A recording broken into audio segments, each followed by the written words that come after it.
I thought the daily life of a wildlife rescuer was just about saving small animals and leisurely petting all kinds of cute furry animals. However, who would have known that after rescuing a lynx girl, all the wild beasts in the mountains would come to me with all sorts of difficulties, just because in their eyes, this two-legged creature not only speaks well, but can also cure all kinds of illnesses, and even help with solving the issue of being single. They all come to me for help.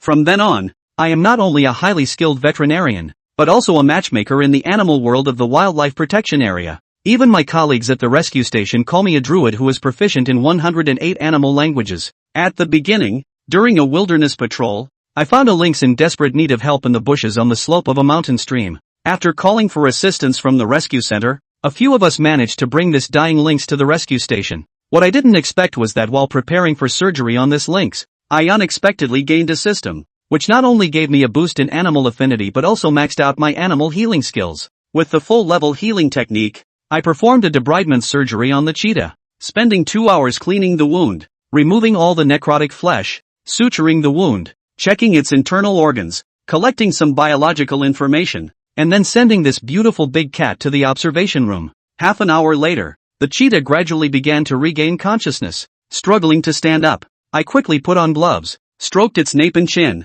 Good, don't move. You are safe now. Can you try to stand up after the medicine wears off? Perhaps knowing that I was the one who saved it, the cheetah stared at me with hazy eyes for a while, then gently lay down and put its head in my palm. This beautiful big cat is still a subadult, a pretty little sister. I don't know who will be favored by which stinky boy in the future. I rubbed its ears and spent 2 hours with it. After feeding it some water and minced meat, the lynx sister actually fell asleep peacefully. After taking photos of the beautiful cat sister, I heard the system's announcement in my mind. Successfully rescuing the lynx. Excellent completion of the task. Congratulations on acquiring the skill of universal language for wild animals. Wow, is this pushing me towards the druid direction? Well, it's good to have this skill. It will be much more convenient when rescuing injured wild animals. After packing up my backpack, replenishing some supplies, I brought a blanket to the observation room, opened the camp bed. At 2 in the middle of the night, I got up to observe the lynx sister's condition. It was restless and always wanted to lick the injured area.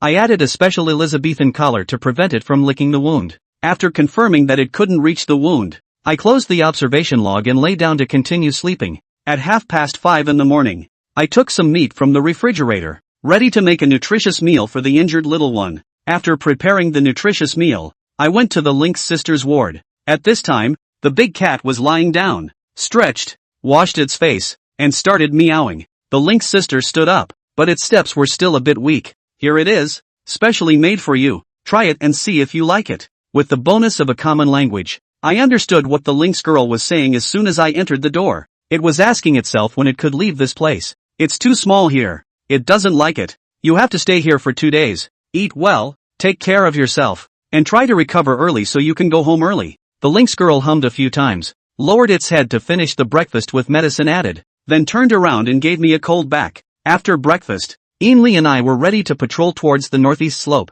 As we were getting ready to leave, Lu Gu, who was left behind at the rescue station, received information about an injured animal in need of help. A mother beast with a cub was found in Shandanzi village. After confirming the information, I carried the medical kit, and the 3 of us drove the pickup truck towards Shandanzi village. Half an hour later, we arrived at the village. By then, many people had gathered on the hillside. After getting out of the car, I rushed over there, wearing protective gear, and asked the village chief about the situation. Was it Sinwazi who discovered this? The mother beast is still in the ditch. We didn't dare to go down. We threw a chicken over, but it didn't move. It's probably not going to make it. There are 2 cubs under its belly, both about this size. The village chief gestured with his hands while speaking. After listening to a simple introduction, I observed the situation from the edge of the ditch and decided to go down for a closer look. I was originally holding a tranquilizer gun, but when I saw that the mother beast didn't move, I didn't shoot. I slid down from a distance of 3 meters from the mother beast.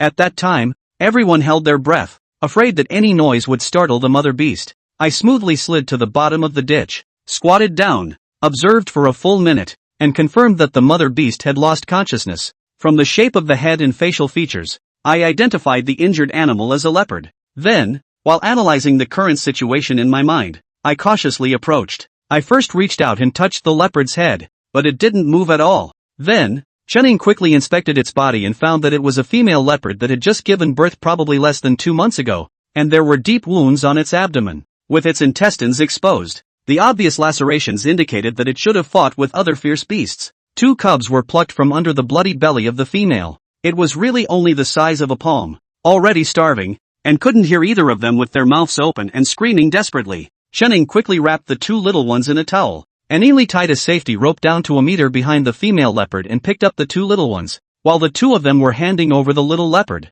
A cry of alarm came from the ditch, and Chenning felt his thighs being held hard. Chapter 4, Jealousy brushes off in the workgroup. He looked down and met a pair of golden brown eyes. Chenning didn't panic and bent down to touch the female leopard's head. Don't be afraid. We are here to rescue you. Your children are safe now, and my companion will take care of them. How do you feel now? Can you move at all? I'm going to take you back to my territory to heal you. If you don't object, let's shake hands? He muttered for a while, and amidst the astonished gazes of the bystanders, the female leopard reluctantly raised her right front paw and rested it on Chen Ying's outstretched left palm. Okay, I'll give you some medicine. You rest a while, and when you wake up you'll be able to see your baby. I don't know if the affinity worked, but the female panther gave a hard wail, her eyes closed, and she passed out again. In order to avoid the mother leopard accidentally awakened during the transfer process struggling to aggravate the injury, Chenning still gave a supplemental burst of anesthesia injection. The subsequent move had the help of the old-timers, and it was very smooth to carry the transfer cage to the car.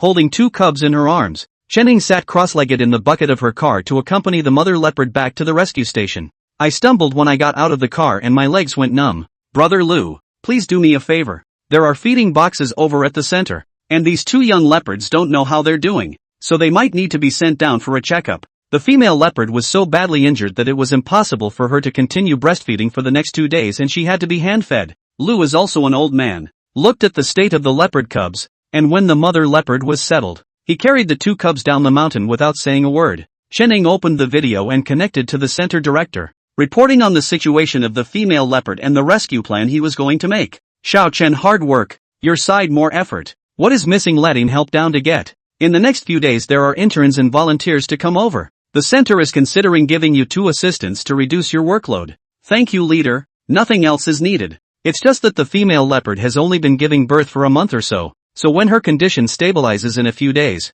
consider it better to let her bring up her cubs on her own. With some artificial breeding means on my side, there shouldn't be too much of a problem. The leader agreed dryly. The center originally advocated that wild animals raise their young on their own, with no human intervention as a last resort. These 2 days is no way. The mother leopard is so badly injured, but also to do surgery and medication. The baby leopard certainly cannot eat milk. Not artificial rearing, must starve to death. In 4 full hours of surgery, with the help of Yin Li and his colleagues, Chenning successfully sewed up the wounds on the female leopard. He was so focused during this process that he didn't even pay attention to the quests released by the system. Only after sending the still unconscious female leopard to the observation room did Chenning move his shoulders, which were about to stiffen, and sit down to drink some water. While waiting for the female leopard to come to her senses, Chenning looked over the quest that the system had just released. Rescue an injured mother leopard and assist her in raising her cubs. The mission lasts for 3 months. Successful mission rewards a skill book and increases the chance of a lottery. Chenning looked at the mission statement and turned it off with a stern face. What a mission to fail. Just half the time. He got up and observed the female leopard's state again, and found that the anesthesia had actually worn off, and that she was now in a sleep state. Thinking about it, with such a serious injury and having to worry about the 2 cubs, it was expected that the female leopard was already exhausted and worn out. Sleep well and eat more to recover better. Aiming the surveillance camera at the female leopard, Chenning lightly left the observation room. He needed to give himself some energy and had to prepare nutritious meals for the 3 sick men. Blindfolded is in the best shape. He's just fractured. Nothing else wrong with him. He can eat and play in a happy mood, especially when he's chewing on an apple. He's as well behaved as a stuffed animal. The lynx girl is also in much better shape today, able to walk back and forth in the barn on her own, just looking rather annoyed. After all, it is a child belonging to nature, and the animal house is a prison for it. Chenning entered the cage with the food bowl and fruits, stroked the head of the lynx girl that came over, and sat down cross-legged. Come, show me your wound. Half holding the lynx's upper body, Chenning scratched its chin, and with his other hand, he unwrapped the bandage to change its medicine. Nice recovery. Here's a bonus snack. Stuffing the snack chunks given by the system into the lynx's mouth and rubbing its big head, Chenning let go of it, put today's portion of nutritious food on the ground for it to eat on its own. went to replace the water in the drinking basin, and cleaned the inside of the beast's kennel in the meantime. Normally, when there were only one or two wild animals, he did all this work himself. After all, he and Ainley were the only permanent residents at the rescue station, and the rest of his co-workers only had to come in 1 day a week to help with the cleaning. But now that the aid station had 3 sick and wounded, one of them still seriously injured, he had to keep an eye on the female leopard, and the rest of the work would have to be left to Ainley. Luckily, the leaders understand that he's distracted and aren't just going to slip him 2 interns and volunteers to help out. Having help frees him up to dedicate time to the sick and injured. The lynx girl was calmed and then carried the processed meat into the observation room. The female leopard had woken up, but didn't have half the strength to support her as she stood up. Even so, the female leopard let out the first huff,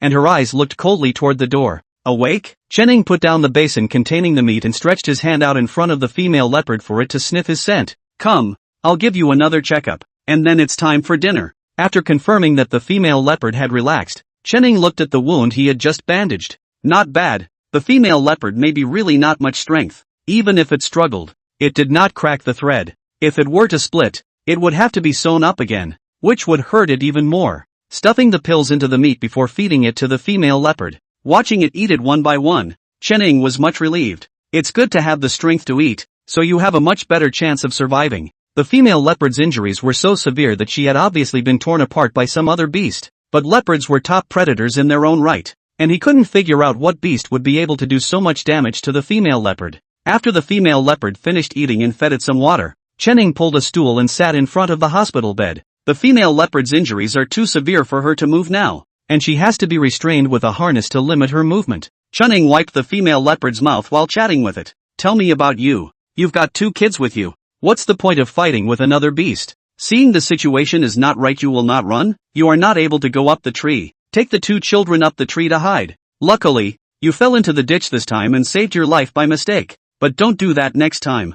We run away, not lose the beast. Gentleman, revenge 10 years is not too late. When you have the opportunity to give it back to the een on the line, know it. After helping the female leopard clean her face and removing ear mites and eye boogers and whatnot, the whole leopard suddenly looked much cleaner. Chenning took out her cell phone and took a close-up of the female leopard, put on her mask again, and chose an angle to take a selfie with the female leopard. Leopard's beauty is set off by me. JPG. Jealousy bristled in the work group. Chapter 5, A Taste of the Time Management Guru. A little later, Dai from the center brought up 2 cubs, along with special cub formula and feeding tools. The 2 cubs are making a lot of noise without their mother around. The director said for you to try and see if you can put the cubs next to the mother leopard, and when it's time to feed you carry them both out and feed them alone. From the monitor to see the state of the mother leopard is okay. The 2 leopard cubs do not sleep after eating and drinking. Has been open-mouthed noisy, for fear of making too much noise for too long on the health of the cubs have an impact. The center director Liao made the decision to call Sister Dai to send it back to the 2 Chenning. You take care of that. I'll get my work organized tomorrow and come up and help you. No need, Sister Dai. I can do it alone. It's just that I might need to trouble the center side to send someone over to help clean the beast house. That's fine. I'll get it for you at noon when I have time to come up. Sister Dai currently had no injured or sick patients in her hands and was relatively easy to work with, which was why Director Liao was thinking of putting her in charge of taking care of the 2 young leopards. I didn't realize that the baby leopard was quite angry, and with all the other considerations, it felt better to reunite mother and son. Sending Sister Dai away, Chenning gave the little leopards a body check and touched their bulging little bellies to confirm that they had eaten their fill before picking up the kitten basket Sister Dai had made for them to send the 2 of them off to find their mother. The female panther was now awake for more time, and although she hadn't been able to move around as much as she would have liked because of her restraints, she hadn't had the stress reaction they had feared. Seeing Chenning enter, the female leopard shrugged her nose and gave a small ow. Hearing their mother's voice, the 2 small leopards that were already drowsy were instantly energized, lying down on the side of the bamboo basket and barking in their mother's direction. Ah-oh, ah-oh. Before the female leopard could struggle, Chenning rushed over and placed the 2 cubs on her chest. In front of it, the female leopard was badly injured in the part of her body from her waist and belly to her hind legs. The upper part of her body was fine with only a few scratches, none of which needed to be bandaged after treatment. The 2 pups smelled their mom and wooed their way into her arms. Chenning dragged them out, one by one, and rubbed the female leopard's head, not allowing it to indulge the child in milk. You're still not well enough to breastfeed, you know? I'll help you feed them. Wait until you're better in a few days. He checked, and the mother leopard didn't seem to have particularly enough milk either, which was probably why she'd gone to fight with the other beasts for food. Despite being weak after giving birth, Leopard Jr. started trying meat at 8 to 10 weeks and was weaned at 4 months. He had the same results as Dai. The two baby leopards were born about half a month or so ago, and their staple food was still milk. The female leopard hugged and licked the two cubs for a while before rubbing her head against Chen Ying's arm. "Ow, you're welcome. Getting well is the greatest way to repay me." After packing up the food bowl and food and water, and changing a sanitary pad for the female leopard, Chen Ying dragged out the marching bed and settled it in the corner of the observation room. It takes him 2 hours to get up at night to check on things. In addition to the female leopard here, the lynx girl's side should also be observed. Lu offered that he could stay at the aid station and help out when he brought up supplies for the evening. It just so happened that Chen Ying had to take care of 3 sick people and had no way to go up the mountain to check on the birds, and Lu's offer to help solved a big worry for both of them. At 5 in the morning, Chen Ying turned directly to the kitchen after her 4th round. In addition to breakfast for the 3 of them, he had to help prepare dry food for Ainli and Lu for lunch, and 3 more sick people can't be sloppy with their nutritious meals. It was almost 7 o'clock when all this work was done. Ainli helped clean up the beast house. Lu cut fresh bamboo back from outside, and when it had dried out the vapor a little, it was ready to be packed up and taken to be fed to monkey eyes. The dry food that Chen Ying made was glutinous rice balls, a local favorite. Steam the rice and glutinous rice in a pot, let it cool for a while, add the fried bacon and vegetables, add a little bit of pepper powder and mix well. Squeeze it into a baby's fist-sized rice ball, wrap it up with lettuce leaves and put it in a lunchbox. Also pack some chopped pickles and homemade green chili sauce in a condiment packet and a couple of bags of instant soup mix for a hearty lunch. The soup needs to be brewed with boiling water. Plus the temperature is not high now, and the temperature in the mountains is still 2 degrees lower, so Ainli and Lu each carried a military insulated kettle, the kind with a 2-liter capacity. After breakfast, Ainli and Lu rushed off with their stuff on their backs. Chen Ying didn't have time to clean up the kitchen, and first delivered breakfast to the 3 sick people. Blindfold still looked like a larger-than-life eater, and as long as there was food and drink and fun, it had absolutely no intention of tossing its injured leg. The lynx girl was different. She was much more irritable today, eating a few times faster and making whirring noises. After Chen Ying checked its injuries as usual, he was about to leave when the lynx girl hooked her pants leg. "Whoa, whoa, whoa. Lynx girl, what are you running for? Can't you eat with me? Or is that leopardess prettier than me?" Reacting to what the lynx said, Chen Ying's entire body froze at that time, hesitated, and half squatted down to look at the lynx girl flatly. "Of course you're beautiful. You're not even the same species as the leopard mom. Why would you want to compete with it? Besides, I need to watch it heal and go feed its 2 cubs. That's my job. Can you understand that?" The lynx girl's wise eyes stared at Chen Ying for a long time before releasing her claws. "Oh wow. Then you go and come back quickly." Chen Ying stiffly left the lynx sister's beast house and stood at the doorway with his arms crossed for a while before he shook his head in tears and laughter, and hurriedly went to feed the leopard mother and the 2 cubs. The leopard mom was much more calm compared to the lynx girl, looking up at him before continuing to clean the 2 cubs' butts. Chen Ying checked the condition of the wound and loosened the restraints. Now you can stop restricting her movement, and a proper amount of activity will also help the leopard mom recover. Feeling that what was restricting her movement was gone, the leopard mom shook her head and tried to stand up. The veterinary diaper that had been wrapped around him was making it a little hard for him to look back and try to break free. "Don't put it on. You won't be able to move around much for a couple days yet. I'll change it for you on time and make sure it doesn't stink." Half hugging the leopard mom's body, Chen Ying placed the food bowl in front of it. "Here, eat up. I got you the freshest meat I could find. It's guaranteed to be tender." After saying that, she went to pull out 2 more cubs and prepare to feed them. The system, that stingy one, only gave 1 bottle, which he filled and shoved into the bigger one. The other one was held and breastfed by him, using a small veterinary bottle dispensed by the center. Seeing the 2 cubs open for food, the leopard mom snorted and buried her head in open dazzle. When the tub of rabbit meat was finished being dazzled, the leopard's mother lay down on her side to clean her mouth and let out a big yawn, the medicine hidden in the meat beginning to take effect slowly. She was sleepy. The 2 pups also went into a second sleep after milking. Chen Ying put the 2 of them into the cat basket, then put the basket next to the leopard mom, and after confirming that the mother and child were all asleep, she gently left the observation room. Next, he's going to appease the lynx girl, obviously a simple veterinarian. He sprouted a hint of the scummy flavor of a time management guru. Chapter 6, The Pestering Kenya Girl. There are special pools in the barn that were meant to be used for water for injured animals and occasionally for other purposes. Chen Ying then planned to bring the lynx girl to the pool to rub down its body. It had rolled down the hill earlier, scratched its skin quite a bit, and was given medicine, which was now drying on it, congealing its fur together, fast forming a dirty braid. You definitely can't soak it in water. You have to cover it with a towel to moisten it, and then slowly comb it out with an iron comb. Let's give you a name. How about Genia? Look at how beautiful the color of your fur is. It's golden in the sunlight. And we're an elegant little girl. Do you like this name? Meow. You promise? That's fine. It'll be Genia. Little Genia is so good. I'll fix your fur up so we can all go straight to the cover of a magazine. While carefully cleaning the lynx's fur, he chatted with him. At 4:30 p.m. Ainley and Lou returned with the carcasses of 2 birds and a bird net. The policy is so strict these days that these bird nets are almost rarely found. Ainley said it was found on the way to Tahi village, presumably which villagers secretly do bad things. Lou goes back to the center with the dead bird and the bird net found to report, while Ainley has to keep a forest patrol log and also apply for repair of damaged equipment. Dinner was cooked by Chen-Ing. The lasagna was cooked and covered directly with freshly stir-fried shredded hot and sour pork and shredded smoked bamboo shoots, which tasted a little better when dry mixed. Soup is noodle soup with scallions and a dash of salt. When the meal was over, Chen-Ing tidied up the kitchen and began to prepare the evening snacks for a few sick people. The first to feed is Genia. This lynx girl is just the most capable of eating. A day dry rice several pounds. Imlay knocked on the windowpane outside. Brother Shadow. The female panther is awake and the 2 cubs are stirring. Should we feed them both? Not for now. I'll see. Leopard cubs are fed almost 3 hours during the day. Usually about 4 hours at night. And when they get older they can drink broth and eat mince.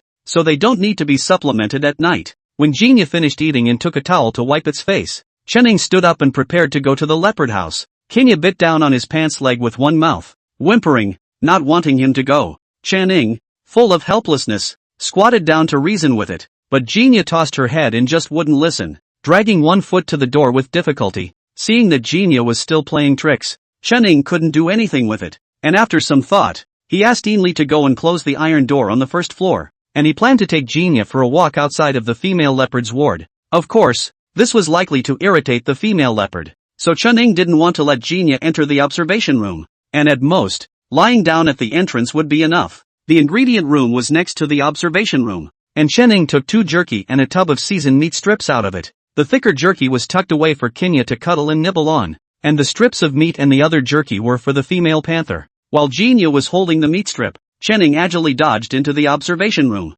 Sure enough, the female panther already had her ears perked up and her eyes dead set on the door to the observation room. When it saw Chen-Ing come in, it let out an owl, its eyes still not shifting away. Don't look, it's Kenya, your sick friend. Putting on his gloves, he placed the food bowl in front of the leopard mom and picked up another leopard cub into his arms with one hand. Both pups still have round bellies and don't need milk for a while. I stopped by to clean up after leopard's mom while she was eating, and before she was done, I heard the door to the observation room being scratched and rattled. Here we go.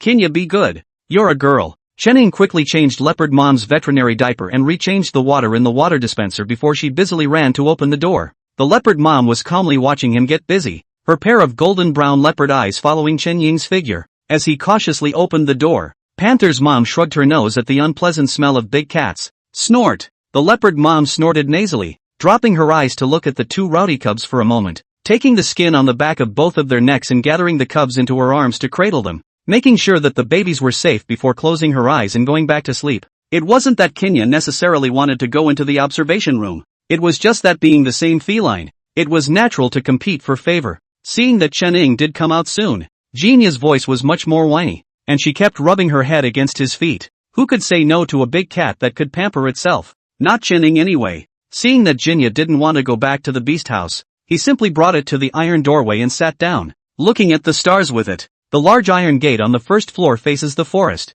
and with its relatively high location, the view is wide open and belongs to a good place for viewing. Chen-Ing sat on the steps. Genia put her head on his lap. One person and one cat just calmly looking out at the scenery and chatting. Ainley in the opposite office to write Forest Ranger diary, looked up and saw him and Genia get along like this. Did not think too much, took out his cell phone to give a picture to send to the circle of friends. My shadow brother's unrivaled looseness. Chipk. After sending it, he put away his phone and went out the door, crouching down to a meter outside the iron gate. What are you two looking at the stars and moon for if you're not sleeping? You vulgar man. You don't understand. Chen-Ing gave Ainley a blank look, and Genia followed suit by opening her mouth, whining and whimpering twice, and rolled over in the position of her head being jerked. Her ass. The stock was facing Ainley and flicked her tail twice. Ally, help pass me some bamboo. I'll have to feed the blindfold later before I go to sleep. Monkey eyes may be too big, cat's breath scared. These 2 days good behavior is very good. Also do not toss.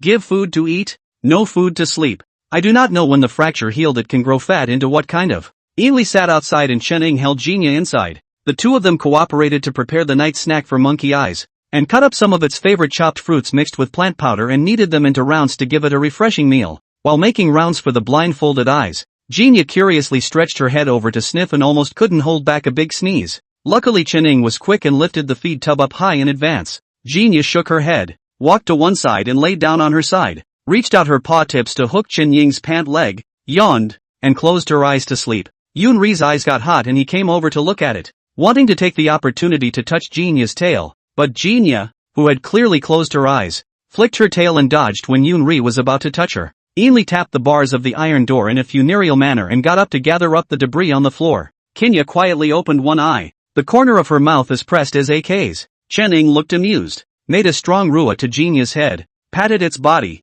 and got up to go deliver a late-night snack to Meng Eyes. Kinya didn't follow this time, lying in place and rolling around, wrapping another layer of crumbs around the fur she'd only just sorted out. When Chen-Ing came out, Jinya went over to rub him. Ow, I'll rub, give rub, dirty. Chen-Ing gasped and laughed, crossing her arms and glaring at it. You know you're dirty and you go rolling around on purpose. Looking at the time, this was almost 10 o'clock. I hadn't written today's work log yet. I still had to mix Panther Sister's medicine and food for tomorrow morning. I had to get up at least once in the evening to feed Panther Cub her milk, and I couldn't play with Jinya anymore. After even coaxing Jinya into the beast house, Chen-Ing moved his shoulders. His frozen shoulder was getting tired out. Just as he turned his head, he saw a dark shadow quickly skimming past outside the iron gate. Chapter 7, Kenya has a boyfriend? The aid station was on a hillside and had been visited by the occasional critter in the past, but this time the dark figure didn't look or feel like an ordinary critter. Ally, are you in the office yet? Pull up the surrounding surveillance and take a look.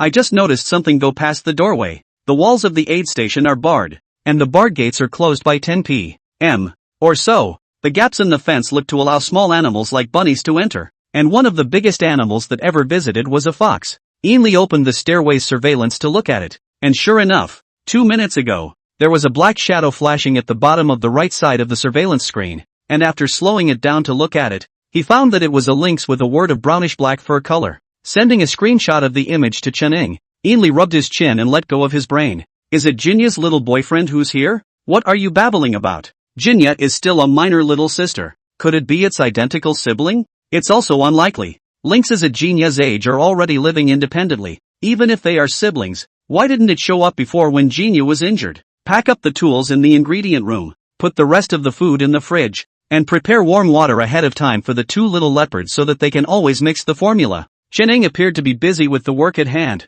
but was actually focusing on the surveillance in front and behind the courtyard with Ainley. Sure enough, after a few minutes, a small head stuck out from the shadows on the lower left. This time the image is much clearer. A photo of the lynx's front face. It looked to be a circle larger than Kenya, and a bit more imposing. Shadow. Do you think this could be Jinya's mom or dad? Come to visit their daughter and find her trapped by a human? Read less novels. Chen-Ing was speechless. I can't rule out Jinya's mom, but don't even think about the dad. Not many males in the big cat category have paternal love. The brown and black lynx was athletic, the fur on its ears quivering a few times in the night wind, and following the roots of the wall. It came to sniff around the outside of the iron gate for a while. There happened to be the place where Jinya sat and played with Chen-Ing earlier. The lynx didn't make a sound, sniffed for a while and then turned back away. Chen-Ing and Ainley looked at each other in disbelief as they watched it jump out of the enclosure and leave in 3 or 2 jumps along the root of the wall. For safety's sake, Chen-Ing planned to continue resting in the observation room tonight, while Ainley pulled out the marching bed in his office and kept an eye on the surveillance.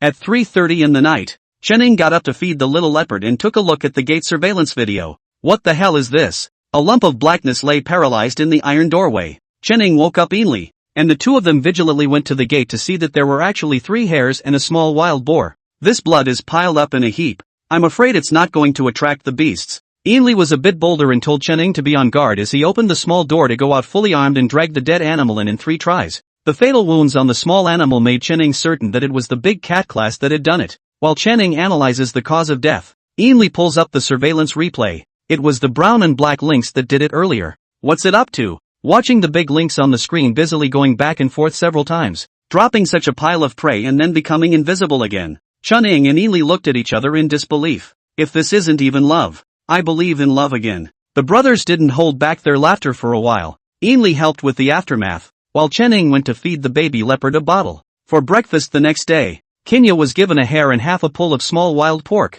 The leopard's mother dipped into Kinya's favor and ate half a pull of the baby boar as well. During the day the aid station occasionally had other people over to help, and Chen didn't dare let Jinya leave the barn. After 4 in the afternoon, the helpers all left, leaving him and Ainley alone, and after closing the big iron door, Chen called Ainley to try and feed Jinya. Jinya is a little disgusted, but eats one of the rabbits that Yunlik gives her. Its recovery ability is simply heaven-defying. So heavy injuries, Chen and the center's veterinary teacher thought that it would have to lie down for at least 4 or 5 days to be able to move freely, but the result was that 2 days later it was able to walk, bouncing a little bit of effort. But the state of mind was not like the appearance of a serious injury at all. After eating and giving a change of medicine, Chen tried to get Jinya to leave the beast house and come out to move around. Yunri self-consciously ducked into his office and watched Jinya walk around the yard from the window there. No overly strenuous activity from pretty Kinya. After walking around the yard and moving his body around, he went back to the stairway and laid down on his side, kind of wanting to go lick his wounds. He had stitches in his back legs earlier and was definitely a little itchy for the last 2 days of recovery. Chen was afraid that its wound would get infected, so she shaved off the hair in the area where the stitches were, and put on a dressing to protect the wound. He had previously given him an Elizabethan ring to wear for a day for fear that he would go chewing on the dressing. He took it off yesterday at noon after making sure Kinya was obedient and wouldn't lick the wound. Jinya sniffed her nose, wanting to scratch but remembering Chen Ying's words she didn't dare to do so, but the itchy feeling really annoyed the beast. While Chen Ying released Jinya to let it move around freely, he himself was in the infirmary dispensing medicine to Jinya. The full-level medical skills given by the system contained remedies and techniques such as the making of veterinary medicines. One of these formulas utilizes common herbs ground into powder and mixed with water to make a poultice that is applied to the animal's wounds so that the wounds can heal quickly. One of the notable effects of this remedy is to alleviate symptoms such as itching and pain from healing wounds, as well as anti-inflammatory and decongestive effects on the muscles. Chen Ying had already passed the prescription to his teacher to read before making this ointment. His teacher, Prof. Bai, who is one of the big names in animal medicine in China, had read the formula and found it okay, and asked him to try making it first and record the process of using it in detail. If there are no surprises, this formula can water a paper right out of the gate. You can't get promoted in the system without a paper and a solid record. After getting the teacher's approval, Chen Ying created a treatment profile for each of the lynx Jinya and the leopard mom. Today was the first time he'd used the drug, and he planned to use it only on Kinya first, to observe it before using it on leopard mom. It wasn't that Jinya was being used as an experiment, but Jinya's injuries were less severe than leopard mom's, and besides, it was young and had a strong recovery. Unlike leopard mom who was still nursing and had a relatively weaker body. Most of all, it's a little easier for Jinya and Chen Ying to communicate than leopard mom. The close interaction between the lynx girl and Chen Ying was a shock to all the colleagues at the rescue center, carefully removing the previous dressing to allow the wound to breathe. The stitches show no signs of inflammation except for the stitches which are still a bit infrared. Kinya looked at her hind legs, and was so scandalized by the lack of hair that she subconsciously tried to roll. Chen Ying hurriedly hugged it to pacify it and assured it that the wound would soon heal, and in a few days the fur would grow back, and it would still be the prettiest lynx girl. Jinya condescendingly licked the back of Chen Ying's hand and turned away her face, signaling him to move faster. She didn't want to be scandalized by the wound. The process of Chen Ying changing Jinya's medicine was filmed by Ainley, and when Chen Ying was free he could use this footage to edit it into video material and send it to the aid station's account. Initially the brothers did consider live streaming, but the nature of their work is different from the rest of the world, and live streaming can't be done at a fixed time, so it's not as good as just posting videos. Of course, occasionally you can also open a live broadcast, just cannot be the same as other anchors with live traffic. After the newly dispensed medicine was applied, there was a cool and soothing sensation, and Jinya subconsciously tried to pick at it, but was prevented from acting by Chen Ying's grip on his paw. Just as Jinya whined and tried to pout, a lynx suddenly popped out of the gate with a broken fawn in its mouth. Chapter 8. Jinya wants to go one-on-one with leopard, with him as the centerpiece. Startled, Kinya stood up instantly and assumed a guarded stance. A minute later, a blank expression appeared on Kinya's face. It took a few tentative steps forward, its nose sniffing hard. Oh whoa. It seems to smell like a brother? The large tan lynx put down his dear fawn and greeted Kinya. From the outside, it's not too easy to see any resemblance between the two big cats, and it's fair to say that apart from the difference in fur color and size, the two big cats don't look very different to the human eye. Jinya called out to her brother, and the large lynx opened its mouth and responded with two ow sounds. Chen Ying didn't go over. He calmly watched the siblings chatting across the bars. The big lynx was passing by, found his sister's scent, and lurked and watched for more than a day, confirming that the two-legged beast didn't hurt his sister, and also gave him a cure for his wounds, before revealing himself. "Oh, for your prey, I'm leaving. This is not my territory. I can't stay long. Take care of yourself." The big golden brown lynx licked his sister's faceplate and turned him around again, looking at the dressing and sniffing at it, and after a loud sneeze, the big lynx stepped back. "Ow, ow, ow. I've got my eye on a piece of territory, and I'm going to go and take it over, with a little overlap with yours. When I succeed, I'll come back to see you."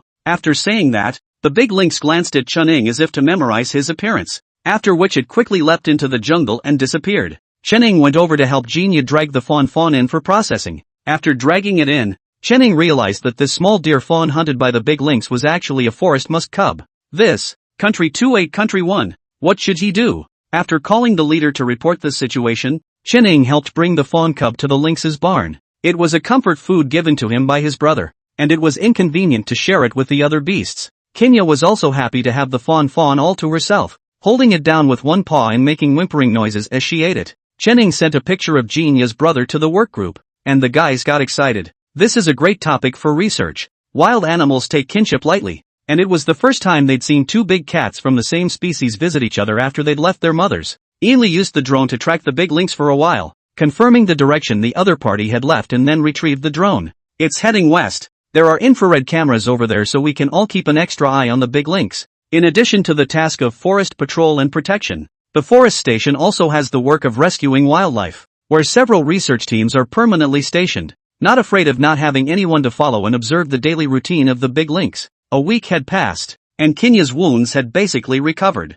The medicine given by the system worked, and the recovery process of the whole wound was accelerated by at least a third of the time. Chunning began to make preparations to release Jinya. On the other side, the leopard mother also began to nurse her children on her own, but the leopard mother's milk was not quite enough, and one morning and one evening, Chunning had to give the two little leopard cubs an extra meal. After removing the stitches from the leopard mom, Chunning led her to the pool of the beast house, ready to give her a good scrub as well. Felines are very clean and will groom their own fur on a daily basis, but the leopard's mom was so badly injured and had a torn abdomen that she would always pull on the wound when she licked her fur. Chunning then helped him every evening with a towel where he couldn't lick himself. "Ho, ho, is that kitten next door going away?" The leopard mom lazily lay in front of Chunning, enjoying the pleasure of combing her fur while making small talk. "That guy's about to go into heat, isn't he? All stinky and smelly. Hurry up and send it away. It smells like an annoying leopard." Chunning cried and laughed as she pacified leopard mom. "Don't be angry. It didn't just come to the door of your room the day before yesterday to show off its food. When you recover, you'll show it off then. Who loves to watch it eat? Annoying panthers." The leopard mom flicked her tail and lightly pumped it on Chunying's arm. "I'm almost done. When are you going to let me out for a little stroll?" "Not yet. You've only had your stitches removed, so you'll have to wait at least a week for another checkup to make sure your insides are okay before you can move freely." The leopard mom rested her chin on her front paws in depression with a lifeless expression. Chunning looked amused and pinched its faceplate, letting it lie down and play on its own, walking over to pick up the two little ones to clean their fur. Shadow, you come out." Before the work was done, Ian Lee's voice was heard yelling, "What are you doing? What's wrong?" "Shadow, look across the street." Looking over in the direction Ian Lee pointed, Chunning couldn't help but say, "I'll go." "Ally, you go over there first and see what's going on. I still have to pacify a few of them on my end. Call me anytime. Be careful not to get too close. Even though it's called a panda, it's still a bear by nature." Ian Lee nodded his head in excitement, put on his protective suit, took his kit with him and rushed towards the black and white flowers in a jog. Their area of the mountain range was originally within the giant panda nature reserve, but no pandas had been spotted in less than 3 years. The most recent photo taken was a moment 3 years ago in the spring when a mother panda came out to hang out with her baby. Since then, Ian Lee has never found any pandas while they were patrolling the forest. Holding the small binoculars to focus on Ian Lee's actions, Chunning turned his hand and dialed the phone number of the Yama ***** center. "What? You guys found pandas? Alright, let the Ian Lee kid be cautious and focus on observation. On my side, I'll immediately notify Mr. Luo and the others to go up the mountain." With the sudden appearance of pandas, it is definitely necessary to conduct relevant studies to see if they are wild pandas or if there are any problems in this wild panda. Just as Chunning was distracted, the leopard cat came to the door of the beast house at some point. A spare room and ingredient room separated Panther Mom's barn from Jinya's. These two big cats had been quarreling through the iron gate for an afternoon only the day before yesterday, cursing quite a bit, and Chen didn't even dare to go and try to talk them out of it. Ow, what are you doing? I think I smell something. Are there other beasts coming? Next to him, Jinya was beautifully washing his face after eating the game his brother had brought him, and when he heard his leopard mom's words, he looked up and around in bewilderment. Ah, where is it? Why don't I smell it? Ow, you're just a stupid cat. What can you smell? Oh, female leopard, you wait. When I get out, I'll bite you to death. That whoever it is, come over here and open the door for me. I'm going to bite that stupid cat right now. Ah, brother two-legged beast, come over here and open the door for me. I want to duel with it. Chen, who was caught in the middle, bowed his head in pain. Why didn't anyone tell him that when the two females quarreled, he was still the one who was affected? Chapter 9, Why are you two hugging? There's nothing a pot of meat can't fix, and if it does, another pot. Ainli's side is also close to the giant panda and realizes that the giant panda seems to be coming towards the rescue station. Before Mr.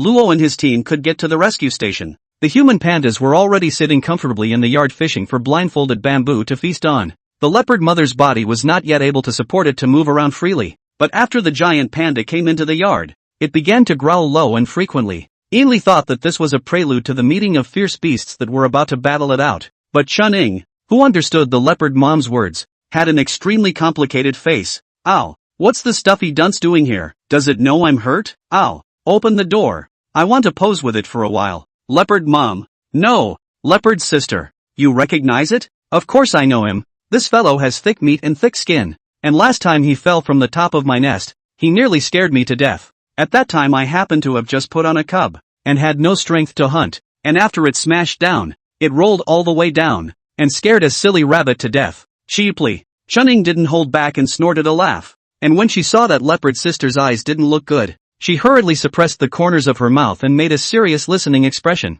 Ow, why don't you open the door now that you know? Sister Panther rapped on the iron door, her expression a bit unkind. Chen didn't dare to open the door for it. Giant pandas and leopards are both state 1, but in terms of popularity, giant pandas are much higher. Requesting the host to assist in the rescue of the giant pandas. Mission duration 72 hours. Mission completion reward skill book Animal Psychology, Advanced. Tao. Hearing the system release the mission, Chen Ying's heart immediately tightened. Not for the skill book, but mainly worried about the pandas having a life crisis. He picked up his cell phone and sent a voice message to his workgroup.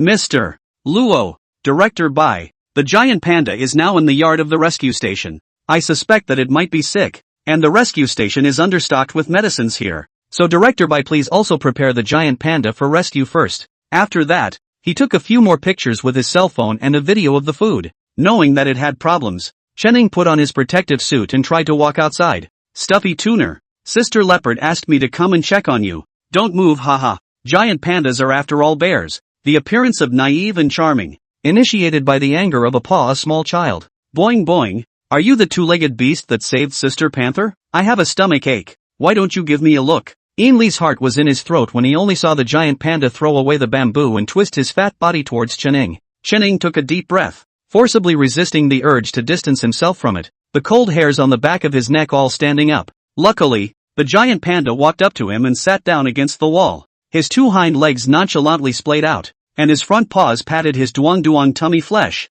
which could clearly be seen quivering out in waves. Chen gently exhaled and tentatively squatted down to reach up and touch the belly of the giant panda. The guy winced and slid straight down to lie down, his two paws and claws hugging Chen Ying's arm. Rub it for me. It hurts. Chen Ying didn't notice the giant panda's intent to attack him, and with its delicate cries of pain in his ears, he couldn't help but reach out with both hands. One rubbed its ears and cheeks while the other hand carefully stroked its belly. The squatting position was not very maneuverable. Chen Ying simply sat directly next to the giant panda on its side, earnestly feeling the touch that came from the palm of his hand. Well, it's a little hard. Whether it's constipation or something else needs to be examined further. In addition to the hard lump, the lower abdomen did not feel right to the touch, and there was a preliminary suspicion of hygrosalpinx. Ainli was starting to shoot from the moment Chen Ying walked out the door and was about to ask Chen Ying if he could come and touch it as well when he saw Chen Ying with a serious expression telling him to call Mr. Luo at the center. Ali, tell Mr. Luo that the preliminary suspicion is ascites due to intestinal obstruction. The hard object in its abdomen could be a blocked intestine or a tumor, and it needs to be examined immediately. As soon as Ainli heard the hairy sweat on his back, he hurriedly picked up the landline to make the call.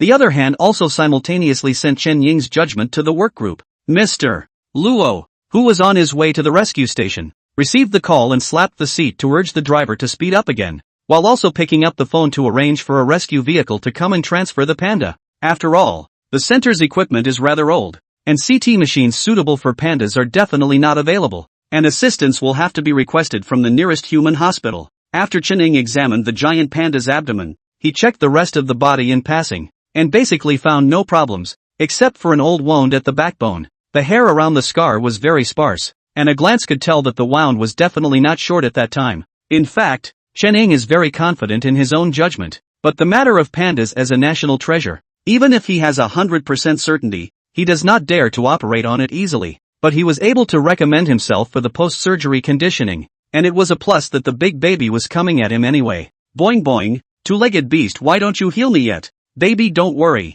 Mr. Luo will be here soon. He's a bit more professional. Also, your body is too big. I'm just a small clinic here. I don't have the conditions to operate on you. I'll send you to the hospital later, and when the surgery is done, I'll pick you up and bring you back to recuperate, and be neighbors with Sister Leopard. Okay? Really? Can they really cure me? It will be okay. Don't worry, baby. Boing boing. I'll trust you then. The giant panda rubbed his head against Chen Ying's foot and peeled his hand to rub his stomach again. Rub. It hurts. Rub. Chen Ying didn't dare to really rub it. Exactly what was the situation inside? He didn't have perspective eyes. In case he botched it, he couldn't forgive himself in this life. However, inside the healing art given by the system, there was a remedy that could improve the digestive condition of beasts, especially those in the acute stage of attack, and the effectiveness of this medicine was as high as 85% or more. Unfortunately, he can't change this kind of medicine out of thin air now. It looks like the drug development and preparation has to be put on the agenda as soon as possible. Luckily, these are mainly herbal medicines that can be extracted and made into a powder or punch, blended into milk, or just mixed into roughage pills. He remembered that there was a veterinary medicine manufacturer under his teacher's name and a special research laboratory for Chinese veterinary medicine, so perhaps he could work with his teacher to market a few generic veterinary prescriptions that he had mastered. Just as he was thinking about it, there was the sound of parking outside the door. Knowing that the pandas were in the yard, Mr. Luo and the others didn't drive the car in rashly for fear of scaring the pandas. However, the scene they saw after entering the courtyard really shocked them.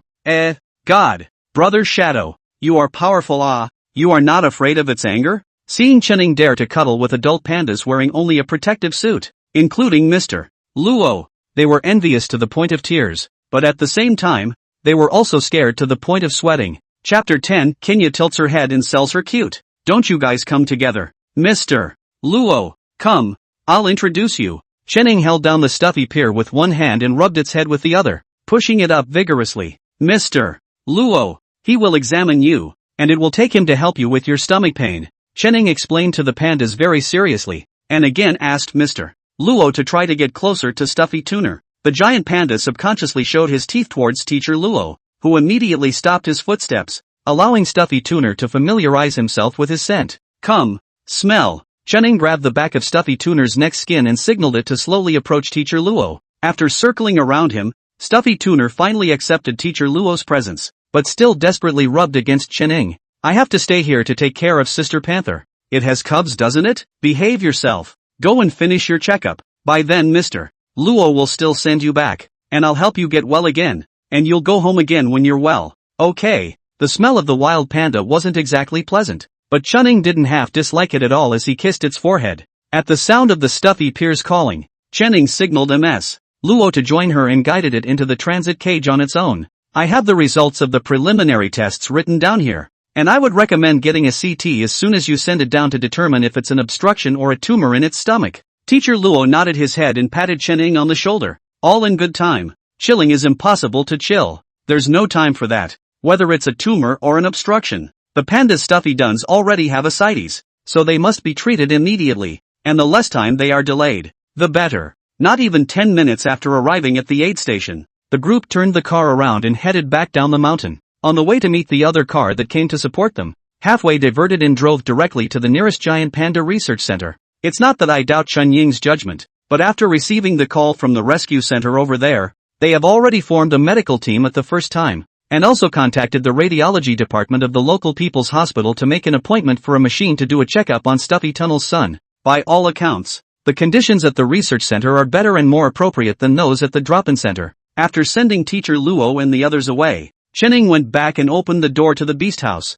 kneading and relaxing Leopard Sister's muscles while rambling on and explaining the situation of Stuffy Tuner. Sensei didn't care if Leopard Sister could hear him or not. He did his best anyway. The Leopard Sister was not able to understand much, but it was fine. It believed that Chening would not harm his friend. Chening rubbed Leopard's hind legs for a while, and the tight muscles loosened up quite a bit. The Leopard Sister recovered quickly from her injuries, but after all, the injuries were so severe that she almost lost her life. And even though the wounds were healed, they would have to be nurtured for at least a few months before they could return to its normal state. The two cubs ate and slept well, and grew a circle visible to the naked eye, plump, and held in the hand like two soft dolls. Since Chening was mainly taking care of Sister Panther and Genia these days, Monkey Eyes was left to Ainley in care. In the mornings when he didn't go on patrol, Ainley would also help put the two cubs in the yard to let them both bask in the sun. Not yet full-term pups, walking step by step a heel, coupled with the growth of fat, sometimes walking 2 steps to fall down by the way also have to roll twice.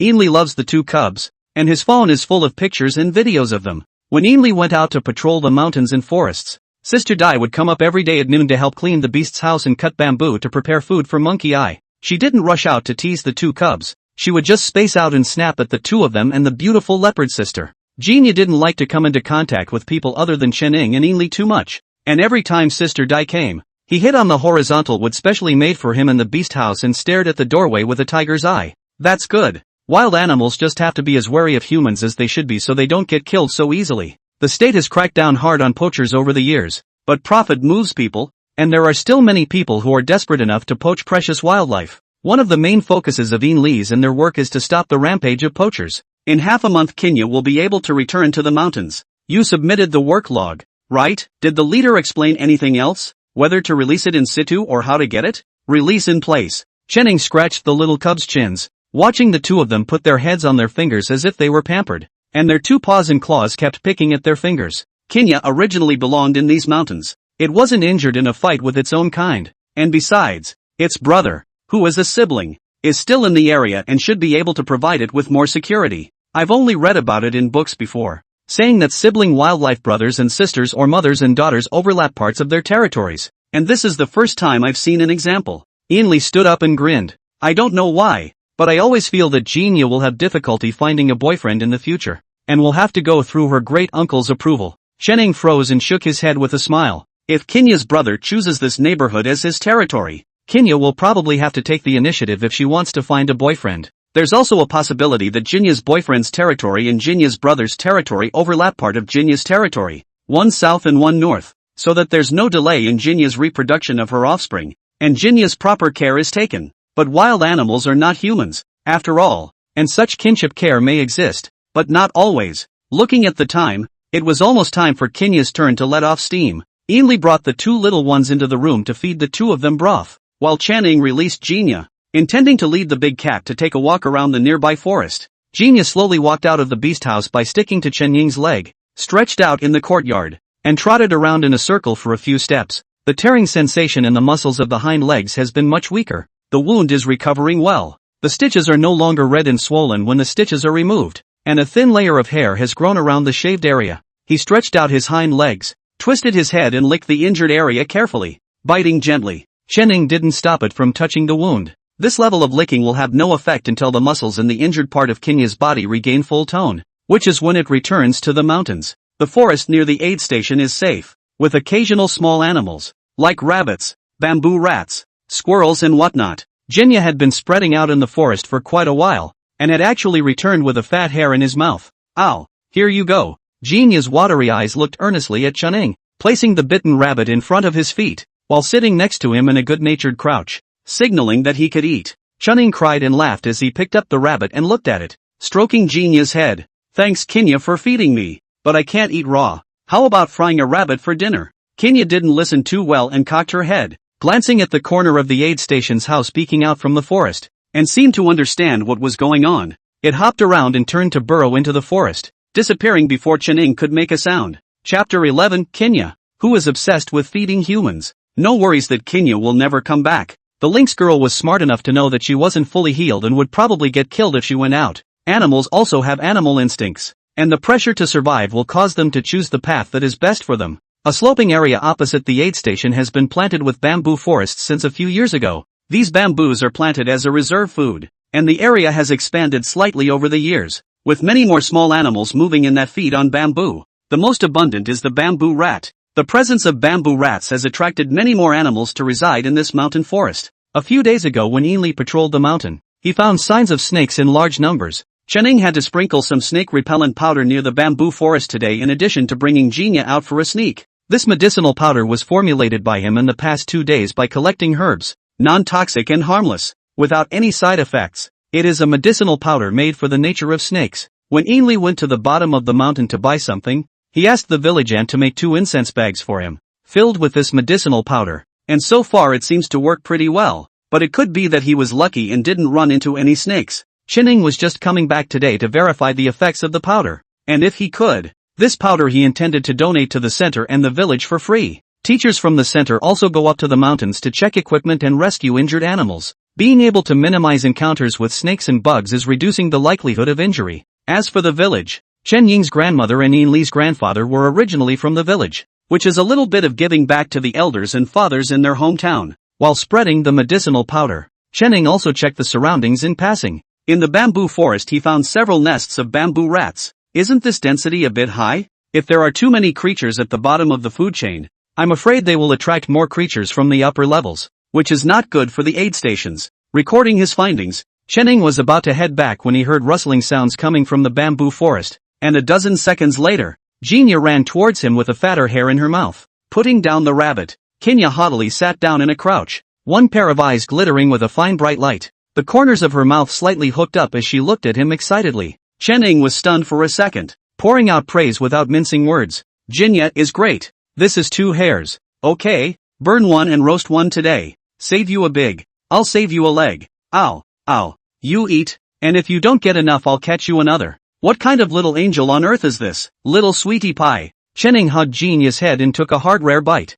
2 rabbits. The whole can have a 7 or 8 pounds. After processing also at least 4 or 5 pounds. The rabbit's skin is still intact. Ainley peeled it off and planned to send it back to the village to ask his grandfather to make a pair of rabbit skin boots for the old man in winter. Jinya is really something, so it looks like it shouldn't take long for it to return. Xiao Chen, you remember to type up the application in advance. It's an in situ release. It doesn't need to be specially deployed from above, but it might let the center's publicity staff come to take a video to record it. Sister Dai came up to give them supplies of medicine, just in time to rub in a bite of rabbit meat, knowing that it is the credit of Jinya. Sister Dai is also rare, but also the beauty of the 2 rabbit meat with a photo. It couldn't be helped that Jinya wouldn't go near anyone other than Chen Ying, and it was Ainley who couldn't get his hands on Jinya. From this day onwards, Jinya seems to have turned on some kind of switch. The animal house is not able to stay half a point. During the day, always want to go out for a walk, and come back with a variety of hand-me-downs. Varieties are not limited to rabbits,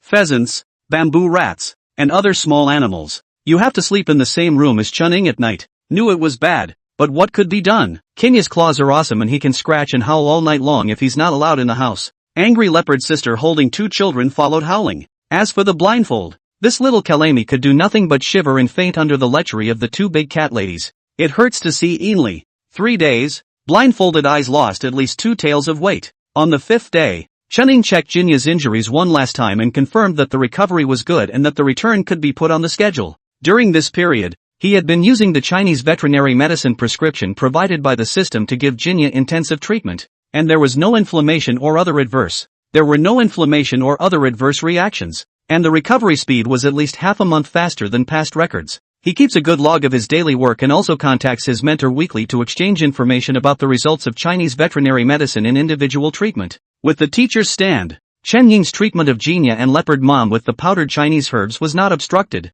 or else he would have been scolded by the leaders on the first day of using the medication with this little karami. The effects of the snake repellent powder are evident after a week of practice. The aid station used to be infested with snakes from all sorts of tricky and weird places, but after the snake repellent powder was sprinkled, there were really no traces of snakes within a 10-meter radius. In addition to Ainley, Lu and his partner, who often have to do field work, also gave favorable comments, and Lu also wanted him to give some more, or even pay for it himself. wanting to get a batch of powder to use at home. Most of the people who work at the rescue center are locals, and the most unpleasant thing about living in the mountains is all the bugs. Snakes, rats and ants. Rodents can be treated with drugs or cats, but snakes and bugs are a headache for any family. Chen Ying's medicinal powder had an obvious effect on snakes, and the insect repellent was slightly weaker, but it doesn't matter. The poisonous insects can be driven away on the line. The other small insects are nothing. The mountain people are not afraid of insects. Brother Lu, this pack is the stock we have here now.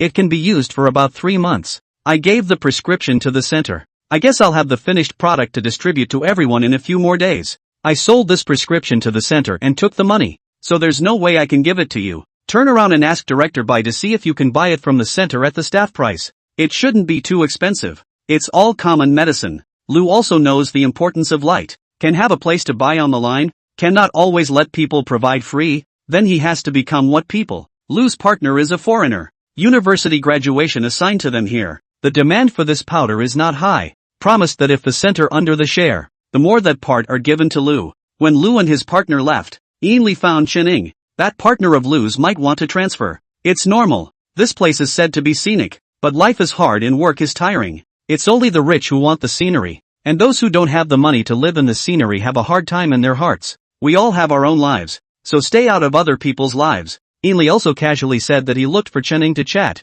was planning to go on a complete patrol of the mountains and forests in the following week, estimated that there would be a fast 7 or 8 days, and if it was slow, he might not be able to come back in 10 days and half a month. This is a departure? You have your report typed and your stuff ready? Although they belonged to the same forestry bureau and lived and worked together, they were actually in 2 different units. Don't worry, my report was called up a long time ago and I'll leave as soon as the equipment is in place. Now the forest rangers are not the kind of completely by feet measuring the mountain forest era. High-tech to make the work efficiency can be improved. He's going on this forest tour with a self-defense weapon in addition to a drone and a working satellite phone. After all, in the mountains and forests, besides jackals, wolves, tigers and leopards, there are also certain human beings who have no bottom line. Chapter 12 Stuffy wants to come back. The day after Ainli left. Miss him. For breakfast. At 6 o'clock in the morning, Chen Ying got up and pushed open the window, stretching against the mountain breeze. He was alone on the mountain now, with a heavy task and a tight schedule. And even breakfast was a casual affair. The bamboo for the blindfold has to be fresh, and the fruit has to be cut in small pieces for it. But blindfold is also one of the best pups to bring up. As long as the food and drink are arranged for them, it doesn't take too much effort to take care of them. His leg bones are recovering nicely. One of Chen Ying's senior sisters specializes in Chinese veterinary medicine, and it is said that acupuncture in Chinese medicine has a miraculous effect on the treatment of this type of injury. So his senior sister contacted him and wanted to come to the aid station as a helper. In fact, he felt that his senior sister's skills might work a little better in a veterinary hospital. But there was no way. The 5'6" southern small potatoes preferred the beasts with an aura of 5'8", especially after seeing Jinya and Leopard in a couple of little newly posted videos from the rescue shelter. She pestered her teacher every day to help. The teacher couldn't help it. Who made the little sister the teacher's only daughter? After getting Monkey Eyes calmed down, Kinya slipped back in. Today's prey was a fat bamboo rat. Pretty and elegant, Kinya is a little disillusioned by the way she eats. Next up is Leopard and her 2 cubs. Sister Panther's recovery was faster than Jinya's, probably because Sister Panther's character was a bit more composed and was able to follow Chen Ying's medical advice better. But while the wound healed, there was no way to get rid of the marks left on the skin. After all, it was an injury that nearly killed the panther, and he was lucky to have only a few scars. The pups have been gradually weaned off the broth that they started a while ago, and I'm going to feed them some mince today. Sister Panther came over and lay down against his feet while Chen Ying was strangling minced meat for the 2 cubs, her tail curling around his calf in the process. Ho! When are you going to send that stinky cat away? Chen Ying looked down at Sister Panther, her gaze filled with helplessness. It's not like you have a grudge against it. You're both sick. For crying out loud. Roar. It stinks and doesn't like it. Ow. You're the one who stinks. You're a stinky old woman. Jinya had been eating bamboo rats, and when she heard Sister Panther's words, she didn't eat the meat and rushed over and wailed. The 2 big cats instantly rolled into a ball. Chen Ying unhurriedly avoided both of them, carried the 2 little ones into his arms, and sat down in the yard to start feeding them. The day before yesterday, he didn't notice that Leopard Sister's beast house door pin was not plugged in properly, and was actually unlocked by Jinya, scaring him so much that his soul almost flew away. Fortunately, the 2 sisters didn't really fight. Instead, like kindergartners, you tickled me and I stomped on you. and it would be better to say that they were fighting than that they were fooling around. Seeing Chen Ying ignoring the two of them, Jinya threw down her leopard sister and ran over to rub Chen Ying's hand, whimpering and pouting, saying that it also wanted to eat meat paste. What else can you do with your own big cat? Spoil it. The bamboo rats were not big and had already been chewed almost to death. The remaining bit of bone and meat scraps were thrown by Chen Ying to the two leopard cubs to lick and play with. The two of them are purely wild animals and cannot be kept on concentrate feed like the captive ones. The leopard sister hadn't come out of the cage for a long time. Seeing that Chen Ying didn't drive it back, the leopard sister also quietly drilled out from the iron door there. It was also because Yinli wasn't there. If there were outsiders, Chen Ying would never dare to let the two big cats out to play. The gate of the aid station is locked, and colleagues who come to see him will call him in advance. So even if it is an unexpected visit, it will be much safer with the iron gate in the way. Yesterday, I requested a few live chickens from the center side, which are specially for Leopard's sister to add to her meal. His injuries are no longer a hindrance to movement, but he can't yet hunt normally if he wants to. Live bird feeding is a necessity in order for Sister Leopard to exercise properly and not lose her wildness. Seeing the little leopard eating happily, Chen Ying went around to the chicken coop at the back and carried a live chicken out and threw it into the yard. Jinya moved quickly to grab it, but was held down by Chen Ying. Panther ran a few steps over to try and hold the hen down, but the muscles pulled between runs made it move a little off balance and it actually failed to hold it down. Jinya was still angry and wanted to tickle Chen Ying, but when she saw that Leopard's sister had missed, she laughed and rolled on the ground. Panther was so furious that she couldn't even be bothered to pounce on the chickens, and lunged at Kinya, and the two big cats rolled into a ball again. That chicken accidentally saved its life at the paws of a leopard. A small trot hid under the corner, cackling and shivering, head and paws scrunched up in a ball. The hen was in a state of stress, surrounded by the breath of the little leopard, and then by a pickpocket. The whole chicken went crazy regardless, and actually chased the little leopard and pecked vigorously. Meow. The little panther's pleas for help were almost floating into wavy lines, rolling and crawling as it rushed towards the panther sister. The leopard sister who was pulling the head flower with Jinya looked back and saw that the old hen was actually still chasing her son, and in anger, she rolled over, pounced over, and bit off the hen's neck. The young leopard who had been pecked several times by the hens had not yet had time to cry out for his mother, and the whole panther was dumbfounded by a mouthful of blood in his pocket. Jinya was surprised and lay on his back to watch the scene, and actually laughed and clapped his paws after seeing the little leopard doused with chicken blood. Jinya, stop before it's too late, and watch out for Sister Panther to get real with you. Chen Ying covered Jinya's mouth as she awkwardly looked over to Sister Panther who was holding a chicken in her mouth and glaring over with cold eyes.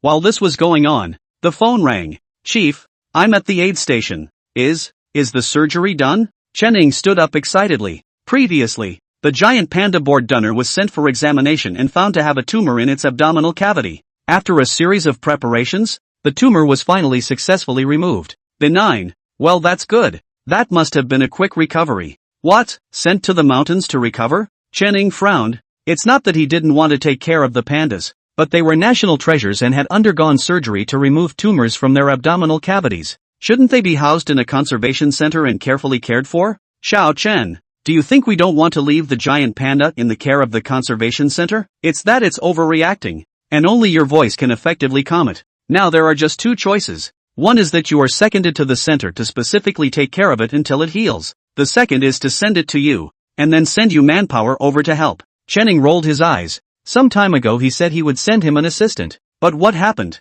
A sentence of insufficient manpower sent him away. And now he's here to snub him again. Is he not wanting to take care of the panda? He's worried he won't be able to come back once he's gone. Your teacher and Professor Luo also think you can take care of it. So I'll tell you what, just give me an answer within a week. If you're going to send the panda up, you'll still have to do some remodeling work there. So it'll be half a month before you can send it over anyhow. In fact, rescue stations have rescued pandas before. Behind the two small buildings there is a simple concrete house and a circled hillside where the panda that was rescued lives. Director by means that if Stuffy Tuner comes back to recuperate, the probability is that he will have to remodel that animal house and add some more panda-needed enrichment facilities. This is good. The system's task has been completed after the Stuffy Dunce hit the CT. The advanced version of the animal psychology skill is also owned. He is planning to conceptualize a dissertation in a related direction. The Stuffy Dunce is an excellent object of observation. The video of Stuffy's plea for help, which was edited out a while ago, can also be sent out along with the news of the successful surgery. Animals actively seeking help from humans, which is exactly in line with the direction of his research. Chapter 13, Do You Lose the Leopard? On the third day after the phone call, the engineering team came up to do the work. The main structure of the panda house home is intact and in need of interior remodeling and renovation. Air conditioning is not needed on the mountain, but ventilation systems for the inner rooms have to be installed, as well as the standard equipment for a panda house has to be fully equipped. 2 rooms were also urgently packed out for the office and accommodation of the veterinarians who went up to the mountain to assist in the follow-up treatment. The staircase of the office on Chen Ying's side was originally inside the iron gate, but now it is necessary to change the position of the iron gate of the building to reveal the staircase in the center, and it is also necessary to add an iron gate to the entrance of the building on the other side. The blindfolded room was moved to the other side of the stairway to separate him from the 2 big cats before the little guy was in such a tight spot every day that he looked like he was on the verge of depression. Although the rescue station is small, it is still well equipped with basic testing equipment, ultrasound machines for small animals, small X-ray machines, portable electrocardiograms, and so on. The fracture of the blindfold was determined by the small X-ray machine. Now all these instruments are moved to the warehouse next to the panda house. The original storage area where animal food was stacked was cleaned up and painted, and a number of inspection rooms were partitioned off with lightweight wall panels for a more professional look. Originally, an aid station of this size should have at least 3 people working in it, but given the low wages and the fact that it is located in the mountains, there has never been enough manpower. Their job is not yet like Ainley and their rangers. Grassroots rangers can still recruit people in the village part-time. They are professional and technical personnel now, not learning this, and it is impossible to let them just get started. Most of the critters rescued by the rescue station are state 2, and there are quite a few state 1s as well. No one can afford to take responsibility if something goes wrong. But things have gotten a lot better in the last year or so. Their center director Bai and Chening graduate tutor Professor Bai is a cousin. Professor Bai with a few graduate students this year all to throw here to internship, more or less to replenish the fighting force. All of the forested land in this part of the hillside is set aside for the use of the rescue center. But if you want to build a housing facility, you have to file a report and get approval before you can start construction. Chening has long wanted to build another specialized big cat medical room. The rescue station office building needs several animal house is still too small, suitable for blindfolded this kind of small animal. Genia and Leopard sister stay inside is particularly suffocating. This is also why he will take advantage of no one. Let it 2 out of the yard to sneak around one of the reasons. He is not very ambitious. He just wants to make the rescue station he is at a sanctuary for all animals to live. The tinkling sound made Genia and Leopard sister always in a state of alert. The 2 little leopards were so abashed that they kept hiding under their mother's belly, and they had to be carried out one by one to eat and fed by Qingying's hold. The good thing is that the masters also know that the animals are afraid, and the schedule was added very quickly, and what would normally take a week to complete took them 3 days to do. The rest of the painting and deodorization was done as fast as possible, and in less than 10 days, the Panda Rescue Pavilion was completely transformed. The day after the Panda House was completed, it was time for Genia's release.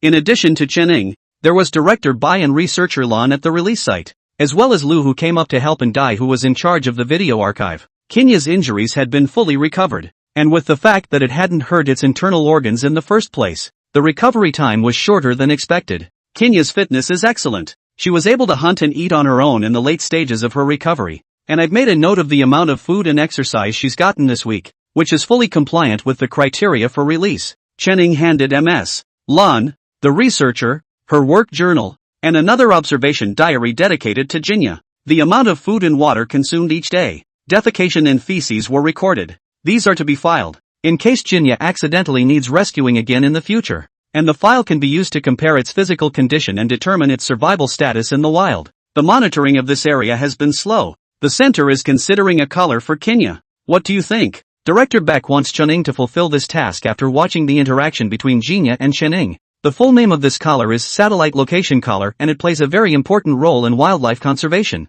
Typically, this collar will automatically fall off after a certain period of time, and then be recovered by the conservation officers to read the contents stored in the collar chip, so as to achieve the purpose of understanding the process of wildlife survival activities. Shen Ying's rescue center belongs to the grassroots level in the country, and its facilities and equipment are naturally not as good as those of the high-level rescue centers, which have been developing rapidly in the past 2 years. The first thing they added to their unit was infrared cameras, which are the most common tool used in animal protection circles. Next is this positioning collar. Chening considered and agreed to the leader's proposal. The collar will not cause any burden to Jinya. It can also help them understand this forest. When the time comes to recycle the collar, either Lu or him to do the work can more clearly understand Jinya's living environment, he certainly will not refuse. Director White came up with 10 sets of collars. Aside from Jinya, Sister Panther was also one of the channels through which they learned about this forest. When putting the collar on Kinya, the big cat was uncomfortable always picking at it. Chunning lowered his head and rubbed up against Jinya.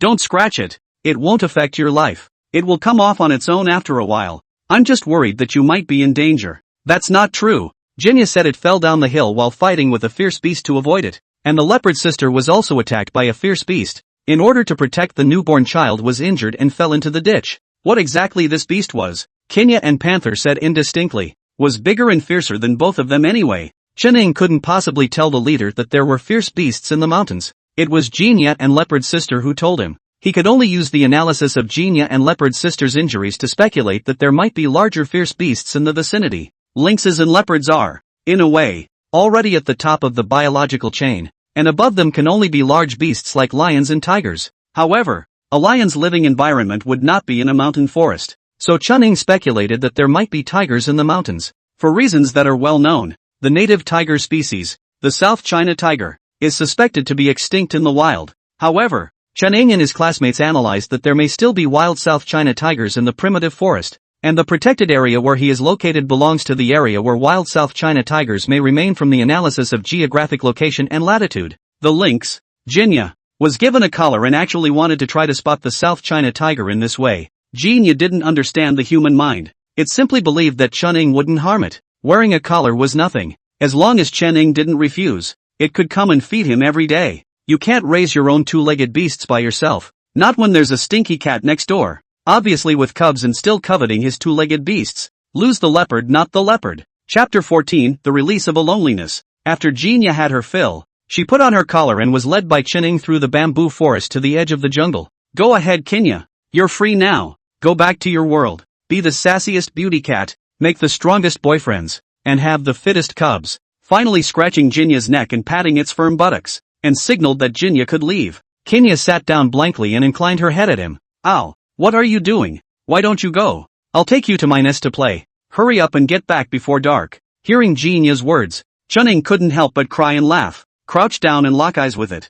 Jinya, big baby, you need to leave on your own. I have to go back and take care of Sister Panther. You belong to the free beings. Go and remember to come back to me for help if you are not feeling well. Kinya cocked her head and locked eyes with him for a long time before finally coming over and licking his face, bouncing and disappearing in 3 or 2 tries. Its tongue was naturally restrained, or else with just this bite, Chunning would have to go straight to the beauty hospital. At the edge of the bamboo forest, Director Bai with a few colleagues in the back observing and recording. Seeing Jinya licking Chen Ying's face, Director Bai turned his head and smiled. It seems that our Dr. Chen's medical skills are good. Look at that. The human patients are falling in love with him. Mr. Luo and Lu, they also laughed. Xiao Chen's skills are really good, and his brain is flexible and he loves to learn. Before I wanted to transfer him back to the center, he was reluctant, saying that the rescue station needs him more. He is a good comrade who can work without fear. The sedan chair is carried by everyone. But Mr. Luo is well aware of the relationship between Director Bai and Professor Bai,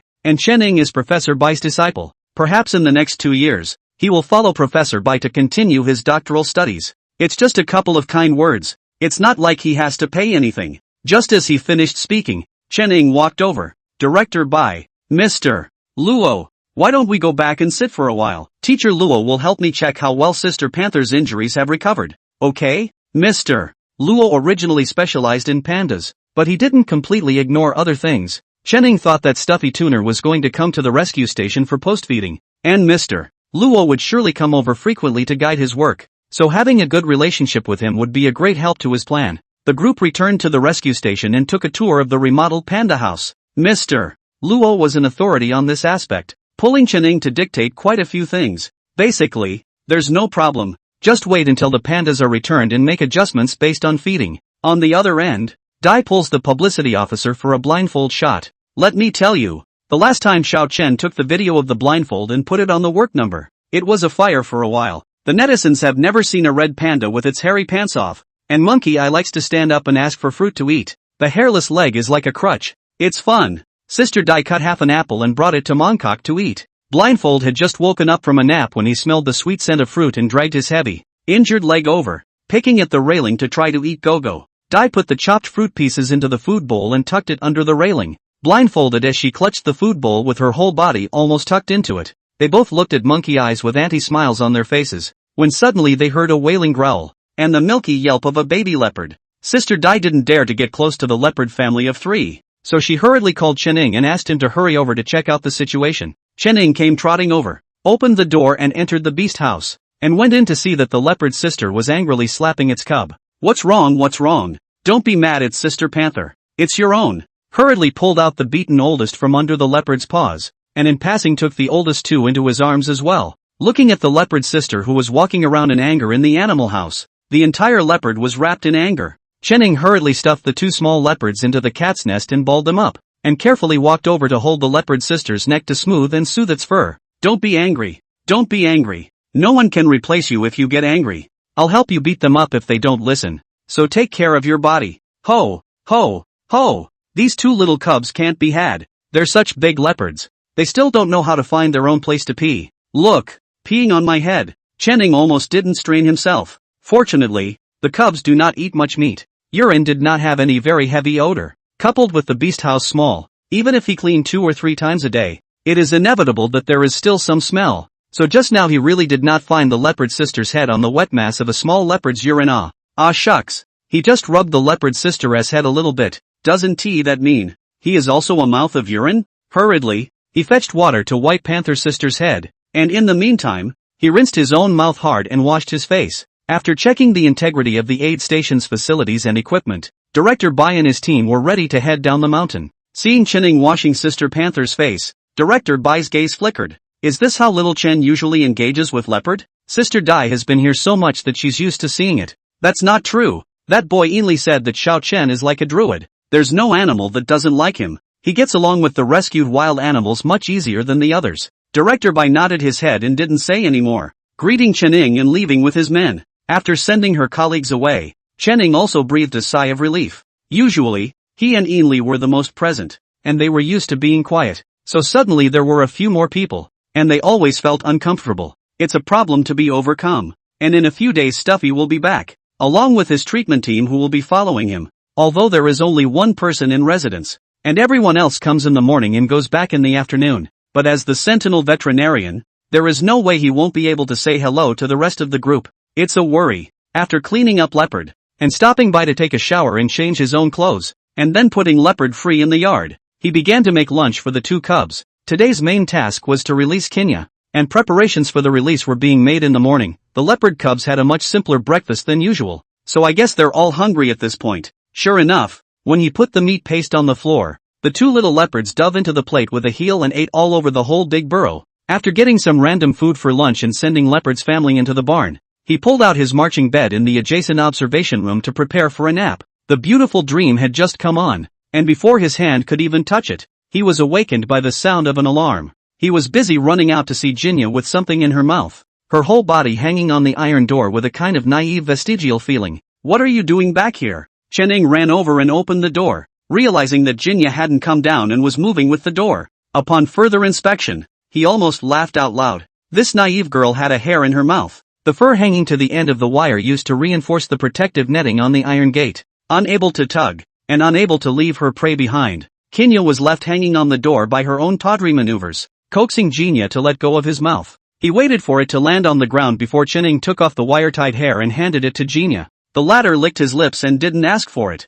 loping his tail leisurely into the yard. So, it's releasing a loneliness? Chapter 15 Brother Lynx. Want to make a video for you? The hair is a gift that Jinya brought to the leopard's sister, saying that the poor old leopard can't hunt until now, so it will reluctantly feed a little. Chening swore he definitely saw provocation in Jinya's eyes, but instead of lashing out in anger as Jinya had hoped, Leopard's sister happily accepted Jinya's feeding. The big cat girl didn't get the desired result and grunted as she swept her tail back and forth across Chenying's calf, whimpering in complaint. Looked at the weather outside. The sky is densely clouded and a heavy rain is expected in the afternoon. Kinya didn't want to leave, and he didn't have to kick it out. After opening the small door next to the iron door so that Jinya could leave at any time, Chening pulled out the traveling bed and laid on it. Sure enough, it started to drizzle a little after 3. When she woke up from her nap, Chening sent a message to Ainley, asking him where he had been on his forest patrol and if he had found a place to shelter from the rain. With so many trees in the mountains and forests, the choice of a shelter is a test of the ranger's experience.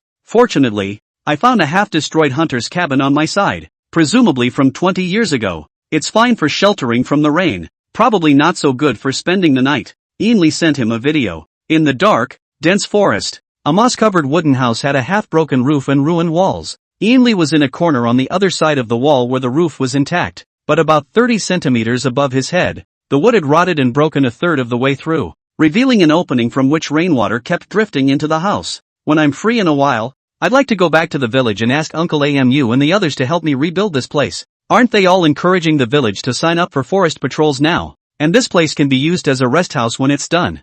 Through the video, Chen also felt that Ainley's plan was good. This room wasn't small, estimated to be 40 to 50 square meters, and there was a large tree in the middle that went through the roof. Because of the shade of the large tree, the rotten side of the roof was actually not much decayed, and the keel frame of the house was still intact and existed. Get some wood and replace the roof all over. Then replace the rotted wood on the walls. Add a steel frame underneath and pad it with wood or bamboo. It is not entirely impossible to cut down trees in the forest, but they have to be approved by the Forestry Bureau, and the species and size of the trees to be cut down must also be reported, and they must be replanted after being cut down. After this series is done, I guess it will have to be the end of the year. Ally, take another picture of the big tree in the center for me. A video would be fine, and walk around it. Chen found something from the small video, but was not sure, and hurriedly sent a message for Ainley to take another video. Receiving the newly shot video, Chen carefully identified it and made a phone call. Ally, I'm concerned that your Hunter's Lodge maintenance program may not come to fruition. Chen Ying's tone was a bit gloating. Take a good look up and see if there are any scratch marks on the trunk of the tree. If I'm not mistaken, this treehouse has been considered a territory by a certain big cat, and it even made its nest in this big tree. Ainley didn't believe it and had to climb up to make sure. As a result, when I went up there, I saw the obvious marks left by the big cats. What's with the bad luck? Can we get it to change places? It can change places. Don't you dare sleep in peace. Ainley was speechless, so he sighed and prepared to change to a shelter while the rain was not too heavy. Just as he was about to head out with his pack on his back, he saw a lynx in front of him looking down at him from the boughs of a tree. You're welcome to say that in that moment. Ainley thought about how his funeral should be held. He dared not move, and neither did the big cat, lying dead on its boughs. After looking at it for a long time, Ainley felt more and more that the big cat looked familiar. It looks tan when there's no sunlight, but in the sunlight it turns a beautiful golden brown color. The fur on both ears is pitch black and flowing, and the whole body is fit and sturdy.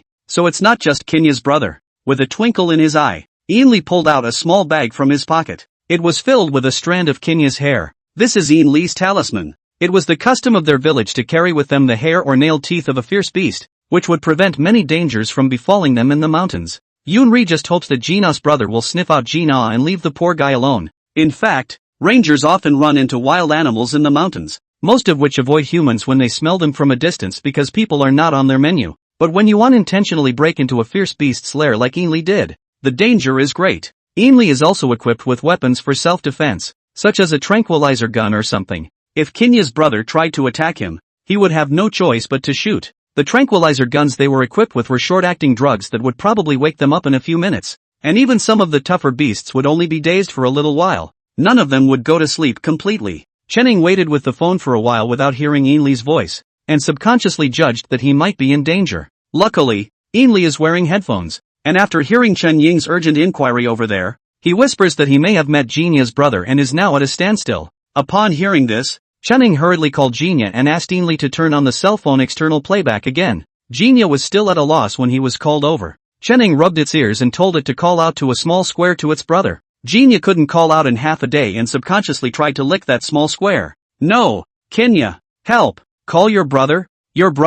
That big beautiful lynx is just across the street. Genia listened half-heartedly and looked up outside, not seeing her brother. But one's own two-legged beasts have made him bark. So bark? Ow, ow, is it brother? Where are you? Genia's yelp came from Ainley's cell phone, and the large lynx that had been poised to strike suddenly stopped moving and looked around nimbly. Ow, sister, where are you? Genia heard her brother's voice in the cold and took a step back in fear, then carefully approached Chen Ying's cell phone and sniffed it, her face full of confusion. Ow, brother in here? Hearing the sound made by his sister, the big lynx directly jumped down lightly and approached towards Ainley step by step. Ainley's heart was beating like a drum, and his hand was shaking as he held the phone. Ally, get something to wrap the cell phone in and put it on the ground so Kenya's brother can talk to it for a few minutes. Guessing that Ainley might not be able to carry the threat of the big lynx, Chen Ning intervened at the right time, telling him to leave his cell phone behind as the man slowly backed away. As expected, the big lynx wasn't interested in Ainley. It just wanted to know how his sister got locked up in that little thing. Ugh. Don't bite. Don't bite. Seeing the big lynx trying to get down at the drop of a hat, Ainley impulsively approached the big lynx to try to salvage his cell phone. Seeing Ainley approaching, the big lynx took 2 steps back and bared its teeth at him, letting out a roar. Don't get mad. Why don't I play you the video? Living as if his brain had short-circuited for a moment, Ainley said as he clicked on the video link application. Chapter 16, in the night, he ran away with his feet. A video call request popped up on Chen Ying's cell phone, and he hesitated for a moment before tapping on it, and was greeted with a blitz. After careful identification, he was sure it was Kinya's brother, the beautiful male lynx. Jinya squeezed in through Chen Ying's armpit, her large faceplate almost pressing against the cell phone screen. Ow, where's my brother? Where's my brother? Chen Ying hurriedly took the phone farther away, making sure that Jinya's entire face could be seen in the small screen. Ainley was also adjusting his distance, but the lynx brother was not as obedient as Jinya, and when Ainley moved outward, it had to growl and then step forward. Kinya told your brother to tell it to stop and stay put, get down in place, and let Ally help adjust the distance before he talks. Jinya couldn't see what was in the picture clearly at all, but it would listen to whatever Chen Ying said. Ow, don't move brother, that biped can adjust something for you. My biped says so we can both talk. The big lynx was a smart child. Hearing his sister's words, he looked at Ainley, who was serving next to him with trepidation, and obediently got down. Don't think it's not a deterrent when it's down. The lynx's movement sensitivity far exceeds that of human beings. Once Ainley has any bad action, what will greet him is definitely the big lynx's sharp claws. Chen Ying took advantage of Jinya's wailing speech to her brother to identify the siblings' features. The head shape is a bit more rounded and the outline is a bit larger for the big lynx. The fur on the ears is black for both siblings, but Kinya Black has a few golden hairs mixed in. Compared to the patterns on his body, Jinya's was a little more delicate and beautiful, and his fur color was a little brighter. But the color of the great lynx's fur was described in the language of the novel as understated luxury. After all, he had never seen fur that changed color in the sunlight before. The most important thing was that the body of the big lynx was stronger and sturdier than Jinya, and the pressure coming out of a pair of round pupils wasn't on the same level as Jinya's. While the siblings were shouting over there, Chen Ying on the other end was also observing Jinya's brother who was lying on the stake and the bitter Ainley who was crouching behind it. Ainley was wearing a raincoat that was easy to move around in, with a hat, and was in no danger of being drenched by the downpour for the time being. Ainley had 2 cell phones, and he gestured towards Chen Ying, and the 2 of them used their spare phones to contact each other separately. Shadow. What now? Do I have to wait for it both to call before I can leave? Chen Ying thought more. This big lynx didn't seem to be very aggressive towards humans at the moment. It would be better if he could take the opportunity to collect a bit of biological samples. Ainley spat out a breath, looked at the big lynx that was lying down and also powerful, hard and fast in its ass. Shares there gripped a hand. The big lynx turned his head and bared his teeth at him, his pupils narrowing into vertical lines. Brother Lynx, I was helping you fight mosquitoes. Look, mosquitoes. Looking at the few hairs and a mosquito carcass in Ainley's hand, the lynx brother collected his anger, but still used his tail to drive Ainley away from himself. It even wanted to try to carry the phone in its mouth up the tree, but after all, its mouth is not flexible and the skin of its mouth touched the phone and disconnected the video. Not being able to hear his sister's voice, the big lynx angrily stood up and roared loudly at Ainley, with a twinkle in his eye. Ainley picked up his cell phone and gave the big lynx several random taps. It's out of battery. You see, can't afford to use it. He sad face to the big lynx Biao acting. Have not seen the hearts of people sinister big lynx impotent anger a few times can only be angry a few times. Unhappily, he leapt up the tree and lay down on the high trunk to lick his paws. Take a lick, and look at Ainley, scaring Ainley, the little Karami, who didn't know if he should take the opportunity to get out of here or not. Regarding Ainley and Brother Lynx's story, Chen Ying had no time to care right now. The sky is getting darker and Jinya has no intention of leaving. Is this treating the aid station as her own nest? If this was his house, Kinya would leave without him, and no one would have anything to say about it. But it's an aid station. If Kinya doesn't leave, will someone say he's purposely keeping Kinya captive? Hands crossed and Jinya confronted half a day. The lynx girl don't open her head not to look at him. Lying on the soapberry tree in the yard leisurely flicked his tail. Anyway, did not see half a bit to leave the meaning. In front of Jin Yuz and his colleagues on the other side of the monitor, Chen Ying dialed Director Bai's phone. When in doubt, look to your superiors. Director Bai has been practicing for many years and has encountered many situations, but like Jinya, the only one he has handled is the national treasure Gao Bushui, who only mixed up the establishment by his own efforts. Jinya is again different from the situation of the High Grandma. For it, director by and other leaders of the center after discussion, instructed Chening to let it go. Love to come, want to go, but in principle, do not provide it with food. Cannot let it get into the habit of meals to open their mouths. After all, they are wild animals, and they are here to protect the homes where these little elves live, not to wear down their wildness and hunting abilities. The matter was reported, and Chening stopped obsessing about it. I also have to do a routine blood test for blindfolds today. In the past 2 days, he carefully observed Monkey's eyes condition and felt that the healing of its bones might be more than expected. If it could be determined in advance that its bones were in a good state of healing, the cast could be removed completely in advance, and the mobility of this little thing could be exercised as soon as possible. Typically for an animal the size of a red panda, the fracture healing period is 6 to 8 weeks. From the time of the injury, only 3 weeks had passed at the most, and he observed that Monkey's eye was already in a similar state to a normal red panda. Once the cast is removed, the healing of the bone injury can be left to heal on its own, without the need for additional immobilization such as splinting, other than basic daily medication. Of course, this is also due to the fact that the mobility of red pandas is a bit sluggish compared to other wild animals. After 2 hours of work, Blindfold's recheck came back with all normal biochemistry and the next step was to remove his cast. As usual, we gave a report to the higher instructor to apply for dismantling, and attached the results of the blindfolded inspection. Not long, the teacher in charge of small wildlife rescue gave approval to dismantle, and let Chening to do a good job of text and image records. Before removing the cast blindfolded, he was still given a shot. The guy wasn't too close to Chen's shadow, mainly because he had the scent of the big cats on him all the time, and to Monkey Eyes Chen's shadow's proximity was a nightmare. Removal was quick. Went for another x-ray and the results came back with a recovery that was nothing short of perfect. The next step is to follow up with a special ointment in Chinese veterinary medicine. Rub it in and bandage it up so you don't have to lick the ointment blindfolded. It was 8 o'clock in the evening when everything was done.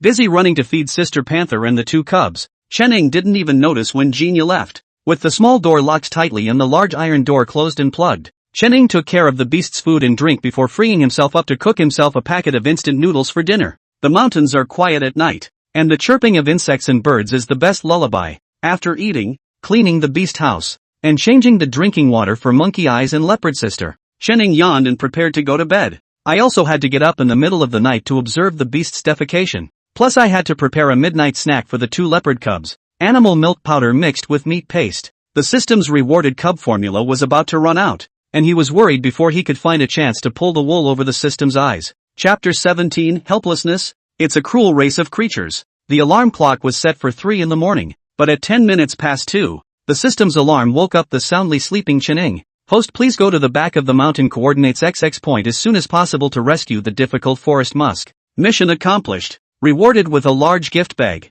The forest musk is the smallest mammal in the genus Mus musculus of the family Muscidae of the order Artiodactyla, commonly known as the roe deer. It is currently a state I at the endangered level. The last time the lynx brother came over to visit his sister Genia, he caught a baby forest musk, which broke the center's heart. It is said that this season has already passed the calving period of forest musk, but there are no absolutes. There are also some individual mating late forest musk will give birth to cubs before the end of July. Doing the math, this female forest musk that had a difficult birth is presumably a late-blooming baby mama, carrying the diagnosis and treatment box, changing into a rainproof and scratch-proof clothes and shoes, locking the door of the aid station, while calling the colleague who monitors the situation, flying to the coordinate point. The colleague who received Chen Ying's call didn't even react before the other party had hung up. Confused, he switched the surveillance from the aid station on the hill to the screen, then poked his partner on the shift. You call up the surveillance outside the aid station on the mountain. Chening went to the mountains to save the wildlife and asked us to keep an eye on the perimeter for him. How does he know there's a wild animal in distress this late at night? I don't know. The caller said he heard an animal call that didn't sound like a normal sound, so he went over to check it out. The 2 monitoring co-workers casually chatted to refresh themselves, their eyes glued to the display. Forest musk production place is not far from the rescue station. From the door of the road to the hill about 50 meters, left inserted into the mountain forest, down the hill more than 100 meters to arrive. It looks easy, but mountain men know that the wild old-growth forests of such reserves are thick with trees and grass, and you can get lost if you're not paying attention. 100 meters under normal circumstances might take less than a minute to run to, but in a dense forest you'd be considered awesome to get to your destination in 10 minutes. It rained most of the day, and the road outside was fine, drying out in the wind, but not in the dense forest. There was a wet feeling to the ground when your feet stepped on it, and if you listened closely you could hear the sound of water plopping under the rotting leaves. Chen was familiar with the terrain of this mountain forest, and with the guidance of the system, he had already arrived at the place where the forest musk was produced after 10 minutes.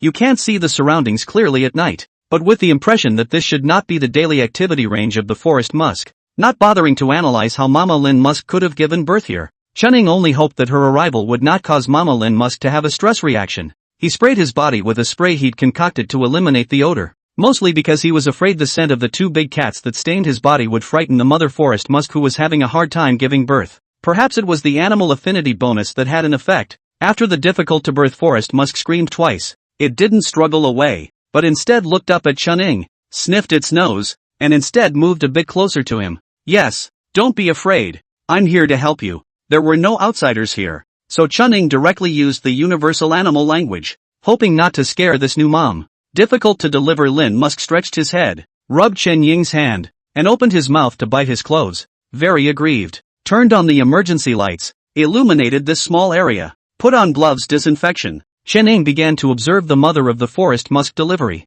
Apparently, the new mom had a backward labor with this one, and it was the little forest musk that came out hind legs first. It tried for no time, its strength was running out, and the baby forest musk was still stuck in the birth canal. Chen hurriedly pulled out the system-rewarded snack block and stuffed it into Lin Musu's mom. This is the universal snack block, which is not normally given to herbivores, but in special cases instead replenishes the animal's strength the fastest. Come on, let's take a break from eating and then we'll try nuke. Touching the neck of Lin Musum's mom, the whole body was wet and I could tell it was already going off. Unfortunately, he left in a hurry and didn't bring any good food for Lin Musum's mom. After thinking about it, he took out the little leopard's already useless bottle and mixed a bottle of powdered milk and stuffed it into Lin Musu's mom's mouth. Lin Musk's mom quickly finished a bottle of milk and gained some strength. Chen stroked its stomach to help it adjust to the pressure of new blame. This time with Chen Ying's help, the difficult-to-birth little Lin Musk was finally dragged out of the birth canal. The effects of a difficult birth make the newborns look much weaker than normal baby forest muskies.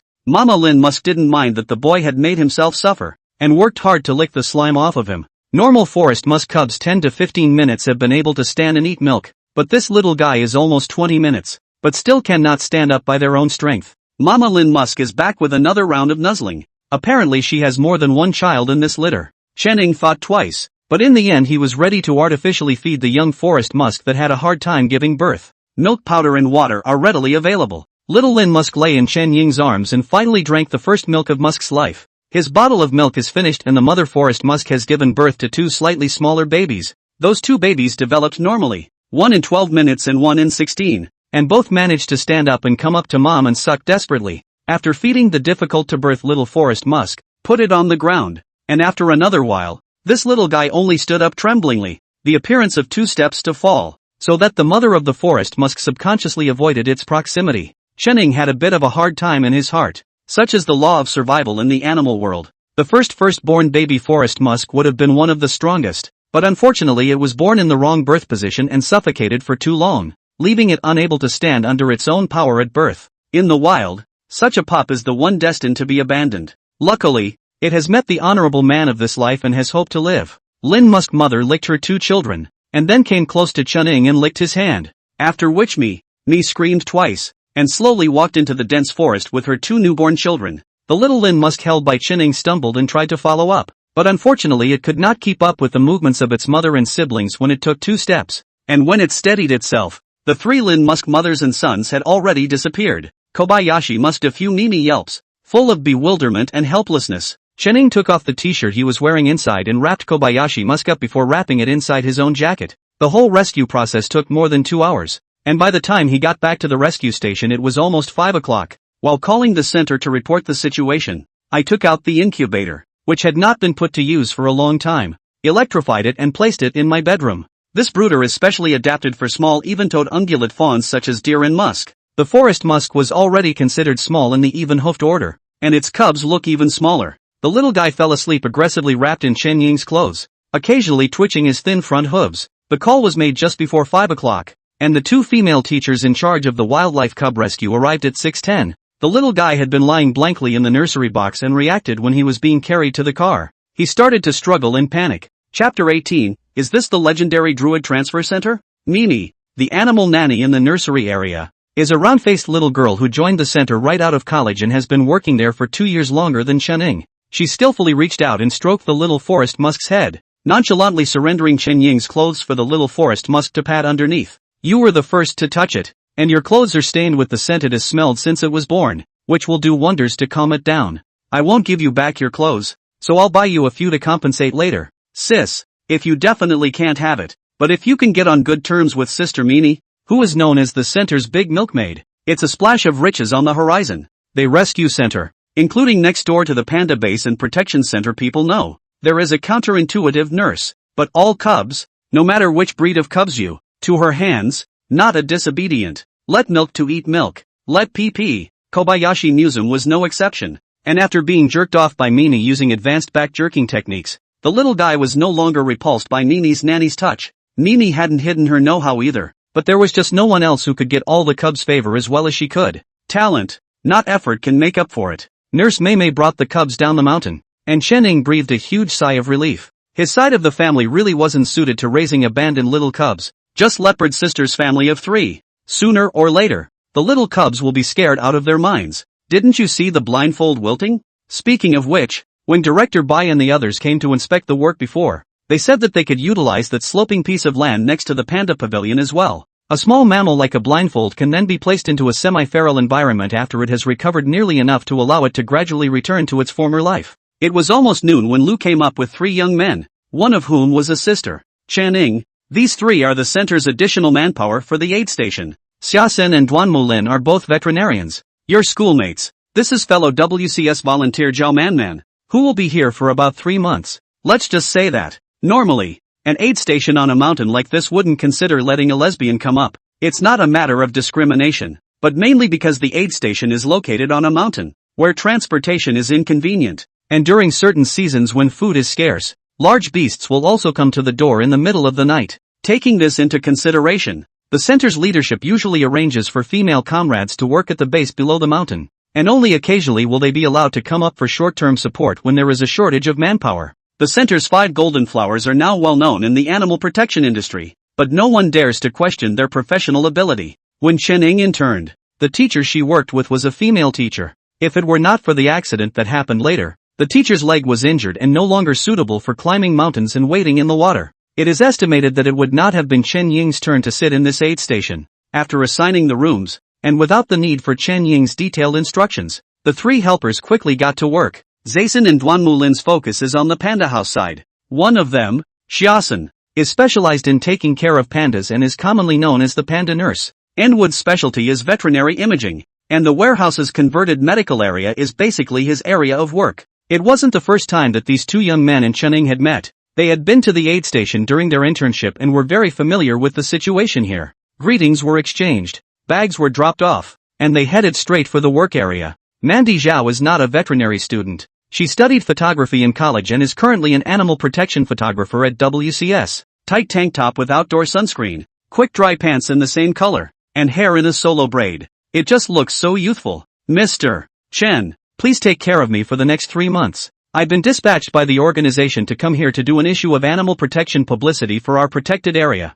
I can handle the daily shooting by myself, but I need Mr. Chen's help in pointing out the range of activities of the Guis. Without an acquaintance to point you in the right direction, it's not always possible to shoot the right profile in 3 months' time. Chunning shook Xiao Manman's hand and let go in 3 seconds. We don't see many kokichi in this area, so if you want to take pictures of rare plants and animals you'll have to go further into the mountains. I'll just start by introducing you to the rare animals that are probably here. The first to be introduced is definitely Panther, who is still recuperating from her illness. That's the closest they'll get to kokichi, or a family of 3. Sister Panther was clearly not a fan of Zhao Manman, and as she faced Zhao Manman's camera, Sister Panther bared her teeth, her eyes taking on a hint of ferocity. The 2 little cubs also stopped playing and hid under their mother's belly, sticking out their little heads and following suit with their mouths open. Before Chening had time to introduce himself, he heard cries of alarm from outside the courtyard. Looking through the window, Chening were startled and rushed out to hug the stunned Jinya. Good girl Jinya. Let's not go in and play ha. You go back first. I'll visit you in a few days. The lynx girl dropped her favorite hair and lay on Chen Ying's shoulder, breathing on Xiaosen with a look of I'm going to kill him. Chening closed the iron door and carried Jinya to the edge of the bamboo forest across the street. Sitting down to calm it down, Good girl. My mistake. I forgot to say hello. All three of them are here to work. Not bad people. Take a good whiff of the odor. Just like Lee's brother. They are all good doctors who are here to help cure everyone. After a long time of bitter persuasion, and picking up the fat hair and stuffing it into Jinya's mouth, he could finally coax the little ant into holding on. Xiaosen and Duanmulin crouched shoulder to shoulder in the aisle between the two buildings, holding their cell phones and snapping shots at Chuning and Jinya. I can finally see why the centers are calling Senior Chen a modern druid. Take a look. Just take a look, guys. Who dares to hold a wild lynx like this? It's not that I'm bragging. This is definitely a scorpion pooping alone. Senior Chen. Next to him, Duanmulin also took a video, and after briefly processing it, posted it to his social account. Nowadays, there are not many young people who do not play social accounts, but the two of them did not expect that this short 1-minute video quickly exploded on the internet. Right now, the two of them didn't know what had yet to happen, and only watched with envy and jealousy as Chuning interacted with Jinya. Zhao Man was quiet as she set up her camera and captured the moment of interaction between Chuning and Jinya. Under her lens, the bond between Chuning and Jinya runs in both directions in the same way that shovelers run in both directions for their masters. Holy, look at you. Sharsun jerked to his feet and pointed toward the end of the trail. A woefully out-of-shape man carrying a large bag heads toward the aid station, and not far from him, an imposing beast trails. Quick, get help. Don't be ashamed. That's Rico. Duanmulin tugged hard on Zayson's arm. Look carefully before you say anything. That big cat came here with Riku. Could it be that working here ends up awakening the druid profession talent? Duanmulin stroked his chin, a leap of faith written in his eyes. No, both are lynx. Right. Won't they fight? Xiaosen obviously did not get to Duanmulin's brain hole. He was full of my god. The first country is going to fight the first country. Who should I go to help entanglement? Chapter 19, The Leopard Sister with a Bad Mouth. Chuning also saw Ainley, who had returned in a state of disarray, and hurriedly got up to take the things he was carrying. What are you carrying? Ainley's backpack looks to be improvised, roughly crafted, and about to fall apart. You can do it, ally. You can even weave a backpack. While snarking at his best buddy, he said hello to the Lynx brother who was slowly approaching. Hello brother Lynx, come to see your sister? Kenya had long ago come over in a trot and rubbed her head affectionately with her brother. It's just a sweet girl. The big Lynx crouched down and sat down, looking at Chuning for a while, allowing his sister to rub herself against him in various ways. Owl, owl, owl. You keep an eye on my sister. There's a big guy roaming around here. The big Lynx licked his sister's head and nibbled its ear. And after seeing that his sister was bouncing around unhindered, and even a little over alive, the big Lynx got up and headed back at the first opportunity. Kenya tried to follow and was nipped on the cheek by his brother, shooing him away with his tail. Jinya, come back. Chuning rushed over to hold down Jinya, and the Lynx girl instantly shriveled up and got down. Ow, doesn't brother like me? No, your brother is worried about you being in danger and won't let you follow it. Jinya's heart was big, and it took Chen Ying's words seriously as soon as he said it, rolling on the ground and going to rummage through Ainley's basket with his ass in the air. It smelled something tasty just now. Ainley had slowed down by now, lifting the grass and twigs covering the top of the carrier to reveal the rabbits piled up underneath. Holy, ally, you're pulling out the rabbit hutch? Pull back. Where do I have that effort to pull out the rabbit's nest? He bitterly laughed and carried out a throw to Jinya. The Lynx girl joyfully carrying the rabbit leaped up the tree to open the dry. It's the big Lynx that pulled it out.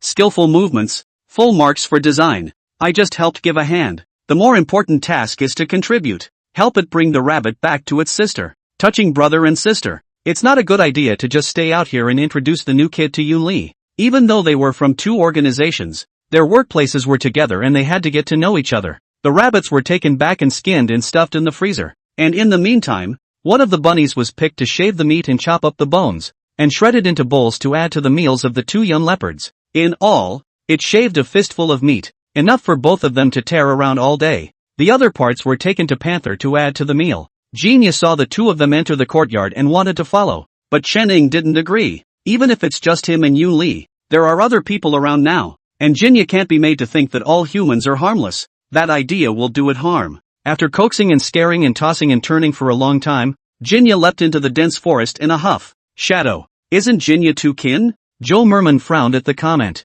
He'll wear down the wild like that. I think it's better to keep a proper distance. Chuning nodded. I know, but I saved Jinya from being injured before. It trusts me. There's nothing I can do about it. I can't go and terrorize it. What if it gets injured in the future and it doesn't come to me for help because it's scared? Natswari and Tuanmulin looked at each other and took over the conversation. Sister Zhao, There are different kinds of wild animal relatives. Our brother Shadow has a talent for attracting wild animals. Others can't do what he does. Otherwise, next time you see Genia you can try to see if he'll get close to you. Although the two of them have not been in contact with Genia. But thanks to Ainley, from time to time, they send a small video of Genia and Chen Ying's interactions to the work group. And now everyone in the center knows that there is a lynx girl who is glued to Chening. But even so, Genia's attitude towards Chening was completely different from that towards Ainley. Chening could touch and rub against Genia. And when Ainley came a little closer, Genia had to show her teeth and then move away from him. Word of mouth. She'll know when she's seen it in a while.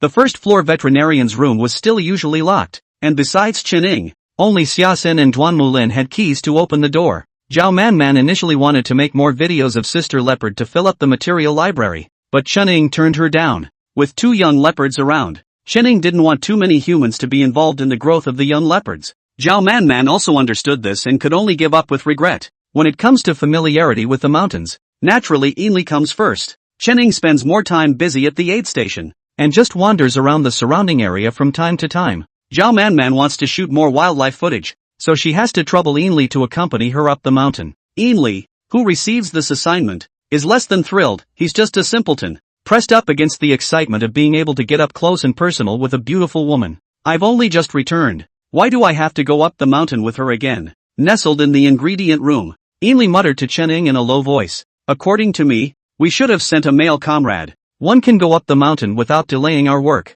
Chening glared at him and elbowed him in the stomach. How to talk. People ms. Zhao is very powerful. Before she went to Qiangtong Snow Leopard Reserve alone to shoot, but no one accompanied. This time over is to complete the task above. Besides, the mountains are dangerous, not to mention men and women. Is that I alone into the mountains also have to be wary? Every time you go patrolling the mountains, I'm like your father, I'm all tied up in knots. Asterisk asterisk asterisk asterisk off. You're taking advantage of me, aren't you? Ainley has no time for his hands, and a headbutt to the head of Chen Shadow. I go. You a soul. I'm concussed by you. The two brothers were messing around in the ingredient room, and outside in the yard Zhao Manman was sitting under a soapnut tree, glancing at the ingredient room window every now and then. Personally, she still wanted Chening to accompany her up the mountain, but people were right. There was still a leopard sister and two cubs to take care of here, and with him gone, it would be a lot of trouble for Xiaosen to try to get started. Brother Shadow, look at your phone. The video uploaded this afternoon exploded. Nathan was lying on the second floor balcony railing yelling downward. Just the one where you interacted with Kimya. Holy, almost 6,000 retweets and over 2,000 comments. Same on my end. Not as many comments as you, but over 30,000 views already. They usually send a video. The number of views are not on the 3 digits. Most of them are classmates and colleagues' friendly likes. This cold 5 digits. Feel rich and wealthy at home. Ainley probed out and loaded up on coins with the two little brothers diagonally above him. This is only where to wear. I gave a video of my shadow brother in Stuffy Tunnel before. Reading are almost 100,000. I'm proud of it? Chening laughed and shook his head, not bothering with the few of them who were blindly pussyfooting around, carrying the extra meal for Sister Panther into the beast house. The leopard sister did not go out in the room all day today, and saw Chening come in, yawned, and came over to rub it, meaning to open the dazzle. While showing off, he asked the two-legged beasts outside what they were smoking. Ho, not at all steady, staggering, scaring me out of my doze. By the way, can I go out for a walk at night? This little room isn't comfortable to stay in for too long. Chening reached out to give it a scratch and wiped its back with a wet towel. Don't go out today for the time being. They haven't settled down yet and are always running around. Wait for tomorrow when the day after the stuffy dunner comes back. I'll find someone to get another piece of land surrounded by barbed wire, and make a walking area for you, okay? Roar. Forget it, don't bother. Just go straight back to the mountains when I've recovered from my injuries. Leopard Sister has no interest in the palm-sized hillside. It's just so used to going out and letting off steam these days that it feels like the cracks in its bones are itching when it doesn't move. Why don't I send them upstairs for shelter later while you move around the yard? Roar. Whatever. After showing off her extra meal, Leopard stretched hard and sashayed over to the sink, barfed a few sips of water, and washed her face seriously, like a girl who seriously dresses herself before going out. Chapter 20, It's Not an Illusion. After dinner and tidying up the kitchen, Chasen and the others obediently went upstairs. The corner of the balcony in the third-floor living area held a set of wooden tables and chairs, and a parasol suitable for the atmosphere group. Natsumi Duanmulin and Zhao Manman sat there on the balcony looking down. Zhao Manman held her precious camera in her hand at all times, and she was probably going to use up a card today. Sister Panther, come on, it's cleared.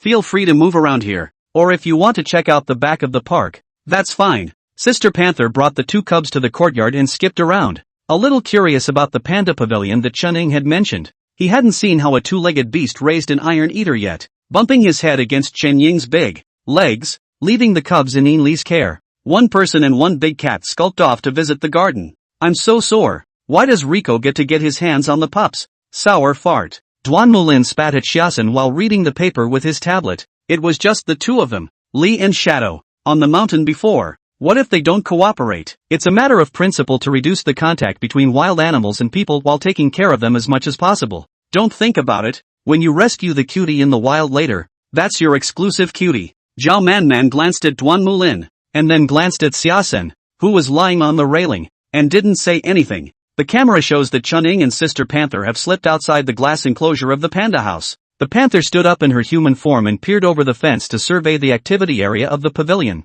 A national treasure deserves to be a national treasure, and even a temporary transition facility is quite well prepared. Compared to the small wildlife house next to it, it's like the difference between a big cottage and a dirt brick house. The panda pavilion can't go in for now, but the open space under the arena next door where the baby pandas are going to be housed is perfectly capable of taking Panther Sister for a little stroll. The area is not that big, 200 or so square feet at the most. The trees in the area are not too many and not too big. They are specially treated. This area was originally dedicated to the rescue station as a training area for rescued wild animals to recover their motor functions on their own, and the layout was calculated so that they could not break out but could move their bodies according to their nature. Chun-Ing opened the iron gate and let Sister Panther go in to play for a while he took a scythe and cut the grass, trimming some of the overgrown weeds. As he was busy, Yin Li came with the two little ones. The leopard cubs had not been exposed to this wild environment since they arrived at the rescue and were so new to it. The two chubby little guys rolled into the grass in a single bound and couldn't even be seen.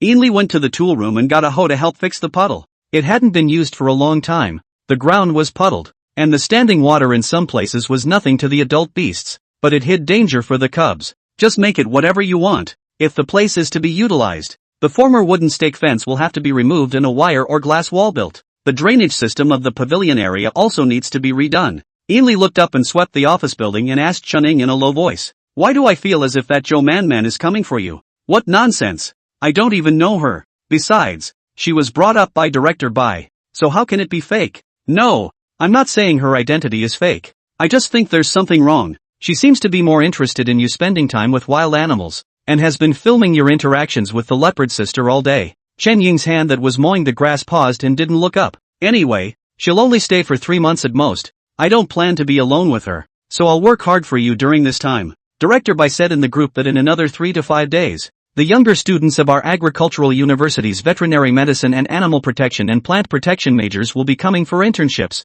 so I'll arrange for 2 people to follow her at that time. It was late in the day, so after casually dealing with the more dangerous places and letting Sister Panther lead the 2 cubs to go crazy for a while, Chen-Ing rushed their family of 3 back to the beast shelter. The little leopard calling didn't want to go, playing hide and seek with Chun-Ing in the park. The leopard sister got tired of waiting and picked up the oldest in one bite, flicking her tail, and left. The other leopard cub saw his mother leaving with his brother, and was anxious, rolling and crawling to catch up with his mother, but also running and screaming at the same time. Can be aggrieved. Boing boing. Why doesn't mommy take me with her? Does mommy not like me? Yin Li carried the hoe and took the sickle in Chen Ying's hand towards the tool room, happily watching Chun-Ing go to catch the little leopard. This little thing is quite stubborn. Chen-Ing can't even hold it. She has to ask her mom to pick it up as well. Sister Panther's brain was so broad and sore from the bear that she had to put down the dead weight of the big man in her mouth to get her dick. After the boss was let down, he lay on the ground and panted, turning his head and picking on Chen Ying's pant leg. It does not understand the self-brother how to think. There is a comfortable cuddle do not enjoy. Have to let mom gripped. Not to mention how fascinating the smell of mom's mouth is, but the piece that was taken in the mouth, rubbed its tender. The tender skin is almost worn out. Chen-Ing picked up Debeo and weighed him. The results of this great month and a half are clearly visible in its weight. This soft meat, this shot dang wave popping arc, the wild cub how can grow so heavy? Panther walked a little way with her dick in her mouth, yucked it up, and spit the little guy out. This little dick is heavier than its brother. The little treasure that fell to the ground didn't even react before its mom stepped over it, crossing over, unrelentingly farther and farther away. Bao raged for a moment and wailed, "Boing boing, mom, you really only like your brother. Dabeo, who was lying in Chen Ying's arms, lifted his hind paws and scratched his ears, his little fat face filled with gloating. Chen Ying cried and laughed, and hurriedly picked up Xiao Bao and carried him into his arms. Don't cry, don't cry. I'll give you an extra spoonful of meat paste later. After saying that, Chen Ying was silent. This feel, this texture, this weight, or else, it is better to reduce a spoonful of meat paste. After sending Sister Panther's family of 3 back to the beast house and packing up the food and water, Chen Ying pulled Ainli up to the 3rd floor with him, preparing for a small meeting. The day after tomorrow the pandas will return to the rescue station. Sister Dai said in the group today that after returning to the center to check the biochemical indicators, it seems that the inflammation indicators are still relatively high. Later Xia has to pay more attention to this aspect. Duanmu, you mainly cooperate with Xia to take care of Stuffy Dunner, observe whether its ascites has improved. There are still a lot of problems that could arise after the surgery, and the center can't help it by sending the stuffy dunce back. There's no one on their end who can comb the big guy down. I asked Mr. Luo for all of Stuffy Tuner's examination information and surgical information, made this follow-up treatment plan, and have already passed it to the medical team over at the base, and will probably give a reply tomorrow. Sharsun looks young and fun-loving, works hard, and is willing to think about a lot of things to ask for advice. Tuanmu also told the plan and arrangement of his work for this period of time. His specialty is imaging, which doesn't seem to help much in the daily care and treatment of pandas, but in the case of Stuffy Tuner, it really wouldn't work without him. Then let's arrange it like this for now. My side of the work is still focused on taking care of the Leopard Sisters family, trying to return them to the mountains and forests earlier. Monkey's Eye is recovering well, so I'll ask you, Duanmu, to give me a hand with the daily feeding. Eli's side still has his own work to do, and then I'll ask you to work hard and assist MS Zhao in completing the shooting of this promotional material. Ainli muffled a response, his expression needy and resistant. Zhao Man frowned. It wasn't that she was being paranoid, she really felt the rejection. Sweeping her eyes over the 4 men, Zhao Man pursed her lips and stared at Chen Ying. Chapter 21, I'm going to report to the leader. The family of 3 returned to the barn, and Leopard jumped up onto the platform and got down, her head resting on her front paws as she looked at her 2 cubs with a bit of a frown on her face. He thinks he's pretty much healed,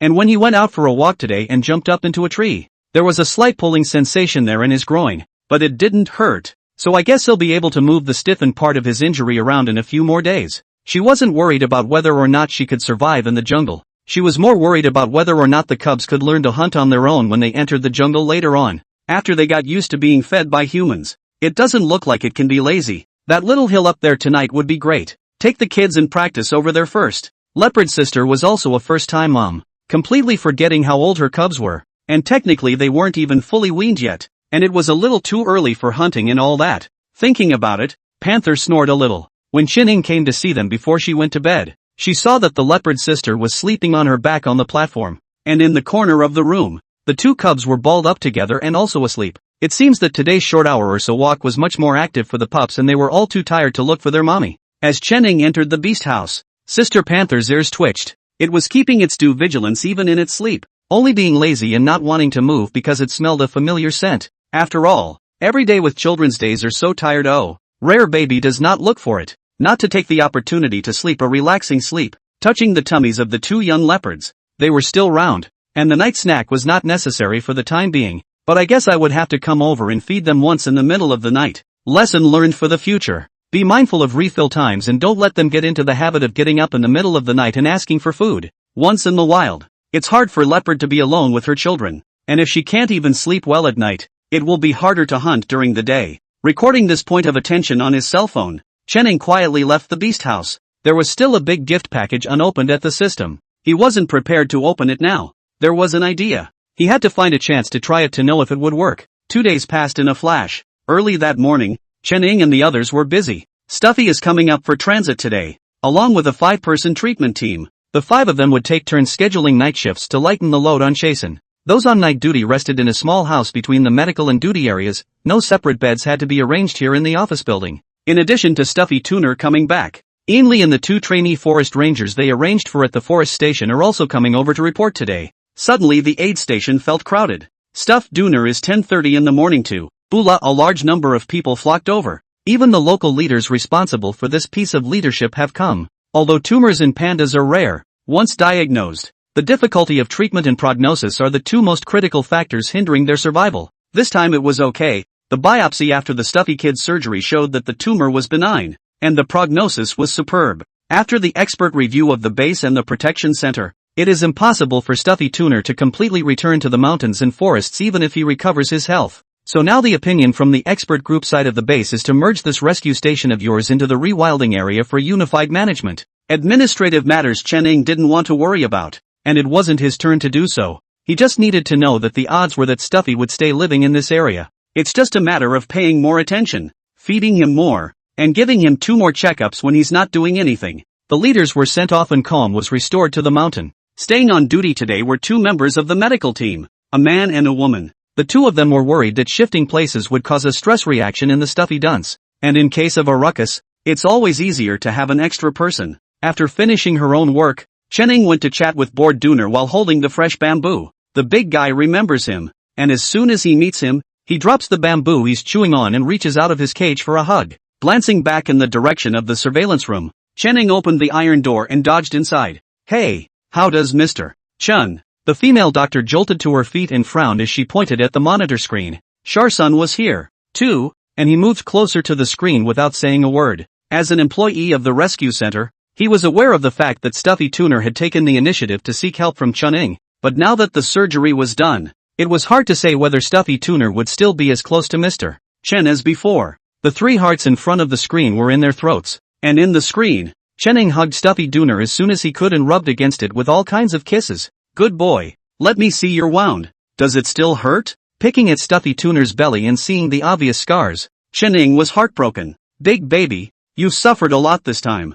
I'll go back to the mountains and get you some wild honey to make up for it. Pots and pans of milk, nests, all with wild honey must be added. He sat down cross-legged, and Stuffy Tunnel lay down next to him, disliking his big head one by one in his arms. Boing, boing. It hurt so much then. It doesn't hurt now, but I'm still not very comfortable. Hearing Stuffy Tuner's words, Chen Ing hugged its head and coaxed it. It's fine. I'll get you some medicine to drink later. Let's use Chinese medicine to treat it. It'll be fine soon. Western medical means are the absolute first choice in the surgical stage, but in the prognostic stage of serious illness, the role of Chinese medicine will be a little more obvious. Chen Ing possessed the full-level medical skills given by the system, which included various means of diagnosis and treatment from both Chinese and Western medicine. Taking herbs? What's the use of that? Muttered the female doctor in front of the screen in displeasure, her companion pulling down on her hand, still not able to stop her. What can the root of Chinese medicine cure? This is a panda.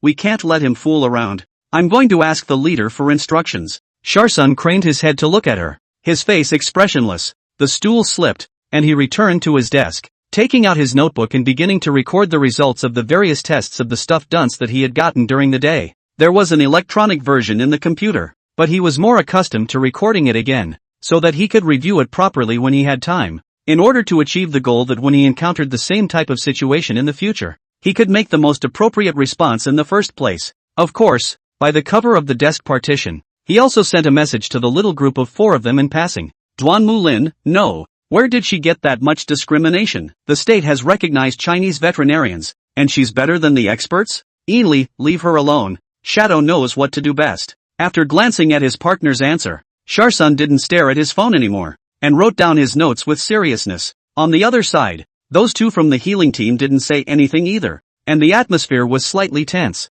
The male doctor staring at the monitor screen sighed in his heart. He was so unlucky today. How come he was grouped with her? And Mr. Chen is also. Why to say in front of her what Chinese medicine? This is a typical only believe in Western medicine means, other than any treatment in her eyes or playing God. Just then, there was suddenly someone else on the monitor, a woman with a camera. Who is she and how did she get in the panda house? The female doctor already had a belly full of fire, and the moment she saw Zhao Manman, the dynamite was set off. Chapter 22, Our children cannot lose at the starting line. Sharsun, who was buried in his notes, glanced up. It's Zhao Manman, the photographer. She's in charge of this issue's motion publicity. Even photographers can't enter the garden house. That's the rule. Nathan snapped and slammed his pen down on the table. This is a rescue station, not a panda research base, and we don't offer a dedicated arena for pandas here. Either you go over there right now and ask her to leave, or shut up, pushing and pushing to look like you can, right? You can request to leave if you don't want to come. Nathan finished grabbing his laptop and binder and slammed the door to leave. The female doctor's face was white with anger, and her hand was shaking as she pointed at the door.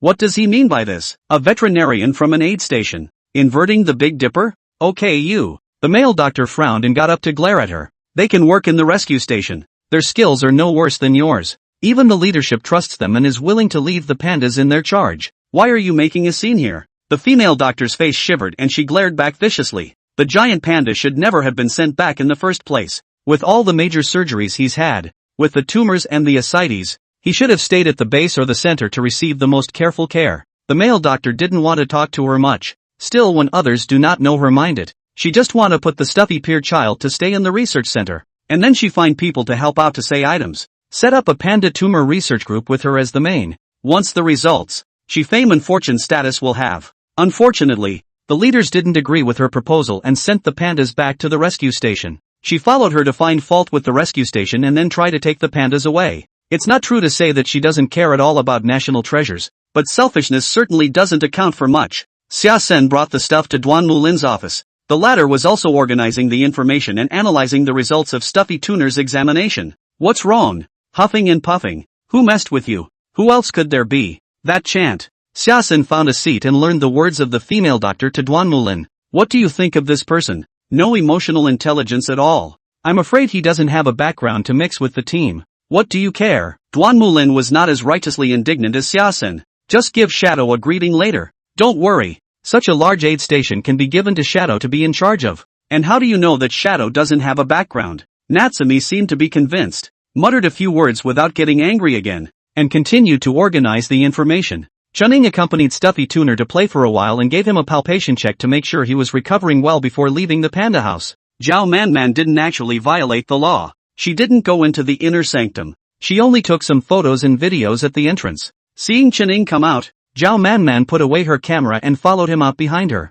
I plan to go up the mountain tomorrow. Ainley said he would first take me to the Golden Monkey's camp to have a look. And if I can get the right pictures, I can just pick another place. If I can't get a shot, I may have to trouble him to keep taking me for a few more days. Only animals, not birds? Of course I want all of them. But Ainley, Xia Sen and the others said that the rescue station side has more information about the animals. And for birds, it's still the Forestry Bureau's side that has a richer archive. That said, Chen Ing grinned, revealing a mouthful of white teeth. Our aid station also belongs to the Forestry Bureau. Ah, you really want to shoot? I'll give you a few places to paddle you to try. Are not far. A little knowledge of wilderness survival is no problem. Zhao Manman smiled but did not answer. As a domestic animal protection circle well-known photographer, she has not only a little bit of knowledge of wild survival, or else she those award-winning photos from where to shoot. Chen Ing did not intervene in Stuffy Tuner's diet and feeding, and took Zhao Manman out of the panda house and turned next door to see the state of the mongoose. Not living in close proximity to the big cats made the days a lot easier for Blindfold.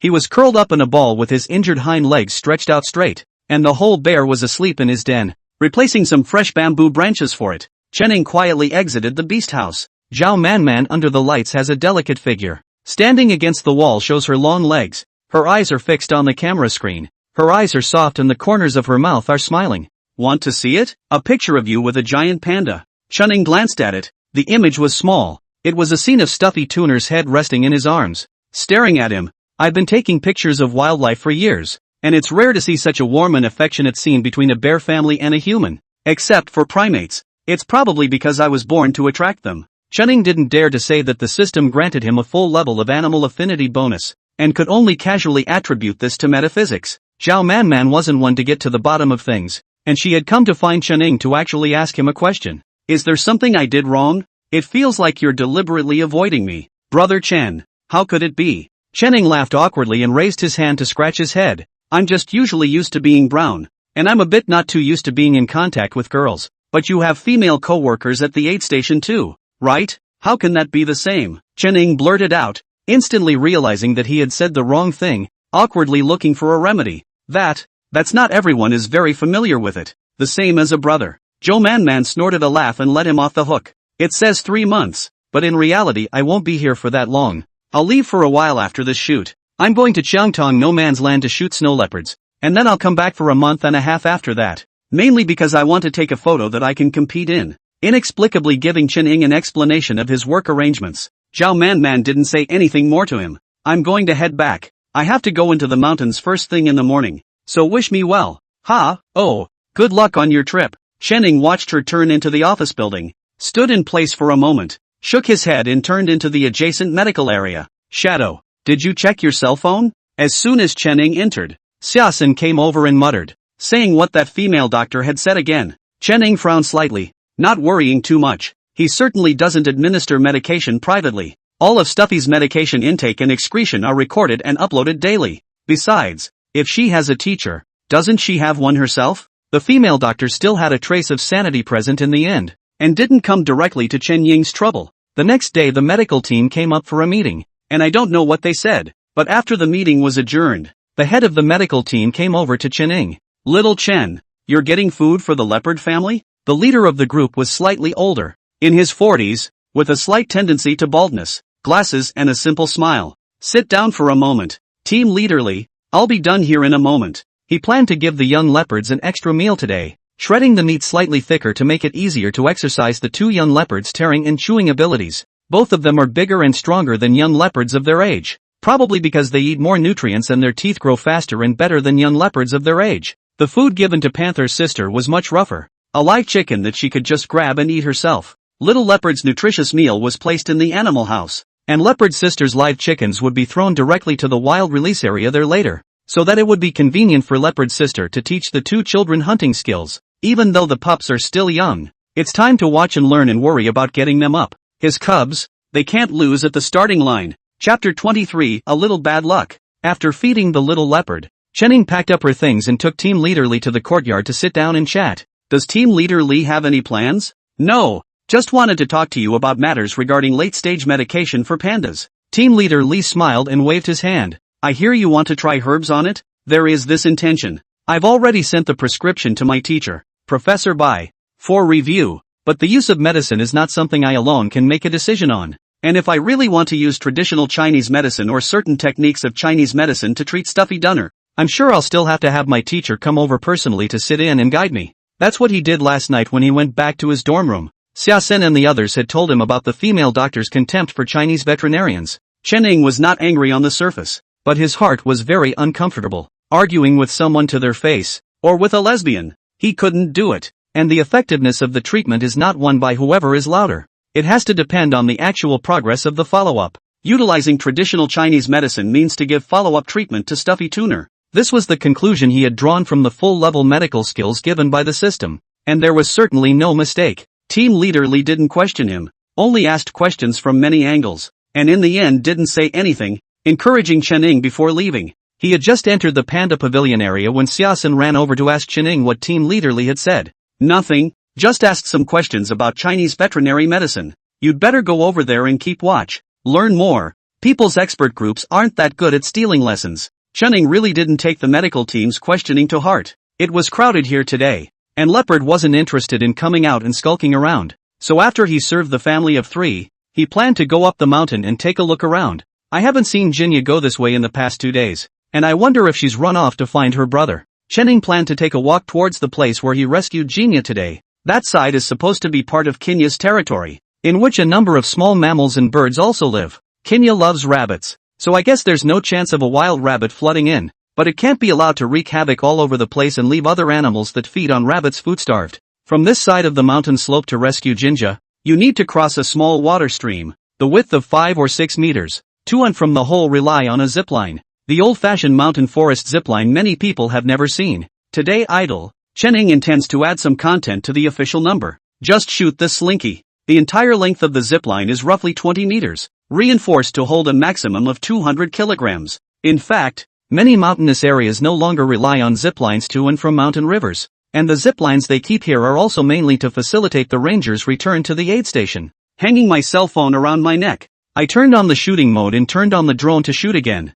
Only after she was ready did Chen Ying put on her improvised equipment and hooked herself to the wire with a safety buckle. With one foot waiting, relying on the inclined arc of the wire, the man bared his teeth and slid toward the opposite bank. At the end of the opposite bank was a small lawn and 2 large trees specially planted up for easy foot parking. Parking with your feet is also a great skill, and you can easily break a bone if you're not careful. Chen Ying is almost considered a local, and he's gotten pretty good at using this zipline. In less than 2 minutes, the man was on the other side of the river. Gathering up his gear and stuffing it into his backpack, He pulled out his hiking poles and continued on into the deep woods. The hiking poles were used more in his hands for pathfinding and to scare away snakes. After all, one never knows if a kick in the dense grass will be replaced by 4 little eyes. Just in case, he also wore high-bang hiking boots. I hadn't gone very far when I saw a herd of rock sheep on the opposite hill making a mess of chasing each other. The terrain of their mountainous area is diversified. The opposite side of the mountains is not as lush as this side of the vegetation, belonging to the alpine meadow area,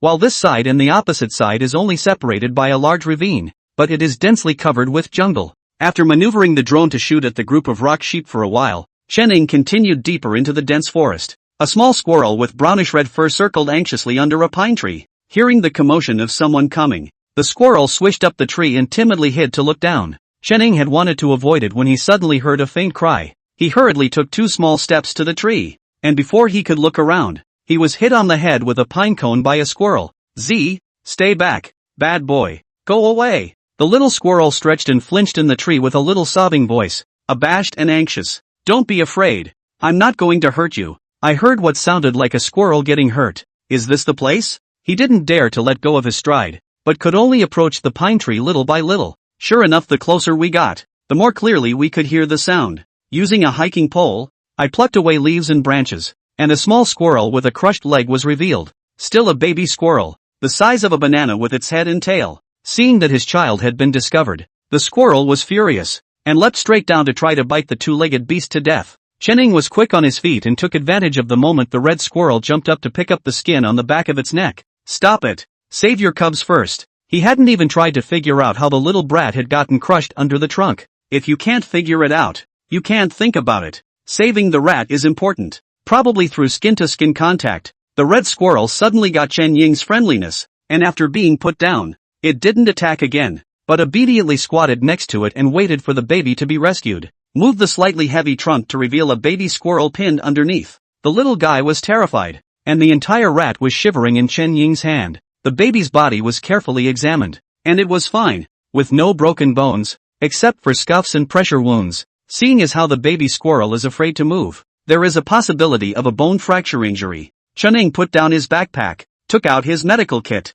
disinfected the little squirrel's wound, applied his own self-made bone wound cream, and then wrapped it twice with a small bandage. The little one is in his formative years, and as long as there are no serious fractures, this bone fracture heals quickly. Plus there's his secret poultice. It won't even take a week for the little baby squirrel to heal. This ointment is one that Monkey Eyes has personally verified the efficacy of. After treating the baby squirrel's injuries and returning it to its mother, Chen pulled out the small bag of dried fruit she had prepared and poured it onto her palm, letting the mother squirrel have a taste. Red squirrel mother picked up the child 3 or 2 times on the tree. Not long down again, ran to Chen hands race a mouthful of dried fruit. Back on the tree. A good half a day or not goodbye down. This interlude disrupted Chen Ying's plans a bit as he packed up his things, put the rest of the dried fruits where he had just sat, and quietly left. Shortly after he left, the mother squirrel came down again, wandered around for a while, realized that the 2-legged beast was gone, and that there was something tasty where she had been before, and rushed over to pick up the dried fruit and stuff it in her mouth,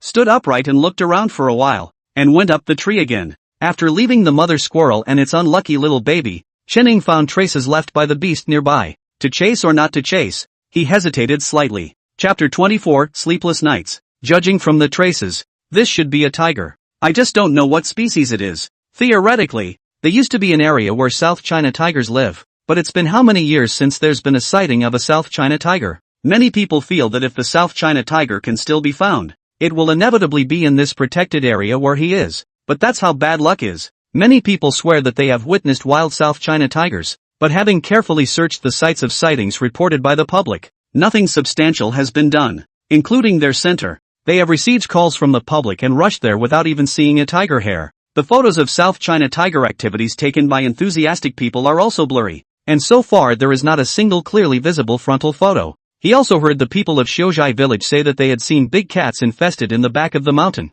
And last time, Brother Lynx also said that there were tigers and leopards here. So even though this trip was on a temporary whim, he hoped that he could really make a discovery. Tightening his backpack, Chen decided to follow the traces, just in case he found them. The direction of the trail's continuation had long since deviated from their usual patrol of the mountain, which was so heavily wooded that even the drone was difficult to maneuver. Unity, you talk about you. Other people's Unity at least can give some black science and technology equipment. You accept the skills of saving animals, nothing else. But the rescue of animals also have to first discover the location of animal injuries. Right. Cannot give to open some related hardware equipment? The system ignored him. Chen was only complaining about it in between rushes. And for the skills given by the system, he only wished for more of them. While he was shredding with the system unilaterally, the system suddenly came with a prompt. The host has completed the task of saving the pandas. The reward has been issued. Rescue giant panda mission completion rating of A.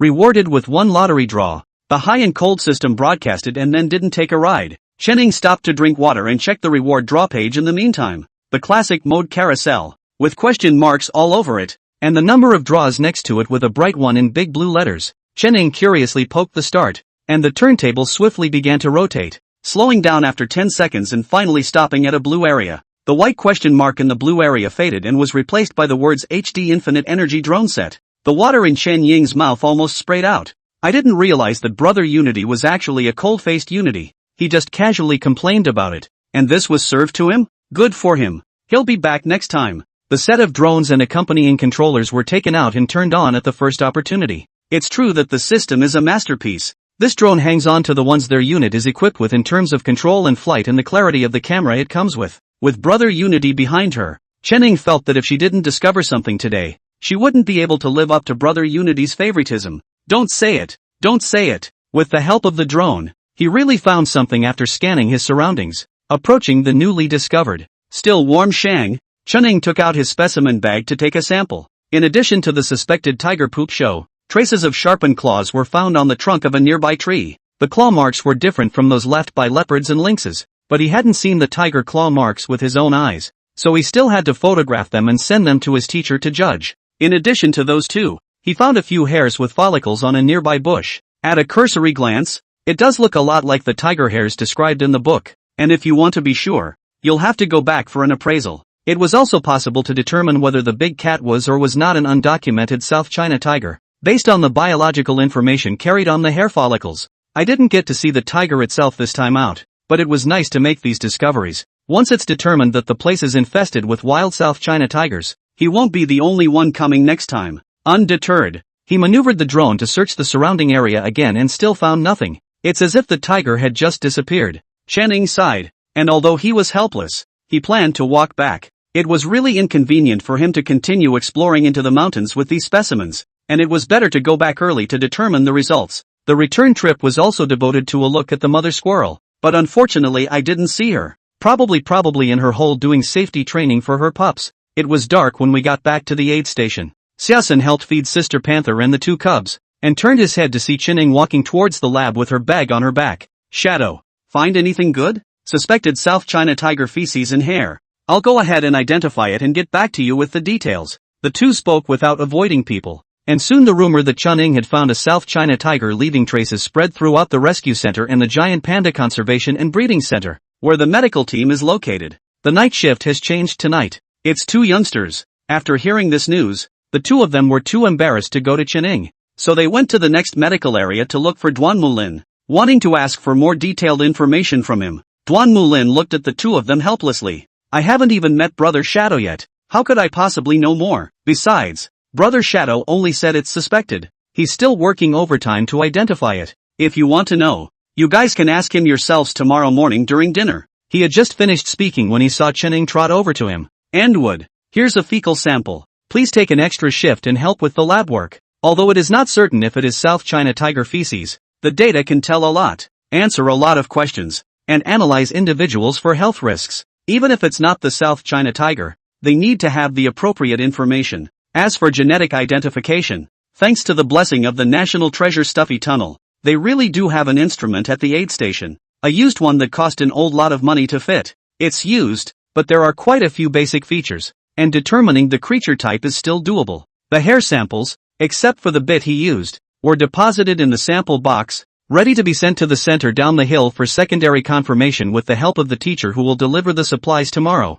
Yet before the next day, half an hour later, a call came from his teacher. Professor Bai of course is not specialized in the study of the South China tiger, but he also has classmates and friends in the study of this. After receiving the news of his brother, Director Bai, Professor Bai the first time to find his own little disciple, Sensei, yes, I found it. There are 2 samples. I'm doing the initial identification now, and I also said that I'll send the other one to the center tomorrow to do it again. Oh, okay, then I'll wait until Mr. Xia comes over. Putting down her cell phone, Chenning pinched her neck and exhaled. It looks like the circle of studying tigers in China is going to be lively again, and I don't know how much his discovery can water down the thesis of his siblings. Of course, it's also possible that you won't be able to graduate in the end.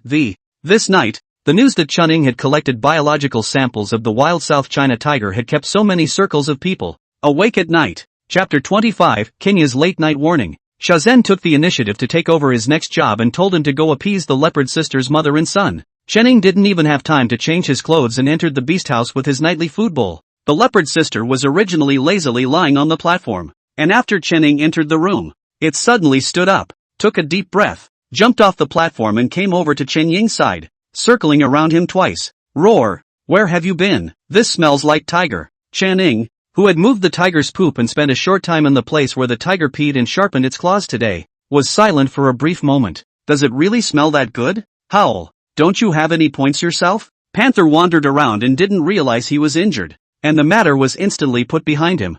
Ho! I'm going for a walk and you're going to go with me to see that big dork. That's no problem, but what about Debao and Xiaobao? Going together? Sister Panther looked at the 2 fat children with disgust, but in the end, motherhood prevailed and rushed the 2 children out the door. Before leaving the house, Chenning had called the panda pavilion side to inform them. These 2 youngsters were not the same as the female doctor from before, and instead, they were excited to hear the words and asked Chenning if they could get up close and personal with Sister Leopard. Chenning didn't dare to promise for Leopard Sister, but said they could pick a time when Leopard Sister was in a good mood to give it a shout. Stuffy Tuner had been dozing off while eating bamboo shoots when he suddenly sat up straight with a jolt. Familiar scent gradually approaching. Stuffy Tuner dropped the half-chewed bamboo shoots, stepped on the iron railing and looked toward the door. Soon, Chenning led Sister Panther into the inner house, not daring to open the bars to let the 2 of them get close. He didn't want to challenge the nerves of the entire conservation center staff just yet. Even so, the heart of the staff in charge of monitoring was tightly tangled in a ball.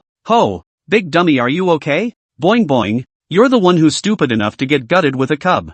I'm pissed off about that. If I hadn't just given birth and hadn't regained my strength, could I have let that thing succeed in hurting me? 2 old friends who hadn't seen each other for a long time sat down face to face and chatted across the bars. Ho! Speaking of which, are you looking for a date this year too? Got your eye on anyone? Oinking. No, that little girl lied to me about the tons of quality male bears here at 2-Legged Beasts, but I haven't seen a single one. Channing, who was stealthily eating melons on the side, didn't expect to hear such a bombastic conversation, and subconsciously looked up at the monitor head. The visibly cracked expression on his face puzzled the staff in front of the monitor screen. What does Dr. Chen mean by this? Looking at us with a look of disbelief. Isn't monitoring routine? We didn't even blame him for bringing Sister Leopard in. I feel that Dr. Chen doesn't feel like he's angry, but rather like he's heard some unbelievable news. Does he understand beast language though? A few of the young men working overtime laughed. No way. You don't really think he's a modern-day druid and knows beast language? The man who said this raised his eyebrows and spread his hands.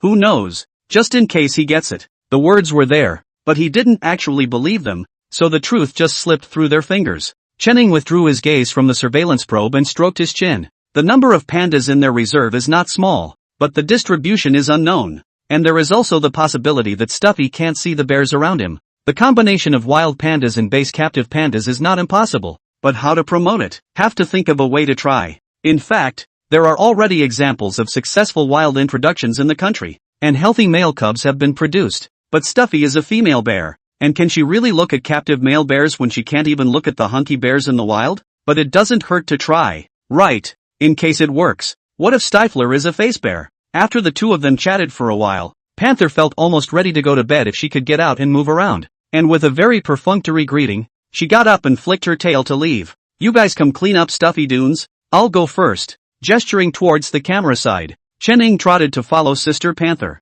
Sister Panther stopped to look at the red panda's blindfolded kennel and activity area as she passed by, but Monkey has gotten a lot bolder lately. Or maybe his guard is down a lot, and he's actually been sleeping blindfolded without waking up. Sneaking off to the same area as the previous activity, 2 little fat cubs were chasing a small, live hare. Brother Shadow, this is what Wang over at the forest station caught this afternoon. Said it came just in time for the little leopard to practice hunting. Duan Mulin squatted in the doorway, next to Deng, the new ranger next door. Seeing Chen Ying and Sister Panther coming over, Duan Mulin pulled Xiao Deng to let open the door and pointed at the palm-sized bunny to explain. Chen Ying looked at him speechlessly. The little leopard was only a little old. So he started hunting live animals? Look at that. It's not like hunting. It's like playing with a bunny. A pounce over. Not yet pounced on the rabbit fell to the ground, rolled a circle up and began to pounce again. But also hunting, selling cute are not enough to sell. Duan Mulin and Xiao Deng saw that Chen Ying had come with Sister Panther, so it was inconvenient to continue guarding the doorway,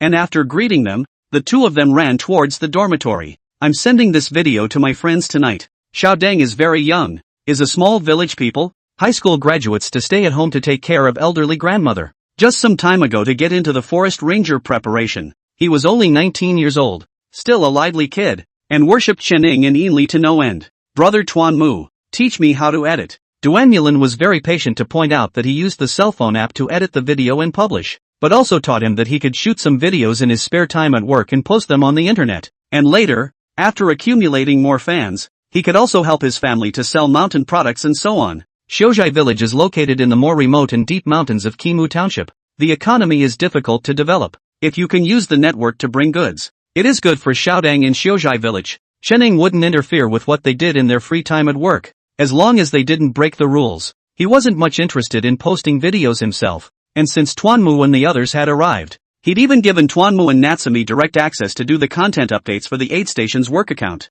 Now his account is mainly for popularization of science, posting some science articles, or answering some questions from netizens, or identifying whether the animals in the photos sent by netizens are national security or not. Duan Mu and the others had just left not too long ago, and Chen Ying was planning to go find something to keep the little rabbit locked up for the time being, so that it would be convenient for the little leopards to continue practicing some other day, when a familiar beastly roar came from outside the wire fence that had just been put up. Is it Kenya? Is it in danger? Not caring about any bunnies, Chen Ying pulled his legs up and ran towards the place where the sound came from. Panther stood on the rock as well and gave a wary yelp. Looking around, the two young panthers behaved themselves and flopped down into the grass, trying to get the deep grass to cover their bodies. Chen Ying ran to the wire fence and saw Jinya standing on a rock, showing a wary expression towards the northwest. With the dark shadows and the night wind blowing, Chen Ying couldn't see any threat over there at all. Just as he was about to ask Jinya, the system suddenly popped up with a prompt. Chapter 26, Brother Black Bear's Acting Skills.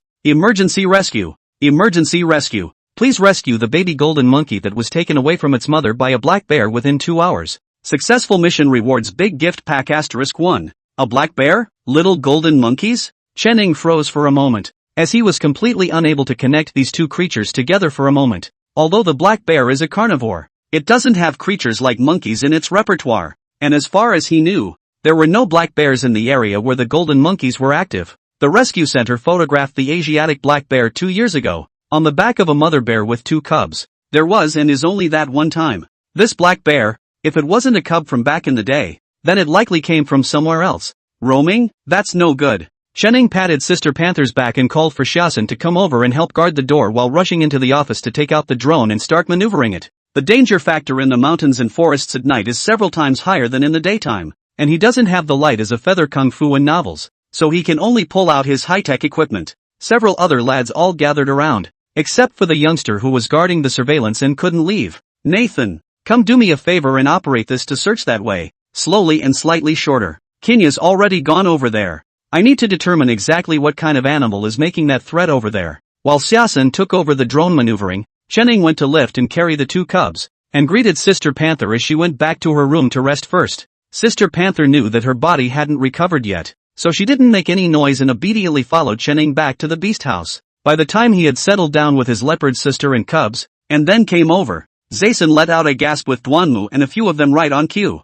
Brother Shadow, it's the Asian black bear, and it's got a little monkey in its hand. Jinya is confronting the black bear. What should we do? Jinya can't fight that big guy. Don't think of bears as a synonym for clumsiness. The Asiatic black bear is not clumsy. It can move up trees and down water, and it's too agile to be a bear. Under normal circumstances, tigers, leopards, wolves and other creatures are not on its menu, but it can't help that people can tear tigers and leopards alive. With that little body of Jinya's, he could be reincarnated with a slap from a black bear. Where? Chen Ying had brought his equipment with him when he came out. It's a kilometer ahead by the river. Brother Shadow, wait for me. I'll go with you while Duanmu and the others watch at home. Channing did not refuse, and the drone was handed over to Duanmu to continue maneuvering, so that when the time came, the drone could be used to provoke the black bear and make it take its attention away from Jinya. The boys from the therapy group also tried to help and were held down. Don't go if you guys aren't familiar with the mountain roads. I'll go with Brothers Shadow and the others. Xiao Deng took the initiative to volunteer. Don't look at his age, but his ability to climb mountains and trees is not weak, and he also has the brains to do things without any ambiguity, so he is a reliable helper. Channing nodded his head. He was also a bit more at ease with Xiao Deng. Xiaosan, after all, is a foreigner, although in the center for more than a year, but the opportunity to go up the mountain into the forest is less, and the difficulty of going through the forest at night is still a little higher. But there's no way. If a little monkey does get caught, he's responsible for communicating, and he can only rely on Chasen to save the little monkey. The three men hoofed it to the river valley floor. Xiaosan is not familiar with the mountain road, even less walking at night, fell down several times along the way, each time immediately get up and continue to run. Half did not complain of suffering. It took them over 20 minutes to get to the 1-kilometer road. Both sides of the river valley belong to fir woodland, and the valley in the middle is a rocky beach more than 50 meters wide. This is the time of year when water is plentiful, and bears may be visiting the river to drink. Jinya stood on a big rock and wailed at the black bear, while the black bear sat at the edge of the water, one leg soaking in the water, his right front paw carrying a small object, shaking it from time to time, his eyes looking at Jinya provocatively. Growl, get out of here, little thing. I don't want to play with you today. Owl, you big dumb bear, let go of that little cub. Ho, what can you do if I don't let go? Black Bear said and picked up the little golden monkey and swung it around twice. Channing was anxious. The little golden monkey did not move at all, as if a tattered rag doll was allowed to play with the black bear. Shadow, what should I do? Xiaosan has taken out the anesthetic gun and aimed it at the black bear, but looking at the block, I guess the pistol does not have enough anesthesia. You and Deng stay here and wait for an opportunity. I'll get the black bear's attention and see if he'll trade with me. He pulled a stainless steel bowl out of his bag and poured half a bowl of system-produced snack chunks and drizzled some honey on top. Another apple was pulled out, placed in a bowl, and walked out with it. The sudden appearance of Chen's shadow made both Jinya and Black Bear wary. Jinya recognizes Chening and wails for him to stay away. This big dumb bear is a badass bear who will hurt him. Instead, the black bear stood up and bent his body down, baring his teeth in an attacking gesture. Chening didn't dare to get too close, tuning out the beast language and wailing with his mouth. Here's some delicious fruit and snacks. Want some? It's my treat. You're welcome. The black bear stared at Chening for a while, tentatively shrugged his nose, and sure enough, he smelled a sweet scent. The saliva instantly flowed uncontrollably. Unfortunately, it was too dark for the human eye to see clearly, but a drone flying silently in midair captured the scene clearly. The black bear came over tentatively, while Chening put down the stainless steel bowl and stepped back 2 or 3 meters towards the back. This distance is very close to the black bear and very dangerous, but without entering the tiger's den. He had come to save the little golden monkey, and if he was too far away, it would be impossible for him to snatch the little golden monkey back from the black bear. The black bear approached the stainless steel bowl very vigilantly, sniffed down, smelled the fragrance of the apple, and the sweet scent of the honey underneath. And then the bear's heart was so happy that he threw the little golden monkey aside, grabbed the stainless steel bowl with one paw, and grabbed the big apple with the other paw and bit it fiercely. The system's drone is modified with a grab feature at the base below. While the black bear was feasting, Chen Ying's headset contacted Duanmu to operate the drone for an instantaneous capture. The drone noiselessly approached the small golden monkey that was thrown on the ground, and quickly extended its metal claws to snag the little monkey's body, instantly accelerating away. The black bear was keenly aware of the fluctuations in the air, and when it looked back to see that the little monkey had disappeared, it immediately stood up and let out a bear roar. And Kinya, not to be outdone, let out a roar as well. Just when the black bear felt that it was being provoked and was ready to strike at Jinya and Chening, behind it, there were several roars coming from behind it, respectively, as well as rocks falling from the sky and smashing on the back of its head. Kinya's cat's eyes rounded and she let out a delighted sound. Ow, it's brother. Brother is here. In addition to the lynx brother, a dozen monkeys also appeared at the edge of the river valley. The rock that smashed into the back of the black bear's head was their work. The black bear that was originally showing its teeth and full of ferocity. After seeing that it was surrounded, the entire bear was dumbfounded. He even stuffed the uneaten piece of apple he had grabbed in his paw into his mouth, showing a silly expression of "I'm eating. What do you want? You want to eat together? I'm eating. What do you want? You want to eat together," with a silly expression of "too bad we don't have any more." In terms of acting skills, Brother Black Bear hangs over a bunch of traffic. Chapter 27, Rescuing the Little Pup. Chunning didn't look at the black bear much as he took the little monkey that the drone had sent over and immediately began to resuscitate it. The little monkey was no more than the size of a palm, with a full coat of fetus hair, and it was obvious that it was a tiny little cub that hadn't been born for long. His hands were cold. Chen Ying's heart sank downward, holding his breath and carefully searching for the little monkey's heart to see if it was still beating. After what seemed like an eternity, and what seemed like only the count of a breath, the little heart under his fingers moved weakly. Alive. Still alive. Chunning exhaled heavily and got his spirits up again. Shaosan, do me a favor. Shine the torch on. I'm going to give the little monkey a shot. He did not dare to go back immediately with the little monkey, and began resuscitation on the spot. One more minute of delay and the probability of the little monkey's death goes up a little. Rescue medicine he carries with him. In the field at any time may encounter the need to rescue wildlife things. Cannot be dragged back to save it. But to be honest, it was the first time he had encountered such a small monkey for resuscitation. Thank you, Unity, for the full level of healing. At some point, the atmosphere along the river valley had changed. The black bear was nowhere to be found and the stainless steel bowl was knocked over there on the rocky beach. Uneaten snacks were scattered all over the place. Not knowing which nocturnal animal would be cheap, Kenya plopped down next to her brother, while the lynx brother crouched a short distance away in a very stylish manner. On the fir tree next to them, a dozen or so monkeys silently watched Chunning give the little monkey first aid. One of the female monkeys tried several times to come down the tree to hold her baby, but was stopped by the largest monkey, who finally grabbed her tail and forbade her to move. Shaosan and Deng each held a flashlight on the little monkey. Chenning knelt on one leg, his jacket folded into several layers, and the little monkey lay on top of his jacket. The potion was pushed into the little monkey's body, and after a few minutes, the monkey's chest could be seen heaving with the naked eye. It worked. The little monkey's life shouldn't be in danger, right? I don't know. But now the little monkey must be returned to the rescue and kept in a nursery for a few days for observation. He sat back and raised a hand to wipe the sweat from his forehead. Monkey, the little guy should be fine now, but it must still be observed. You can't take it away for now. After all, too small. By the black bear did not lightly tossed for so long, temporarily seems to be out of danger. But who knows what will follow. Genia also wailed a few times towards the group of monkeys, and the big monkey in the lead squeaked twice,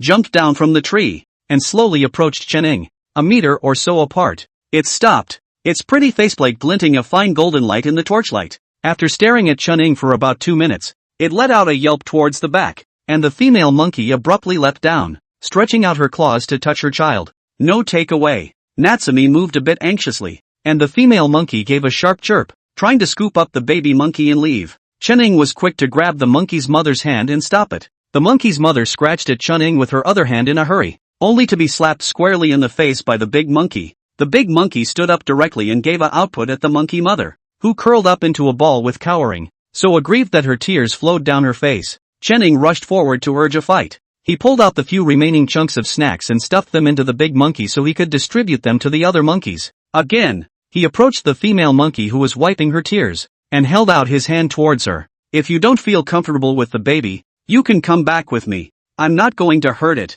I'm saving it. Z, do you hear me? Affinity combined with beast language. Chenning explained to the monkey mother in a gentle tone. Seeing that the mother monkey seemed to understand, Chen Ying's hand reached forward again. The mother monkey hesitated for a moment, reaching out her paw to grab Chen Ying's finger before being led by him to the child's side. Chenning put the little monkey in his arms for him to hold, and picked up the mother monkey again. We'll go back to the aid station first. Monkey, Lynx, Kenya, you want to tag along? Not caring whether they agreed or not, Chenning held the mother monkey and took the little cubs to the rescue station. The return trip was a little slower, and it probably took almost half an hour to get within range of the aid station. Kenya tried to move on, but was stopped by her brother holding the back of her neck by the skin. The big monkey, on the other hand, jumped up a nearby tree with the rest of the monkeys and hid in a well-behaved manner. Okay, you guys feel free to move around. I'll take it both in and check them out first. Tell Zason and Deng to go and get some food out for the monkeys. Genius siblings don't need them to worry about it. It too know how to hunt on their own. Duanmulan had prepared in advance, and as soon as the little monkey returned, he played along with his medical teammates, guiding the monkey's mother to put the little monkey on the examination bed. Under the light, you can clearly see that the mother monkey also has a lot of wounds on her body, some of which have already scabbed over, while others are still seeping blood out. The mother monkey is so nervous that the wind makes her shiver. Chunning simply held it and sat down next to it, letting it look at his baby before he shaved it to clean the wound. Wild animals are very capable of self-healing and don't need him to intervene too much. Besides, the baby monkeys still have to be fed, and you can't medicate the mother monkey. The trauma medicine was chosen to be the least irritating kind, and when it was applied the wound would probably be all scarred up by tomorrow morning. Luckily the little monkey didn't break any bones, but because of the shock and the bumps and bruises from the bears along the way, it had a finger-sized bag on its head, and its body was bruised to varying degrees, and it even had a small cut on its belly from the bear's claw. We cleaned, sterilized and medicated the monkeys, put them on oxygen in the incubator, and worked until 1 o'clock in the morning to finish the day's work. The baby monkeys in the incubator had no way to breastfeed, plus the mother monkey was also injured and in shock and could not easily feed her baby. Chenning simply used a bottle of milk powder for artificial feeding. After less than 5 milliliters of milk, the little monkey fell into a deep sleep, unwilling to leave. The mother monkey plopped down on the nursery box and watched her baby motionlessly through the transparent lid. You guys go ahead and get some rest. I'll keep an eye on it both tonight. It's better if I keep watch. Shadow, you're tired after a long day. Hurry up and get some sleep. Why don't you leave it to the two of us to watch? The two lads on the night shift from the panda therapy team volunteered to help. We're both going to be here on night shift watching the surveillance anyway, and we're also going to be observing the stuffed dunce sleeping and eating at night, so it's just as well to have the two of them on duty with us. Chenning does not doubt the professional attitude of the two. Can enter the giant panda medical team? The strength is certainly not bad, but also because they have been specializing in the direction of pandas, the treatment of other animals and breeding is not necessarily good at. Duan Mulin got up and pushed Chenning away. Brother Shadow, leave this place to me. I'll call you first if anything happens. Don't worry, although I'm studying veterinary imaging, my family runs a veterinary clinic, so I'm sure I'll have no problem with ordinary feeding care. To say any more would be to distrust your little friend. Chenning nodded. Then I'll go check on Jinya and Brother Lynx again. If there's nothing else I'll go to bed first. I'll come and change you at 5 in the morning. When he was about to go out, he suddenly pointed at the window. You guys don't close the curtains over there. Monkey is guarding outside with his brothers. I guess they'll come to see what's going on in the middle of the night. Endrin nodded, not only pulling the half-drawn curtains completely back, but also turning on the small lamp on the desk against the window sill. I'll go to the warehouse later and bring over some more fruits and stuff, so Monkey and the others can add to their evening meal if they're hungry. Seeing that Duan Mulin was very good at making arrangements, Chenning was relieved to go out and wander around to see if Jinya's siblings were still around,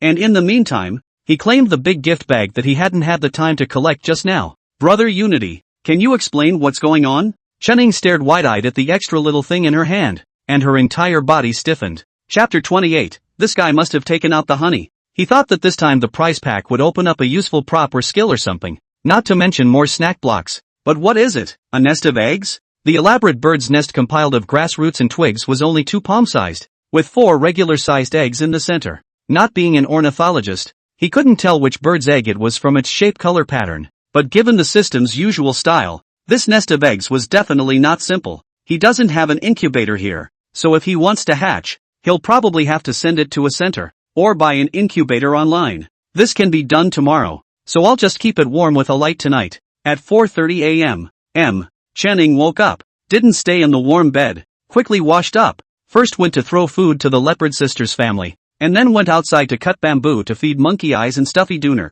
By the way, the bird's nest and eggs hidden in his clothes crossed the clear path and ended up in the medical area. The baby monkey was stable, and when he arrived, Duanmu was breastfeeding the baby monkey, with the mother monkey next to him looking on blearily. Shadow, the big monkey came to visit last night and took the fruit away. Here's the hourly observations I recorded. Take a look. Duanmu's eyes were red. He's also been up for more than 20 hours, and he's still feeding the little monkeys meticulously, so he's a capable man. By the way, Duanmu, does the center have an incubator? When I went out to cut bamboo this morning, I picked up a bird's nest and 4 eggs in the shrubbery next to it. I didn't see the parent bird, so I guess we'll just have to incubate them ourselves. I think there is. I'll ask later. If there are any vacant ones, have them bring them up when they go up the mountain. After handing over his work to Chenning, Duan Mulin left the office with a yawn. On the other side of the monitoring room, the two partners had just finished the daily checkup for the stuffy dunce, and greeted Chen's shadow when they saw him. There was no time for pleasantries. They had to hurry up and write the night duty report. Li, the head of the medical team who came up to turn in at 8 o'clock, helped bring up the incubator. The incubator that was sent up was the small kind that could hatch up to 30 at a time. Chenning had already transferred the little monkey and the monkey's mother to the matching room on the right side of the office building, the first room near the stairs of the beast house where the blindfold used to live. The barn is currently vacant on this side of the house. and the proportioning table is packed out just enough to put the brooder on the left and the incubator on the right. The mother monkey had been sitting next to the brooder and didn't take her eyes off her baby as she ate. Team Leader Lee also helped to check the monkey and determined that the little monkey was in good condition, and that it could be returned to its mother after 2 more days of observation and no problems. I couldn't see much last night, but now that the light was good. The light blue face and flowing blonde fur of the monkey's mother was even more beautiful. Bring the mother monkey her favorite fruit and a bamboo shoot cut into pieces. The shoots were all withheld from the rations of the stuffed dunce. It's so hard to find tender shoots that are edible this time of year. The mother monkey didn't rush to eat the tender shoots and wanted to pass them to her children.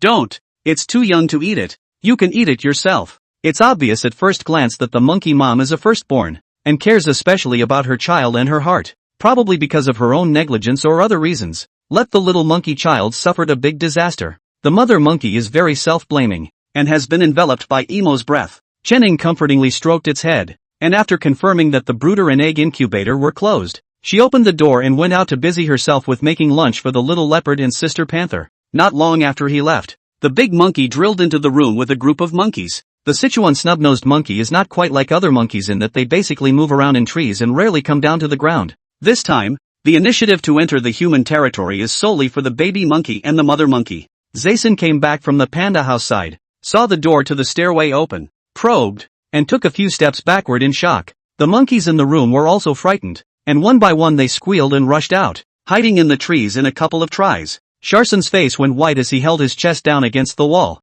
itching to slap himself. Makes you curious in case you scare the monkeys. It took him a few breaths to slow down before he quietly reached out to look, and all of a sudden he was eye to eye with the mother monkey in front of the brooder box with her arms outstretched to protect her cubs. The mother monkey is afraid, but steadfastly stays by her child's side. Sharson shrank back, fought for a moment, and ran to his room to carry a bag of fruit down. Monkey, I'm sorry, you guys take this fruit and eat it. He opened the bag of fruit, spread it out under the tree, and stepped back. Channing, who had come out to watch the situation from the time the monkeys were squealing, didn't say anything when he saw the situation, and after confirming that everything was fine, he continued to cut the meat for the leopard cubs. 2 days quickly flashed by. The little monkey was able to move on its own the next day. The third day left the brooder and clung to mom's chest. The test results are good. The baby is fine. Chenning stroked the monkey's mother's head and stuffed it with an apple. Go back to your companions, and take good care of the child, but don't lose it again. The little monkey looked quietly at Chunning from his mother's arms. With only a short layer of fluffy hair, it appears to have an unusually large head, and with its large bony eyes, it has a sense of adorableness that transcends normal aesthetics. When the mother monkey returned to her small group, several other larger females came over to pet her and help her catch ticks. Alright, you guys get going. Next time be careful and come over to me if you run into trouble. A bag of fresh carrots was handed to the big monkey for distribution by Chinning, who retreated into the yard of the aid station and waved for the monkeys to hurry. A group of beautiful golden monkeys hooted and hollered as they left, and Duan Mulin picked up his cell phone to record the scene. At noon, Deng returned from his forest patrol after his master and found Chinning. Brother Shadow, that black bear doesn't seem to have left. Master and I found the trail it left behind in a valley 7 kilometers away. Sure it was left by a black bear? I'm not sure, but my master says it should be. He hunted in the mountains with the elders of his family when he was a kid and can recognize most of the traces left by animals. Just after that, Master Zhao, who had taken Xiao Deng on a tour of the mountain, came out of the toilet and affirmed Xiao Deng's words. It's black bear paw prints. It's just over the valley. There's a patch of rowan nearby. Black bears love to eat rowan fruit. We also found some scat traces over there with undigested rowan fruit residue in them. Xiao Deng didn't mind the nausea, and used his cell phone to take pictures of the traces left by the black bear, including claw marks, teeth marks, and feces, which he now pulled up to show Chenning over. By the way, Shadow, I also found the carcass of a bumblebee near there. Do you think that black bear could have found the bumblebee's hive and ran off to pull out the honey and eat it? It's quite possible. That black bear looked like a glutton for punishment and a special bear. It's all too normal to rob someone's golden monkey cubs when they have nothing to do with it, so it's all too normal to go digging out a bumblebee's hive. Chapter 29, A Smoky Road with Falling Stones. This side of the aid station was at about 16,000 above sea level, and the place Deng was talking about was already almost 2,500 feet above sea level. The higher the elevation, the lower the plant heights and the sparser the vegetation. The rescue station had installed an infrared camera at this location last year, but it wasn't particularly lucky and was knocked out by a fight between two wild boars. I've been talking about installing it this year and haven't gotten around to it yet. This past patrol was just in time to tune up and inspect all the equipment that needed to be replaced and repaired. The colleague from the technical section didn't come to the aid station. He just got the coordinates and went up the mountain. They hadn't been gone long when Ainley, who had accompanied Zhao Man up the mountain to take pictures, came down on his back. What's going on? Chen Ying and Xiao Deng were talking in the courtyard, and when they saw them both they rushed over to help pick up the man. It was slippery on the mountain and she had to go climb the wall and gave it a fall. Ainley explained with a black face, "Why don't you guys see how her foot is doing? And I'll go change my clothes." As if throwing away some hot potato, Ainley put down Zhao Man and turned to carry his backpack up the stairs. Zhao Man's eyes were a little red, and she stubbornly pursed her lips without saying anything. Looking at the two people's atmosphere is not quite right. Xiao Deng dared not take half a breath, and on the pretext of going to check the protective netting, he turned around and ran away. What's going on? Why is Ally so angry like that? Chen Ying's scrutinizing gaze went to Zhao Man. He was familiar with Ainley's temperament, and although he didn't like to deal with girls, he was able to complete any task given to him well. Since he had agreed to accompany Zhao Man up the mountain to take pictures, it was impossible to watch Zhao Man get hurt. I just want to take some better pictures. Didn't listen to his discouragement. I know I dragged him down and had to work hard for him to carry me down the mountain, but it's not like I did it on purpose. Zhao Man is also aggrieved. It's not like she was injured for her own sake, and it's not like she wanted to take better pictures to publicize the place. Chen Ying also do not know what to say. Always feel Zhao Man words where there is something wrong, but cannot say exactly where it is wrong, can only be silent. Fortunately, Zhao Man's ankle is just a muscle sprain.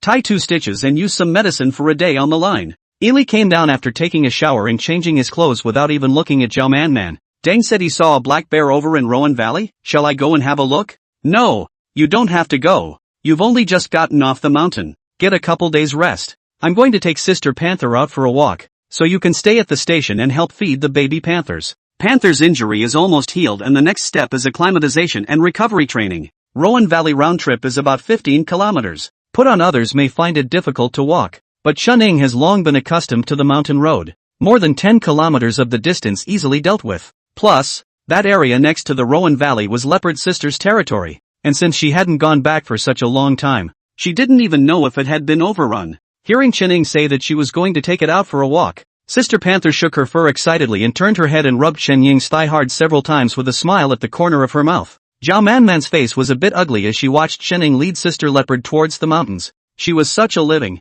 breathing beauty who was injured and unable to move. Shouldn't he take the opportunity to show off and gain her favor? Never seen would like that. Ainley for one, Chen Ying for another. It simply made her mood hit rock bottom. Chen Ying, who preferred to guess Sister Panther's mind, was not happy to guess Zhao Man's mind, and his back quickly disappeared at the end of the mountain road. Xiao Deng sat in the office and gave his master a hand, sneaking several glances at Zhao Man in the meantime. What? You like other girls? I don't know. I know my own weight. A person like her is not something a mountain boy like me can fantasize about. I'm just curious whether she likes Brother Ainley or Brother Shadow. Master Zhao snorted and didn't pick up on that. Alright, come and learn how to tie this thing like this to keep it honest. When we go on our next patrol, I'll take you a little farther, and then you'll have to walk a ditch by yourself alone. I know, Master. Don't worry. I won't disgrace you. Master Zhao hadn't been a forest ranger for long, but he hadn't been a hunter for long. He was as comfortable in the mountains as he was in his own home. Duanmu and Dr. Xia taught you to shoot and edit videos. Have you learned it yet? Next time you go out you can bring your cell phone and rechargeable battery. Take more pictures of the nice flora and fauna and landscapes, and come back to edit and submit them to the Forestry Bureau's publicity section. And they said that they will give some money for the articles that are adopted. You still have a sister at home who has to study and go to college, so you need to save more money. Master Zhao rambled on and taught Xiao Deng, making him take back all the thoughts that were divided on Zhao Man. Chen Ying led Sister Panther all the way to the Rowan Valley in a surprise attack. On the way, Leopard also stopped to hunt a small roe deer, although he knew that the little roe deer was pitiful, but it was an essential link in the ecological chain. Chen Ying could only refuse the leopard sister's feeding, and just let it feed itself. When we arrived at Rowan Valley, we didn't run into our colleagues from the technical section. In the tree next to the one where the infrared camera was previously installed, Chen Ying saw the newly installed infrared camera. Compared to the previous broken one, this machine is smaller and more sensitive.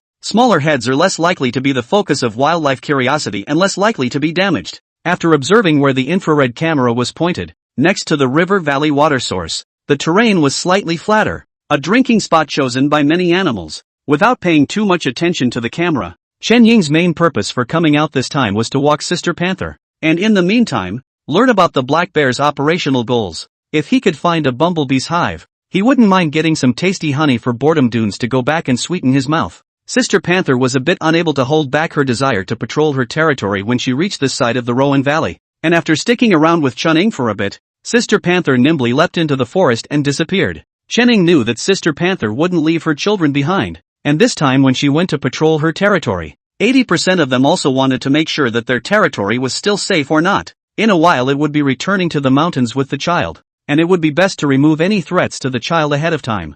300 meters or so down the Rowan Valley and no sign of the black bear yet. Chenningdu was planning to return without any success when he suddenly heard a monkey's cry. That sounds familiar. Listen again? After a few minutes of waiting, the sound got closer. Chunning hid himself and pulled out his small binoculars to look around. Sure enough, movement was detected on the opposite hillside. That group of monkeys is afraid that if there are not 70 or 80, there are 30 or 50. Looking at the fur, which was golden in the sunlight, it didn't take much thinking to realize that it must be a colony of golden monkeys. These pretty little elves usually live together in one large colony, but each large colony is divided into several smaller family groups within it. Eyeballing this group of monkeys must have consisted of at least 2 or 3 family groups. I just don't know what kind of creatures have messed with them, and I guess it doesn't feel good to be surrounded by so many monkeys. Just as I was thinking about it, I saw a lump roll down the hill with a bang, the smoke and dust along the way with falling rocks, and finally thud, smashed into the stream in the ravine. Chapter 30, Humans have a dating roster. So must our national treasure. It's a sound that hurts my flesh to hear. Chen Ying's tongue pushed against the flesh of his cheeks, and he took a few tentative steps toward the valley gully. Just as I reached out to take a look, I saw a big guy stand up out of the water, arms folded, and yelling up at the sky. As it screamed, dozens of monkeys appeared at the edge of the woods above, one of which was particularly large and had a very menacing face. Golden monkeys and bears. The stupid bear who fell into the water is no doubt the bad guy who robbed the little monkey the other day. It is also fortunate that the black bear skinned thick flesh, otherwise rolled more than 10 meters down the mountainside. Not dead but also injured. The black bear's fighting strength was not weak, but the golden monkey community didn't have a single fight, unless a group of them singled out one black bear, such as what was happening now. The black bear is not afraid of monkeys, as you can tell by the fact that it went to snatch a baby monkey to play with, and this guy is particularly bold. But a dozen isn't the same as a couple dozen. It was also fortunate that although the golden monkeys were occasionally carnivorous, their main source of food was still plants, or else the scene would have been covered in blood and flesh at this moment. Chenning silently took out his cell phone to film the black bear confronting the golden monkey. He speculated that while the fight may have started because the bear gutted the baby monkey, it was more likely a conflict over access to food. Rowan is not only favored by black bears, but also by golden monkeys. This piece of Rowan forest is not big, and the number of golden monkeys is quite a lot. There is not enough to eat. The delicious food is also robbed part of the bad guys from the outside. It is tolerable. The monkeys cannot tolerate. The black bear's voice roars louder and louder. The golden monkeys are not accustomed to it. One by one what to throw what. Also do not care whether the accuracy is good or not. The fight is an emotional value to the full. The black bear climbed up the bank and shook out his fur, filling the sky with water and reflecting an iridescent light. After that it made a valiant charge and ran towards the nearest tree. Black bears are capable of climbing trees, and the movement is a complete mismatch to their bulky bodies, light as a feather. But it's facing an arboreal species of golden monkey. This side had only climbed 2 meters and people were already flying apart, continuing to throw and smash and continue to rage. The angry black bear slid down the tree, slammed a sweeping leg, the bear paw slapped the tree. The tree shook like a sieve. TSK, spectating is risky. Eat melon with caution. Channing, who was hiding behind a rock and peeking, sighed in a small voice and packed up his things with the intention of slowly retreating from this place. The golden monkeys can tease the black bear. He can only kneel and call the master. Carefully retreating away from this ravine until he confirmed that the black bear wouldn't find him. Channing sighed in relief and prepared to walk back. He had just turned around when he saw a line of small things standing in a tree not far away. Quite familiar. Channing struggled to recognize it for a while and tapped his head. Now that I think of it, isn't this the red squirrel mom I met earlier? But if he remembered correctly, Mama Red Squirrel's nest wasn't in this direction. The red squirrel mother also recognized Channing and squeaked twice, quickly leaping over, jumping onto his shoulder and handing him a full pine cone. This would be the red squirrel's mom's stock. Channing took it and said thank you, suddenly remembering that he seemed to have brought some dried fruits in his bag. Before he could pull it out, the red squirrel mom dug right into the backpack. No, aren't you being a little too hasty? can you be a mom and be steady? He looked up helplessly at a couple of pups in the tree and carried out the mama squirrel with one hand and pulled out a small bag of dried fruit with the other. I'll tear it for you. Here, take it slow. Mama squirrel wasn't going to be half as slow as she was, and she whirled her two little paws into flames, quickly stuffing her cheeks full of dried fruit. With her big tail sweeping over Chen-ing, the mother squirrel gave him a perfunctory goodbye and returned to the tree to start distributing fruits to her own cubs. Click, click, click, click. After a fierce shooting, Chen-ing packed his backpack and prepared to continue to leave. At this time, one of the little squirrels actually had the audacity to run down from the tree, halfway jumping onto Chen-ing, then leaping up to the top of his head, grabbing his hair and not leaving. What breed of little bold is this? Chen-ing didn't even dare to tilt his head, and could only desperately roll his eyelids upward, his right hand tentatively touching the little squirrel. In fact, squirrels as big as this usually don't come out of their nests. I don't know where the mama squirrel got such a big heart that she took her cubs out for a stroll. I remember you. You saved me. The little squirrel that was grasped in Chen Ying's hand milkily purred twice. Chen Ying's eyes lit up. This little thing could actually remember its own odor? To figure this out would more or less water a paper out. Unfortunately, no one else has the gift of bestiality, so this paper will have to be his water. After touching the little squirrel's fleshy body, Chen-ing pulled out the plant snack chunks hidden at the bottom of his bag, broke them up, and then had the little squirrel hide them in his cheek pouch. Unfortunately, it was still too small to hide much, and it was the mother squirrel who finally stepped in and stuffed herself so hard that she could barely keep her mouth shut before reluctantly giving up the last bit of crumbs. The little squirrel cub still refused to leave, and finally it was Chen-ing who put it on the tree before it squeaked twice and followed its mother back to its new home. With this additional tidbit, the smile on Chen Ying's face never faded as he walked back. He posted the photos he took of the baby squirrel pups and the video of them eating to his work group, which made Dai envious. Chen, you're in the mountains? I had just closed the work group when I got a call from Lu. Well, I took Panther's sister out for a little activity today. He's off patrolling the territory now, so I'll head back. Hearing Chen Ying's words, Lu choked for a moment, seemingly a bit unsure of how to take it. Letting the leopard out to walk around the forest? Only this kid, Chen-ing, dared to do it. The others simply didn't dare to open the door of the animal house and make close contact with the leopard. This isn't a captive leopard in a zoo. This leopard, purely wild. Brother Lu, is there something you want to arrange for me to do? Lu came back to his senses and hurriedly explained. Earlier Ainley reported to his leader that he found an abandoned hunter's cabin in the woodlands. The Bureau's leadership is considering renovating and organizing the hut to see if it can be used as a landing place or something. I took on this survey mission, thinking that Ainley had only just returned from the mountains and was too embarrassed to drag him back into the mountains, so I wanted to ask if you were free to make the trip. Lu meant that if that hut could be utilized, both the forest rangers and their animal protection patrols could land there for the night in the future. The forest is full of dangers. Sometimes a patrol does not necessarily return the same day. In case of accidents along the way, it is common to spend the night in the forest. Having a place like this is definitely better for safety than pitching a tent. Brother Lu, your side first make a report. Arrange a time to tell me in advance. My side has Xiaoxia and Duanmu to help. Taking a few days to go into the mountains is definitely not a problem. He had wanted to go into the mountains again since a long time ago, but before the leopard sister's injury is very serious, and there is no one can take over his work. Completely unable to go, he can only put this idea in the bottom of his heart. He could remember something that Sister Leopard had once said about Stuffy Tunnel's failure to find a congenial match in the surrounding area. Does that mean there are still wild pandas present in the neighborhood? It doesn't matter if the boring Dooner doesn't like it. They have a lot of beautiful bears in the base and the center. In case the beautiful bears and the wild man bears see eye to eye, the great work will be accomplished, right? It's okay that he missed this year's breeding period. From now on, he can start to build up next year's dating profiles for the base's beautiful pandas.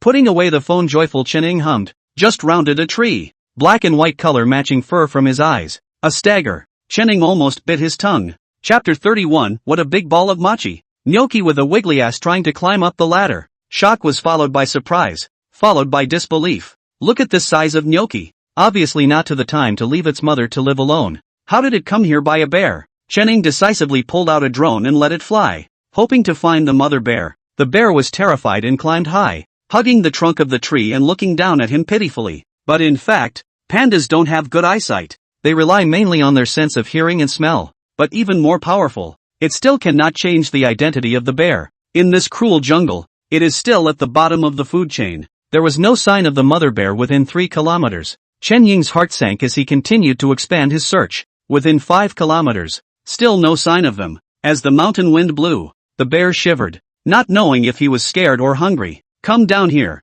little one, and give you a bottle of milk to drink." The drone is utilized to grab a milk bottle to tempt the baby bear to come down the tree. But not only is the bear not tempted, he gets stuck in the boughs of the tree and balling himself up into a ball. What to do? Give it up? Let it come down on its own? Chenning measured the height of the tree and confirmed that it was not a tree he could climb. There was a hole in a tree about 10 meters to the left, an abandoned nook of some mountain man, but it was barely enough to hide in. Chenning hid in a tree hole and took out his cell phone to call Ainley. Ali, coordinate point XX. Found a juvenile giant panda. So far it seems the activity is still good, but I don't see any sign of the mother bear in the surrounding area. You immediately ask the center to access the surveillance to see if any of the nearby cameras have captured the mother bear with cubs. Ainley was so startled that he couldn't even wait to go downstairs, and directly called Xiaosen and Xiao Deng on the balcony of the dormitory to pack up their equipment and leave immediately. Just Chenning alone certainly cannot. The search range is too large. The drone is good, but many details found need manpower. There was also the presence of Sister Panther, who could be a threat to Bear, and Sister Panther could only be controlled by Chenning. The center's principle is not to interfere unduly with the survival status of wild animals, so they will certainly not bring the cubs back immediately, and will wait for at least 2 or 3 days to make sure that the cubs do not have their own bears to take care of them before they can carry out any human rescues. The giant panda treatment team that is doing the examination for the stuffy Dooner heard the discovery of a suspected stray bear cub. The leader of the team, Li, burst out of his age, does not have the strong force of action, with the power of the people, to seize the opportunity to go up the mountain with Ainley and the others. Zhao Man also wanted to go, and was yelled over by Ainley with a yell. "Look at your feet, are you going to let us carry you the whole way up the mountain? Or are you not going to have your feet? Missy, can you have some sense in your own heart?" Zhao Man's eyes red with anger, grabbed the camera without saying anything and had to put on her shoes to follow them up the mountain. After all, team leader Li had eaten salt for a few more years, and hurriedly held Zhao Man down. Zhao, Li brother, to speak a few words you do not like to hear. On taking pictures you are a well-deserved expert, but whenever today is about going up the mountain to collect information, even if you carry it, Li can still have someone carry you up there, but this time is different. We don't know what situation we're going to face, and you should also understand the dangers in the mountains. So understand, okay? Zhao Man bit her lip and sat down, averting her face in aggravation. Ainley half-heartedly didn't set his mind on her, counted the items and equipment, called for another report, and led Xiao Deng, Xiaosen and team leader Li to the mountain. After they left, Zhao Man finally didn't hold back her tears, the very small kind. Duanmu stood in the doorway of the little leopard's bestiary for a moment and tucked a packet of tissues into her. "Sister Zhao, Li and the others are very focused on their work. They may not have taken as much trouble in other areas, so be generous and forgive them for being such big old men. I didn't realize that working in the mountains could be anything but hectic, and you could also eat melons. Except that these melons are a little less than guaranteed to be sweet, but there's furry to look at, and it smells better than any melon." Of Ainley and the 4 of them, he and Deng had the best stamina. Xia Sen was second, and team leader Li was dragging a bit. Luckily, though, it wasn't too much of a rush, and more importantly, they needed to go around in the other direction to get to Chenning. Looking at the mountain trend on this side, if pandas come to this place, the probability is that they come from these 2 sides. Team leader Li deserves to be a panda expert and has a deep understanding of the habits of giant pandas. There is not a sufficient amount of food on this one pass, and I personally incline to come from this side, and there is also the possibility that, in going over this mountain, the bear fell unintentionally, and came here alone from this side. Both possibilities exist. After all, the cubs are not old enough to live away from their mother, and if there really is no mother bear to be found around, it is likely that she was accidentally left behind when she moved after her mother. They sincerely hoped it wouldn't be the second. Chenning didn't die and continued to maneuver the drone to expand the search range, while still spitting on the system. "Brother Unity, you talk about you. Can't you come up with a map applet or something? People in those novels the system can be powerful. Far away know where there are rare animals, which like you, the sense of existence is so weak. Do not send a mission you with the invisible like." The system randomly chattered at him, mainlining in emotional stability. While Chenning was talking about it, he didn't delay in what he was doing. The temptation of bottled milk is not enough, so let's get on the little bamboo shoots, the little apples. He couldn't believe that the hungry bear was really so tolerant. Perhaps his broken heart worked, or perhaps the bear finally ran out of energy to sit on the high ground and wait. An hour after he hid, the bear wiggled his butt out of the tree. Several small apples had long been placed on the floor by Chenning with a drone, all cut up for the cubs to nibble on. The bear tentatively picked up the apple and took a bite. and the sweet flavor instantly soothed its anxiety and nervousness. Sit down on your butt and lean your back against a big tree while eating and whining. Chen-ing understood it. It was calling for its mom. Boing boing. Mommy, where are you? Boing boing. Mom, I'm not going to go digging holes, so come on out. Oinking, the little panda took 2 bites, put down his paw and cried, and when he was almost done, he lifted his paw again and continued to nibble on the apple. A real bear. After the bear started eating, Chen-ing relaxed slightly and expanded his search while focusing on the bear. This time, he extended the range to 15 kilometers. Soon, the pandas, who were frantically beating a wild boar, were spotted in a valley about 12 or 13 kilometers away from their location. It's too far away to say for sure if this crazy panda is the bear's mom, but maybe give it a try. The location of the mad pandas is on the northwest side of the Rowan Valley, near the slopes of the mountain, and the woods there belong to the territory of the wild boars. There is no food around there that pandas like, and I don't know what this panda was looking for to beat up a wild boar. Chen-ing reported the location in the large group, just as a team of Animal Protection Patrol members were checking the infrared cameras over there. And upon hearing the mission, they rushed straight over to observe the situation. Just as Chen-ing was planning to relax and unwind himself, a sudden change occurred. Sensing the threat, the bear drops the apple and leaps up the tree in 3 bounds, climbing even higher than before. Chapter 32. Whose childhood nest is this? Chen-ing vigilantly scanned the surroundings and unexpectedly met with a pair of brown eyes. His soul nearly left his body. Tiger, live. The tiger didn't stay for long, and after glancing at Chen-ing, it made a tiger leap into the jungle and disappeared. Chen-ing almost chased after him regardless, but luckily the backpack straps tripped over him and woke him up. Bump,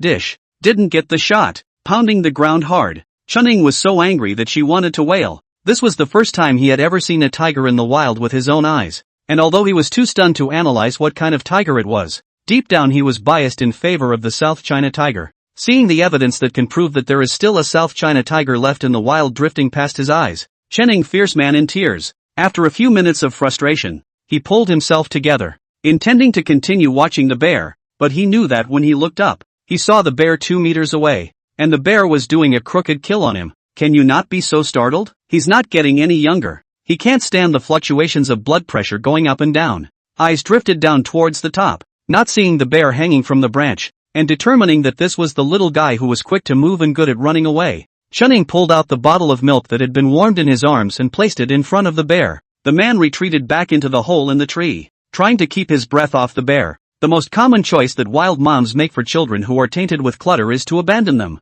If the cubs were abandoned by their mother because of him, he would probably never be able to get over it for the rest of his life. As for the bottle milk, it's a system-produced bottle and formula, so no matter how you use it, you won't get half the scent. Perhaps it is the nature of all cubs to eat milk. Bear picked up the bottle of milk and looked at it, tentatively into the mouth. After sucking, the eyes are a big circle, immediately sat down to drink milk beautifully. Chen-ing gently exhaled and shrunk into a ball in the tree hole, pulling out his cell phone to start filming. It was filmed without editing it halfway through and thrown straight into the work group. Xiaodeng and the others came around and were very close to where Chen-ing was hiding, so as not to frighten the bear. They stopped and called Chen-ing. Shadow, is bear in your position now? So let's go ahead and search around? Okay. The drone spotted an unfamiliar giant panda earlier. Team C has already rushed over to see what's going on, so you guys take a break on the spot and search around. By the way, I saw a tiger just now, but the stay was too short, I didn't have time to take a picture. You guys pay attention to the situation.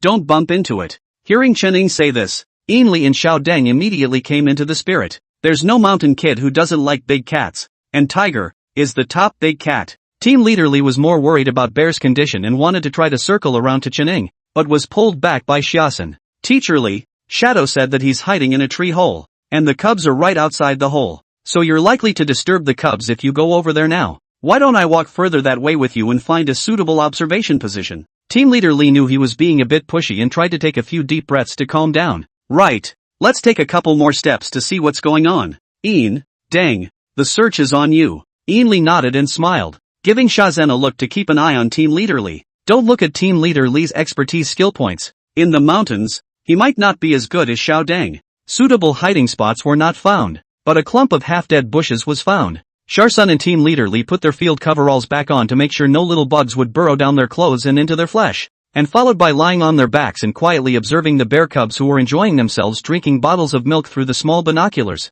Brother Shadow is quite impressive. Actually being able to get so close to bear, it's really worthy of being a man with the title of druid. It's such a centerpiece that a few of the newer interns use old deity to refer to him in private conversation. Originally intended to let the interns come up to help, but during this time shunning contact with all the fierce beasts, cannot dare to let the interns go up, in case no light and heavy to provoke the fierce beasts, are not enough to solve the claw. Chunning also spotted Xiaosen and team leader Li, and greeted them both on his cell phone before starting to analyze the bear's state. From the appearance of observation, the bear cub is very healthy, neat hair, well-proportioned flesh and bone, see the movement of climbing trees, and detect the sharp reaction when danger comes. This bear cub, if it can grow up successfully, is bound to be a diamond in the bear world. As we were chatting, the bear suddenly sat up and approached Chunning with an empty milk bottle in his mouth, twisting and turning. In the envious and jealous gazes of team leader Li and Xiaosen, the little bear stuffed himself into the hole in the tree as well, holding the bottle in his mouth and disliking Chunning with all his might, before yawning and flopping down into his arms to start sleeping. Really don't think of yourself as an outside bear. The helpless Chunning looked up at the opposite bush. Team leader Li sighed, regretting for the first time why he hadn't lit up the druid's profession skill. Chen, try not to move. Let it sleep for a while and then see if it can leave on its own. The hole in the tree wasn't exactly big, and Chenning wasn't particularly tall or strong, but it was hard to curl up in the hole in the tree. For the sake of the cubs, it's hard to endure. However, he could endure it, but a certain imperial sister couldn't. Sister Panther was almost at the aid station and hadn't yet caught a whiff of Chen Ying's scent. It thought about it and turned around and headed back. Just as the little bear was nestled in Chen Ying's arms soundly sleeping, Sister Panther was already infinitely close to the tree hole where Chen Ying was. This cave it still remembered, as if its mother had taken it and its fellow siblings here for months of carefree days when it was a child. Then they grew up and a few of their siblings were pushed away from their mom. Mom took off toward another part of the mountain, and the two brothers paired up to go backward with her.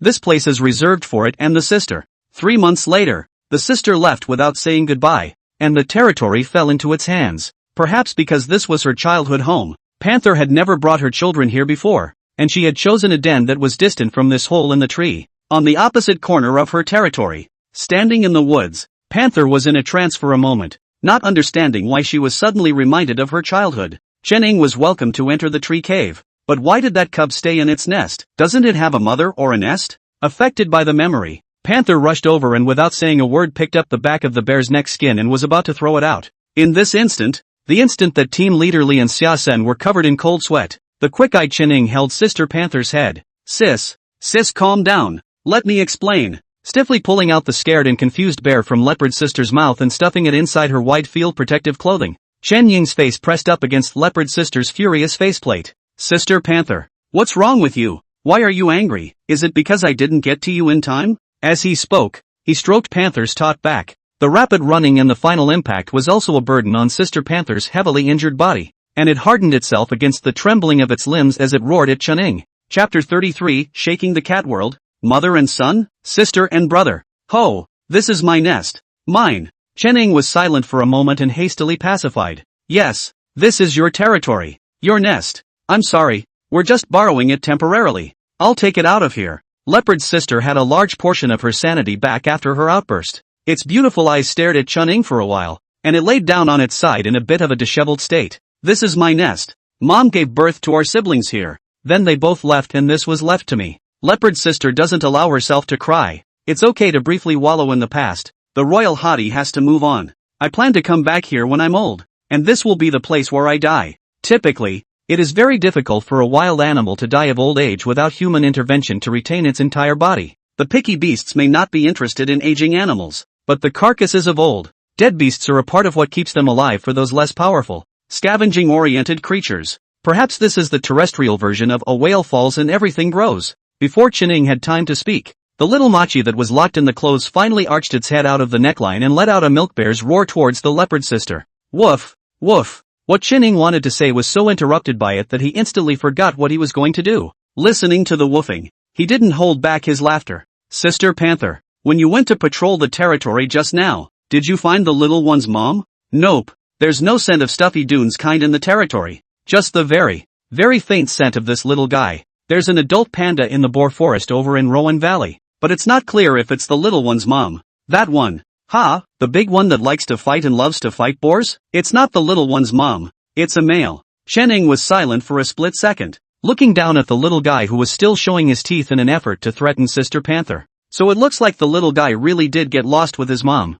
right? Picked up the phone to say in the group, and then called the leader for instructions. And finally the leader decided that it was better to let the little guy stay here for 2 days, and then take it back if really its mother does not come to look for it. Chenning hung up the phone and looked at Sister Panther. Sister Panther, let's discuss something. Can I borrow your house for a couple days? Although the little one doesn't always go to sleep in the nest when he leaves, there is a tree hole where he can hide from the wind and rain. Chenning rubbed Sister Panther's head and told it to leave first and wait for him to rendezvous on the way back. Instead, he had to place the panda cub in a tree hole before he could leave. The task of monitoring and guarding was temporarily given to Xiaosen and Team Leaderly, and he would come back to replace Team Leaderly when he went back to get Sister Panther settled. It's a good plan, except for a pestering little guy who won't listen to the schedule. Seeing that Chun-Ying was about to leave, it used all 4 paws and firmly grabbed onto Chen-Ying's calf, and when it felt Chen-Ying stop, it firmly crawled towards his arms again. It took 3 tries to put the pup down. While this was happening, the squad that went to scout the Boar Forest side also sent back a message confirming that the panda was not the cub's mother. 3 groups, with 3 drones cross-patrolling, have not seen any pandas suspected of carrying cubs. There is no way. Cannot leave the cubs. Chen-Ying finally, after consulting the leadership, can only first bring the cubs back to the rescue station. Smother is recovering well and she is a gentle Barris. Would it be possible for Smother to be a godmother to the cubs and teach her survival methods? Sitting under the tree with her cub in her arms, not far from the horizontal fallen trunk next to her, Panther's sister lay on her back tearing at the prey she had caught. Team leader Li and Xiaozen were a few meters away discussing with him how to place the cub. I think Brother Shadow's proposal can be tried. Feeding can be solved artificially, and this cub doesn't seem to have a high demand for breast milk. The formula milk in the base is able to meet its growth needs. The most important thing is the acclimatization in the wild. Without an adult panda to lead it, it can only be sent over to the rewilding base to find a female bear to be its nursemaid. The nature reserve was originally named after the giant pandas, and was later expanded and titled a national park, but basically it is also dominated by pandas.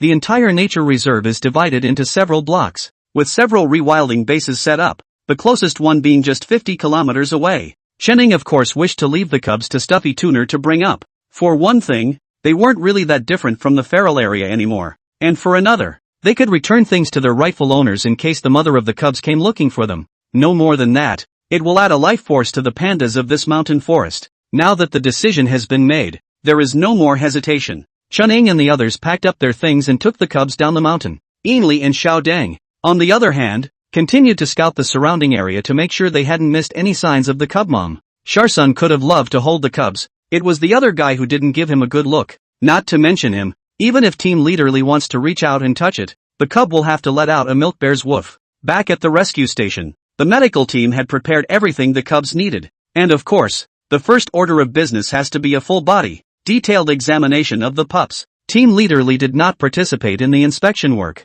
He needed to lead the men to determine if Stuffy Tunnel's current physical condition was able to bear the burden of bringing up the pups. At the same time, the panda base under the mountain and the Research and Protection Center are also arguing the program. Whether to agree to let Board Dunner with cubs as a godmother, but also depends on the results of the examination of the Board Dunner by Team Leaderly them to decide. These are tasks that Chen-Ying, who is the veterinarian of the rescue station, can't intervene in, and he is very conscious of it. And after taking Leopard's sister back, he started to make a report to the leaders, applying for the rebuilding of the hut in the forest. This side of the rescue is still a bit crowded and not a particularly nurturing environment for wildlife. He wanted to rebuild the cabin in the forest in a hurry and then move there with his leopard sister and 2 leopard cubs. We will return to work when Leopard can return to the mountains. However, he doesn't want to interfere with the placement of pandas, but the rescued panda cubs have to see him before they will eat without fear. But the cubs didn't even sniff any of the food served by the bystanders, and balled themselves up tightly in a corner without moving.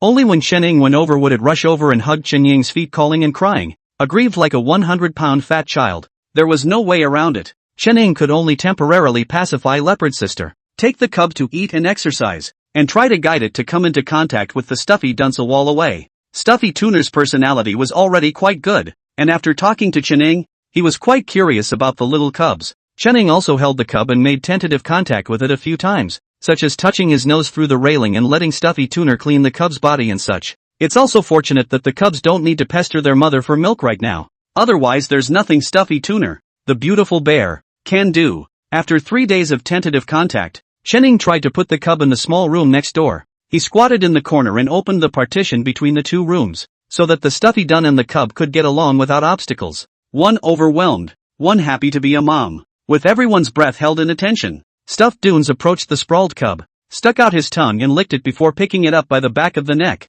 sitting back, and scooping the cub into his arms. Boredom accepts it. The crowd was beaming with joy and high fives. Chen-Ing was also very happy, although he knew that Stuffy Tuner had never resisted his request for it to help with the cubs from start to finish, but whose heart hadn't been raised to the back of their throat before the boots hit the ground. Just as Chen-Ing was planning to exit the beast house, ready to leave the space for Stuffy Tuner to exchange feelings with the cubs, he heard Stuffy Tuner call out brother in a puzzled voice. Brother? No way. Such a bloody plot? Chapter 34, You're so brave to let the leopard help the bear cubs find their mother. The group in the office was silent as they held the hot, freshly minted inspection report from the base. Narrow affinities generally exist between captive pandas. The wild version of a sibling reunion is a rare sight. And, of course, because normally wild animals with different fathers or mothers don't get together to live their lives. Stuffy Tuner sighed as he leaned his back against the bars, holding the pups who didn't know anything. A pretty bare face froze with a complex tangle written all over it. It didn't expect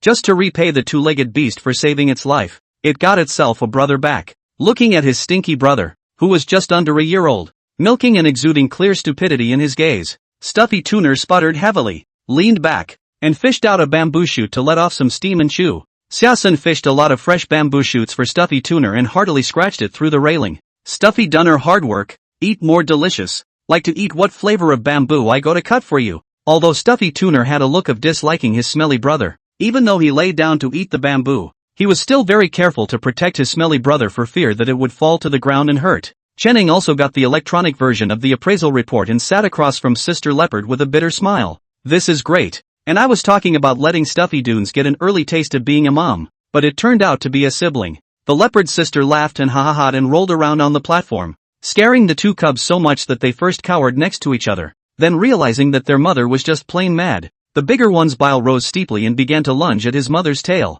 2 minutes later, the two pups rolled into a ball. Speaking of which, I've met Stuffy's mom, and she's an amazing mother. After the joke was over, Sister Panther plopped down and flicked her tail to tease her two silly children, chatting with Chen-Ing in the process. I had also just recently left my mother at that time, and when my sister, with whom I lived, left without saying goodbye, I was left alone and sad, wandering aimlessly through my territory. It was before the cold season and all the animals were preparing for winter. Stuffy's mom only had him in that litter and watched him very closely. Sister Panther inadvertently trespasses on Mama Stuffy's territory, and although she quickly leaves, Mama Stuffy decides to take her little girl somewhere else for the winter. Unable to say what mood, the leopard sister inexplicably followed the Stuffy Dunce mother and daughter to shift positions. He is smart enough to keep the safest distance to spy on how the mother panda carries her cubs. In this way, after a whole winter, the coming spring flowers, it and Bored Dooner became a different father and mother sister. The normal carrying time for giant pandas is usually around 1.5 years,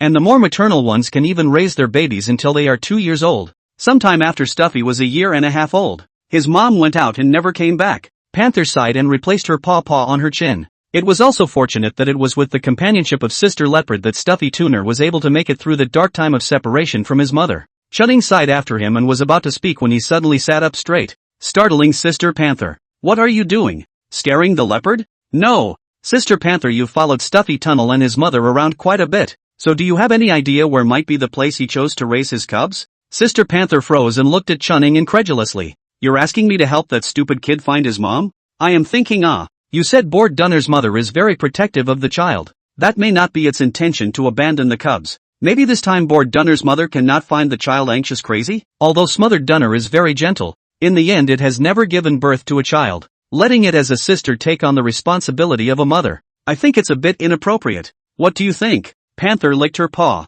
agreeing somewhat but not entirely. Nature is not like human beings, no matter what the reason is. If you leave, you leave. If you are lucky you can stumble and grow up on your own. If you are not lucky you can be reincarnated in the next life with your eyes wide open. He had never heard of anyone who would help a lost beast find its mother, and not treating it like food had been the poster child for kindness. Chen-Ing had begged the leopard and took the trouble to cook a delicious meal for Sister Leopard and the two cubs. While the cubs were eating, he contacted his mentor, Professor Bai, through his cell phone and informed the other party of his thoughts. That's a novel idea you've got there. Professor Bai on the other end of the phone felt his cheeks hurt a little. This student of his was good at everything, except for the occasional jump in thinking that made it impossible to understand. But of course a good teacher doesn't discourage the student and only points out what he or she thinks might be a problem. Go for it. You're young anyway, and there's trial and error. And doing more and experiencing more is a major way to gain experience. The several prescriptions you gave me last time have already passed the audit.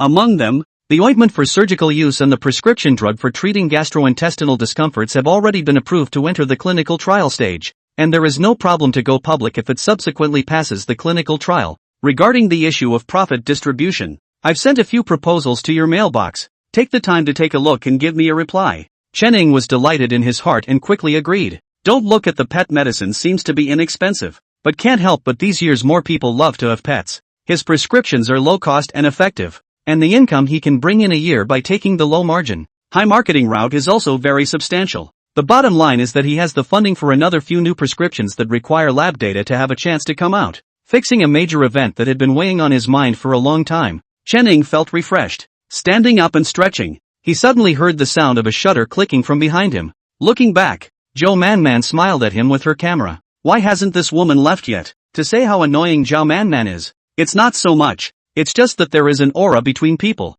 right? If you are in harmony, you will drink 1,000 cups of wine with a close friend. If you don't get along, it's just a matter of words. Apparently Zhou Manman and he fall into the latter category. I'm going down today. A picture? What was this woman's idea? Shen Ying's mind spun on how he could maintain the decency to refuse the group photo. But before he could say anything, Duan Mulin poked his head down from upstairs. Zhao, beautiful woman is not interesting enough. How to only call shadow brother to take a picture together. You can't be to my shadow brother have attempts, right? I tell you, this can't be. My shadow brother is leopard sisters. At least now and now under the eyes he can only belong to leopard sister. The obvious gagging words dissolved the awkward atmosphere that had just sprouted between Zhao Manman and Chen. On the second floor of the other building, Deng sniffed out and stuck his head in for a strong thrust. Want a picture? Me too. Can you take a handsome picture of me? My teacher's mom told me to get a picture, she's going to set me up on a blind date. Zhao Manman was about to lose the smile on her face. Chen didn't continue to get involved. Picked up a broom and started sweeping the yard. It was only half cleared away when we saw two cars coming up the hill. Lu got out of the car, gave Chen a wink, and turned to direct the car following him to park on the side of the road. To pick up Zhao Manman? What's her status? Chapter 35, The Old Leader's Guidance. Chen took a closer look. It was a hand from the local forestry bureau that had come. This old leader was initially from the Kemyugu forest station on the way up to the forest. The forest is more important than their own children. Today the region had a meeting, and it just so happened that the old leader was here. And when he heard that you had rescued a lost panda cub here, he said he would come and have a look. Lu gave Chen a few quick mentions. Chen did not squeeze forward. This time the center and the forest station leaders in a circle is listening to the head of the Li report. He squeezed past shall not become a conspicuous package. Little Chen, come here for a moment. He was cricketing with Lu when he heard the leader calling his name. Director White of the center followed, and it was Director White who was calling him. Xiao Chen is the star veterinarian of our rescue center, and netizens call him Druid. Giant pandas, stuffy duns and panda cubs are all rescued by him. Director Bai pulled Chen to introduce him to the old leader. The old leader stared at Chen for a while, and laughed with the person next to him who was traveling with him. The druid from the aid station. I've heard of him, my granddaughter told me about him, and I especially liked his interaction with that lynx. Chen hastened to say that it was all just netizens making fun of him, and that he was just treating the wild animals, and those critters were only gentle with him. When he said that, the others smiled and didn't answer. This group of leaders inside the veterinarian origin can be quite a lot. Do not say that they have not given the wild animals to cure the disease and treatment of injuries, but I have not seen any wild animals can be like that lynx as close to his relationship. Chen piled a smile on his face, but his heart was hard to bear. He chose to come to the mountain aid station because he didn't want to deal with people, didn't want to get involved in complicated relationships and office ZZZs, and looking at the fake smiles on the faces of these leaders made him cringe at how he hadn't been on the mountain today. Fortunately, Director White knew his character and let him get back to work after a few introductions. Chen wasn't good at hanging around outside, so he simply burrowed into Leopard Sister's beast house to give her a hair combing massage. Ho! What's going on out there with all the commotion? Leader checking in. What's a leader? The others? I don't like too much noise. You're getting irritating to the panther here. Not to mention Panther's sister was annoyed. Even he felt annoyed. I just hope that Stuffy gets better quickly and regains his health sooner rather than later, and that the aid station will return to quiet. After combing the leopard sister and accumulating a bag of fur, Chenning planned to ask the apple girl at the center to help make a small felt pendant for the leopard sister. He didn't do any live streaming, but he did have quite a few followers on his personal social accounts, especially the account where he did his sci-fi. A lot of his fans had known him since his senior year, and he wanted to collect Panther Sister's ingenious fur to make a couple of small pendants to raffle off as gifts for his fans. Letting Leopard Sister return to the platform to rest and catching the cubs up there as well to tell Leopard Sister to keep an eye on them. He prepared to give the floor of the beast's house a good brushing. Once the baby leopards started practicing ripping strips of meat, the floor in the room was impossible to get off without brushing it once or twice a day. He had just cleaned the floor and was removing the cloth pads from the cat's litter when Director White came over to him. Director White, of course, did not dare to enter the barn and knocked on the door and called him out. Today the old leader came over, nominally to inspect the work, but actually wanted to understand the current situation of the aid station. The report you typed up about the forest rescue cabin stuck master at the District Forestry Bureau, and the district leaders feel that the current size of the rescue station is sufficient to cope with the work, and there is no need to build a separate rescue cabin. Director Bai looked down at Chen Ying's face and was silent for a moment. If that doesn't work, we can only think of ways to raise private funds, but as you know, the management in this area is very strict now, and by introducing private funds, there will be a lot of constraints in the later work. Chen Ying pinched the bridge of his nose. I know. Thank you, Director. Don't patronize me. I know you're trying to do a better job of rescuing wildlife, but there are other units to consider as well.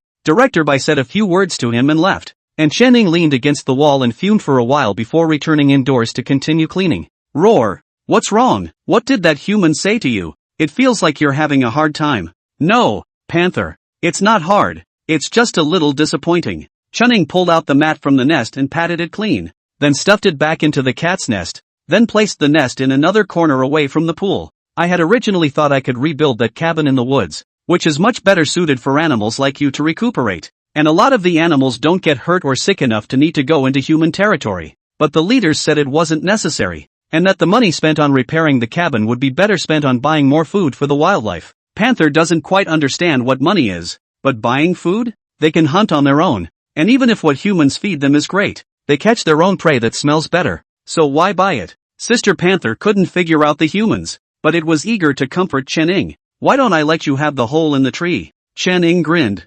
delighted. That hole in the tree isn't half the size of a cabin. What's it for? Hide and seek? He rubbed Panther's head hard until the other man pushed him away impatiently. Don't worry about me. Just be depressed. I'll have money after a while. When I have the money, I'll just fund the construction myself. Really can't he find a way to find Ainley help from the village over a hand? Let the villagers help to rebuild the wooden house. The money from his account on the line. Speaking of which, in those novels, the protagonists were able to rely on their animal sidekicks to find precious medicinal herbs, and that was much better than him. This forest is a protected area, and it is impossible to pick rare herbs in the mountains, but villagers can be instructed in rare herb priming. He learned from a fan that there are examples of other preserves in the country for reference. The prerequisite for the introduction of seeds is to find suitable mother plants, but also through scientific means of protective transplantation. Successful introduction of seeds, before the scale of planting. In this regard, he is a small white man. Ainley's brain is also not good.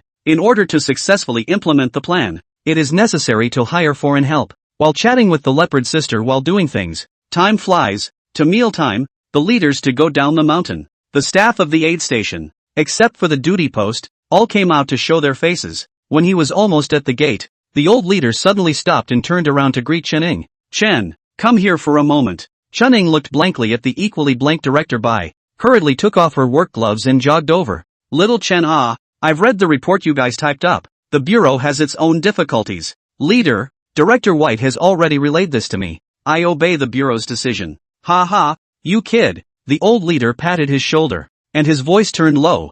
I'll point you to a path that you can try. The Ministry of Forestry has a new 5-year plan about rare plant and animal conservation. Put out a lot of topics. I heard that your teacher is also fighting for. You can join your teacher's group. You can also take the initiative to apply for a subtopic. I'll have someone send you a copy of the information to your mailbox later, so take a serious look at it. Chen Ying looked up in slight consternation. The old leader patted his shoulder without saying anything more, and directly got on the car and left. Panda Medical Group side, someone wants to come over to ask Chen Ying. The old leader said to him what? Not yet put into action was Li. Team leader urged to go back to the medical area to continue working. Only when he saw that the people had dispersed did Ainley come over and pull him back to the dormitory to talk. Chapter 36, It's single by hard strength, plus. So, to rebuild that cabin, either the village will have to raise funds or you'll have to apply for a project? Ainley frowned. If you apply for the subject, are you confident? Being able to apply for it will also be beneficial to your future development. At least in the future, you will be able to hold more say in saving wild animals. Originally, the two brothers hadn't thought so much about it, but recently, because of the arrival of the panda medical team, they felt deeply that they couldn't go on like this. Or at least they had to get more say inside this aid station. Team leaderly is not bad. If this were the female doctor from before, I don't know what kind of a mess it would be. 3 days later, Stuffy's tests showed that he had no visible lesions in his abdominal cavity and was recovering his fitness much faster than expected. The medical team prepares to evacuate, and at the same time they want to apply to take Sesame, the bear cub that was rescued. When Chenning found out, he called his teacher directly to explain the situation. Although Professor Bai is only a professor of veterinary medicine, he has a wide range of connections.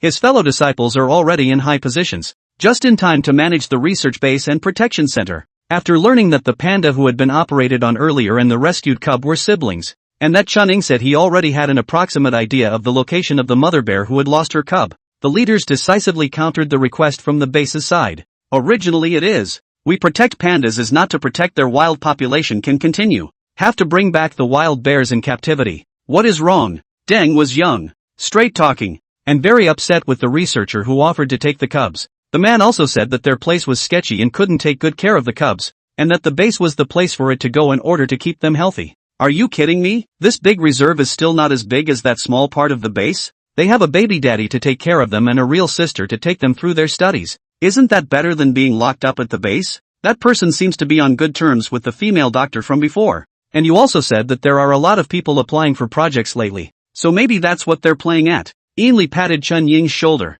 It's alright, it didn't end up not being taken away. Take a day off today. Tomorrow morning I'll go up the mountain with you to look for the mother bear. Looking for the mother bear naturally cannot do without the help of the leopard sister. They go this time do not know whether the day will be able to come back, so the two little leopard must also bring, together with the equipment needed to spend the night in the wild and the necessary supplies on the road. It was finally decided that Chunning Ainley and the two men would each bring a small leopard. Xiao Deng and Master Zhao would help to carry the supplies, plus the indispensable leopard sister. And the 4 men and 1 leopard would strive to complete the search mission in 3 days. Sharsun and Tatsuki, along with another ranger, stayed at the aid station and kept in touch with them 24 hours a day. This time they also had a mission. They needed to go over to the boar forest to collect a biological sample of that grumpy bear brother and observe its physical condition. If there was no problem, it would be an important member of next year's field introduction list. The stronger the male panda in the wild, the better the genes of the children born. After feeding Sister Panther at night and walking the baby,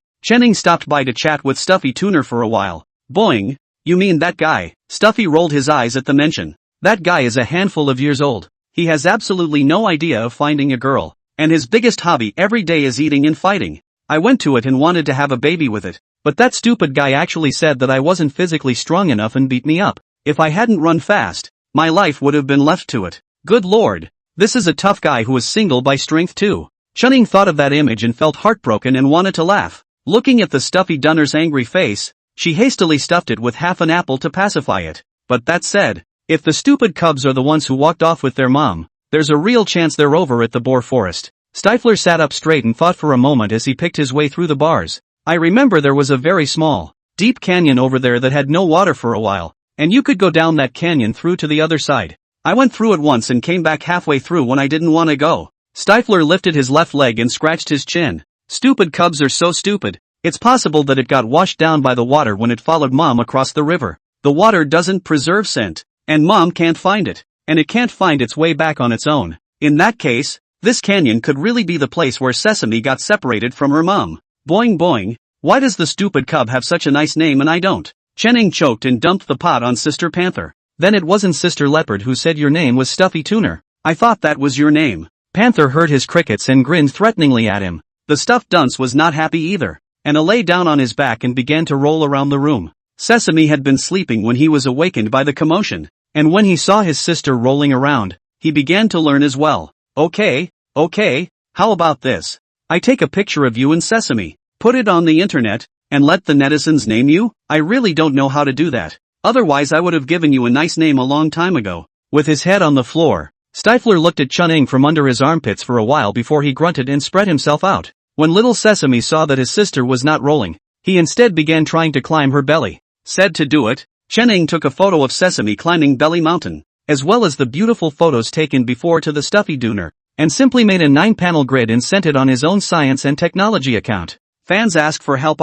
Stuffy Peer Child is very dissatisfied with his own name. Wade with Sesame is good sounding name, but unfortunately the Up Master is a naming waste. This arduous task will please everyone. Fans whose names are approved by Stuffy will receive a small felt pendant made from the original hair on Leopard's body. Hair, JPG. As for the question of why you name a stuffed child and get a little felt pendant from Leopard, don't delve too deeply into that. The question is to smother the dunnage it doesn't shed hair. Jerk the head of a stuffed dunce on the left and the back of a leopard sister on the right. The left embraced the right and left embrace is not happy. Chun-Ing suddenly heard a mournful scream from the opposite side. Scared as jerking the leopard sister's hand trembled, almost pulling off a large handful of hair. Panther gave him a low growl as she ate the pain and got up to lie down somewhere else, licking her gripped and sore back in silence. He wasn't the only one who heard the screams. Ainley and Xiao Deng they instantly rushed out of the forest station office building and ran over with flashlights. What happened? Before Chun-Ing could reply, he heard the long silence system release a quest. Please ask the host to rescue the long-tailed forest owl hatchling that fell from its nest within 30 minutes.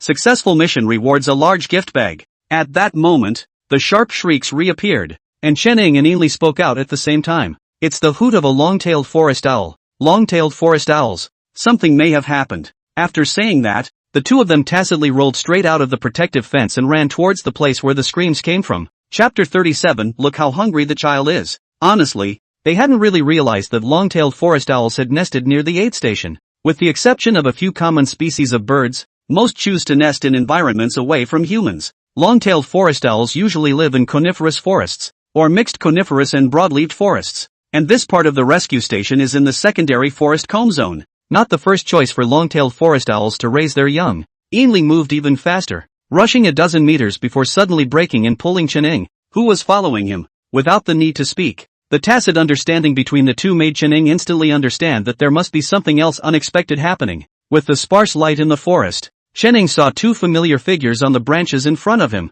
in addition to the long-tailed forest owls that were making hooting sounds of intimidation. It's Monkey with the little monkey's mom? Chun-Ing wiped her eyes and looked incredulously at the two Sichuan golden monkeys that confronted the forest owls across a tree. Strange things happen every year, but today is especially so. The Sichuan golden snub-nosed monkey's character belongs to the milder kind, and it's no match for the forest owls. In this middle-of-the-night standoff, isn't the monkey afraid of not having a home field advantage? The proximity of humans shifted the focus of the confronting golden monkeys and forest owls. Monkey, whose entire body was originally on guard, had his branched fur gradually warmed up after taking a few deep breaths. Squeak, two-legged beast, you come and talk to this unreasonable bird. My son was kindly helping it to pick up the baby. It insisted on saying that my son was stealing its pups. Monkey didn't open his mouth. The female monkey squeaked and screamed in a messy manner, and also got down close to Chun-Ing. Her small faceplate was full of aggression. The little monkey that had suffered a great deal before tightly grasped its mother's fur, its large eyes clear and ignorant as it looked at Chun-Ing.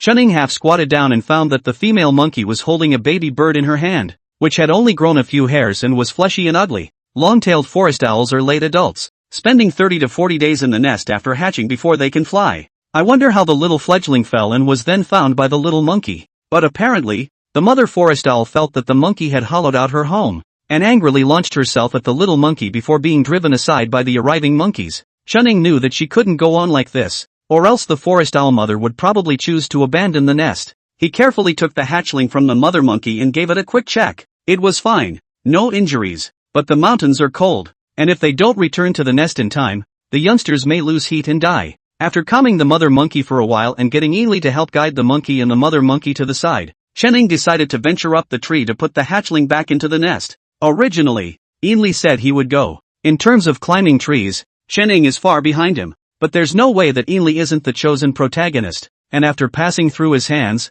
the hatchlings will likely be tainted with his scent and thus rejected by the mother bird. Chun-Ing was different. He had the system. Although Unity is a bit weak, it possesses all the functions that are good for wild animals, and eliminating the scent of humans on animal cubs is a matter of minutes. The only concern was that the forest owl mom would attack him for climbing the tree. Taking a deep breath, Chun-Ing pulled the hood on his protective jacket over his head and tied it tightly, taking a tentative step to approach the large tree where Lin Owl's mother was. Relax. I'm here to help you. Chenning spread out her hand, revealing the fleshy fledgling inside to show the mother forest owl. He wasn't really sure if Lin Owl's mom could see clearly, but just wanted to show that he was harmless and friendly. Seeing that the mother forest owl didn't attack him or fly away at the first opportunity, Chenning put the fledgling into his chestcoat pocket and began to climb the tree. His slightly awkward tree climbing stance left Ely with no eyes. Colleagues from the aid station who followed them at this point also bit their cheeks to stifle their laughter. They didn't dare to get as close to the forest owls as the two Chenning and Ely did, separating them by a distance of roughly 10 meters or so,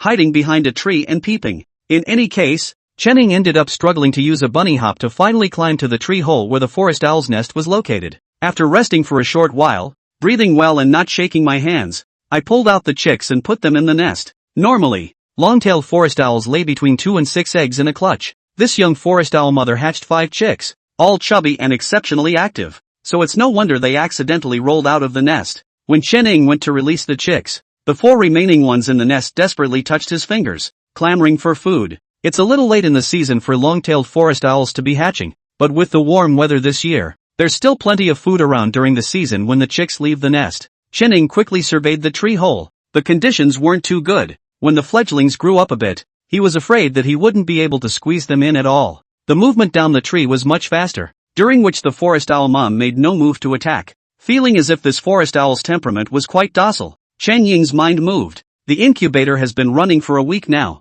and it falls on the head of the most idle Duanmulan, who is checking the eggs every day. Yesterday it also said that I could already see blood thickening inside the egg. There were no ornithologists on their side. Tuanmu did take pictures of the shape of the bird's egg and uploaded them to a specialized forum hoping to get help, but so far no one seemed to be able to clarify exactly what kind of bird laid the egg. What else can we do? We'll incubate it first. We'll wait for the bird to break out of its shell and then think about how to raise and teach it. If it's the same owl species, perhaps we could ask this long-tailed forest owl mom to drop by? Chenning is just thinking about it. Whether it works or not, it depends on what species of bird is hatched. So much for thinking about it for 2 or 3 minutes. After determining that the threat was gone, the long-tailed forest owl mother returned to the nest to calm her baby. By such a mess, it does not dare to leave the nest to hunt for food. The little chicks are hungry and screaming, listening to Chenning and Ely under the tree dry anxious. What should we do? Should we go get them some shredded meat? I lassoed a hare this afternoon, and I gave the young leopard an extra meal with the tender meat from the belly,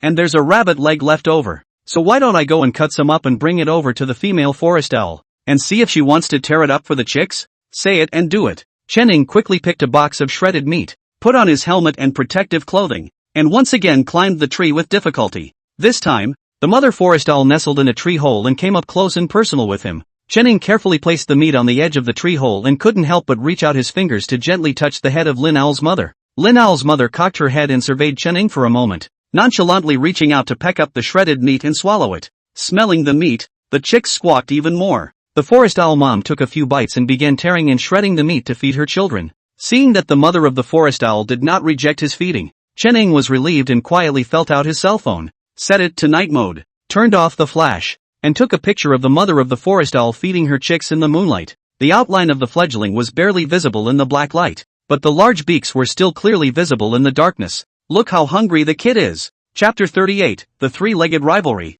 Humans in charge of surrounding the world. The first group meeting of the aid station was held in the courtyard at 7 o'clock the following morning. Mainly, the guys have noticed a lot of increase in animals and birds around this time of year. In particular, the Sichuan snub-nosed monkey and the forest owl, both of which live outside of this altitude range, have gravitated here. We have 2 lynx in the neighborhood, and Kenya and her brother's territory just happens to encompass the rescue station. There's also a black bear that comes over to hang out from time to time. Add in monkey's colony and the area is a bit overpopulated with creatures. The rescue station was originally chosen because it is a sparsely forested area that has little impact on wildlife and birds, but now it seems that animals have a tendency to migrate here, contrary to the normal state of affairs. Brother Shadow, isn't the Sichuan golden monkey's activity area over in Rowan Valley? Is it because the black bears are still harassing them over there that Monkey and the little monkey's mom moved here? Channing nodded. There is this possibility. Ali, please walk over there more with Xiao Dang and observe if the black bears are still hovering there and not leaving.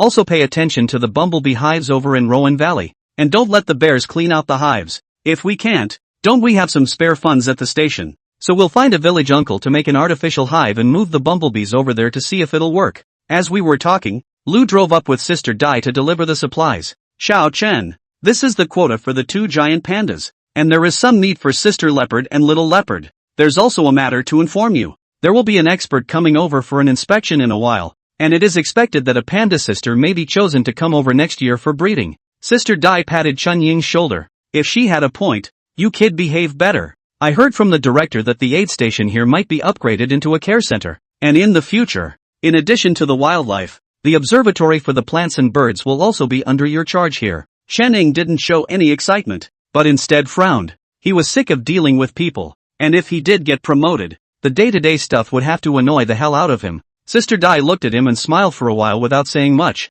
letting Xiaosen and Xiaodeng help to unload the supplies from the car, and in the meantime went to look at the stuffy Dooner who was bringing his younger brother in a Buddhist way. There are still fewer plentiful facilities here, so I'll make a report later and see if I can get you some money or materials. Seeing that Chun Ying was still unhappy, Sister Dai didn't tease him anymore. Don't worry. Knowing that you don't like these troubles, I'm going to apply to be the head of the care center, and you'll be a deputy. I'll be in charge of administrative affairs, and you'll be in charge of specific rescues. I think Xiaoyin will still be in charge of the forest protection and patrol, and there may be another bird expert. It's not settled yet, so I'll just give you a heads up.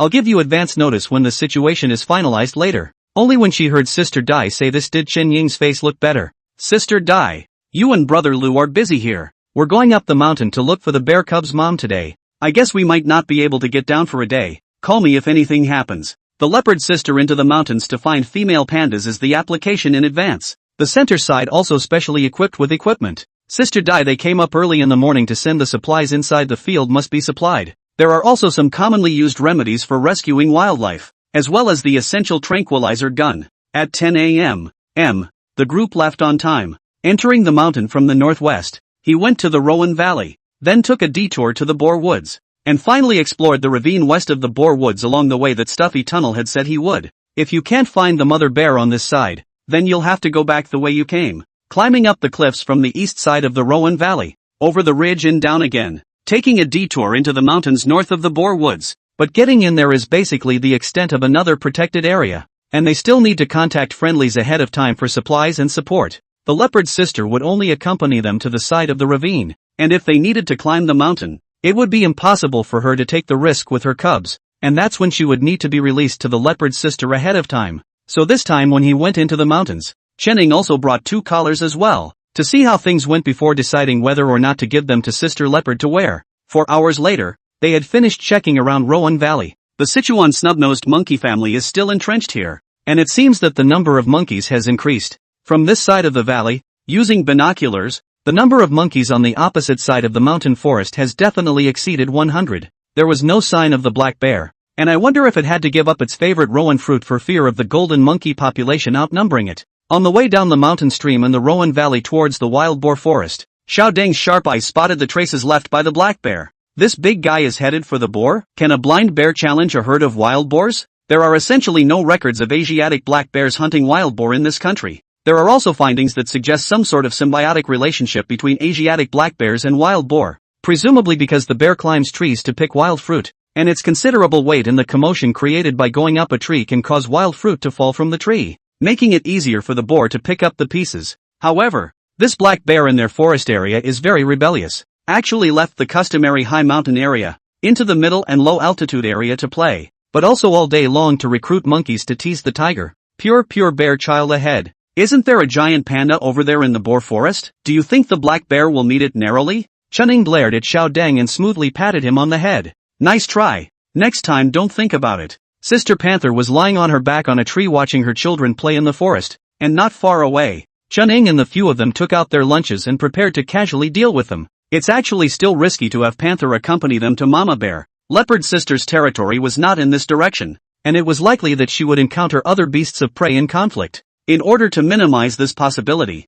Chen Ying and Yinli chose a route that fit as close as possible to the edge of Leopard Sister's territory. Only after picking up the bread and taking a bite, he heard a bear growl in the distance. Chen Ying and the others didn't bother to take a break. They dealt with it in 3 or 2 bites, took out their drones and started patrolling the direction the sound came from. I'll be damned. The 2 of them really met. Chen Ying quickly maneuvered the drone for a shot. There is almost no possibility that the living conditions of pandas and black bears overlap. But it's not possible to resist the fact that both like to go off the beaten path. One doesn't stay in the bamboo forest to eat and drink, and his favorite thing to do was to find trouble with wild boars. One who didn't know what had gotten into him and was actually bored enough to skate down the hill. The male panda was bigger and stronger than the average panda, and there were many scars left on his body from the healing of his wounds, making him a kung fu panda at first glance. Black bears, on the other hand, are usually larger and heavier than pandas in terms of size, and are also a bit more carnivorous in their diet than the giant pandas, which are almost 99% vegetarian. Northeast of the center of the two of them, a group of boars also went on alert. The boar in the lead was not small, and from the tusks, slightly on the older side. The three subadult boars behind it, on the other hand, looked like they were ready to try. Tripod. This is going to be a good one. Chapter 39. Two mindful bears. Only Pig is injured. This was the first time Chening and the others had seen the front face of that giant panda that liked to fight. Ordinary pandas, we are professionals in selling cute. Kung Fu Panda, get an AK, I can turn the world upside down. Brother Shadow, why does this giant panda look like a black shark? Deng said his eyes were forced open again. Not only did Xiao Deng find it rare, it was also the first time that Chening and Yinli, who often dealt with giant pandas, saw this kind of giant panda that came with the air of a big brother. Chening licked his gums and suppressed his laughter. No wonder Stuffy Tuner said that this giant panda doesn't understand. The beautiful bears that are sent to the door don't want it. The feelings that humans have straight men. The panda world also has steel straight ah. The four of them stifled their laughter, not daring to make too much noise, and came together to watch the image on the small screen of their cell phones. Sister Panther gracefully rolled her eyes and led the two waifs to the side to practice pouncing. It couldn't figure out what on earth these two-legged beasts were enjoying, watching a fight with a lewd grin on their faces. Giant pandas are known for being cute, but they are still bears anyways. The difference in battle power with a black bear is basically weight and size. This social panda compared to the streetscape black bear, the size is not half a point. Really fight who lose who win is hard to say. The two bears stood up and opened their mouths to make a vicious expression, after which they violently ran towards each other. The old boar backed away with his offspring, making it clear that he didn't want to get involved in the battle between the two bears for supremacy. It's just that things are going a little bit out of left field. As the two bears looked to be about to make short work of each other, they simultaneously turned around and lunged towards the hapless boars. The old boar met the enemy in fear, the cluelessness in his gaze clearly visible. The three subadult boars behind it reacted faster than the old boar, two of them heading towards the black bear to meet it, while the other ran towards the social panda. But the twist plays out again. The subadult boar ran 2 steps, a skidding shovel plus a roll on the ground, and smoothly leaped away from the social panda, after which it ran off without taking a single glance back. The old boar could definitely curse for 2 hours without a break if he could talk. The son who had a fighting chance ran away, leaving 3 sows and 4 or 5 cubs, and she had no choice but to meet them. Old 6, Yinli exclaimed. These boars are going down. As expected, after the other 2 subadult boars realized that their brothers had escaped, one of them also left the black bear and his brother to see the empty space and ran away, choosing a different direction from the old 6 boars before. The pig's heart is disorganized, and his temperament has plummeted. The sow ran off in a panic with her piglets as well. The social pandas have been harassing them for a long time, and they are still not sure how well they can fight. If it weren't for the old boar's reluctance to leave, they would have moved places with their children. Half an hour later, the old boar had been knocked down by the black bear and the social panda, while the other subadult boar had already breathed its last, and if it had moved fast, it would probably have been reincarnated by now. The 2 bears don't eat boar meat, and after teaming up to win the fight, they show each other their teeth for a bit while twisting and walking away from the bears. Chening looked up at Yinli and Master Zhao, biting his cheek meat and smiling. Sister Panther, let's go. Add more food. It's all bitten to death anyway, so it's better to cheapen the other beasts than to cheapen the leopard sister. He'll be returning to the mountains soon, and a little early nourishment will make him better able to bring up 2 cubs, the old boar they don't want, and find a way to drag the subadult boar away from the battlefield. Several people were right at the edge of the mountain stream, quickly cutting open the boar's body, unloading a portion of the more tender meat, and letting leopard sister and the 2 young cubs enjoy the rest. They can't hunt wild boar directly, but such harvests where there is evidence of spontaneous behavior among wild animals can still be taken advantage of. Besides, in fact, this kind of wild boar meat is not much delicious. Occasionally eat a little bit is okay. More do not want to swallow. Panther took out the entrails and picked and ate most of them, leaving the rest of the trimmings for the 2 children to grind their teeth and lick their blood. When they had eaten and drunk enough and packed up their trash, the group crossed the Boar Valley and continued on to the ravine. After walking not too far, a large black and white color scheme appeared in front of them, maneuvering the drone to creep closer. The social panda is seen feasting against a rock. There's a mountain of bamboo poles and bamboo shoot shells piled up next to it. Not daring to startle the big guy, the group took a bit of a detour and continued on through the bamboo forest. Did that street skunk black bear come up the hill from the east? Deng asked. If we don't find it on the other side of the ravine, we won't run into it again if we turn around and go back up the east road, will we? He didn't feel it before, but now the thought of going head to head with a black bear made Deng a little panicky. Ainley patted Deng on the shoulder. It's fine. We'll see how it goes then. If it's over a mountain, I guess you'll have to go back early. You haven't traveled that way, and you're not skilled at climbing, so you'll have to practice for another 2 years. Master Zhao grinned and looked at Xiao Deng and smiled. I followed the hunting on the mountain at that time. It was practiced from a young age, and it was only after following for 10 or so years that the master let me learn to climb the mountain. Siki, you are still tender. Also newly recruited rangers. Master Zhao is considered a hunter changing his profession. Deng is purely a newcomer. Deng was a little unhappy to be underestimated, but inwardly he was relieved. He is indeed too inexperienced to take on such a heavy task. An hour and a half later, they found the ravine that Stuffy had mentioned. Oh, yeah, there's water in the ditch. And there's a little bit of water in the ditch, but it also confirms that Sesame most likely fell into the water upstream and washed up here before he had a chance to climb up. Panther tried to explore the ditch and didn't smell any of Stuffy Dune's kind. While it was still daylight, Ainley and Master Zhao began to prepare to set up camp for the night,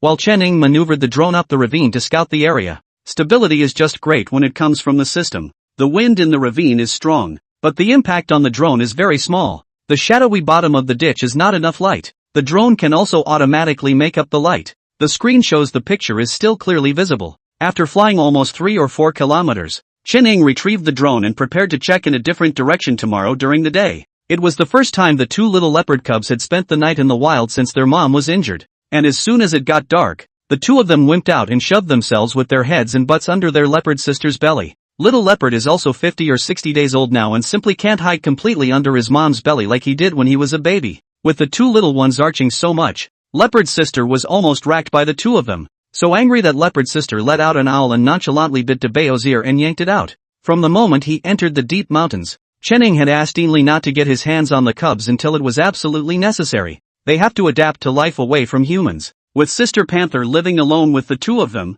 there are bound to be times when they are left behind to go out hunting, and the little leopard must adapt to his mother's absence, as well as learn as quickly as he can how to hide himself from the other beasts of prey. Sleeping in the middle of the night, Chen Ying suddenly woke up. Ainley, who was in charge of the watch, shook his head at him and signaled with his gaze to look in the 10 o'clock direction. Chapter 40, Take your stupid son and get the hell out of here. A leopard that was a little bigger than leopard sister's size was lying on the trunk of a tree staring at it. It swept its gaze over here, quickly focusing on the leopard sister. Leopard sister had chosen a large, leafy tree for the night with her 2 cubs, and was now all tense and wary of the big cat. Master Zhao also woke up. A hold down want to move Deng, signaling him not to speak. Chen Ying and the others were silent, and after a while, the leopard got up, threw the prey it was holding down under its paws off the ground, and leaped into the dense forest in 3 tries. What's the meaning of this? Delivering a midnight snack to Sister Panther? Is this leopard so romantic? Could it be Sister Leopard's other half? Hiss.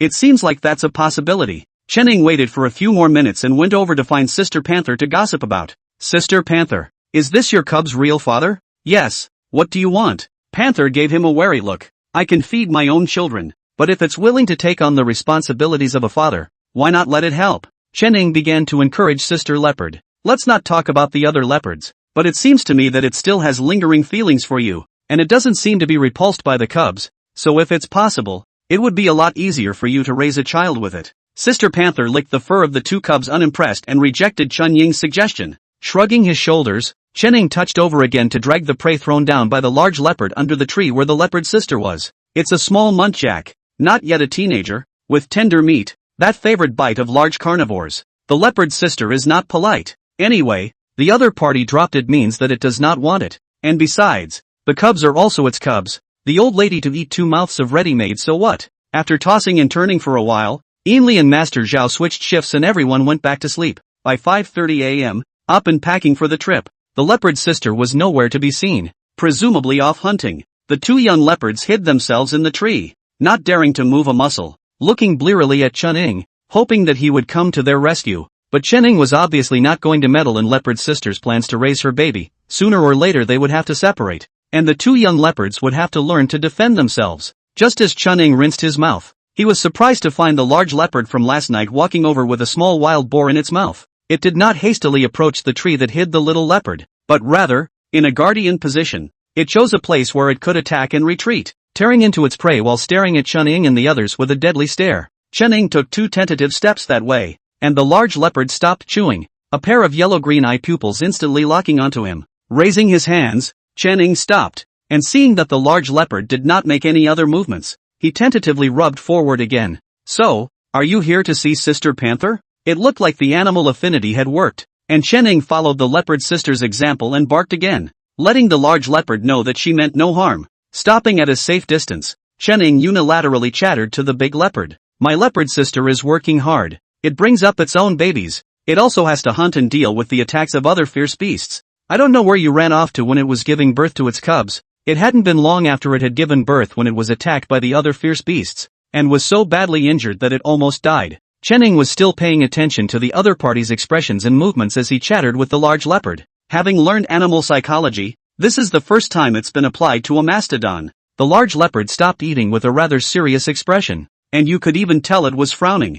Chun-Ying took 2 steps back, making way for the path to the large tree. He was also testing the waters, wanting to see if this leopard would be as unfailingly devoted to its mate as the panther reported on the internet earlier. The large leopard stood up and shook its fur, jumping down from the tree with the leftover baby boar in its mouth, slowly approaching Chun-Ying. A meter away, it stopped, put down the little boar, and took a few deep sniffs in Chun-Ying's direction. Ah, ah, the large leopard barked twice, picking up the baby boar and continuing on its way. This leopard's call wasn't quite the same as the leopard sister's, kind of with a smoky voice. With a quick movement, he jumped up the tree, put the little boar down, and squatted down to take a serious look at the 2 shivering and fried bristles bluffing to try to scare off the enemy cubs. Sister Panther's scent, and the scent that originated from its bloodline, made the large leopard's expression much softer, and one could even tell that it was smiling. Dabao and Xiaobao, this is your father. Chun-Ying didn't dare to get too close, but he still made an effort to come over and tried to help Dabao Xiaobao relax.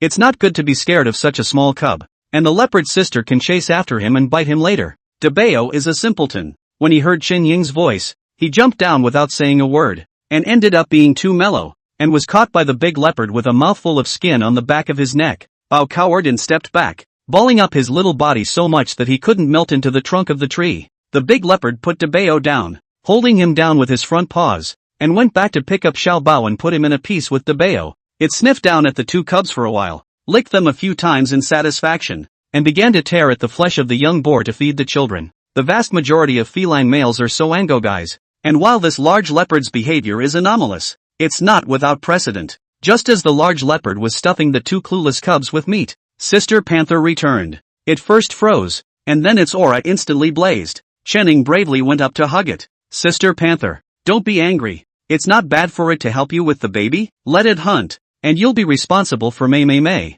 And by the way, bring up the baby. It's quite good to be a beautiful young woman, isn't it? Panther twisted her head to glare at him, gave a couple of haws, broke away from his arm, and climbed up another tree with the prey she had caught to feed herself. The large leopard fed her cubs while carefully surveying the leopard sister's body, her eyes coalescing at her healed but still scarred wounds. Half an hour later, Chun-Ying and the others were ready to leave. Leopard had also finished her breakfast and was ready to follow with her children. The large leopard did not understand its behavior and gave 2 low barks, trying to stop the leopard sister from approaching Chun-Ying. Without spoiling it, leopard sister slapped it in the hood, causing the large leopard to let out an aggrieved whimper. Roar, get out of the way. I promise to show them the way. This is his reward for saving me. Ah, I can lead the way. You stay and rest. The leopard sister indecently showed her teeth. You bring a fart. You don't even know what they want to do. Get out of the way. Don't get in the way. Don't think that you are my cub's real father. I will. The large leopard didn't wait for it to finish,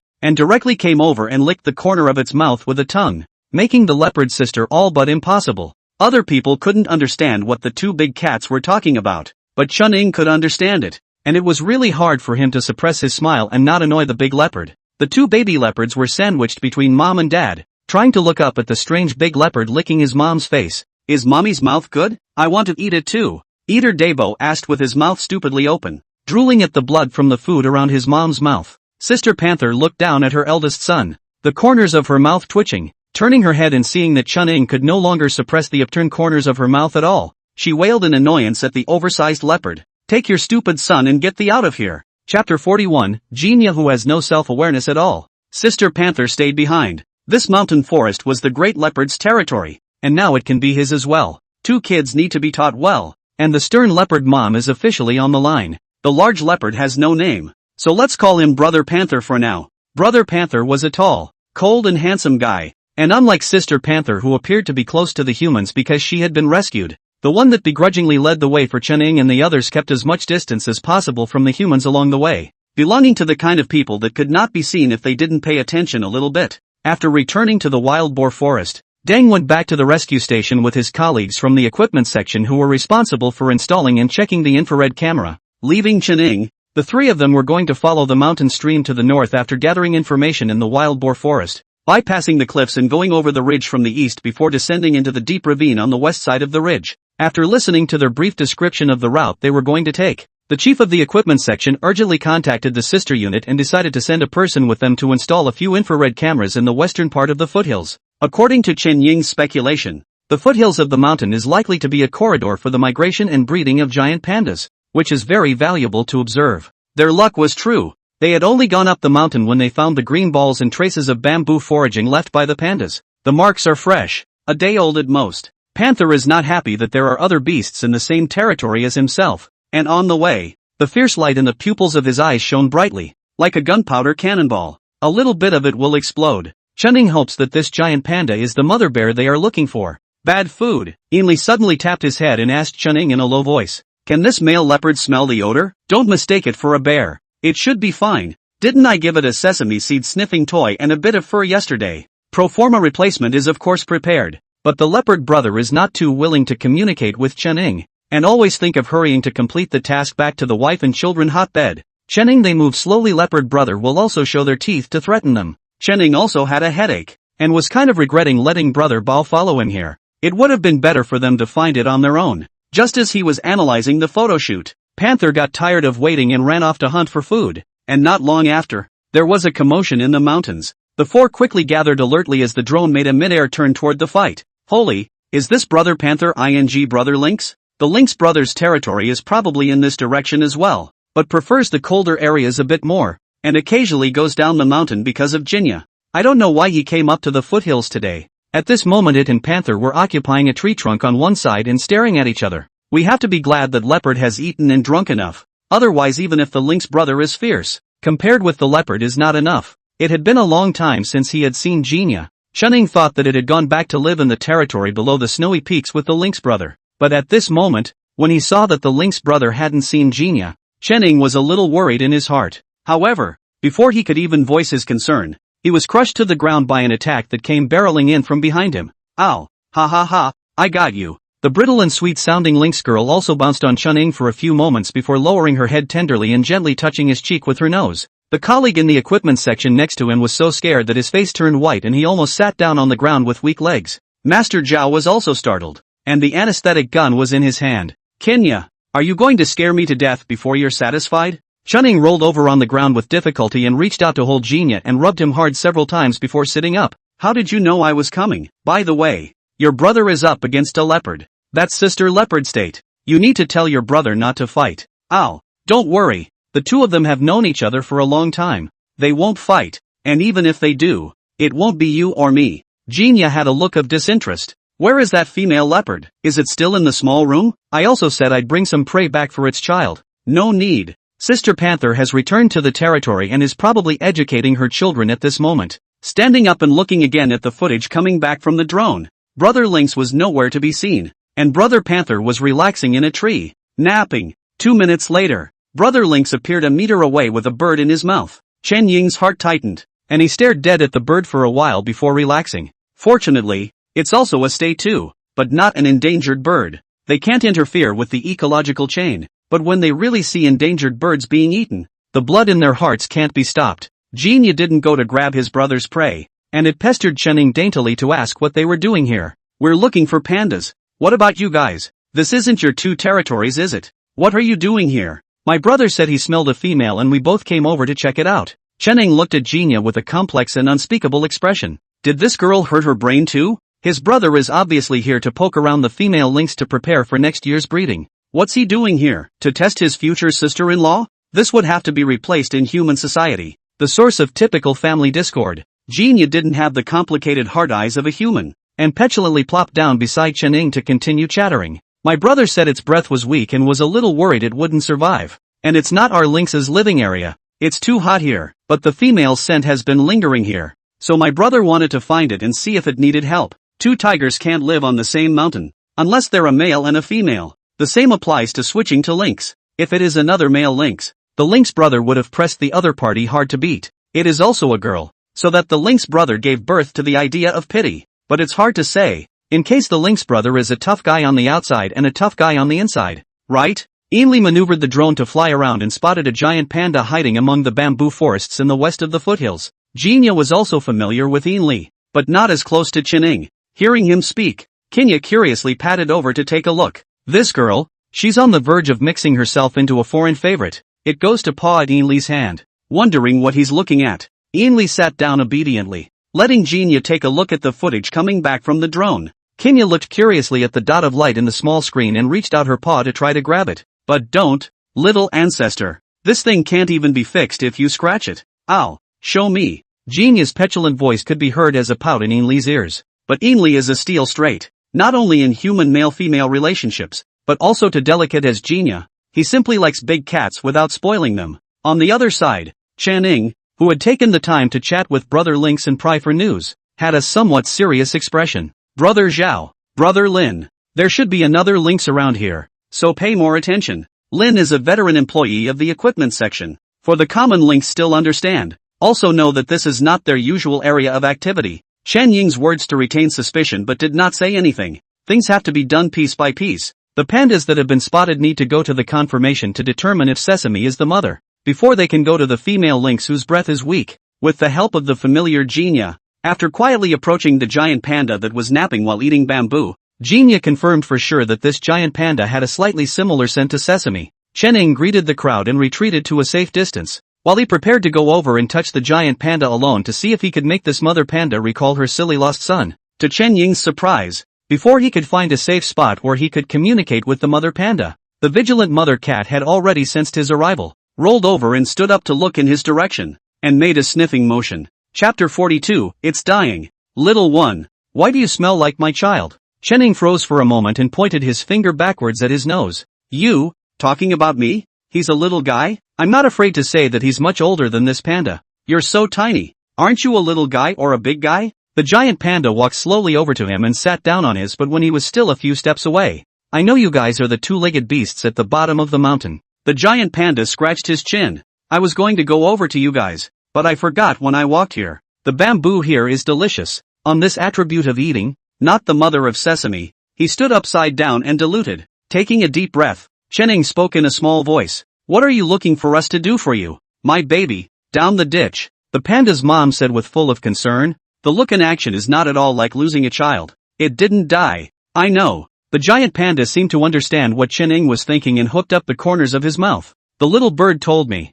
Someone saved it. Chening continued to be silent as he couldn't find a slot to spit. The giant panda saw that he did not respond for half a day, and then got up and went back to continue to eat bamboo. Completely unlike the grumpy bear mom described by Stuffy Tuner, Chening chased after it for 2 steps, squatted down to continue chatting with it, and tentatively tried to reach out and touch the back of its neck. So, I was wondering if you have another daughter with territory right here? The giant panda clicked his tongue and scratched his ears after taking a few bites of the tender bamboo. Seems like it. After all, I had several children, most of them born in this neighborhood, but where they went when they grew up is beyond me. Continuing to break off a few tender bamboos and stuff them in his mouth, he took the time to ask Chening, is the kid, I mean the one that fell in the ditch, okay now? You humans seem to have pots of milk. Can I have a taste? Where did you learn that humans have tubs of milk? A little girl, on the other side of the mountain. It said its mother was raised by humans, and then it was released back into the mountains. I taught it to find water in the snow,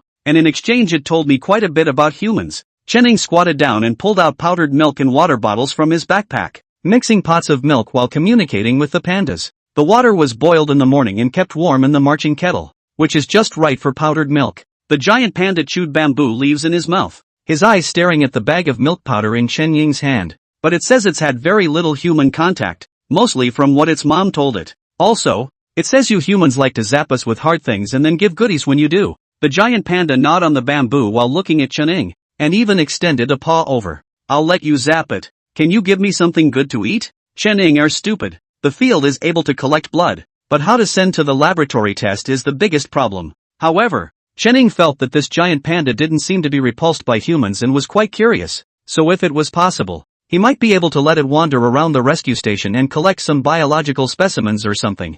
I don't have any here. Why don't you come down the mountain with me and I'll prepare you a delicious nest egg and pick up your child on the way. The giant panda shook its head. I don't want to go. This place is just fine. Why don't you keep raising that little guy? Stupid, yes, but the body is quite good. It should be able to be as strong as its father in the future. How much does that dislike your children? Chunning poured the blended milk powder into a stainless steel bowl and handed it to the giant panda, with a little honey added. Sweet and delicious, most suitable for the panda's appetite. The mother panda held the stainless steel bowl and finished the ton in a few bites. It licked around its mouth and its eyes lit up a few times. It's pretty tasty. Why don't I come down with you for a couple days? Can you provide tubs of milk every day? Isn't this attitude changing a little too fast? Back in the day, there was Grandma Gao who was bent on eating preparation rice, and today there is Panda Mom who voluntarily sells herself for pots of milk. Chunning looked back at the three Enli who were guarding a short distance away and walked over. That giant panda is supposed to be Sesame's mother, and I can see signs of nursing on its abdomen.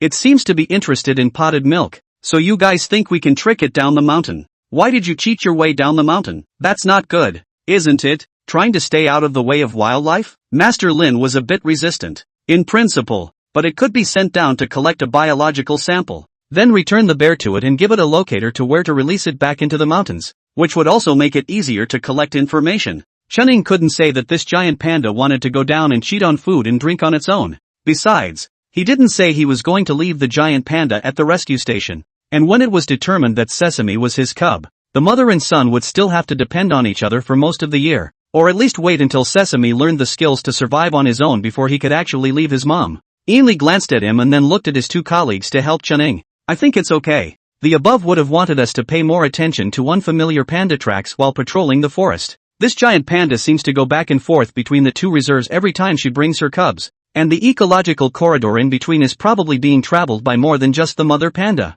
So with the collar on we can determine the trajectory. Even with patrol planes and drones, it's not very good to observe the ground over dense forests. With the tracks to guide them, they can figure out how to set up cameras in key locations to watch for incoming and outgoing animals. The four of them talked it over, called for instructions from Director Bai, and finally decided to try to guide the mother panda down the mountain. Genia and a few of them, after learning that the mother pandas were going to follow them down the mountain, Panther turned around and walked directly away from Panther. The lynx brother, on the other hand, was a bit hesitant. His purpose for coming down this time was to find the female lynx, and he didn't really want to move with the pandas. Genia looked at his brother and then at Chunning, rubbing back and forth at his feet in a pouty manner. Can you accompany me to the female first? The giant panda walked over at that moment as well, sitting down on his butt and yawning. Is the female you speak of another kitten? I saw it, just this morning. It was injured and hiding in a stone cave. I don't know if it will survive. Pandas don't have any other animals in their repertoire except for bamboo rat meat, which they prefer, so they leave after sniffing that stone cave. Can you find that stone cave? Take us there, and I'll ask brother two-legged beast to give you delicious pots of milk. I want 2 pots. Oh, you'll haggle again. 2 pots is 2 pots. Deal. The mother panda stood up and twisted her fat body to the northwest. I hated the smell of that kitten and rubbed my mark on the entrance to the stone cave. Chunning glanced at the lynx brother whose body instantly stiffened, pursed her lips and didn't dare to say anything. Enli picked up his backpack and signaled Master Zhao Master Lin to follow. Master Zhao was still able to hold down the curiosity in his heart, and Master Lin of the equipment section walked while looking at Chunning in amazement. Beside Chunning, on the left is a huge mother panda, and on the right are 2 sturdy lynxes. Not bad for being called a druid. Hearing Master Lin's exclamation, Enli almost laughed out loud. He's always been very good with animals. Back in school, that is. I heard from my classmates at the same school that usually when the animals they raised escaped, they all sought Shadow's help to get them back. The pigs, sheep, and cows that others couldn't stop. All he had to do was call out, and the other would obediently follow them back. It would be a waste not to become a veterinarian with that kind of talent. The cave of stone is not far from here, and the scent of the female lynx in the stone cave was already faintly audible. Please revive the female subadult lynx within 3 days.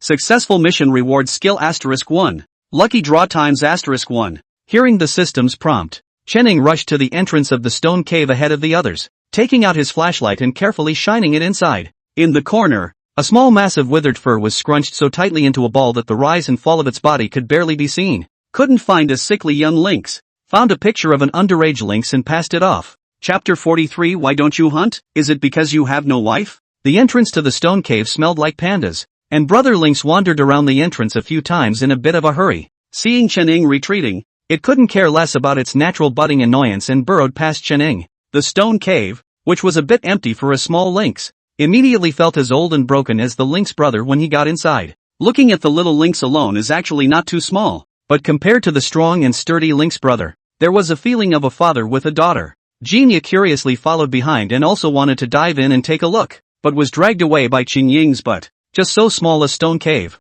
The lynx brother went in cannot turn around. Plus a Genia. The little lynx do not need to save. Directly buried it. Not long after, the lynx brother came out of the stone cave with the baby lynx in his mouth. Chening had already taken out the carry-on first aid kit that the system had rewarded him with earlier and prepared the first aid medicines. When he saw Brother Lynx come out, he put on his gloves, picked up the young lynx and began to do his examination. Pupils, teeth, fur, and anus were examined, and the little lynx didn't look sick. Touching the stomach again, it was so empty that there were almost just 2 layers of skin clinging to it, and the ribs were clearly visible. Obviously, the little lynx had poor life skills and was presumably starving into it. The field cannot do further examination, but according to Qin Ying's judgment, the child is not sick, is starving to faint. Milk powder blended directly into the mouth of the small lynx. Another clean stainless steel bowl and brewed a little milk powder. The snack pieces soaked in to make a paste to feed the small lynx. The poor child is too hungry to eat too much in one bite instead, or to eat less digestible foods. The lynx brother is smart. As soon as he saw Chening busy making milk for the little one, he knew what was going on, turned around and left. And in less than half an hour he came back with a super fat hair in his mouth. Kenya happily greeted her, only to have her brother unmercifully peel his face away with a paw, calling, "Brother, I'm not your favorite sister anymore?" Clueless Kenya's pupils widened in shock, and she watched with a look of disbelief as her brother walked around it towards the baby lynx. When Brother Lynx came over, Chening had just finished feeding the baby lynx the formula and was feeding it paste with a spoon. Seeing the fat rabbit, he hastened to call Ainley to help him, and cut off the most tender chunk of meat and entrails, and then processed it into small pieces, so that the young lynx could try to eat it himself. The little one finally gained some strength from a bottle of milk, smelled the meat and guts, and tore into the handled meat with the utmost ferocity even when he couldn't stand up. While swallowing and biting, he also whimpered and nursed his food. Chuning held it up and saw that it had almost eaten, and hurriedly removed the meat. The little lynx's eyes were red, and with an ow bite, it bit on Chen Ying's finger. Luckily, he was protected by his gloves, but he still felt a twinge of pain. The little guy was down for the count. The lynx brother saw this and came over and licked the young lynx a few times to help clean his faceplate. On the other side of the table, Kenya, who was muffled up eating rabbit, took a bite and looked at it, her eyes red as well. "I just don't know if I'm pissed off or sad." Chening didn't bother. The lynx brother circled the little lynx to lick its fur to clean it up and sat down next to Genia. Genia silently turned around, not looking at Chuning, and her chewing intensified. "Genia, when will you go find a boyfriend to make your brother envious too?" "Ow, no. Those male cats are slags who put up their pants and leave, and he doesn't want them. Look at its brother, a heterosexual without a sister. Scum." It was almost time, and the little lynx relaxed, hiding beside Brother Lynx and carefully observing Chening and the others. Upon seeing the mother panda, the baby lynx wailed and started shivering close to the lynx brother. Seeing this, Genia grunted and moved closer to the panda's mom with a 6-parent stride, and purposely went to rub herself against the person. The panda's mother stopped chewing on the bamboo and looked down at Genia with a puzzled "What are you doing?" "Sick" written all over her face. She looked down at Genia with a face full of "What are you doing?" "Sick?" The 2 objectives of this trip into the mountains were successfully accomplished, and they now had to consider whether to return the way they came or to take a detour to the forest station in the next reserve and get a ride back to the rescue center from the other side. The drone toured the terrain within 5 kilometers around them, and combining the advice of Brother Lynx and Mother Panda, a few of them decided to take a slight detour, heading south from Brother Lynx's territory into another ravine, and eventually back to Tsanshi Jiazi, and then across the bamboo ravine back to KJ 8 station. It's about an extra 2 days of traveling around this way, but you'll pass a birding station in the middle and can get some supplies from there. Most of all, that mountain road is high and steep. There is no particularly important project. They go over very few times, about twice a year or so, and usually patrol the forest mostly using drones and high tower lookout. More than 500 meters away from the bird watching station, The mother panda and the lynx brother they stopped and each foraged for food. Jinya was sulking all the way, clinging to Chening and not letting go, until she arrived at the bird-watching station there, before she was coaxed away by Chening. The lynx brother take Jinya the sister also cannot help, but also cannot leave the small lynx is not yet adult. For the first time in his life heart more tangled. The birding station is small. A wooden house of maybe 30 square feet erected with wood on the slope of a cliff. It is above 3,000 meters above sea level and is a place to observe rare birds. There is only one doctor from Nomin University who is stationed here, and his topic is related to highland pheasants. Last year, he planned to go to the snowy mountains in the next province to observe the white-tailed rainbow pheasant, but he has not been able to do so because of his health reasons. His target for this observation visit was the green-tailed rainbow pheasant, and the project is now nearing completion, giving Chening and the others their extra reserves and exchanging contact information. Dr. Gao's next step was to go back and finish the first draft of his dissertation,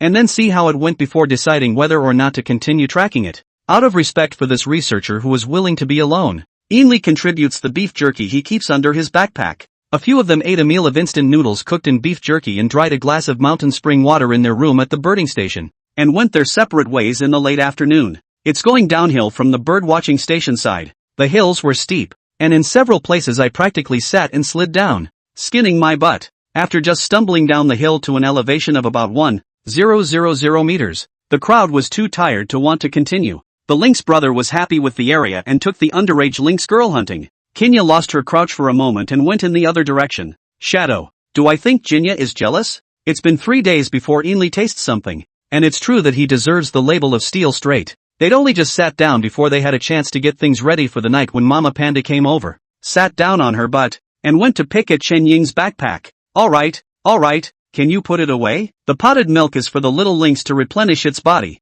You are such a big one. What are you drinking? It's not that she can't give it up. It's that the mother panda is so able to drink it that when she sees the baby lynx supplementing with a bottle of milk a day, she wants it too, and when she doesn't give it, she woofs and barks, and deliberately tries to frighten the baby lynx. Mama bear, brother lynx has no interest in bottles or pots of milk, and hunts hard every day, tucking 2/3 to the young lynx and 1/3 to Kinya. The little lynx eats what's left before it's his. A proper licking dog. No, not 10 minutes after sitting down, the lynx brother returned with his prey in his mouth. What are you looking at? You don't hunt because you don't have a wife? Chapter 44, this piece has a slightly higher cat content, plus more. No surprises. It's another 3 or 4 hours of traveling to get back to the aid station. But usually, no accident must come without an accident. Originally, they planned to take a break in Bamboo Gully to let the mother panda have some fresh bamboo and to replace the infrared camera previously installed in Bamboo Gully with a video camera. The mother panda says there is an abundance of food and plenty of water,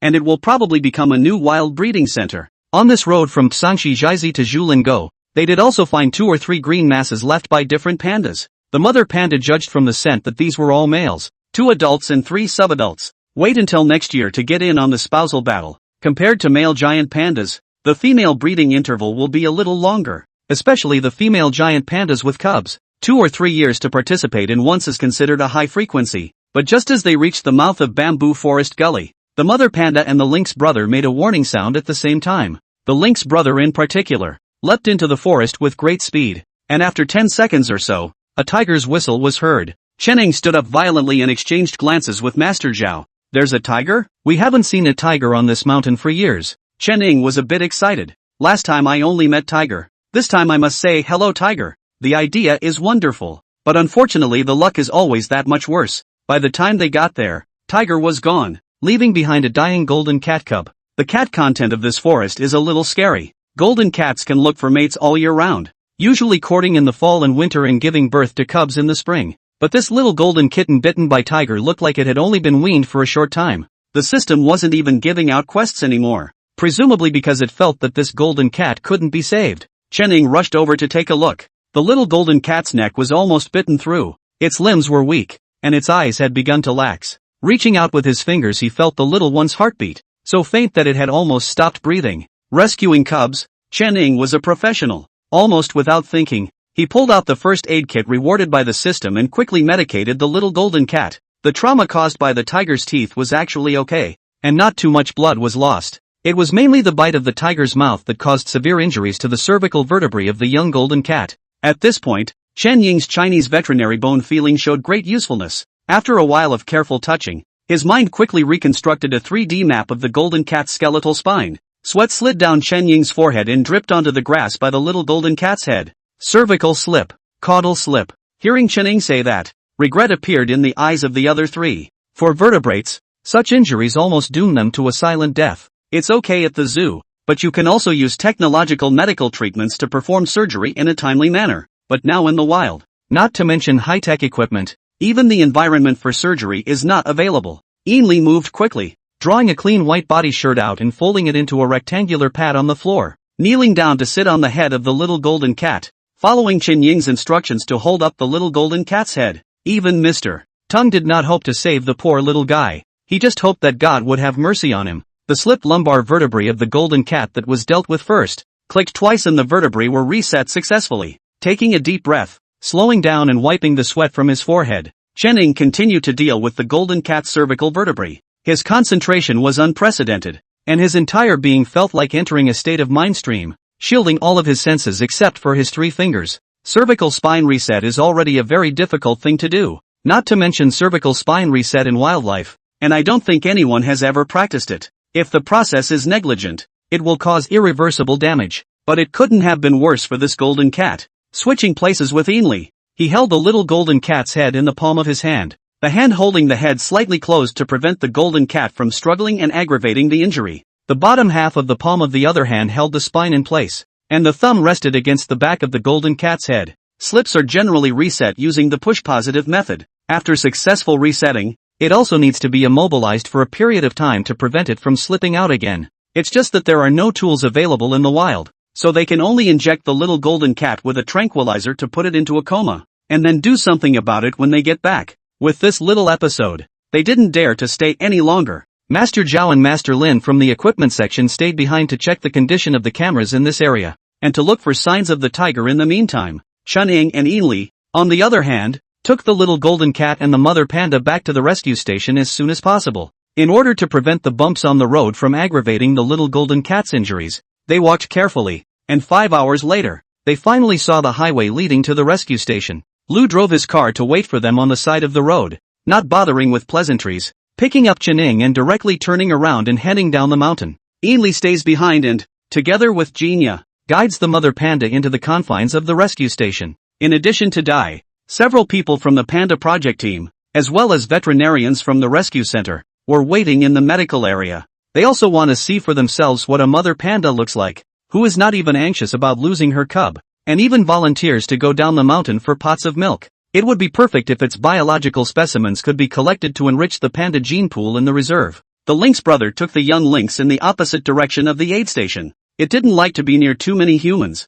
and the little lynx had eaten well for the past 2 days. Its spirit came at once, and clung to it every day, and it wasn't quite right to take it to human territory. Jinya grunted as she watched her brother and the young lynx leave, and then looked at her mother panda who was a bit hesitant. In Chen Ying's absence, the air was suddenly a bit more unsettled. Ainley didn't force the issue. He ran to the rescue station and tried to carry Sesame out to the panda's mom, but was stopped at the door. You can't be sure it's Sesame's mom, and you can't afford to take the blame if there's danger. The teacher in charge of the research group guarded the iron gate to prevent Ainley from entering. Besides, you're not the professional in charge of caring for pandas, so stay out of this. Seeing the other party's strong attitude, Ainley took a step back and looked at him expressionlessly. The man first met Ainley's eyes very forcefully, and after a few minutes, shifted his gaze downward a bit weakly. Sister Dai was communicating with the leader earlier, and only rushed over at this moment. Teacher Wu, the report has been typed up and the leaders have approved it. I'm always qualified to take Sesame to meet that female panda, right? The fax was stamped with the center's seal, and Dai couldn't have lied about it. And the opinions of the other members of the group were also biased towards letting Sesame try to contact the female panda. That is, the place of contact they still wanted to put it in the center's panda house. I hope so too, but with Chen Ying out of the picture, I'll put my hands up if any of you can lure the female panda over. If no one can do it, then the only path left for us is to risk it. Xiao Deng and a few of their rangers were watching from the sidelines and didn't dare to interrupt, but after hearing Sister Dai's words, Xiao Deng suddenly squeaked. A group photo of the cat family. Chapter 45, Mama Bear Scares the Barking Dog. Brother Shadow said earlier that Stuffy Tuner and Sesame are siblings. If you guys are worried about Sesame being hurt by the female panda, why don't you try letting Stuffy Tuner touch the female panda first? Sister Dai glanced at Xiaodeng and then looked at her colleagues in the panda group. Do you think this proposal is feasible? If it works, we'll let Stuffy make contact first, and if it doesn't, we'll be prepared to protect ourselves and let Sesame go straight to the mother bear?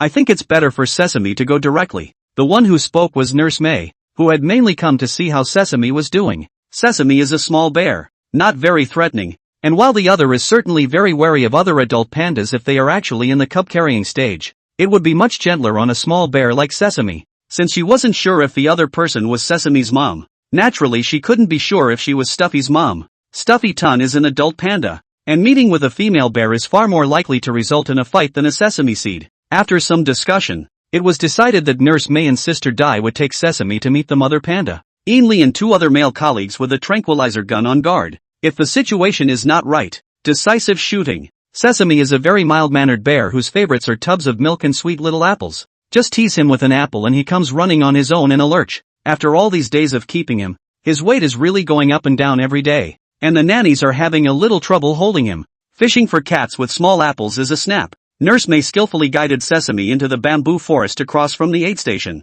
Once inside, Sesame stopped and hesitantly began to sniff deeply while looking left and right, half taking a step. That's when Mama Bear came on with her sip and stride. Instead of confirming that it was its own bear child as soon as it arrived, it likewise chose to sniff deeply before approaching slowly and hesitantly. The upper tongue licked Sesame's head fur before sniffing at the back of the child's neck and ass. It was, to be sure, the selfsame unconscious bear cub. The mother panda skillfully bites Sesame's ear and leans back, taking the already not-so-little Sesame into her arms. Skillful movements, a familiar scent, and the exact same feeling as the memory of being bitten on the ear. Sesame began to woof frantically after a brief moment of stunned silence. It was also that Chen-Ing was not there, or else he would have to die laughing on the spot. This bear cub is accusing his mom. Turns out Sesame fell into a ditch and was knocked down by his mom. The old mother was sleeping against a tree, and I don't know what she was dreaming about, but she kicked her son in the face twice. Little Sesame rolled down the ravine without even looking back. It's a blessing from the mountain gods to have survived.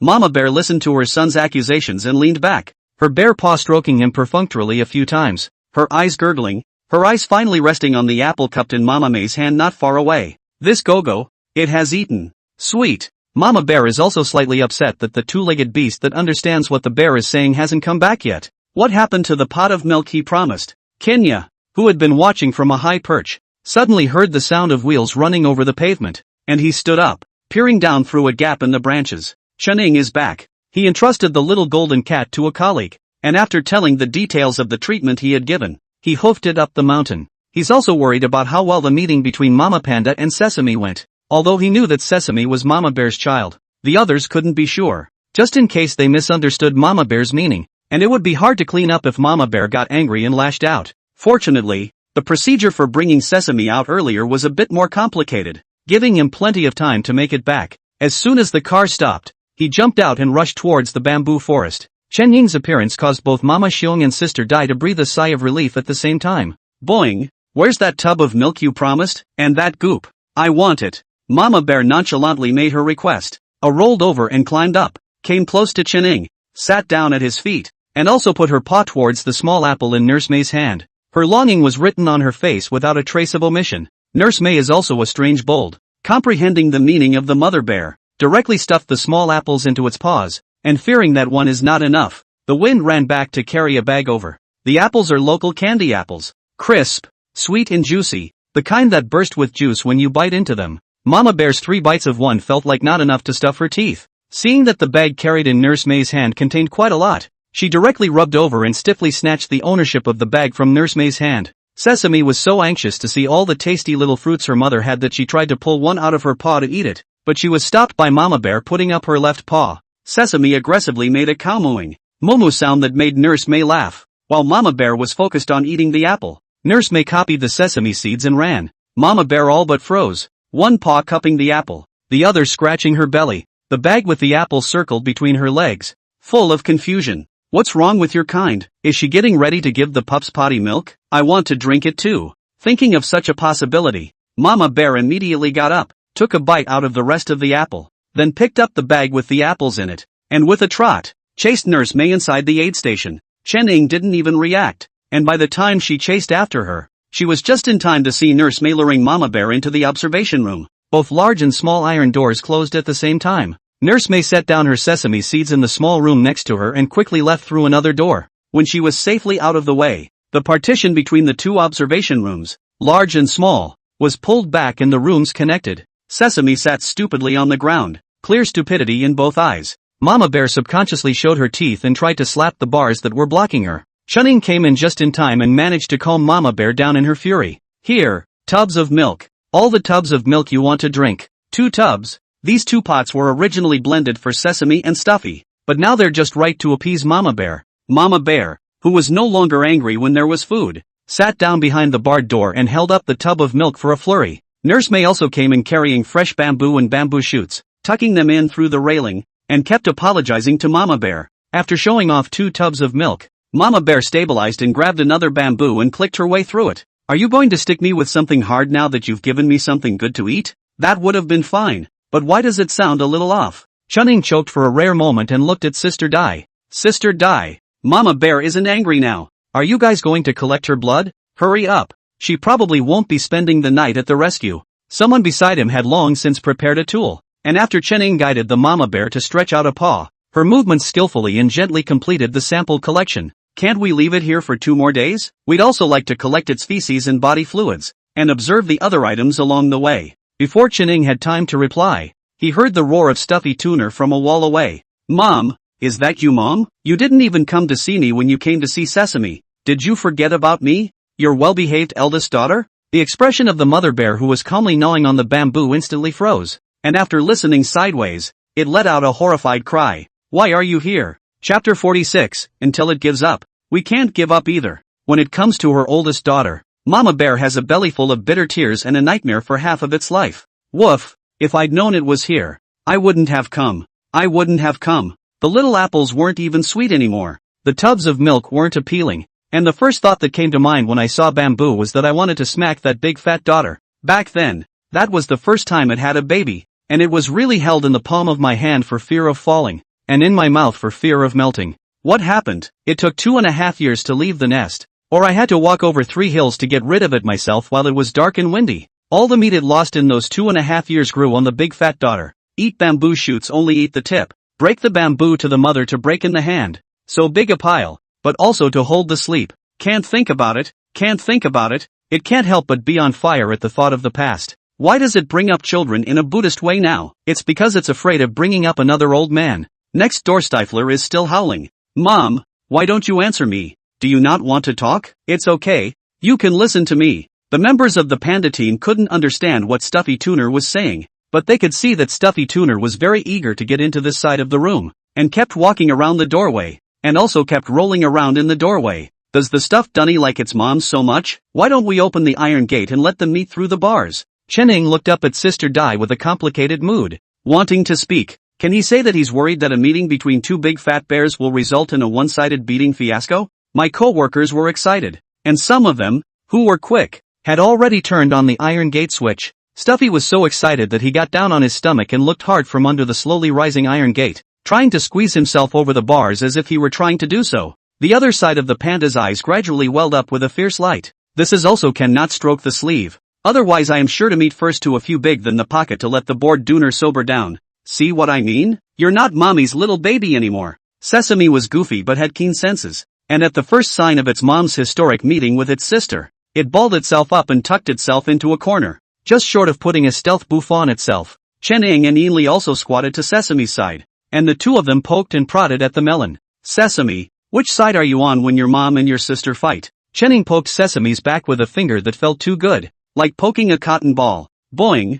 I'm not standing on either side. Hey! Female bears fight. Male bears stay to the side to save their lives. Sesame paws gripped the railing, her big watery eyes looking up at Nurse May. Boing! Can you really not let me out? I'm scared. The movement is also really kind of scary. Stuffy Tunnel was not half so sure of his place in his mother's heart, and Mama Bear was remorseful how she could have met this wronged cub for 2 pots of milk. Mama Bear's rawness, Stuffy's lack of pussy, Sesame's bitter hatred. This family drama is better than the TV show. The old mother was impotent to rage for a while, and that was all she could do. Stuffed Dunair opened a pair of big eyes looking at his mother angry, completely did not get to its mother in the gas what, but also thought it was the younger brother Sesame to provoke his mother. In aside bitter words for the younger brother to apologize to his mother. Mama Bear finished her tantrum and lay down on the floor in a whole feeble heap, picking up a tender bamboo to vent her hatred. Forget it, love it. Seeing her mom calm down, Sesame finally dared to come over and grab her mom's bamboo to eat.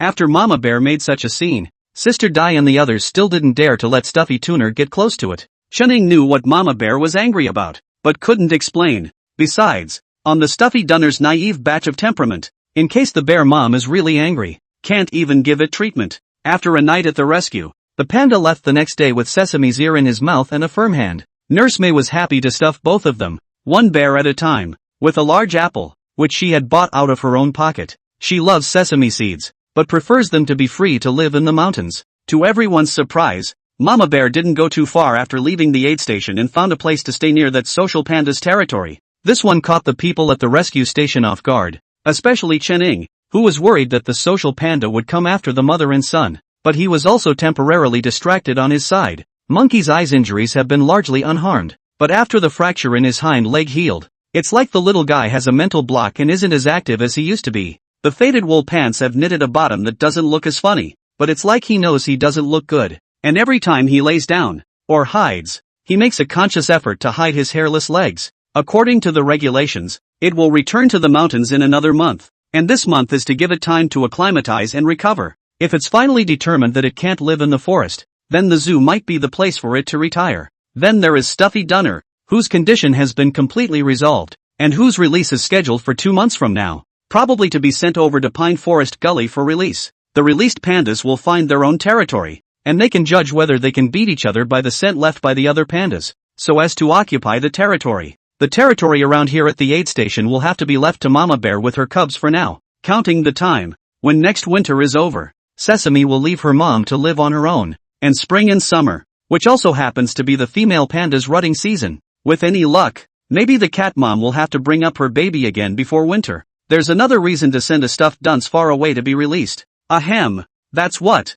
It is not the social panda did not see. Fat water does not flow outside the field. Next year, the center and the base are planning to carry out wild breeding. The target, naturally, is the body of the great social bear brother. Chen-Ing also had his own little mind. He had contacted his mentor, and the new application shouldn't be a big problem. And when the time came, he would raise some of his own funds, and with the funds allocated for the project, it would be enough to get the cabin in the woods built. It was the equivalent of a studio dedicated to him, and it was only when he got his abilities from the system that he could have a place where he could really put them to use. After solving the problem of Sesame and its mother, Chen-Ing focused on the golden cat that was still being resuscitated. Dai videoed him every day, filming the little golden kitten's healing process. The situation is not particularly good. The teacher in charge of the golden cat's rescue rubbed his eyes tiredly. Yesterday it felt like it was all about to stabilize during the day, but it turned out that heart failure suddenly occurred in the afternoon, and it took more than half an hour of resuscitation for it to stabilize, but today it is in very poor condition. She sighed silently at the shadow of Chen in the video. Little Chen, you're still young. You'll experience this kind of thing again in the future. Sometimes it's not that we don't go for it, it's that there's nothing we can do about it. Chen-Ing stared at the animal ICU custody bin, the corners of her eyes slightly red. He had consulted the information in the past few days, and had also consulted Professor Bai and the domestic experts who had studied golden cats, and they all felt that it was already a miracle that he could survive until now under such circumstances. Chen-Ing understood in his heart, but he didn't know why. But in the dark he always had a feeling that if he tried a little harder, he might be able to snatch its life back from the hands of the god of death. Besides, the little golden cat insisted on trying to survive even though it was in so much pain. So who were they to give up for it? Hanging up the video call, Chen-Ing silently curled up alone in the beast house where Sister Leopard had previously lived. There's a way. There's got to be a way. Calm down and think about it. The underage lynx has been successfully rescued within the time limit. The system rewards skill books, please check on your own. A chance to draw. Is it used now? The system beep that suddenly appeared caused Chen Ying's pupils to instantly dilate. Chapter 47, The Strongest Aid from Brother Unity. Use it. Of course. He'd been so busy the past 2 days that he'd almost forgotten he had a golden finger. The skill is animal acupuncture at full level. In fact, this skill was a bit of a loss to give out separately. According to him, the healing methods of Chinese veterinary medicine should be categorized under the veterinary healing arts. But the system did not agree and had to be issued separately. What could he do? He had to endure. The raffle used to be a spinning wheel, but this time it became a bubble ball pool to open a blind box. The system said that this was an event, and the raffle pool contained skill books, various items, and a very valuable ICU bin for advanced animals. With that alone, he suspected that Tuan was giving him a backdoor. Decisively laying his hands on a bubble ball, he twisted it open and a message broadcast out. Congratulations to the host for obtaining the rare item, the special grade fully intelligent ICU therapy warehouse. To ensure the legitimacy of the source, logistics will be arranged by the system. Brother Unity, power to you. Don't go deeper into some things or you won't be able to figure out how the system handles them with your brain churned to mush. Just hold it and use it anyway. 5 minutes later, a logistics message appeared in Chen Ying's cell phone. There's also Express Expedited, which will be delivered by 9 p.m. tomorrow night, and a person to debug it. In addition to the logistical information, a record of a systematically fabricated conversation followed. The one who donated this device to Chunning was some little prince with a piece of cloth on his head. According to the conversation records, it was the little prince who had an accident while traveling with his beloved little pet and Chunning saved it. So the little prince specifically went and customized such a device to thank Chunning for saving his life. It's great. The logic is totally fine. With this conversation record and logistics list, Chunning approached his teacher. Professor Bai, you want to try your hand at Chinese veterinary medicine? Are you sure about that? Honestly, I didn't. Chunning didn't beat her chest and pack her bags with the teacher. The examination results showed that the little golden cat had a fractured spine, intracranial hemorrhage, a lacerated windpipe, and a pierced shoulder bone, among other injuries, and if we hadn't just happened to be on the scene that day to perform an emergency resuscitation, the little golden cat might have already died. Chunning took a deep breath and exhaled slowly,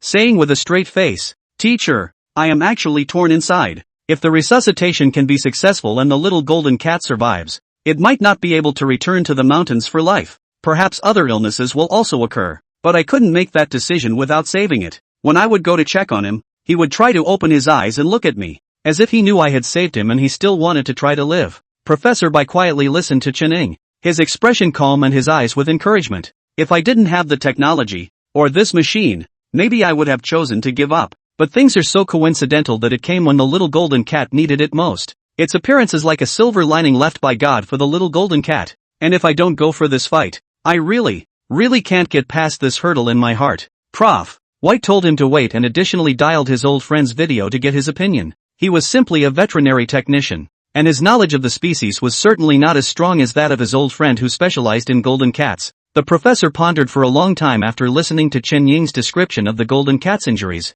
as well as the relevant examination reports that had been passed over. Theoretically, the trauma has already been dealt with, and what manpower can do next is very minimal. But what Chunning said about acupuncture and herbal fumigation to aid in treatment, I think we can give it a try. Acupuncture isn't a cure-all, but it's just right for the golden cat's injuries. After receiving the approval of the two experts and professors, Chunning decisively typed a report up, applying for the golden cat to be transferred to the rescue station for treatment. The report hit up is not to say that the approval is approved. At least the equipment must be in place. Debugging can be put into use after the special acceptance of the qualified to transfer the golden cat up. In 3 days, Chunning worked overtime to debug the instrument and drove to the county town to buy the needed Chinese herbs. Some of the medicines were not of sufficient vintage to be potent, and he went to the 2 large villages around him to get some back. Everything is ready, just waiting for the golden cat to be in place. At noon on the 4th day, the center sent a car to send the golden cat up the mountain, accompanied by Xiao Song,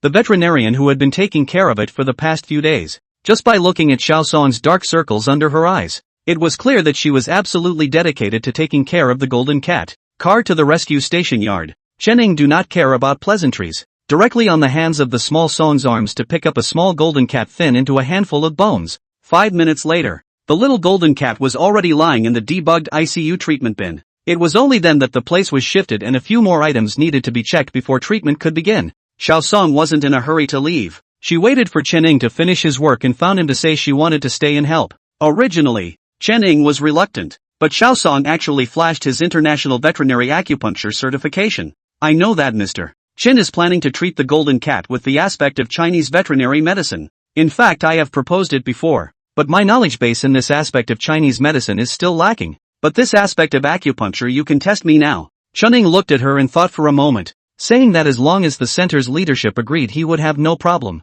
1 person could do it, but 2 would be safer for the little golden cat. Like while the acupuncture was going on, Song would be able to guard the golden cat and adjust it at any time while he was freed up to do the preparation for the medicated fumigation. This side of the office building can also provide dormitory rest, and at night he can also switch shifts with Xiao Song to keep watch. Naturally, the center's side agreed. Dr. Xiao Song's tasks at the center are not heavy, and there are no new rescues of injured animals that need her treatment lately, compared to Chen Ying's need for manpower here. Besides, Sister Dai was a smart person, and after discussing with Director Bai, she directly processed Chen Ying's report that she intended to treat the golden cat in a Chinese veterinary way, and submitted it to the higher authorities, declaring it as one of the technical attack projects carried out by the rescue center this year. In that case, there is still a bit of research money allocated down the line, so there is no problem in getting at least a couple of electrotherapy machines and fumigators for them. I don't know if it's psychological or not, but the little golden cat's chest heaving is a little more pronounced after 2 hours of lying in the new ICU bin. Duanmu worked an extra shift, and at 1 o'clock at noon, handed Chening the examination report of the little golden cat. Brother Shadow, recovery from external injuries doesn't seem to be a problem right now. The biggest problem I think is in the failure of its internal organs. The little guy is still so small to be carried out by the tiger brother. Along the way stumbling with the rocks and trees, I do not know how many times close contact, coupled with tiger's intimidation of it, it was already considered bold and strong for not scaring it straight to death. Unlike the center that gave it nutrient fluids to maintain its vital functions, Chening directly used the cub milk powder that was given away in the last big gift package, along with a little bit of medication, blended it with water, and drip-fed it with the thinnest of syringes. Perhaps it was a survival instinct, or perhaps the milk powder from the system was more appetizing. It took the little one half an hour to finally drink 15 milliliters of milk. This amount is definitely insufficient based on his weight, but it's good to be able to drink. The needles were inserted the next day, and the medicinal smoke was done right after the acupuncture was completed. 5 minutes at a time, 3 to 5 times a day. Puts up a picture of a cat doing acupuncture. Chening and Xiao Song are rooted in the resuscitation room and have no time to distract themselves from the other critters. 4 days later, the little golden cat had obviously improved, and Chening and Xiao Song were relieved. Before they can celebrate that the little golden cat is out of a life-threatening situation, Ainli comes over in a hurry to look for it, saying that Jinya and its brother have fought. Chapter 48, Look, I can help you get another cat. Chening sniffed and pulled his legs out, dashing through the bamboo forest to the tree where Kinya liked to stay the most. He looked up to see the lynx girl silently licking her wounds. On the other side of the rock, the lynx brother tried to go and apologize to his sister, but Kinya wouldn't allow him to get any closer, making threatening noises at him. What's going on? Why are you two fighting? Chening extended his hand towards Jinya. The branch wasn't very high, and it was easily enough to reach Kinya's hind legs. When Jinya saw Chening coming over, he aggressively jumped into his arms and whimpered. Kinya is of medium size for a lynx species, weighing in at 24 to 26 kilograms and less than 110 centimeters long.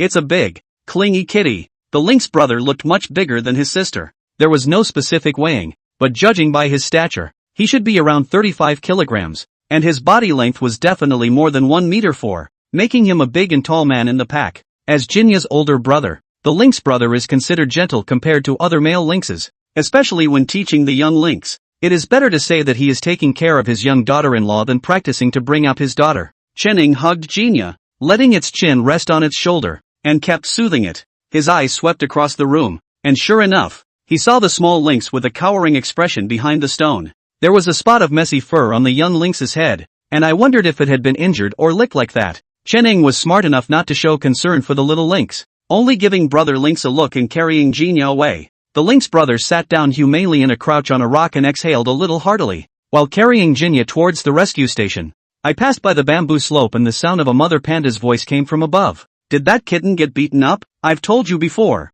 It's so beautiful. It's not good to find a partner, following its brother around every day. Sooner or later it'll get beaten up. The panda's mom was watching the fun and gnawing on the bamboo as she talked, while Sesame was picking up the crumbs it had finished gnawing on its belly, occasionally picking up a few bamboo stalks and taking a bite. Chening looked at the eyes trembling. This little Sesame back to mom really do not know whether it is a blessing or a curse. Carrying Kinya back to the beast's house where it had stayed before. It was cleaned inside, and Kinya's favorite straw cushion was still laid out on the stone platform. Putting the sticky big cat down and picking at the fur on its body to make sure it wasn't hurt, Chening then rubbed its head fiercely. I'll go get you some food. Wait here for me. Don't run around. It's not good to scare people. Jinya lay on all fours on her back on the grass mat, looking blearily at Chening. The meat that was prepared for Sister Panther earlier was not finished, so it was just cheap for Jinya. It's just that the meat was frozen in the freezer and now it's taken out to get thawed before serving. Chening took advantage of the time when he was taking the meat to explain to Xiaosong to let her guard the golden cat first,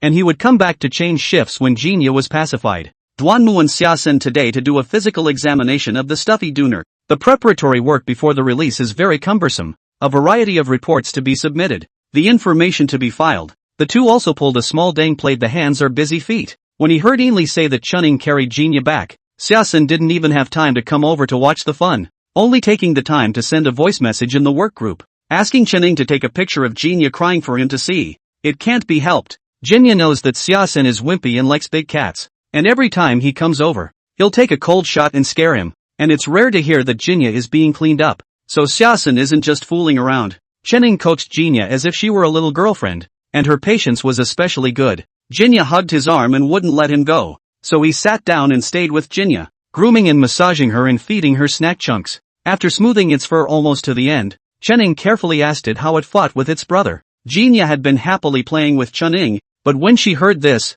she was so angry that she grunted and screamed again. Ow, I just don't allow it to come to the tree where I sleep and my brother yells at me. Also, it fell on its own. I didn't push it down, and I wasn't the one who could tell when it fell. Who knew it was so stupid? Kinya was aggravated. Badass brother. Never again with it. Even if Chunning didn't like catching up on the drama, he could still hear a whiff of White Lotus. Good lord, even the animal kingdom has this little white flower beast set up? He was the first to contact Jinya, when Jinya's pitiful appearance of being seriously injured was still burned in his brain, naturally favoring Jinya. There is nothing wrong with that. Live on your own from now on. When you're a big cat next year, it's time to find a mate and have pups. Sooner or later you and your brother will have to separate. As he said that, he felt uncomfortable in his heart. Was he picking on his siblings? Kinya grunted and argued with him for a cuddle and a smooth coat, and even the meat he had finished thawing out had to be hand-fed to its mouth. Ainley was in the doorway leaning against the wall watching the two of them get mushy with a look of disgust.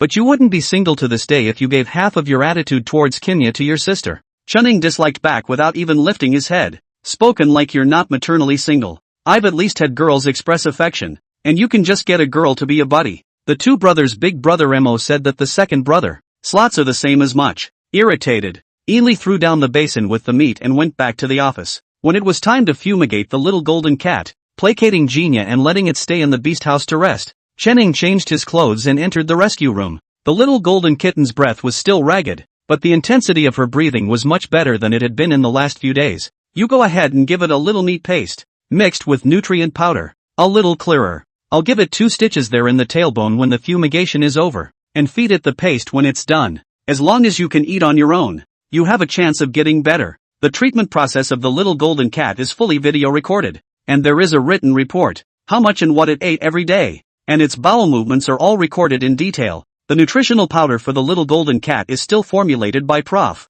by himself and adjusted according to its physical condition. Now that I picked it up, it no longer felt like a handful of bones before, but more or less fleshed out, but the ribs were still noticeable, thin and weak enough to make you think you could crush them with a stronger hand. A treatment was given and more than 2 hours passed. Jinya did not know when to drill out. Lying on the windowsill of the resuscitation room, through the glass silently watching Chunning and Xiaosong rescue the little golden cat, seeing the long needle sticking into the little golden cat's body, Kinya's muscles tensed with a jolt. After looking at it for a moment, it thoughtfully jumped off the ledge and went out through the barred window in the hallway and 3 times into the woods. Not long after, it came over with a bamboo rat in its mouth, put it in front of the door of the resuscitation room, turned around and ran away again. Across the street, on the 2nd floor, Master Zhao struggled to fill out the forms and got up to rest, just in time to see Jinya bustling in and out. Ally, come here and see if that's Kinya and what it's doing. Ainley pinched his neck and went to the window, looked at it for a moment, pulled the small binoculars out of his desk,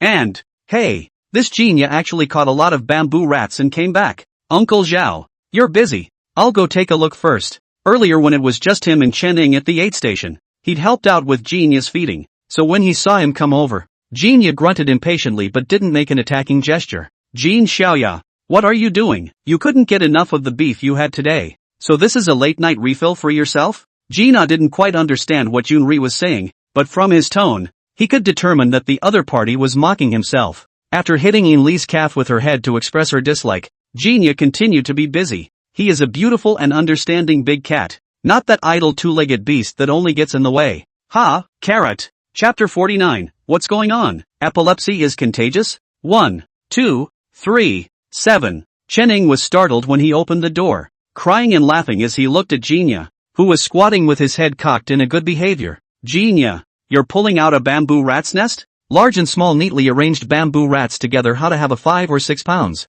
Ow, that's what I caught for you for that little guy in there. Kinya licked her paw to stifle her craving. This is delicious. The meat is tender. The lynx brother likes to catch bigger prey. But Jinya, besides his favorite rabbit, the bamboo rat is the most to his liking. Chen picked up a smaller one and prepared to handle it and give it to the golden cat, while keeping the rest for Jinya. After a busy day, Chen asked Song to go back to the dormitory to sleep, while he supported a marching bed in the room next to the resuscitation room. Jinya also came over with her own straw mat in her mouth, determined to accompany Chen on duty. Ainley also did not go back to sleep. He finished the 2 days busy with the text of the report and plan. A little free time, took the initiative to assume the responsibility of the night shift. The original duty room in the forest station is on the first floor near the door. After the last remodeling, 2 rooms were built between the forest station office building and the iron gate, and heaters were added inside, and the camera control room of the whole aid station was set here. Chen and Xiaosong worked overtime for several days, and they were so tired that they were unconscious as soon as they lay down.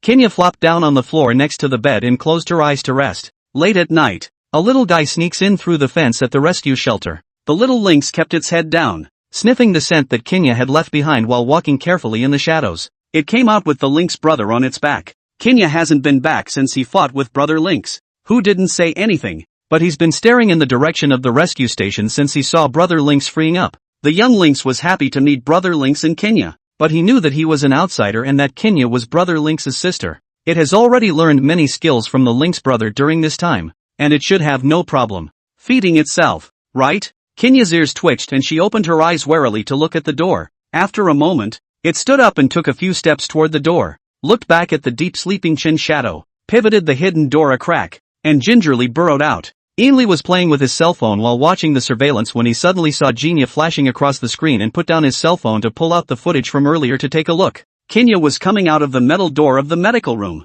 Was this a plan to go out for the evening for extra food? But he's always preferred to take the big tree on the janitorial side to jump out of the fence. So why did he suddenly go out the back tonight? Or does it intend to settle for a late night snack close by? Originally wanted to go out to take a look, but once he thought that Jinya that are familiar with the familiar leopard, he sat back again, just did not play with the phone again, but stared at the monitoring screen to observe Jinya's whereabouts. This look revealed that in addition to Kinya, there was another little thing in the yard. It took a few moments of careful identification before I recognized the little guy as the little lynx that had been rescued earlier. It looks so much smaller and thinner than Kinya. In the scene, Kinya stands more than 2 meters in front of the baby lynx and breathes at it. The little lynx took a step back and waited a moment before slowly coming over to him. It seemed to have something in its mouth. Jinya looked at the little lynx coming towards him and unconsciously showed his teeth, revealing a ferocious expression trying to scare it off. Kinya, I caught it for you. A skinny squirrel with more fur than meat. Who cares? Jinya held it down with a disgusted outstretched forepaw and gave the little lynx a perfunctory lick on the head. You go back, and don't run around or your brother will be angry. So, Kinya, are you still mad? You're not going back with me? No going back. I like it here. I'm wherever my two-legged beast is. But, the little lynx was so anxious that he couldn't speak clearly, and he didn't know where to get the courage to jump up and take a bite of Jinya's short fat tail. Kinya's tail was attacked and she wailed in fear, jumping up a meter in place. Although Ainley did not hear the sound, but the picture is clear to see. He froze for a moment, burst out a burst of wild laughter. If not afraid to wake up his colleagues, it is estimated that the table can shoot a hole out. Still, Kinya woke up a lot of people with that cry of owl. Channing, in particular, had been hanging on to something in his heart, and woke up with a jolt, and the first thing he did was go to see the golden cat first. It was only after making sure that the little golden kitten in the ICU bin was in a stable state that I realized that Kinya was missing. Pushing the door out, he saw Kinya spinning around in the yard with a lump dangling from her ass. What's this, Kinya? What game are you playing? Jinya was about to cry. What was this little lynx doing? It was like an epileptic woman. It rushed into Chen Ying's arms and wailed and squealed. When Chen Ying made a sound, the little lynx let go of his mouth, but his mouth contained a good amount of fur. Jinya's breath shook cold and cocked her tail for Chen Ying. The pretty fur is spotty. Chen Ying looked at the cowering little lynx and walked over to pick it up by the neck. The little lynx obediently shrunk up on all 4 paws and looked at Chen Ying with big misty eyes. If you're here, Why don't you just do a checkup? Soothingly stroking Genia's head, Chen gave his cell phone to Ainley and asked him to help watch the monitoring camera in the resuscitation room. Chen Pin held the little lynx and took it into the medical area for a physical examination. Weight, length, blood and ultrasound are all mandatory. Fortunately, with Genia watching from the side, the little lynx didn't struggle violently even though it was trembling with fear. Soon the results of the examination came out. The little lynx had no major problems other than a bit of parasites. Genia said it hit the head part, slightly red and swollen skin, but the bone is not a problem. Look at its action is not like intracranial injury. Taking pictures of the little lynx to make a good file, Chen was ready to let it go. When I turned around, I was almost scared to death. Brother Lynx's face was imprinted on the window glass, all but flattening itself into a flat face. Since it was delivered to us, we might as well do it all. So, in a state of confusion, Brother Lynx was guarded by his two sisters, one on each side, and underwent the first full examination of his life. The Lynx brother's stats are so good that he's definitely a 3's level Lynx slugger if rated. Comparatively speaking, the little Lynx's stats were stepping on the health line, but they were actually not even as good as the sick and injured Genia. In the way of Genia, who liked to be jealous, was also there, Chen didn't dare to say anything more, and after looking at the Lynx brother and the little Lynx hiding behind the Lynx brother, he wisely opened the door to let the Lynx brother leave first. I didn't realize that the Lynx brother, who never liked to spend time in human territory, wasn't going to leave, but instead wandered around the medical area for a bit, went out, and headed straight for the small garden where he used to walk his leopard sister. He leapt onto the piled-up stone platform and barked softly at the young lynx. The young lynx looked at Kenya, then at Brother Lynx, and quietly followed, hiding himself in the big tree behind Brother Lynx. Genia crouched tightly against Chen Ying's calf, with absolutely no intention of going over. Alright then, we'll go back and rest. See you tomorrow, Lynx brother. See you tomorrow, little lynx. As soon as he picked up Genia and rubbed his cheek there,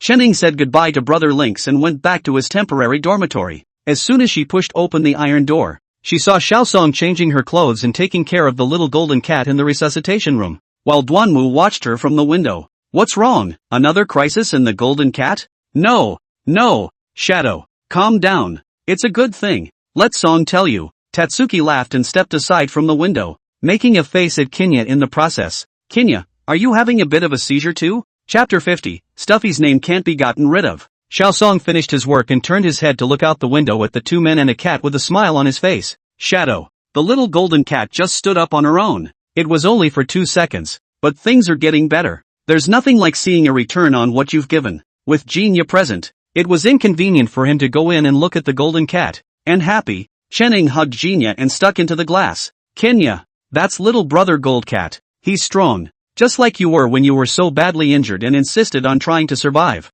Kenya couldn't hear much, but it could feel the joyful emotions of the two familiar humans around it. Pretty wide-eyed at the tiny figure in the ICU bin, Kenya tapped the glass. Ow, don't worry, I'll take care of it for you. It's okay for species to be different. We're all cats. We all have to be buried in a piece of dirt when our eyes are closed. Chen Ying's chin rubbed hard against Genia's cheek, and was pushed away by the big cat's outstretched paw in disgust. Thinking that his human still had to be pampered, he came over and licked Chen Ying's chin again. Yuck! A mouthful of stubble. Breakfast was served in the courtyard. The quarterly summary of work over at the forest station was completed, and the big old boys were relieved to eat while assigning today's patrols. Each of the 4 people on this side of the aid station, except for Song who came to help, has a small job to do. Brother Shadow, I went to clean Borden's inner house today and saw Brother Lynx sleeping in the empty garden. How did it get here? Duanmu knocked on the bowl. In addition to Brother Lynx, there is also a young lynx. It looks as if it's not yet an adult. Right, Brother Lynx's daughter?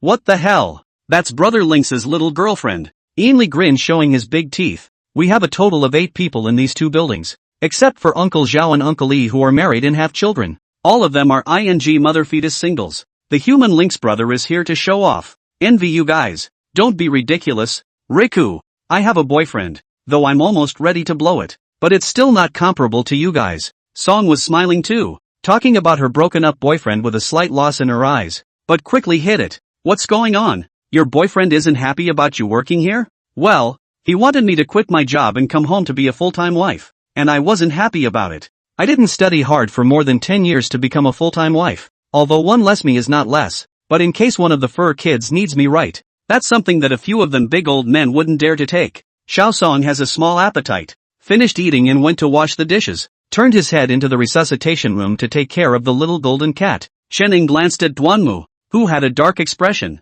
exchanged a cryptic look with Xiaosun, and dryly and stiffly changed the subject. Have the blindfolded goings-on been arranged yet? The report hit up, and I see the group talking about possibly sending it over to Panda Valley for captivity. The environment over there is quite good. It's said to be captive, but it's actually a semi-wild environment now. After Blindfold went over there were enough herds to satisfy its needs. Now the tricky part is the stuffy dunce. Xiaosun took out his cell phone and clicked on a small group. It was a group pulled by a few of their caregivers who specialized in taking care of pandas, discussing how to be a better nanny and daddy on a daily basis. Manduaner is very much the same temperament as when Gao Basilica was dead set on staying and mixing the establishment. Letting it go out to the activity field to sneak around, it's lazy. Every day it just knows how to eat and eat and eat, and it feels like its weight has risen a little bit too fast lately. I contacted the previous medical team, and they said they would send someone up to give Manduaner a checkup. Chenning felt his temples pop when he heard this. Where is the stuffy dunce trying to mix the establishment? It has heard that there are male bears elsewhere and wants a boyfriend. Seriously, if the stuffy kid was a person, 9 times out of 10 he'd be a relationship brain.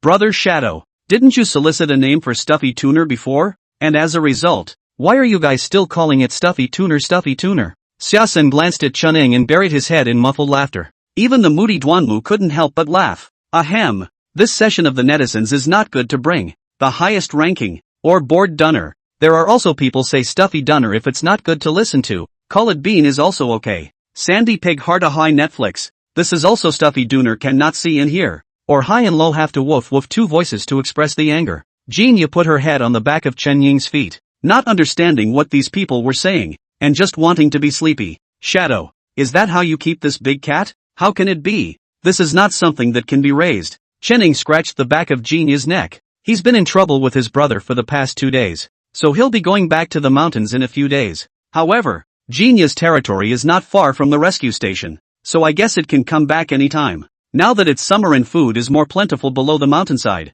they have to be ready to stock up on meat and grow fat for the fall and winter seasons. 2. This is on the edge of the plateau, where winter comes early and you can see snowdrifts by October. A little higher in elevation, snow is possible in September. The reason why the lynx brother didn't leave in a hurry was probably because he wanted the young lynx to grow up as soon as possible. Once winter sets in and food becomes more difficult to obtain, it will be too late to work on the young lynx's hunting ability, and instead it may become a meal in the mouth of another beast. Shazhen swiped his phone while eating and was about to put it down when he saw a message from a fan. Shadow, I have a fan asking what you've been up to lately. You haven't updated your videos in a while, not even the sci-fi number. It's a really busy time. I can't wait to pour my food straight into my mouth. Where do I find time to run a media number? But now that it's done, it's still a good idea to keep doing it. The video, well, the part last night where Kinya got her tail bitten by a baby lynx would be perfect. The editing was left to Xiao Dang and Ainli. 2 versions were cut, one of which was sent to the rescue station's public number.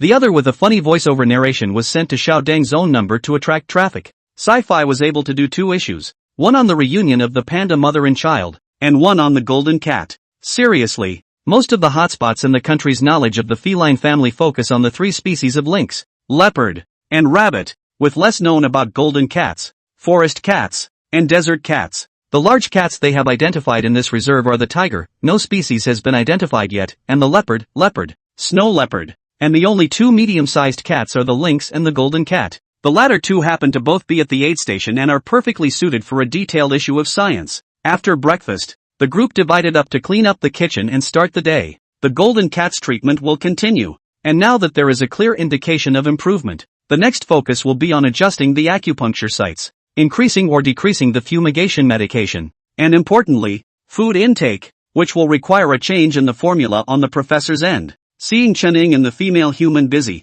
Jinya turned around in boredom and ran to spy on his brother teaching the young lynx to hunt for a while before Jinya turned around and went into the mountain forest. It's been a while since I've seen that female leopard. Oddly enough, I miss it. Anyway, nothing to do. Go around and see if the female leopard has been fighting with her mate. Just as Jinya passed through the forest, a black bear emerged from a pool of water in the gully in the deep ravine on the slope of the Pi Hill where the aid station was located, with a large fish with a frantically swinging tail in its mouth. Last time I posted a picture of the cat's family. Some friends said they couldn't see it clearly, but today I saw another one, so I'll post it to see if it's still blurry. Chapter 51, Sesame, Mom, help me. Shaking off the water, the black bear sat down to enjoy his meal. Look at its one-of-a-kind demeanor. This streetscape is roaming around again. In the woods above the ravine, the group of golden monkeys watched the black bear warily. The mother monkeys with cubs, in particular, all retreated and were protected by the males. The black bear finished the fish, threw the rest of the bones away,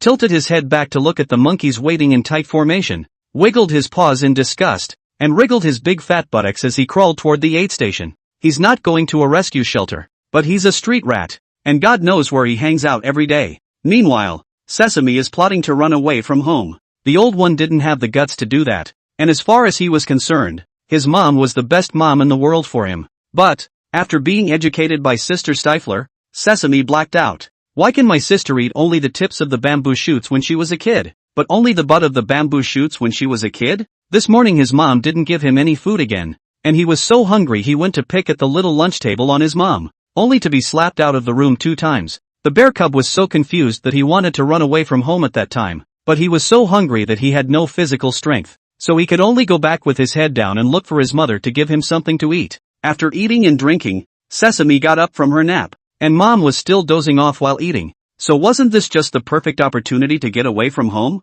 Said to do it, Sesame upside down little fat body even rolled and ran in the direction that had long been watched. He's already figured out not to go to the rescue. The 2 legs there are nice and give him tubs of milk, but it's too close, and they still know where his mom is, so he might be sent back just as soon as he arrives. It's going to the valley, where Sister Jinya says there are lots of bamboo rats there, and fresh, tender bamboo that those 2-legged beasts grow exclusively, several varieties of it, just for the pandas they have there. Sesame drooled as he rolled toward the ravine, which would have saved him a lot of effort. It's that Sesame's sense of direction may be a bit poor. Even when rolling, it was originally rolling east, but ended up going northeast in one roll. Not coincidentally, the street skaters were also brushing the edge of the aid station and skulking northeast. If nothing else, another 20 minutes of it both hitting the ground running. After rolling for a while, Sesame hit a tree. It sat on the ground and rubbed its head. Looking up at the tree, the excitement of climbing the tree suddenly surged, and with a few heave-hoes on its hands and feet,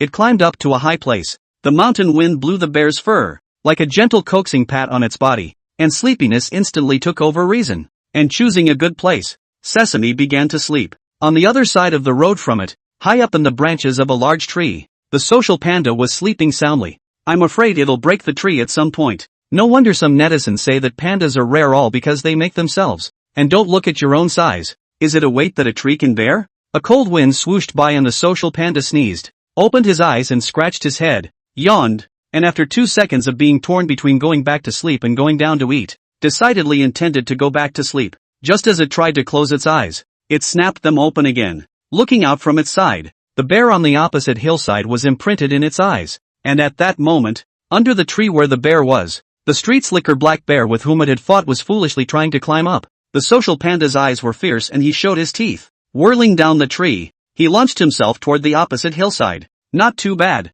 No deep ravines between the 2 slopes. Just a connecting call. The panda's running speed was not slow, and it relied on its thick skin and flesh, crushing all the way through like a tank. And the street slithering black bear climbed a third of the way to the tree when it finally came to the bottom of the tree. A slap in the face. The black bear was shaken down, but the sesame seeds in the treetops were also scared out of their bleats. Blah! Mom, where are you? Help! Hearing the cubs let out a sheepish yelp of fear, the social panda froze for a moment, and in the next moment, launched a savage charge towards the street slicker black bear. Bear was really angry this time. How can the cubs of his own pack be bullied by street skaters, or in his territory, when it's not clunking him in the face? The 2 adult bears wrestled, the ground shaking in a bout that scared Sesame into hugging the trunk of a tree. Winded, the commotion traveled far out, and when the mother panda, who had woken up from her nap and was looking for her baby, heard her son's voice on the wind, the bear's torso shook and woofed as she rushed in the direction the sound came from. In the aid station, Xiao Dang, after busy work, ran to the central control room to accompany Master Zhao on duty. Master, look here. Mama Bear is it? Why does it seem to be in a hurry? Something's wrong. Where's Sesame? How come I don't see Sesame? Surveillance cameras have been installed all around the rescue station for fear of an invasion by a fierce animal, which just happened to catch the mom bear running. Master Zhao hurriedly switched over and asked Xiao Deng to call Yinli and Chening over. Chening looked at it and directly released the drone to track over to where Mother Bear was. A few minutes later, The drone returned footage of a giant panda and a black bear in a fierce battle on a hillside 5 kilometers away from the rescue station, while a ball of fur shivered in the branches of a tree next to where they were fighting. It's a sesame seed. How did it leave its mom to run this way to the tree? Ainli moved quickly to take out his equipment and called on Xiao Deng and Master Yi, who was catching up on his sleep, to go over there to see what was going on. I'll go with you. No. Go ahead and man the drone at the station and we'll be in intercom contact. As soon as the words were out of his mouth,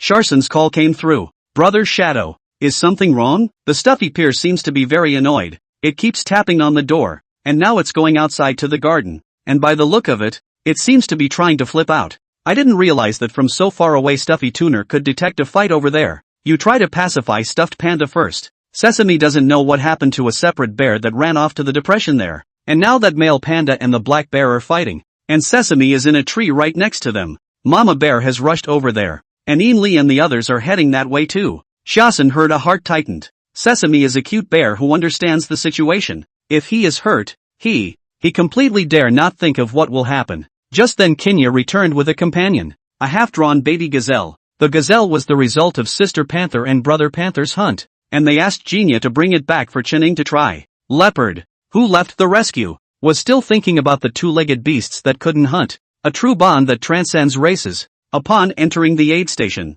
it was obvious to Kinya that the atmosphere was off. It threw down the little gazelle and rubbed close to Chenning. What happened? You seem worried. Chenning looked down at Genia and sat down directly, showing it the flat screen. It's Sesame. This little one got separated from its mom somehow. It's in danger now. My companion went to rescue it. I don't know if I can save it successfully. Kinya looked at the screen carefully, yet it couldn't read it at all. But Sesame knew it was the naive bear that was sibling to the giant panda that lives behind it. I'll go help. Genia ran off after saying that, and Chenning didn't even have time to stop it. 2 bears? No. 3 bears will be fighting in a minute. What's a big cat like you gonna do? Bring food to the door? Chenning anxiously climbed up, not even bothering to carry his backpack, and chased after him with his tablet. Just as Chenning was running out of the rescue station, the ever-lazy Stuffy Tuner made a big move and actually managed to get over the panda enclosure. It stood up, stretched its paws to reach the trunk of the tree outside the wall, swung out in a swing, landed and rolled 3 times, climbed up and sniffed, bleated and launched itself toward the battle site. Chapter 52 Brother Shadow. International long distance, hearing of his brother's involvement in danger. His sister breaks out of prison and charges. The scent of battle traveled with the mountain winds into the distance. Closest to the battlefield is the Sichuan Golden Monkey community. A group of monkeys watching the fun surrounded them, quickly occupying the front row of the melon-eating sanctuary. Coming right behind her was the long-tailed forest owl Mum. However, this kind of bird, the forest owl, during the daytime was not too energetic, not a moment to see, to make sure that it will not affect their own territory, flapped their wings and went back. The first to arrive was the mother panda. It is a perfect example of the words motherhood is strong. Upon arriving, it lunged directly at the black bear. Don't ask. To ask is to fight externally before you fight internally. The black bear is fighting with a social panda when a female panda forcefully inserts herself next to him. Come on, you two in-laws are beating me up? What's wrong with you? Street Slip's black bear is a bear essence. Not to fight will not be hard to carry. While being pounced on the ground, directly holding the head dip 18 rolls, all the way to roll to the depression of flying sand and stones. The social panda was trying to ride it out, but then his afterglow started giggling at Mama Bear. Mama Bear didn't care what the bear was up to, and raised her right front paw to slap the big guy, a threatening grunt escaping her lips. I'll go. Don't be mad. Without further provoking Mama Bear, the social panda simply turned and ran a short distance before stopping to observe. Seeing his mom coming, Sesame came down from the tree with his ass in the air, and before he could hit the ground, Mama Bear bit his ear and slammed it into the ground. It's better to throw away this unconscious bear. Just as the mother panda was yelling at Sesame, Stuffy came running over, living comfortably at the rescue and having his fur specially groomed. His glowing white fur stung Mama Bear's eyes. Ho! What are you guys doing here? Did you teach your brother to run away from home? Stuffy braked on his ass and looked at his mom in confusion. Blah, it sure as hell wasn't me. I wouldn't have left mom at all if I were him. Finding your own food doesn't smell as good as mom feeding it, and any bear knows what choice to make. The mother panda looked at her eldest daughter and youngest son, her belly churning with anger, and opened her mouth to curse. Ainli and the others were much slower and the fighting had stopped by the time they arrived. It's time for the panda mom punching baby special. Chenning maneuvered the drone around and saw the street skittering black bear running along the depression toward the mountains in small, broken steps, his heart half relieved. The remaining half-bite is stuck on the social panda. The big guy didn't dare to stay in one place, pretending to leave and then circling back here on the hillside, hiding behind a tree and peeking, unable to see what it was trying to do. Chunning could only ask Ainley to keep an eye on them through the walkie-talkie to see if they could lure the mother panda and Stuffy Tuner Sesame back to their original place. Stuffy Tuner rushed to help, but ended up being scolded by his mother for a while. A little grumpy, he shook his fur and pretended to walk back as if nothing had happened. After a few steps, he suddenly stopped to take a deep sniff. The smell, it seems a bit familiar? The stuffed bear had previously lived in another reserve and only came over here this year for courtship. The steel-straight male bear only wandered over this year as well. He was expecting a baby when he met this bear, but it turned out. I can't believe there are male bears who don't love beautiful bears when they think about it too much. Drop. Probably too impressed. After sniffing the scent that came faintly on the wind, Stuffy Tunnel looked around warily. By this time, the mother panda had also calmed down and arched Sesame's but to let him walk in front. This wasn't its territory, nor was it the eldest daughter's. So to be safe, it was better to go over to the two-legged beasts and rest for a while. After walking a few meters, she saw her eldest daughter stop and look warily in the other direction, and the mother panda followed suit, spotting the social panda in the woods completely blocking her body. Without stopping, the mother panda gave Stuffy a nibble to make him catch up quickly. Ainley and a few of them moved a safe distance apart to follow the mother panda towards the rescue station. Did you capture the footage of the fight just now? Ainley asked Xiao Deng. This kind of scene is not often seen, whether it is sent to the public, or sent to the work group. It is an extremely valuable piece of video material to study the behavior of giant pandas. Although not specializing in pandas, he had spent a lot of time with that group of panda nerds, and certain aspects of him were sharper than ordinary people. For example, that social panda is acting like, moving now? While relaying the scene to Chunning over the intercom, he kept an eye on his surroundings. It wasn't that he was paranoid. He always felt that the frequency of animal activity around the aid station had been a bit unusual for the past month or two. Before half a year here even squirrels are rare to see. But now, there are big cats following at any time, not to mention, even giant pandas appear in a litter. When he walked to the woods on the outskirts of the aid station where he could see the roof of the red house, Chenning followed Genia over with his tablet in his arms. Genia rushed to the side of the stuffy dun air, sniffed its stomach, and then went to arch the sickly little Sesame, and finally returned to Chenning around his legs. Aurora barked twice. Chenning was uneasy, handing the tablet over to Ainley. He also went over, and as soon as he scooped up little Sesame he turned it over and over to check for any injuries. The mother panda sat down on her, but when she saw Chen's shadow, the old mother's whole demeanor a bit somber. What's wrong, cat mom? Chunning put the sesame seeds down and pulled out the snack nuggets she had with her from her fanny pack and stuffed them into cat mom's mouth. Cat's mom slumped back in a pose. It really doesn't want to carry a baby anymore. Seeing that Chunning did not feed himself the tasty chunks, Stuffy Tuner unhappily walked over to him for a hug and opened his mouth waiting to be fed. Chunning didn't give it and patted its big head. You escaped over the wall today, and as punishment, no more snacks. Bleh, how can that be? Stuffy Tuner looked at Chunning with a shocked expression. Did you not want me anymore because you have a younger brother? Chunning was speechless and stagnant. He really didn't know how to take that. But judging by Stuffy's reaction today, the release date should be decided after he goes back and has a medical checkup. The time has entered the end of July. According to the weather forecast in previous years, the altitude of more than 2,500 has entered the fall. Wait until October should be fluttering snow. Stuffy's need to return as soon as possible to acclimatize to the changing weather in the wild and prepare for winter. The last time Cat's mom took them down that road, 3 spots had been chosen to install infrared cameras in hopes of getting more animal images. Animal protection and forest rangers will have much less time to go out in the field in winter, especially during the snowy season, and rely on regular image retrieval to determine the survival status of the animals. Stuffy, you've given your mom your old piece of territory, so have you thought about where you're going to live yet? Stuffy Tuner tossed his head, not wanting to bother with Chenning. The sulking sullen dunce was coaxed into submission by Chasen's specially made, honey-spiked nest egg. Mama Bear returned to the bamboo forest with Sesame, where she was going to rest for a while, and in a few days would take Sesame towards the mountains. This one was kind of a scare today, but Chenning approached Dean Lee and said he wanted to make a personal contribution first to fix up the cabin in the woods and move some of the equipment over there before winter sets in. It's definitely a good thing that there's a resurgence in the biological races,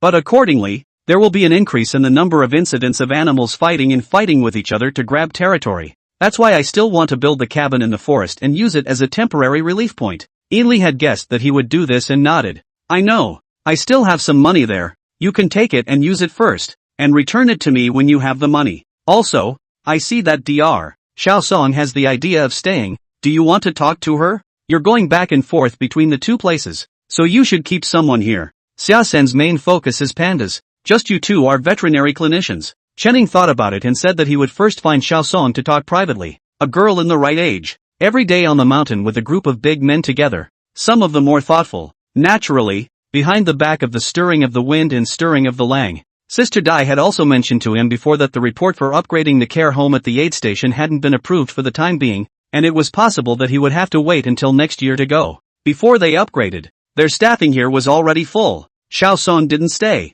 The others didn't want to come, and if he went into the mountains, things were all pressed on Xiaosen and Duanmu, and the two of them were under a bit of overstress. Just as the brothers were discussing what they were going to do next, Duanmu suddenly came out and told Chening to pick up the phone with a slightly odd expression. Shadow. It's international. Chapter 53, is this a shock? Plus more. Chening answered the phone with a little bit of weakness in his heart. False what? No all no. Hello, is this Dr. Chening? My side is XY doing animal medical equipment supply. When I called today, I wanted to ask how is that equipment Dr. Chen ordered running? Chening palms are a little sweaty wet. Forced composure after perfunctory each other. The man who called said that their company still have some follow-up benefits to provide. Things have been sent. Let Chening receive to send them a photo. In addition, Chen Ying's information will be entered into their company's expert database. And if there is a question about animal medical care, Chening may be asked to conduct a remote consultation. Putting down the phone, Chen Ying's entire body was numb. Can only say that the United Brother is too strong. This set of formalities tightly. Even that foreign businessmen are paralyzed. No, Brother Unity didn't hack someone else's system and steal a prize for him from reality. Did he? Warning to the host. Do not defame the system's Unity grid. The system's rewards are real and the formalities are legitimate. The system's sudden outburst startled Chening a jump. Want to retort to it? But think about from the United Brother there also gathers some wool. Their own or smooth hair stroke it. Who knows when to United Brother support it. Genia lay down on its own beast house to sleep. Chening didn't go in to disturb it, and turned to see the little golden cat. This martial arts scene today has caused so much trouble that the little golden cat's acupuncture has only just been done. The little guy is still as skinny as ever, but looks quite a bit smoother in his fur. After stroking its stomach, the little golden cat opened its eyes and looked at it, barely sticking out its tongue to lick Chen Ying's fingers, and fell asleep again. He's in pretty good shape today. He's cooperating with standing up during acupuncture, and he's barely able to lie still when put on the acupuncture stand. That's very nice. I'll come and fumigate it in half an hour. Reduce the number of times today by 1, and let it rest more during the night. Colleagues from the equipment department added a high-definition camera in the resuscitation room so that both the center's medical team and the foreign professor's side could observe the little golden cat's condition in real time. I talked to my medical team buddies for a while today, and we're all a little concerned that there might still be little golden cats in the mountains. Chening nodded. I've thought about this, but right now we have no way to determine the golden cat's activity area. Colleagues from the equipment section have already checked it over, and unfortunately, none of the infrared equipment has recorded any images of the golden cat's activities. The tiger, too, had clearly been encountered twice, and it was obvious that the other was moving around the circle, but it froze without once being in the picture. If it wasn't for Director Bai's pressure, I don't know how many tiger research teams would have rushed up into the old forest to look for it. The tiger's territorial range was not small, although analyzing from past experience, the golden cat was still alive when it grabbed the little golden cat, which meant that the golden cat's activity area was also in this area. But the mountains are so dense that trying to find a specific animal is similar to finding a needle in a haystack. After all, the animal is alive. If you go to it, doesn't it know to hide? It is also in these 2 years of rapid technological development, data intelligence to improve the efficiency of animal protection work, through the far infrared equipment, collar positioning and other means of assistance, without having to leave home to observe the development of animal populations in protected areas. But technology has its limitations, and labor is a necessary part of the equation. Chening knows that he can't rescue all the animals, but at least he will do his best to do so within his means. Moving insurers, without a heartfelt love, will not last long. Just like the little golden cat, if it wasn't for Chen Ying's insistence, it would have returned to the mountains. Carefully picking it up, he placed it on the special fumigation table, secured the limbs and neck, and the apparatus began to work. You have to be on guard the whole time, keeping an eye on the temperature and the regulation of the medicinal mist, and you have to turn the little golden cat over regularly. Stay for 10 minutes after you're done and wipe his body again to make sure his fur is dry. This job is not difficult to say, but meticulous and tedious. a whole process to do down to more than an hour. Drying her fur, Chening placed the little golden cat on the examination table, preparing to give it a massage, when she looked up to see a fluffy little face revealed there on the windowsill. Doubt was written all over his little face. Staring at Chen Ying's hand stroking the golden cat, the pupils of his eyes gradually glaring round. Next to Xiao Song was supposed to be learning massage techniques, and when he saw this, he took a picture of Jinya and sent it to the group. Mr. Chen was caught by Jinya stealing Rua Gold Cat. The group immediately ha, and some people asked Xiao Song to open the video. They want to see the scene of Xiao Jinya splashing and rolling. Chening cried and laughed, and after giving the little golden cat a once-over, he let Xiao Song take over while he went out to coax Jinya. Song still had the video on when someone in the group said something. Chening, this kid has half the patience with girls that he has with Jinya. It wouldn't be so bad that he can't even find a date now. As soon as those words left his mouth, the atmosphere turned cold. The smirk receded from Song's eyes and she turned off the video with the excuse that she had to work. Chening calmed down Jinya and came in with the meat paste she had made for the golden cat. And when she saw that Xiao Song was suddenly in a much lower mood, she curiously asked her what was wrong. No, I'm sorry, Shadow. Just now I opened the video to show my co-workers down the mountain. And it turned out, Xiao Song did not know how to speak. Chening guessed a little, but did not take it to heart. From the moment he voluntarily applied to the Hill Aid Station, a number of people have been saying behind his back that he has a problem with his brain broad. It's all right, don't let irrelevant people get to you. Here, feed him a little and then put him down to see if he can eat on his own. The little golden cat's swallowing ability is improving day by day. At first it had to be syringe fed, then it was replaced with a baby spoon. Now try to see if it can finish licking by itself. If it is fine, it means it is back to normal, just need to give it enough time. After not having to worry about it being in danger at any time, the day-to-day care was left in Song's hands. Chening planned to go over to the cabin in the woods to take some pictures and measurements, and then go to town during the next break to ask if anyone was willing to take orders. He initially wanted to restore the log house according to the village tradition, but that would have had the problem of how to transport the wood in and what to do with the resulting wood chips. Later, he and Ainli discussed it, and Xiaosan and Duanmu also provided suggestions, preparing to use the customized solution that was popular nowadays. After machining the carbonized wood panels outside according to the measurements, it would be enough to transport them to the forest for assembly. This has the advantage that you can build out the overhead without taking up land in the forest, and create a shelter for the critters from the wind and rain. The only annoyance is that it's more expensive to build. Time passed extremely quickly, and the day came when it was time to part with the blindfold. This little guy has a low presence at the rescue and spends his days either sleeping or sleeping while he eats. After keeping him for so long, his fur pants have regained their former integrity, and you can't tell he's been bare-legged for a month without looking closely.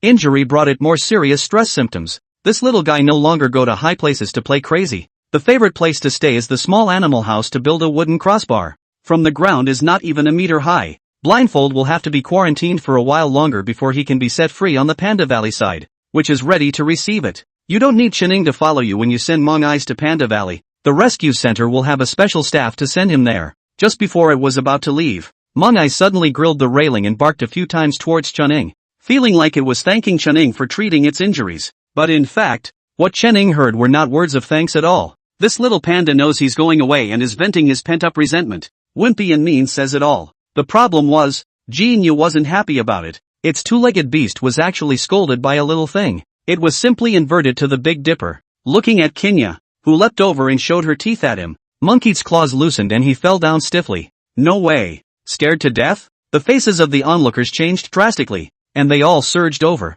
Chapter 54, Don't you need a cub? I'll give them to you. Chening moved the fastest and touched the heartbeat of the blindfolded eyes. It was okay, beating slightly faster, but it was very energetic. After a few gentle presses with his fingertips, Masked Eyes opened his eyes and leapt to the stake as fast as he could in his life, raising his front paws to stand up and intimidate Kinya. Kinya, epilepsy, you're all having an epileptic fit. Jinya also knows she's scaring the little thing and backs away, hiding herself behind Ainli. Make sure that the blindfold is fine, then send it away quickly. I always feel that everyone's brain is not quite right after staying for a long time. Once the blindfold was gone, Natsumori and Tatsuki's job was slightly easier. Blindfold's kennel is between the panda house and the medical area, and the two of them usually take turns at feeding. Anyway, blindfolded food is pretty much the same as stuffed dunnage. It's all bamboo-based, just with different flavors. Chening brought Jinya to clean out that beast house, and opened the small door leading to the garden, making it easy for Brother Lynx and Little Lynx to come and go freely.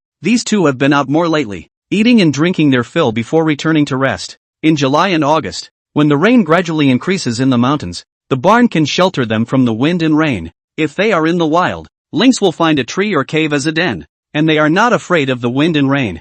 Jinya took small steps around the beast house and followed Chenning away with satisfaction. The room, not as nice as it is, has its own little cushion. Sleeping in the middle of the night, the little lynx came running to Kinya to give him his nightly snack, a fat mouse. To be honest, apart from bamboo rats, Jinya had absolutely no interest in mice. Was it the rabbits that weren't tasty or the little muntjac that weren't fresh? But not the little lynx, who was best at catching mice. Kinya, eat it, it's delicious and tender. Jinya was disgusted, but seeing the innocent face of the little lynx, it was too embarrassed to be mean back. Chenning sat at the table to record the file, sweeping the corridor from time to time out of the corner of her eye, taking in the interaction between the two little ones. Jin Xiaoya finally lost to the little lynx's offense and swallowed the mouse in 3 or 2 bites. The little lynx that successfully fed Jinya was overjoyed and ran back upside down to report the achievement to Brother Lynx. Nerves, Kinya muttered, licking the remnants of her mouth clean, thinking better of it, and running off into the woods while the night was still young. Chenning contacted a company online that specializes in assembling log cabins. The company's plant is on their side of the road, and they mainly provide customized services to the surrounding farmhouses and vacation resorts. Because it had to be transported manually into the deep mountains, the price was definitely a bit more expensive than the market price. But this one had a good reputation and was introduced to him by Sister Dai. The designer made an appointment with him to go into the mountains and take measurements. The other thing was that the money had to be paid in 2 parts. One is the measurement and design fee. This needs to be paid partly before the designer produces the drawing and the remaining part after making sure that the drawing will not be modified. If this log cabin is handed over to their company for production, then the drafting fee can be discounted, and the design of some of the ancillary facilities will be given as a gift, as well as the maintenance and expansion at a later stage will be handled on a priority basis by them. Chenning wasn't too familiar with this aspect and planned to ask his schoolmates for advice. They also have an architectural design program at the University of Agriculture, and that student got her own firm, and it said that her career is quite prosperous. After taking a screenshot of his conversation with the designer, he left a message asking her to come up to the mountain sometime, and talked about the bird watching station over at the foothills of the mountain. Apart from her work, my sister's biggest hobby is birdwatching, so it would be better to talk to her about money than to let her shoot birds to her heart's content. This cabin in the woods will also be designed as a small bird watching station on the top floor in Chen Ying's design. If you think it's a good idea, you might be able to invest a little more. Reconstruction of the cabin and the forest procedures are very cumbersome. He entrusted Sister Dai in the handling of funds. There is still a gap of more than 100,000 yuan. Really cannot. He intends to leave his parents to his marriage with the house mortgage to the bank. Probably can be loaned a few $100,000 out. This plan of his was initially not favorable even to his teacher. Nothing more. You paid for the construction of this cabin. Is it considered your private or public? You can't post money to work like this, right? What do you want other people to think? But Chenning other good to say. On this matter he argued not, so angry that Professor Bai scolded him on the phone for more than half an hour, and finally had to brush his old face to help him get the approval. Shut down the computer. Get up and see that it's 11 o'clock. Chenning went down to the resuscitation room to take a look, and the little golden cat was already out of its mask, lying on its back in the treatment bin quietly sleeping. He didn't need to keep watch with Song all night now. He had to get up around 3:30 to feed and water it to clean up its feces. Song was in charge of that morning meal, and he was able to sleep in a little longer and get up at 7:30 just in time for breakfast. There was an extra wooden table under the big tree, made by the two of them, Master Zhao and Master Yi, who had taken the time to make it. Enwood ordered a retractable parasol online that opened just enough to cover the table all the way. This also becomes their dining spot, and the last person to finish eating is responsible for wiping the table. On this day it just so happened that Chunning was the last one to finish eating, cleaned up the table, and was about to go wash the dishes, when she saw the mother golden monkey coming down from the tree with her little monkey,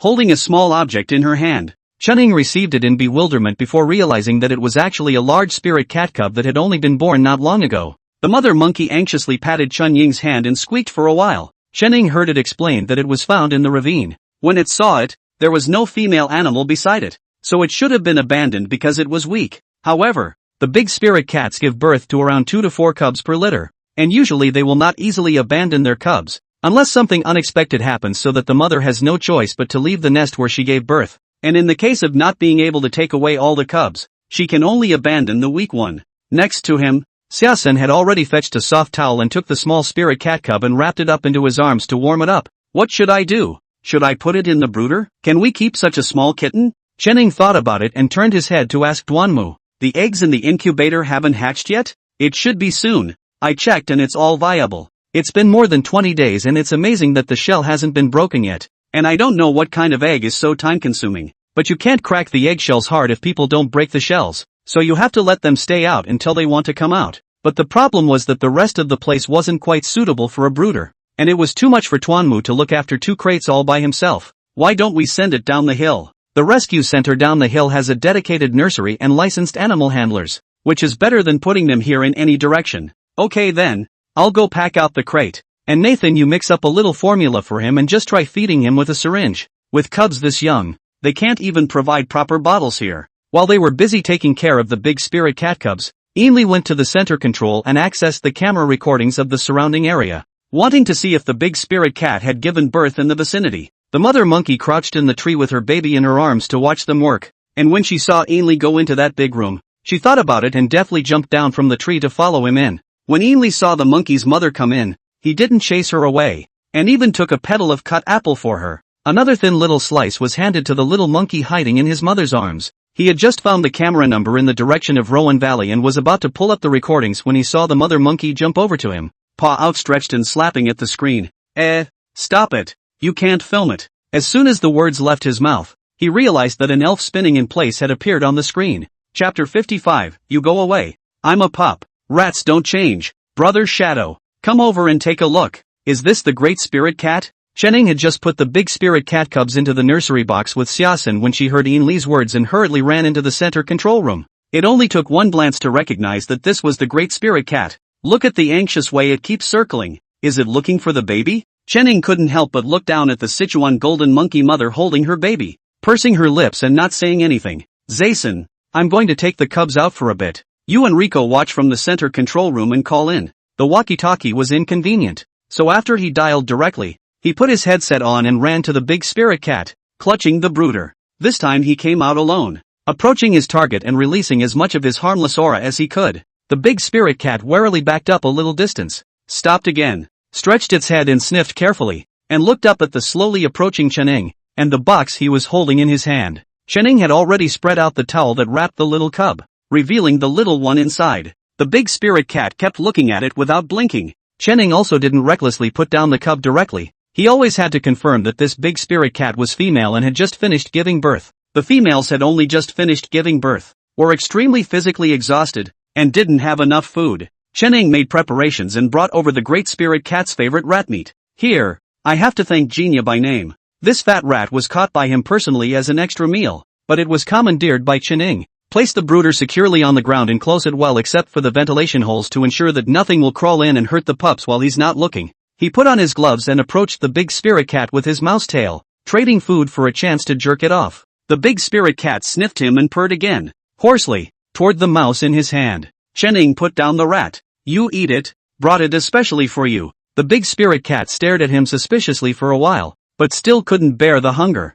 and held down the mouse with one paw and began to devour it. Seeing that it had almost eaten, Chenning began to slow down, and in a swift move, he touched the belly of the big spirit cat. It was nice that the food pouch wasn't quite full, but it was much more bulging than a normal big spirit cat. The big spirit cat mother let out a wail and abruptly retreated back, showing her teeth as she glared at Chenning, just short of breaking into a fit of cursing. The great spirit cat that looks like a dog. Not to mention the great spirit cat's mother being startled, but also Ainley and the others who were gathered in front of the monitor screen were also startled. Shadow's hand is too obscene. Deng had a jolt and didn't hold back. Ainley backhanded him and slapped him on the side of the head. What nonsense! Is your Shadow brother that kind of person? That would have been a little more convincing if the smile at the corner of his mouth had been suppressed. Shadow is Shadow. Not many people can learn that trick, Xiaosin said and learned at the same time, looking even more lewd than Chenning. Chenning didn't know that a few of his brothers were making fun of him behind his back, and after confirming that this was probably the cub's mother,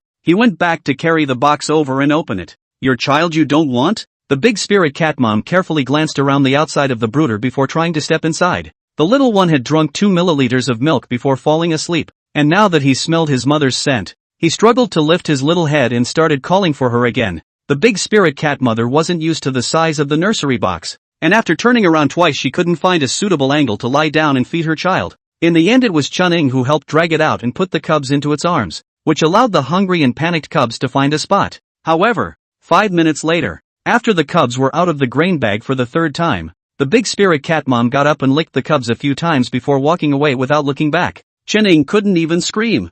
Once again, the cubs were left behind. Quickly organizing the brooder and putting the cubs in to keep them warm on, Chun-Ing waited in place for 10 minutes without seeing the big spirit cat mother return. At that moment, Ainley came over with Deng. You send the cubs back first. We've probably determined the location of the great spirit cat's mother's lair. I'll take little Deng over there first to check out the situation, and come back after you've settled the cubs. It's the only way to do it. Back to the rescue station. The center's car has already come. Our old acquaintance brother Lu drove the car. With the car came with the nursery area Zhang nurse. Basically, except for the giant pandas, the other rescue animals are only divided into 3 main areas: mammals, birds and amphibians. Nurse Zhang is a senior nurse in the lactation nursery. Seeing Chun-Ing come back, she came straight over to take the nursery box and after inquiring about the situation decided to stay for now. After confirming that there was nothing else wrong with the big spirit cat's mother and that she had simply abandoned the child, she would then take the little one down the mountain to raise it. Chun-Ing moved quickly, and when he found Ainley and the others, the two were lying behind a mound of dirt and observing with binoculars. That hole in the earth under the roots of that tree is its lair, and I've seen it go in and out twice. The second time it even brought back and ate the uneaten mice you brought here earlier. As she spoke, the big spirit cat mom burrowed out again, leaving her mark at the entrance of the cave, before running towards the other end. Chun-Ing took the opportunity to go over and look at the dirt hole. The space was small, with nests wadded up with grass roots and leaves, and 3 obviously larger pups lying in the center. Normally, the big spirit cats give birth from April to May, and there are mostly 2 or 3 in a litter, usually no more than 4. This big spirit cat mom actually delayed giving birth to her litter until July, another litter of 4, and it was almost impossible for her to successfully bring up 4 children without the help of her partner. And the other 3 litters were a good deal bigger than the abandoned one, and there was no way that grabbing the milk would have been possible for the brothers. After ascertaining the situation, Chun-Ing retreated straight back and informed Nurse Zhang, who was sitting at the aid station, of her observations through the headset. The other was silent for a moment and sighed. I'll bring it down then. I can't just shove it back. They were more than just worried about the cubs abandoned by their mom at this point, and the other 3 weren't actually in particularly good shape. After all, by the time they are able to leave the nest, it will be winter, and the scarcity of food and the pressure of competition are swords hanging over their heads. When the ice melts next year, there's no telling how many of the 3 little ones will survive. It is not tolerated, but it must be. Humans can't meddle too much in the ecological chain of the natural world. Protecting endangered species is a necessity, but excessive love and care is actually harmful. Ainley marked a tree trunk near the earth hole, after which Patrolling and the others could come over to check on the condition of the great spirit cat's family. By the time the 3 of them got back to the aid station, Nurse Zhang had already done the handover with Chasen. We'll just go down for now, and turn around and try to see if we can release the pup back to its mom when it's a little older. Not much hope, but it's something to try.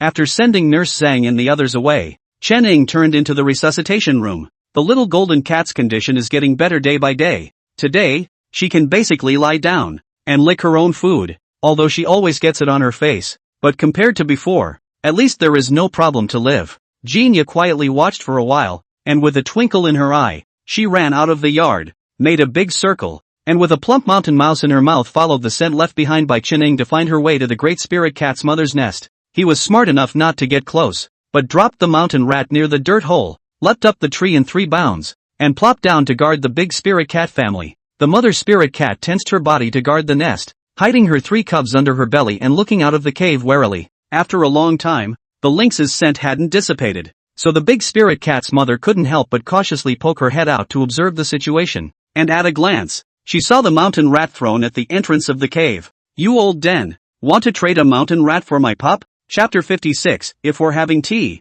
we'll have to bring Brother Shadow along. Kinya didn't move, even closing her eyes and yawning. The big spirit cat mother waited for a while, and seeing that Genia didn't make a move, she quickly leapt out and grabbed the mountain rat in one bite, wolfing it down while staring at Genia vigilantly. Genia didn't intentionally scare the big spirit cat. He secretly lifted an eye slit to observe the big spirit cat's mother. He's seen a lot of them with pups, and this is the first time he's met a mom who's thrown her baby. If it wasn't for the fact that Chun-Ing looked heartbroken over this litter of large beavers, it wouldn't have bothered. Having eaten a mouse before, this one was more than half eaten, and the big spirit cat's mother was a little too full to hold on to it. but she couldn't throw it away, so she was so anxious that she was spinning around the side of the nest, trying to find a place to hide it. Only then did Jinya jump down, frightening the big spirit cat's mother by abruptly burrowing into the back of the hole. It picked up half a mountain rat in one bite and settled it in 3 or 2. After that it was even quicker to leave, waving its paw and leaving the aftertaste of the mountain rat behind.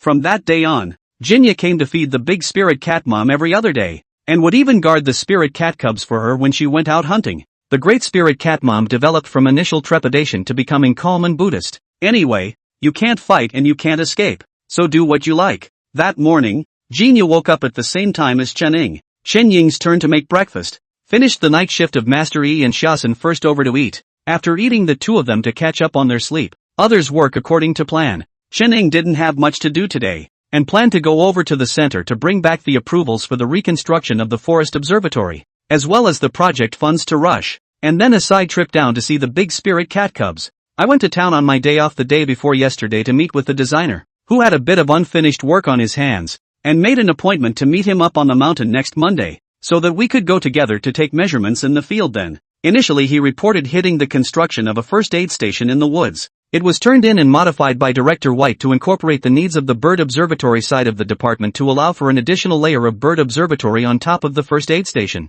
coupled with the fact that the original rescue station will be changed and upgraded to a grassroots care station. This forest first aid station, which serves both as an observation and first aid station, will directly become a new common monitoring and rescue station for wildlife and rare birds. Director Beck was the gatekeeper, and Professor Beck helped with the connections, and the report was approved smoothly. It's just that not all of the approved construction funds could have been given to him to use for a cabin in the woods. According to the market price, the unit cost of a small 3-story light steel structure building is around 1,800 square meter, although they didn't make any demands on the decoration, plus the other party gave them a very substantial discount. But with the transportation cost of the materials and the labor cost of hiring people to send them into the forest, it was calculated that the cost of a small 3-story building with a total floor area of around 180 square meters had already exceeded $400,000, with $200,000 from the Bureau, $100,000 from the Center, and an additional $100,000 in research project funds. You can basically put up a small building, but that's not all. The configuration inside the bird observatory on the top floor was added by their department, and Chen Ying was responsible for the equipment and project materials he needed. That little project only actually got $200,000 in research funding, but as we all know, a piece of surgical equipment can cost more than that. Professor Bai promised to help him contact second-hand equipment, and with the center's existing equipment, the first aid station could barely function. He can't afford to stick his own money on it, I guess. At least it's a lot better than he initially expected. Didn't you see that at that time when he was bent on building it, even if he wasn't authorized to pay for it out of his own pocket, Shaosun Duanmu and the others were trying to find an excuse to support him with some of the money. After breakfast and the usual visit to the golden cat, who was already able to stand steadily, before he could sit down, Duanmu's phone call came. Shadow, get over here, the egg is about to break. It's been almost a month, and if the egg doesn't break out of its shell, he'll think it's Neza hiding inside. The idle people in the station heard that the egg was going to break its shell, and they all ran to Duanmu's office to see the rarity. Chen Ying was so nervous in her heart. It's an egg given by the system. God knows what kind. How can he explain it in case it's a local impossibility? I've never been this nervous about a college entrance exam in all my life. As the crowd watched eagerly, the movement of one of the eggs became slightly louder. A crack appeared, followed by a small beak plus small claws taking turns, and soon a bird cub wrapped in downy feathers and still with flight feathers burrowed out. It had taken so long to hatch that the group had guessed that the nest belonged to the early adult birds, but none of them were bird researchers, and no one had any idea what species these little guys were. Shaosun was quick and took a picture directly to search the internet. However, it was of little use. Chen Ying glanced at Xia Sen's cell phone and followed suit, taking a picture, but without looking it up online. She sent it directly to Sister Dai, asking her to forward it to that bird expert. Professional problems are solved by professionals. 3 minutes later, the phone rang. Chen Ying saw that it was an unfamiliar phone call. Originally did not want to answer it, but thinking of that photo, hurriedly went out to the yard to answer it. Dr. Chen, I'm Sung Hai Heron, doing bird research. I'd like to ask about the photo you posted. Where was it taken? It's in the office. We picked up a nest of eggs earlier, didn't recognize the species, so we brought them back to hatch ourselves. What's the problem? He asked the other man carefully. Big problem. Expert Song's voice rose several pitches. You turn on the video. I need to take a good look at it. You know, big problem. As a matter of fact, this bird could not have been within the boundaries of your rescue station. It's really weeds all over the place. Chunning hung up the phone with his hands and feet in a frenzy, dialed back a video call over, put the phone in the best observation position and fixed it, and looked up at his colleagues whose expressions were a bit worried. It's okay, expert Song probably knows what kind of bird it is. He's just a little worried that we can't raise it well. Not a little worried. Very worried. Do you know what kind of bird this is? White-tailed rainbow pheasant. State 1. Vulnerable bird. Holy, Tuanmu's hands shook. The nest of eggs had been with him for almost a month, and the guys hadn't really been on top of it. Duanmu's accusing gaze turned to Chunning. If he was invited to tea, high or low, he would have to bring Shadow along. Chen Ying's back was sweating too. Who knew it would be this thing? At best, he had guessed that it might be a green-tailed rainbow pheasant. After all, green-tailed rainbow pheasants had been observed in the snowy mountains, but the white-tailed rainbow pheasant is a creature that has only been recorded in the Gaoligong Mountains in China. How was he going to explain picking up a nest of eggs in a place where white-tailed tipped rainbow pheasants had never been found before? Cold sweat, slowly down his back and into the waist of his pants. Just as his brain was storming into a mush, the 3 remaining eggs began to break. Everyone looked at the nest of eggs again in a different mood, with glowing eyes, eager to help the little fledglings break out of their shells with their eyes. I didn't find a photo of the chick, so I'll post one of the adult. Look at its oil-painted plumage. It really deserves the name of rainbow pheasant. Chapter 57, Lick the corners of your mouth. Am I that kind of casual lynx? The experts came, and more than one expert came. Expert Song is about the same age as Professor Bai. Short hair, slightly thin, not tall, very valiant and capable an ant. With her came 2 experts specializing in rainbow pheasants,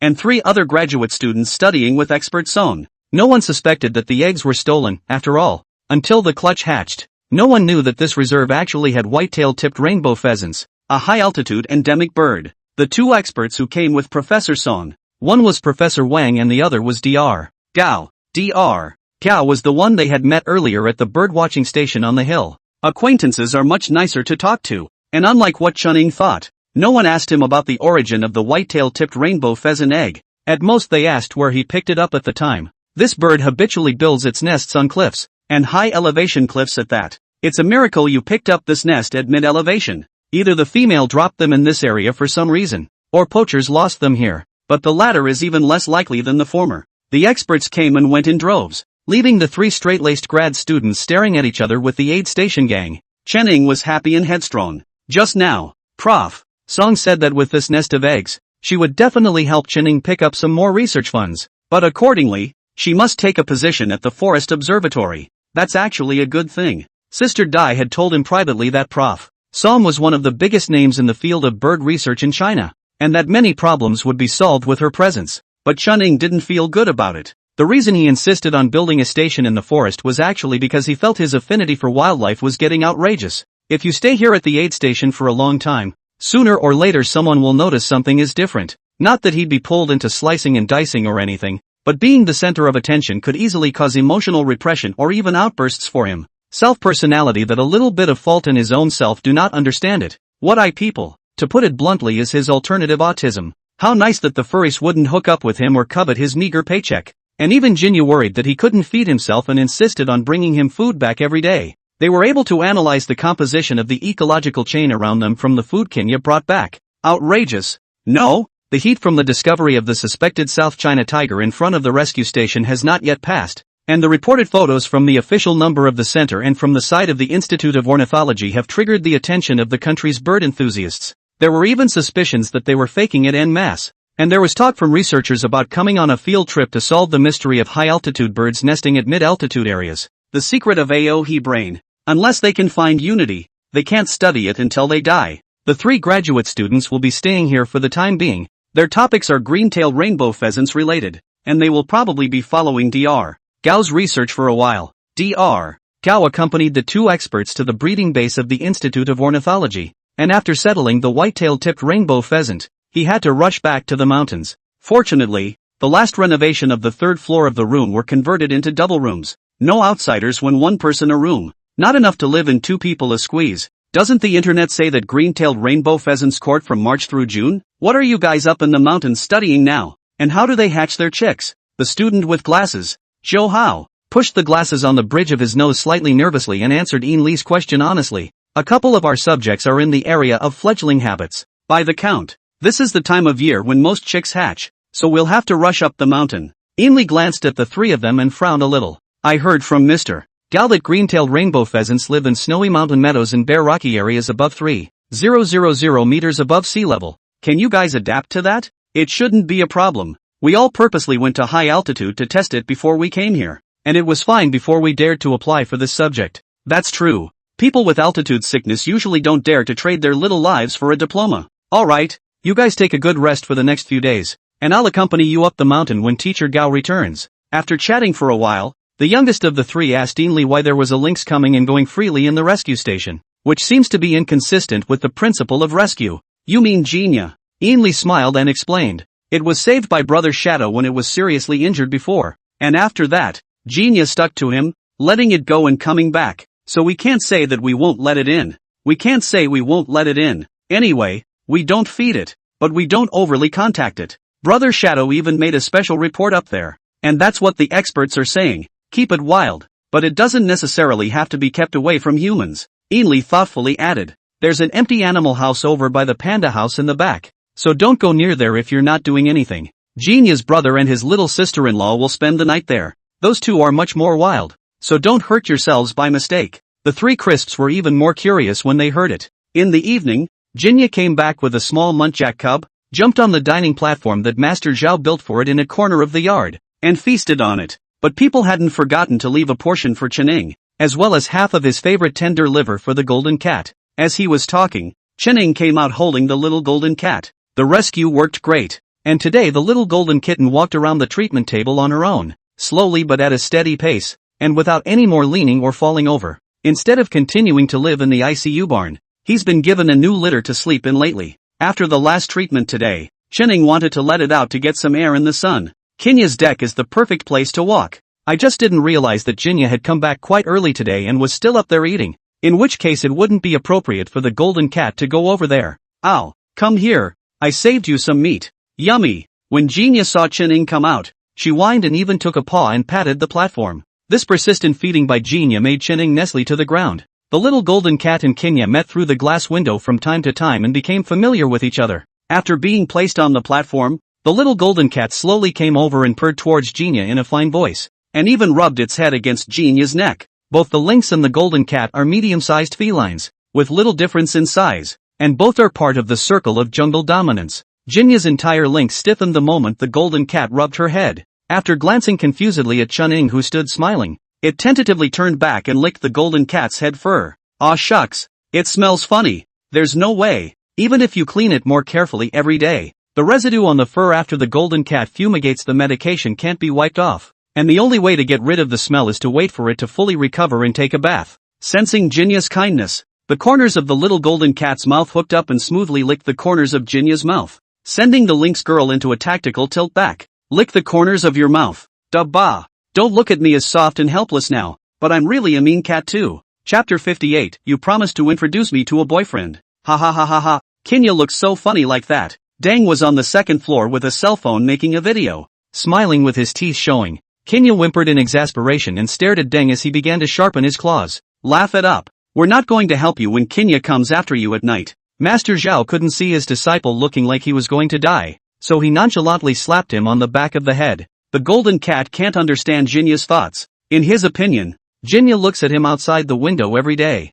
That's his good friend. The two-legged beast that healed it also often told it that all the meat paste it ate was caught for it by Jinya. They're good friends. For sure. The blissful golden cat lowered her head and began to take small bites of the fresh liver, her eyes narrowing as she ate. Suddenly not having much of an appetite, Kinya took a few steps back, sat upright and started wiping her face. Cheneng didn't let the little golden cat eat too much. After all, its stomach and intestines were still weak, and its daily diet was determined according to the formula given by the experts. But those that aren't eaten don't go to waste and are made into mince or jerky. The kittens need to grind their teeth, and a little suede leg meat is perfect for that. After letting the little golden cat play on the platform for a while, Cheneng carried it into the room. The little guy was still very reluctant, whimpering and taking Chen Ying's fingertips into his mouth to gently bite and grind them. No, you're still recovering. Wait until tomorrow morning and I'll let you out for a while. Kinya skillfully jumped up onto the windowsill and plopped down to watch the little golden cat. The little golden cat also quieted down after seeing Jinya. This amazing cross-species friendship. The three brittle skins saw this scene for the first time, huddling by the corridor window to watch Chun-Ing give the little golden cat a checkup, and then looking at Jinya's calm and relaxed appearance. It more or less looked like they hadn't seen the world before. At 9 o'clock in the evening, when Zhou and Ben Luo finished helping to clean the panda activity area and the animal house, and were walking towards the office building, they were startled by the figure that suddenly leapt past. Hey! It can't be the pair of lynxes that Brotherly was talking about, right? Zhou foolishly wanted to follow them. Ben Luo directly physically suppressed and pushed the man towards the office building by pinching the back of his neck. Don't go look. Rico said to stay away. Neither of them will go near those two lynxes easily. I'll just look and see. What are you looking at? Is it that Jinya doesn't look pretty? Or is it that Stifler doesn't look cute? It's not like you've never seen a lynx before. So why take the risk? Zhou was still a bit reluctant and frequently twisted his head back. Suddenly he stood still, his hand shaking slightly as he took Ben Luo's. Benji, why do I think that doesn't look like a lynx? Is a lynx that big? And also, that guy's tail is so long, and Jinya's tail is so short. Ben Luo followed and turned back, took a closer look, and cold sweat instantly flowed down. Run, it's a leopard. The two men were scared crazy, rolling and crawling with their mouths constantly yelling and running towards the office building. Ainley, who was checking to see if the office door was closed, was the first to run out and grab them both. What's going on? What have you two been up to? Leopard. Leopard. Rico. A panther has come in. Ben Luo's lips turned white with fear. Ainley frowned and carefully looked over in the direction they ran from, while calling Chun-Ing out. Shadow, go see if Panther is back. They both said they saw a big cat on the road. Not quite sure what it was, but it had a long tail. Xiao Song is next door to the resuscitation room packing up a room for the little golden cat, planning to move it over tomorrow. Seeing Chun-Ing go out, he hurriedly went to put the little golden cat at ease. This is in case a leopard really comes. The little golden cat can't even stuff it for a bite. Chun-Ing glanced at Jinya's beast house as he went out, and it wasn't there. Grabbing his flashlight, he ran towards the medical area, whispering Sister Panther as he ran. Roar! Why do you have so many people here all of a sudden? Scaring the leopard to death. A familiar voice rang out, and Chun-Ing looked over at the sound, and between the branches, a leopard's head was sneaking around. It's really Sister Leopard. What brings you here? Where are your cubs? Its dad has it with him. I came to see you, and after a while we're going to leave here for a while and head a little south for the winter. Sister Panther jumped down from the tree and approached Chun-Ing, rubbing against his thigh. I'm telling you, that tiger left, too, heading southwest. It seemed to be looking for the tigress. Sister Panther licked the back of Chun-Ying's hand, the slight tingling sensation he could still endure. He knelt down and rubbed the leopard sister's cheek, checking its body in the process, especially where it had been injured before. I've gotten better. I don't feel much. Panther pushed her head against his palm and smoothly laid down on her side. I'll be back when winter is over. Chun-Ing hummed and pulled out snack chunks from his fanny pack and stuffed them into leopard sister's mouth. So, are you going to check on Stuffy? It's leaving too. Maybe you'll meet up again someday. Alright, I'll go look for it later. By the way, I forgot to tell you that the old she-bear took her cubs and headed northwest, saying that there was a den over there that it had left behind from its previous winters. It said you passed by there last time with it, so you can go and play with it then. Chun-Ing was sweating in his head. He was not one of them wild animals. Strolling through the forest was like strolling through a garden. Alright, if you meet a mother panda, tell her for me that if she still wants cubs next year, I can introduce her to someone. Panther, who had been lying on her side licking her paws and claws, froze, and only after a moment did she make a sound, obviously holding back a laugh. I don't think I can use you, a male, following his ass every day, can't even fight him off. Sister Panther huffed and puffed with laughter, her tail naturally curling around Chun-Ying's arm. That male is so naive. He even ran off to imitate a black bear and pulled out honey for the old mother bear. Ha ha ha ha. It was only now that Chun-Ing really didn't know whether to laugh or not. Bear pulling out a beehive is still acceptable. Panda pulling out a beehive. Done and dusted. He never should have indulged Mama Bear by doubling up on honey for her tubs of milk. But it also follows that lickspittles exist in the panda world. By the way, don't tell Stuffy Tunnel about this later. Chun-Ing suddenly remembered to instruct Sister Panther. Why? You don't know? Stuffy Tuner went to that male panda and tried to have cubs with him, but he was beaten up. Now that panda has gone after its mom, I'm afraid it won't be able to handle it. Sister Panther. Sister Panther rolled on the ground with laughter, purring and snorting, and carried a long way on the night wind. Ainley came by this time, too, with a hare. Although Sister Panther was not as affectionate when she saw him as she was when she saw Chun-Ing, She still rubbed her face against his hand and took a bite of the hair. When the leopard's sister finished eating, it slithered toward the panda house, accompanied by Chinning throughout. Sharsan received the news and left the premises early, going to the office to watch the surveillance. Chinning opened the security door and accompanied Sister Panther inside. Inside, the iron guardrails were left open, also in case the two of them fought at the drop of a hat. When Sister Panther went in, Stuffy Tuner was eating bamboo, lying on all fours, not to mention how cozy he was. At the sound of the voice, he got up in a heap, walked over to the bars and sat down, saying hello to his leopard sister. "You came over to see me? Can you help me persuade that two-legged beast? I don't want to go. He promised me a pretty boy bear to have babies before." Chenning leaned against the door and covered his face as his teeth ached when he heard Stuffy Tuner's words. Insert a picture of the cute girl flying cloud. We are also cute girls. Chapter 59, Don't underestimate any car seat. Shadow, what are you doing? Why don't you go back to rest? Zhou Hao, who got up in the middle of the night to go to the bathroom, saw that the light was still on in the office on the second floor, and stretched his head to see that Chenning was sitting in front of the computer and playing the keyboard. "It's okay, I'll look up some information. You go back and rest." Zhou Hao went back to his room. Benzi in the same dormitory was still playing with his cell phone. Looking at him, "What are you thinking about? Going to the bathroom to think about what life events?" "I was thinking about Shadow." "What? Who do you want?" Ben Luo was startled and instantly sat up straight. "Posey, don't gasp when you speak, haha. What's in your head?" "I'm just thinking about Brother Shadow, this person." "Right. The ability to have. I heard that his tutor is also quite powerful. How did he choose to harbor in the mountains?" "His skill. Go to the big city to open a pet hospital.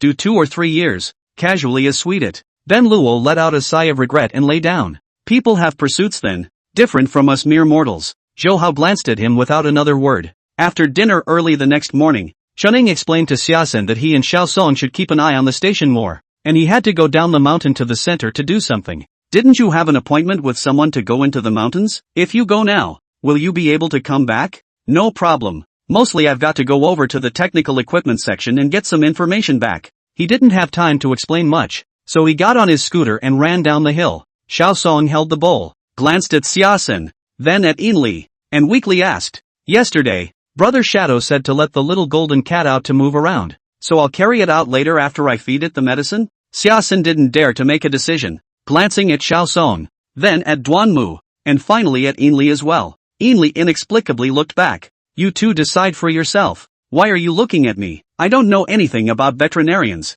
Zhou Hao 3 have nothing to do, volunteered to take the job of washing dishes and sweeping the floor. After cleaning up, Zhou Hao excused himself and promised to help Duanmu clean up the medical area yesterday, grabbing a water basin and rag and running to the back. Ben Luo glanced at him, skimmed his lips, and went back to his room with his classmates to collect information for his thesis. Zhou Hao honestly helped Duanmu finish cleaning up and saw that he had nothing else to do before he went over to inquire about what he had to do to get into the aid station to work. Duanmu was slightly surprised. "All 3 of you are due to graduate next year. Aren't you teachers going to set you up? The 2 of them should go on to pursue their doctoral studies, but I want to come out and work for a while before taking the doctoral exam. I think the atmosphere here at our aid station is good and the conditions are good, so I thought I'd ask Brother Duanmu to inquire about it and make some preparations in advance." The way the N-woods come into the aid station is less universal. However, he quite liked Zhou Hao's kind of young man who would come to things, who had work in his eyes, who knew what he wanted and wouldn't overplay his hand. So he beckoned towards Zhou Hao and whispered a few instructions with his ear. "Find Shadow. Also, make a good relationship with Dr. Gao who took you. Brother Shadow's forest observation first aid station definitely needs an ornithology expert to be stationed there. If you can accept working in the forest for a long period of time, then show more in front of Brother Shadow. Although he can't keep you down directly, he can recommend you to stay. Understand?" Zhou Hao understood for a second and nodded his head in a hurry, running to refill Duanmu's water cup. "Brother Duanmu, I understand. Then I'll go get my papers first. If there's anything I need help with, you call me directly." When Zhou Hao left, Shazhen walked in the door and sat down to drink water. "You watch him? It's not bad. This young man has impulse and eyesight. Brother Shadow's side is definitely looking for help, and with his means, pinning Zhou Hao won't be half a problem." Xiaosen froze for a while before asking in a low voice, "Why is Brother Shadow holding Zhou Hao?" Tuanmu glanced at him, unseemly to talk to him. Chenning arrived back at the aid station in time for 10:30 a.m. With a car behind him. "Li, do me a favor and entertain Brother Chao for me?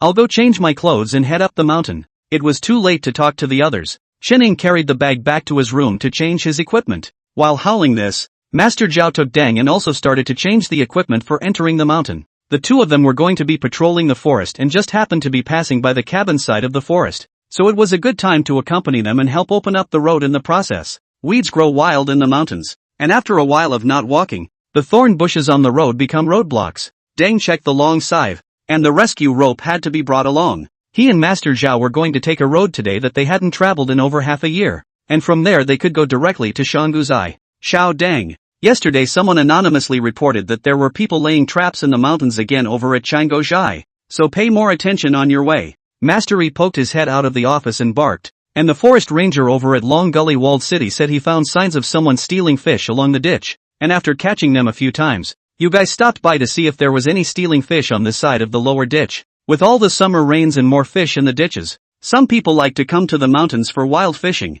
Fishing is fine, but the reserve doesn't allow random access for fishing, and besides, who knows if you're catching a rare fish or not. Having to battle unruly anglers every summer, everyone can do nothing but sigh and step up patrols. Before entering the mountain, Chening also specifically ran to find Stuffy Tuner to mutter a few words. Stuffy Dunner, you can give me obedience ha. I went to help you apply for a blind date today. Can it work? Still have to experts to judge. If not, I guarantee to help you find a place with more male bears. When Stuffy Tuner heard this, his eyebrows flew up and he gave Chunning a flying kiss. Boing! That's got to be beautiful. Car seat faces don't do it for me. Chenning raised an eyebrow. I have reason to suspect that you're disliking our Prince Fei. Giant Panda Jr. Prince Fei, what did I do to you? I haven't grown up yet, but when I do, I'll make you look good. Channing, who already knew Bourdonnaiere's face dog attribute very well, said that she understood, and definitely chose a big beautiful bear for him to give birth to a beautiful baby. Stuffy Tuner heard Channing patting his chest to ensure that he was happy and ate his hands,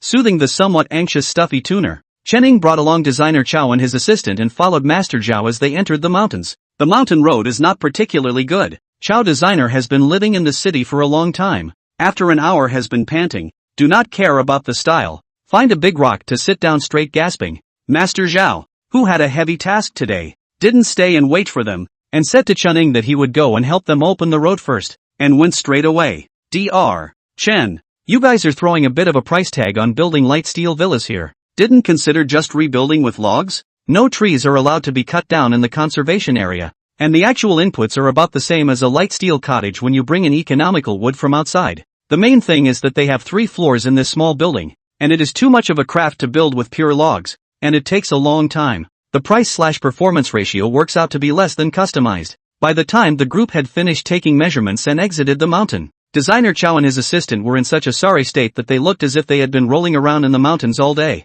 When he was about to go down the mountain, Designer Chow found Chenning. You guys are really working too hard here. I didn't feel it before, but today it's hard for me to follow such a long walk. You guys are willing to stay in the mountains all year round for the sake of rescuing animals. It's really too great. Really. I personally want to sponsor this first aid station program of yours. Do I have to go to the FDA for a targeted donation or how do I do that? Chenning didn't expect Designer Chow to actually have the idea of making a donation and froze for a moment. But in a flash, he politely declined Designer Chow's kind offer. If you really want to do your part for animal protection, you can donate to the rescue center. There are a lot of animals there who have been cured of their injuries and illnesses, but can't return to the mountains or get into the zoo for display. They need this love more than I do. Without saying anything else, Designer Chow gave Chenning a thumbs up and went down the mountain in the night. He said he wants to make the design as fast as possible and get this project up and running as soon as possible. Chapter 60, Who's a Good Bear to Look at a Streetwalker? The transit team came the next afternoon.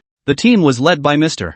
Luo, who is in charge of Giant Panda Rescue at the center. Your kid has put his heart into it. It just so happens that the center is also exploring the feasibility of introducing female pandas from the wild to improve the genetics of captive pandas. Stuffy Tuner will be sent over to the breeding base for further examination, and if it is determined that it is already sexually mature, the probability is that it will first be temporarily placed in a semi-wild area, waiting for it to naturally bond with other male pandas. Teacher Luo patted Chen Ying's shoulder. If you succeed, you'll be the first credit. If it succeeds, it's all thanks to our colleagues at the base. By the way, I heard that the base side is planning to release 4 female pandas into the wild next year. Can we get one for our side? Mr. Luo also has this idea, but the success or failure has to be decided by the leaders. Early in the morning of the day after sending off Stuffy Tunnel, Dr. Gao came back and hoofed it up the mountain to birdwatch with the 3 Crispies. With the people gone and the panda gone, The aid station was instantly quiet. Shazhen was a bit lost and locked himself in the panda house for the whole day, staring at the green balls left behind by boredom Dooner. If you're bored, why don't you go see how the great spirit cat family is doing? There had been a lot going on in the past 2 days, so no one had really had time to go over and take a look at how the big spirit cat cubs were doing, except for checking on the monitor to see how the big spirit cat mom was doing. Although Xiaosen said he majored in pandas, he was a veterinary student after all, and observing and caring for other animals was just unfamiliar, not something he wouldn't do. Finding something to do, he was excited to take a bag of rabbit meat to the outside of the big spirit cat's mother's earthen cave. Didn't dare to get too close, found a convenient place to lurk down, and took binoculars to observe the movements of the big spirit cat mother. Wanted to take advantage of the mother spirit cat went out to forage for food, and put the rabbit meat brought to the front of the burrow. Just looking at it made him feel a little out of place. When the big spirit cat mother came out of her hole, she didn't rush to hunt, but idly tended to her fur, and also stretched her body fiercely. Sharsun muttered in his heart, "It's not scientific." Ah, the mother with cubs has such a strong sense of flexidity? Before he could think about it, he saw a familiar animal running across the street. Sharsun barely escaped with shock. I don't know if lynx will hunt big spirit cats, but under normal circumstances, even if they don't eat them, they're probably going to have to take a bite out of them. However, something that made his jaw drop in shock appeared. Kenya threw down a large rat near the hole and followed it in 3 leaps to the tree to get down. Instead, the big spirit cat mom came over, sniffed the big mouse, and nonchalantly started eating. What is this divine unfolding? Am I not awake? Sharsun rubbed his eyes fiercely, and the big spirit cat mother seemed to hear something moving, stopping her tearing and looking around warily. Kenya in the tree had long since realized Shazen's presence and, seeing this, the big spirit cat's mother looked up at it a bit hesitantly, before lowering her head and continuing, but with much faster movements. When she was done eating, the big spirit cat mother didn't bother to clean up the leftovers, and with a twist, she dug into the dirt hole. Only after the big spirit cat's mother had gone into the cave did Kenya jump down and walk slowly over to Zason, tilting her head to look at him. For some reason, seeing Kenya's expression, Natswari had the feeling of being caught spying on the scene. After a minute of staring at Kenya, he decisively conceded defeat and got up to gather his things and head back. Kenya just followed him, like an overseer. Back at the aid station, Zason pulled Song and Tuanmu and spat in a whisper. Y'all don't know. I was skeptical when I saw Kenya feeding the big spirit cat mom. Xiaosen's exaggerated expression caused Xiao Song to cover her mouth and laugh, while next to her, Tuanmu nonchalantly rolled her eyes. Still less insightful, Jinya can even worry about Shadow. Isn't it normal to take care of the big spirit cat for him? Normal. Sharsun rubbed his head in confusion. Seems like it, ha. Xiao Song couldn't help himself, holding his stomach and laughing out loud. The golden cat who was napping on the platform next to him was startled and stood up with a jerk, almost stumbling and falling off the ground. You kid. I don't know if you're natural or just pretending. Tuanmu laughed in exasperation, slapped him on the head, and got up to fish for the little golden kitten. I'll take it to an ultrasound to see how its abdominal recovery is going. Xiao Song, you come and give it a hand, and check the blood again on the way. Watching Tuanmu and Xiao Song leave side by side, Xiaosen tilted his head. Why does it feel strange? Tuanmu, this guy won't really go down on him. Chening came out of the office on the second floor and saw Xiaosen squatting alone in the yard. What for? Nothing to do but come and help count the medicines. And tomorrow we'll go back up the mountain and see what's going on. Up the hill? Found a wounded animal? Chening choked. Can't you look forward to something good? The site of the breeding base intends to release 4 pandas into the wild for breeding next March. I mentioned it to Mr. Luo, hoping to release one on our side. Some preparations have to be done up front. There are other animals that we both have to have in mind for winter preparations. In winter, when the snow closes the mountains, supplies and medicinal instruments are not well prepared, and when the time comes, it will be difficult to get people to send them up. The last time Leopard's sister came and told him that there seemed to be a pregnant female bear in the mountains. Most of the bears on this side of the country are black bears, and the females usually go into heat in the summer, with pregnancies lasting up to 7 months. Doing the math, if this female bear was conceived in June, the calving period would be around January. Food was scarce and the weather was cold, so if you weren't careful you might have to sacrifice a cub to heaven. Chening also considered one thing, that is, that pup should probably not be too much like a street skater, right? If it really is a street skater-esque cub. The thought that there will be one more street skater in this mountain forest makes his scalp numb. Juvenile version of Streetwalker. When Inli heard he was going to the mother bear, he offered to go along. There are Master Yi and Duanmu Xiaosong in the station. Something directly contacted by phone. The first stop was straight to Rowan Valley. Panther said she saw the mother bear between the Rowan Valley and the ravine, so any area centered on the Rowan Valley could be her wintering choice. Ainley came over and could also help collect the images from the infrared cameras to see if any of them recorded the mother bear's sightings. Got out at 7 a.m. And didn't spot the bear until about 4 p.m. In the infrared camera on the south side of the ravine. It is not possible to identify whether it is a male or female bear based on a not very clear photo alone, but it can be clearly established that the bear is not a street skink. Analyzing by the fact that there is no room for another male in the animal's territory, the odds are that this one is a female bear. As Ainley spoke, fresh bear paw prints were found on the trunk of a nearby tree as well. Pregnant females will consciously avoid male bears and look for a safe tree hole or rock crevice as a place to give birth, since he was sure that there were black bears infesting the area. Ainley directly led Chening and Xiaosen to find the most likely place for the bears to give birth to their dens. On the way to the search, one by one, they found more fresh scat and paw marks, which indicated that they were getting closer to the mother bear. I remember a rocky area up ahead near the ravine. Do you think the black bears could be looking for a place to give birth? Ainley pulled up the map and tapped somewhere. I'm leaning more toward tree caves. There is too little vegetation on the rocky side and there are no plants around that bears like.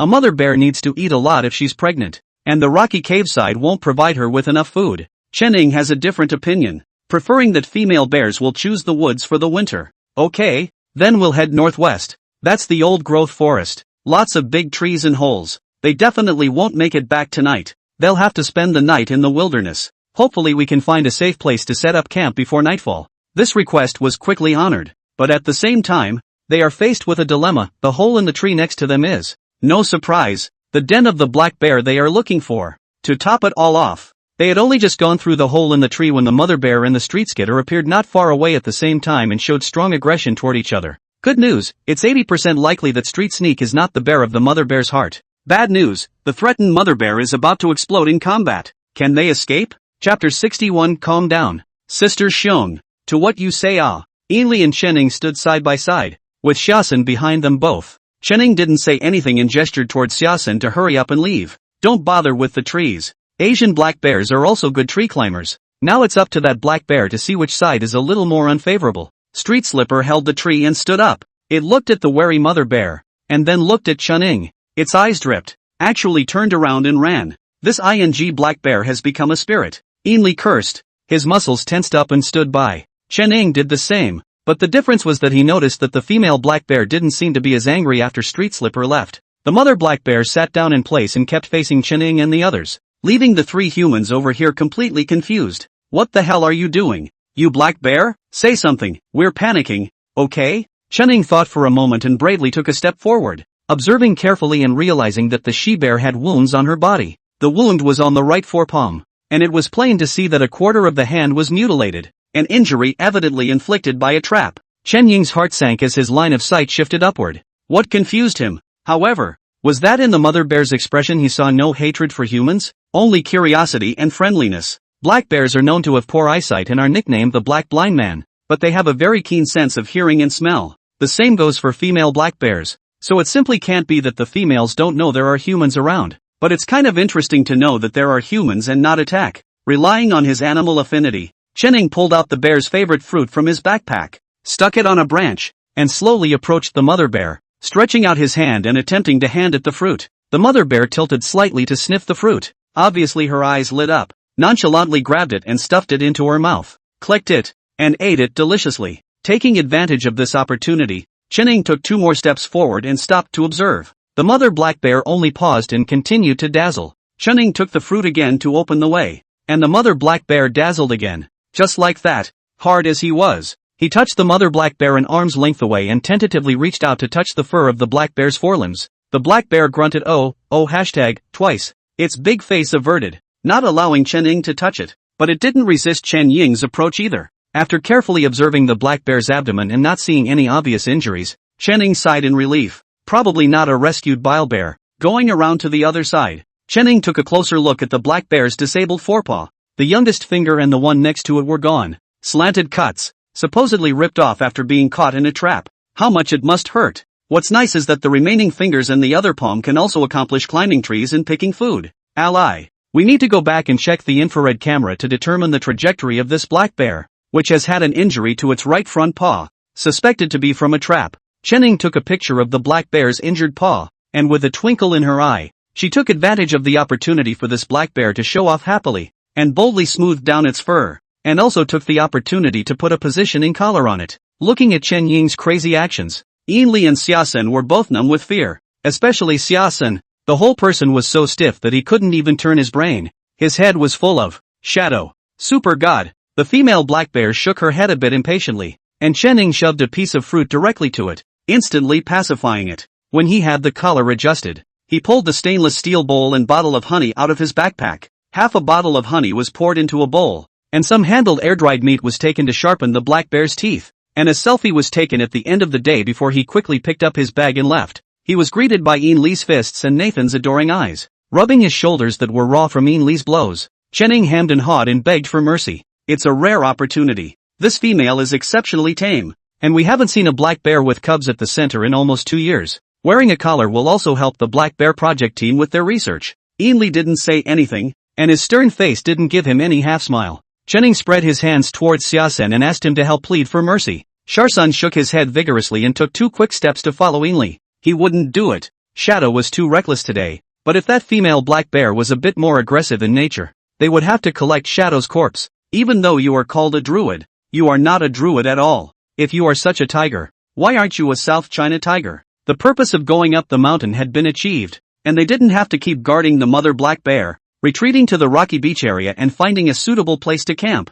Yin Li made a direct call to Director Bai. Yes, he's going to sue. To his face, Chen Ying sat down with a wan expression of pain, obediently being scolded. It wasn't enough for Director Bai to scold him. The phone had only been put down when Professor Bai's call came back. Prof. White never swears rudely. He just uses all sorts of yin and yang to make you ache all over but can't tell where it hurts more. This lecture lasted for an hour, and after hanging up the phone, Chen Ying's entire body was deflated, lying on the boulder in a state of separation between soul and flesh. Xiaosen looked at it so much that he wanted to laugh, but he didn't dare to laugh out loud, so he could only take advantage of the burning fire and shrug his shoulders behind Chen Ying's back. Unintentionally, I looked up and the whole thing went numb. Shadow, look across the street. Is that the street sneaks coming? Chen Ying and Yin Li were instantly alert, especially Yin Li, whose hand was touching the blowpipe tranquilizer gun. The street skaters across the street watched them for a few moments, and left at a trot in the other direction. This black bear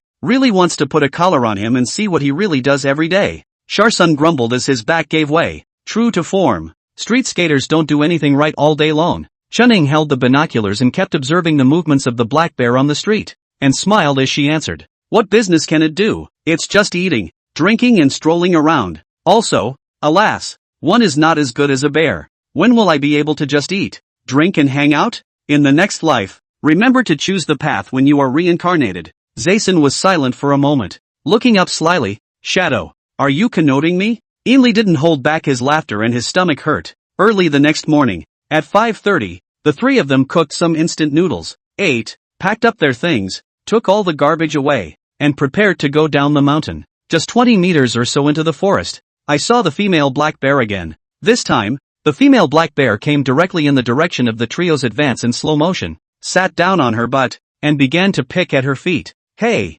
the takeout's here. After waiting for a while and seeing that the black bear was not moving to leave, the three of them slowly backed up, intending to bypass the area and follow the rocky beach down the mountain. The female black bear's ears twitched, sensing that the human scent was moving away, and getting a bit anxious, she got up and ran 2 quick steps, opening her mouth to bite Yin Li's clothes. Sniff, not yesterday's man. It looked up in bewildered distinction and dropped Yin Li to lunge towards Chen Ying. Chen Ying watched blankly as it sniffed around his body, his expression growing anxious. Tentatively, he reached out and touched the bear's head. Sister bear, what are you looking for? Speak up. Chapter 62 Curiosity Kills the Lynx. Xia Sen, who was so scared that his legs went limp and leaned against the tree, heard Chen Ying's words, and his speechless and complex mood actually washed away his inner fear. Sweet, B. Unlike the voice of the mother panda who spoke before, this black bear is actually a softie? The voice that didn't sound different to the onlooker. In Chen Ying's ears it was just like a human's, with a voice line unique to a beast. Want some honey? Okay, wait for me to get it for you. Pushing the black bear hard enough to sit down, he quickly pulled out the half-empty bottle of honey left in his other hand. Couldn't even open the lid before the black bear snatched it away. It licked it halfway through. No flavor? Disbelievingly, he picked it up and sniffed it. Anxious, Sweet. Don't worry. I'll open it for you. It took a few moments of coaxing to pull the honey bottle out of his paw, open it and pour it into the bowl in a hurry. Before he could take the opportunity to retrieve the bottle, the black bear pushed him away and picked up the bottle and poured it into his mouth. Chenning dropped to the ground and looked at it tons and tons and tons helplessly. Got to be 3 men on the way up, multiple bears on the way down. Taking a pen and starting to write a report, Chenning couldn't figure out how this black bear could think, following down the mountain without any caution at all. Its paws are clearly disabled because of humans, but it actually holds half a grudge in its heart. Hard feelings mixed with heartache made Chenning really not know how to write this report. Black Bear Girl didn't make it into the rescue. She took up residence in the same spot where Mama Panda stayed before, skulking around the door every day, asking for fruit and honey, and enjoying soaking her hind legs in the same sink next to the iron gate where she washes her mop. Now there's no place to wash the mop, and the sink has become its own soaking tub. The aid station's humdinger has caught fire on the internet, derived from a short video posted by Dang and a public photo of the aid station. A black bear squinting and eating cocoa sat in the pool on the left, and a lynx slept on all fours on the platform against the wall on the right. In the corner of the platform where the lynx slept, there was another golden cat of tiny size, already out of its skin and bone state. Netflix, what a divine yard this is. Cats and cats. Bears and jerks. Chenning, head bald. How do I write the report to make the leadership understand that it really is not my intention to raise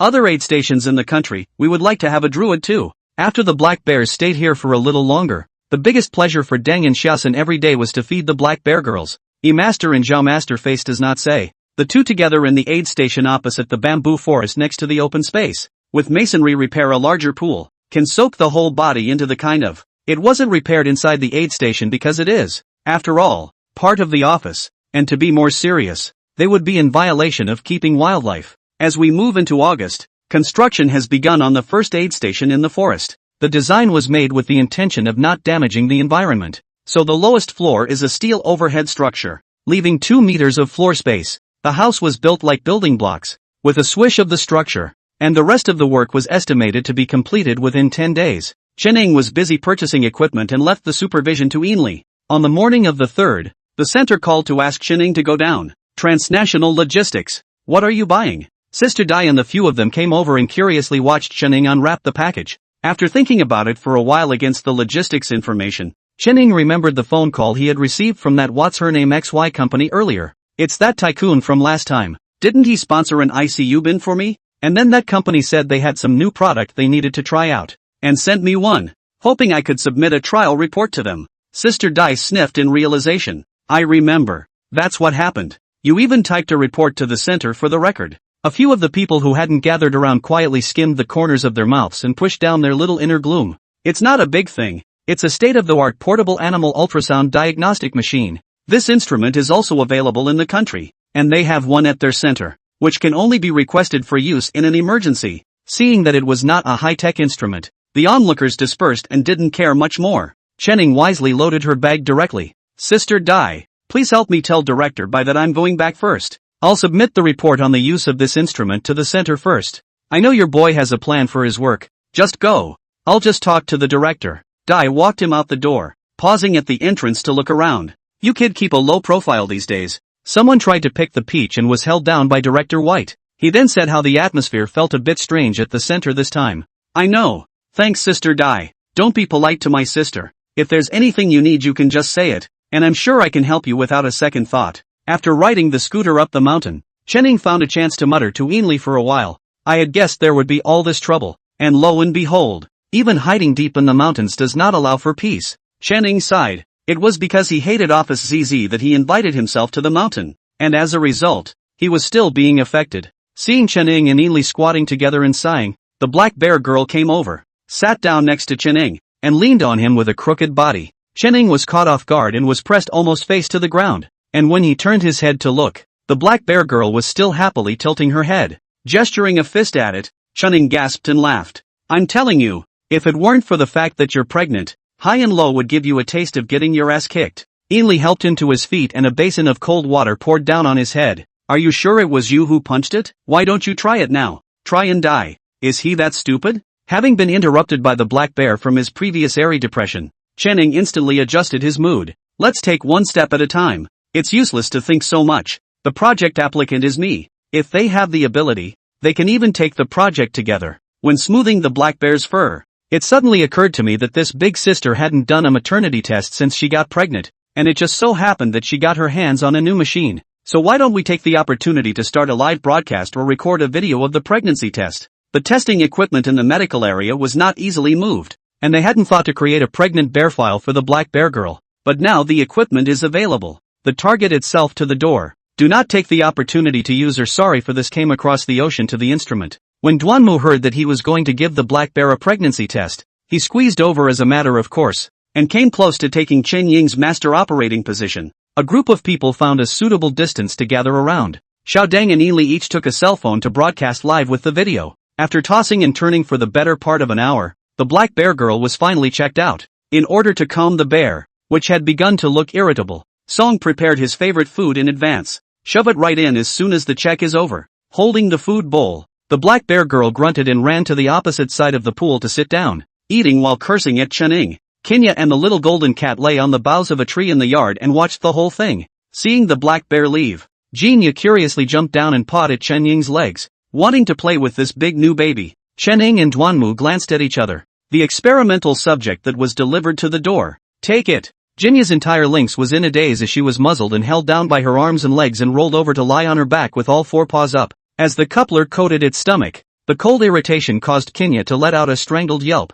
Ow, brother, a two-legged beast is bullying the lynx. I'm a beautiful and lovely garden baby, living in Nishino, waiting for you. Chapter 63, You're really something. Jinya's entire lynx breath shook cold after she was released. It couldn't spare the ferocious Chen Ying and chased after Duanmu to bite his ass. And it was only when Xiao Song exchanged 3 chickens that Duanmu was finally ransomed out from under its claws. The whole process was Xiaodeng a second to live broadcast out. Originally the audience of the live room only 100. Heard the audience to see the Lynx Girl vs Veterinarian live version of the audience in just 2 minutes exceeded 1,000 people. The end of the wood is also famous. Nicknamed 3 chickens. Seeing them making a scene, Chuning hurriedly put away the instruments and then went to cook for the golden cat. The golden cat is surprisingly tame. But of course, only to the rescue people. Other strangers come in. He will be very wary of standing up his body to do the fried hair attack. The little guy has been eating and sleeping well lately. His body is growing fast and he doesn't look like a cat at all compared to when he first arrived.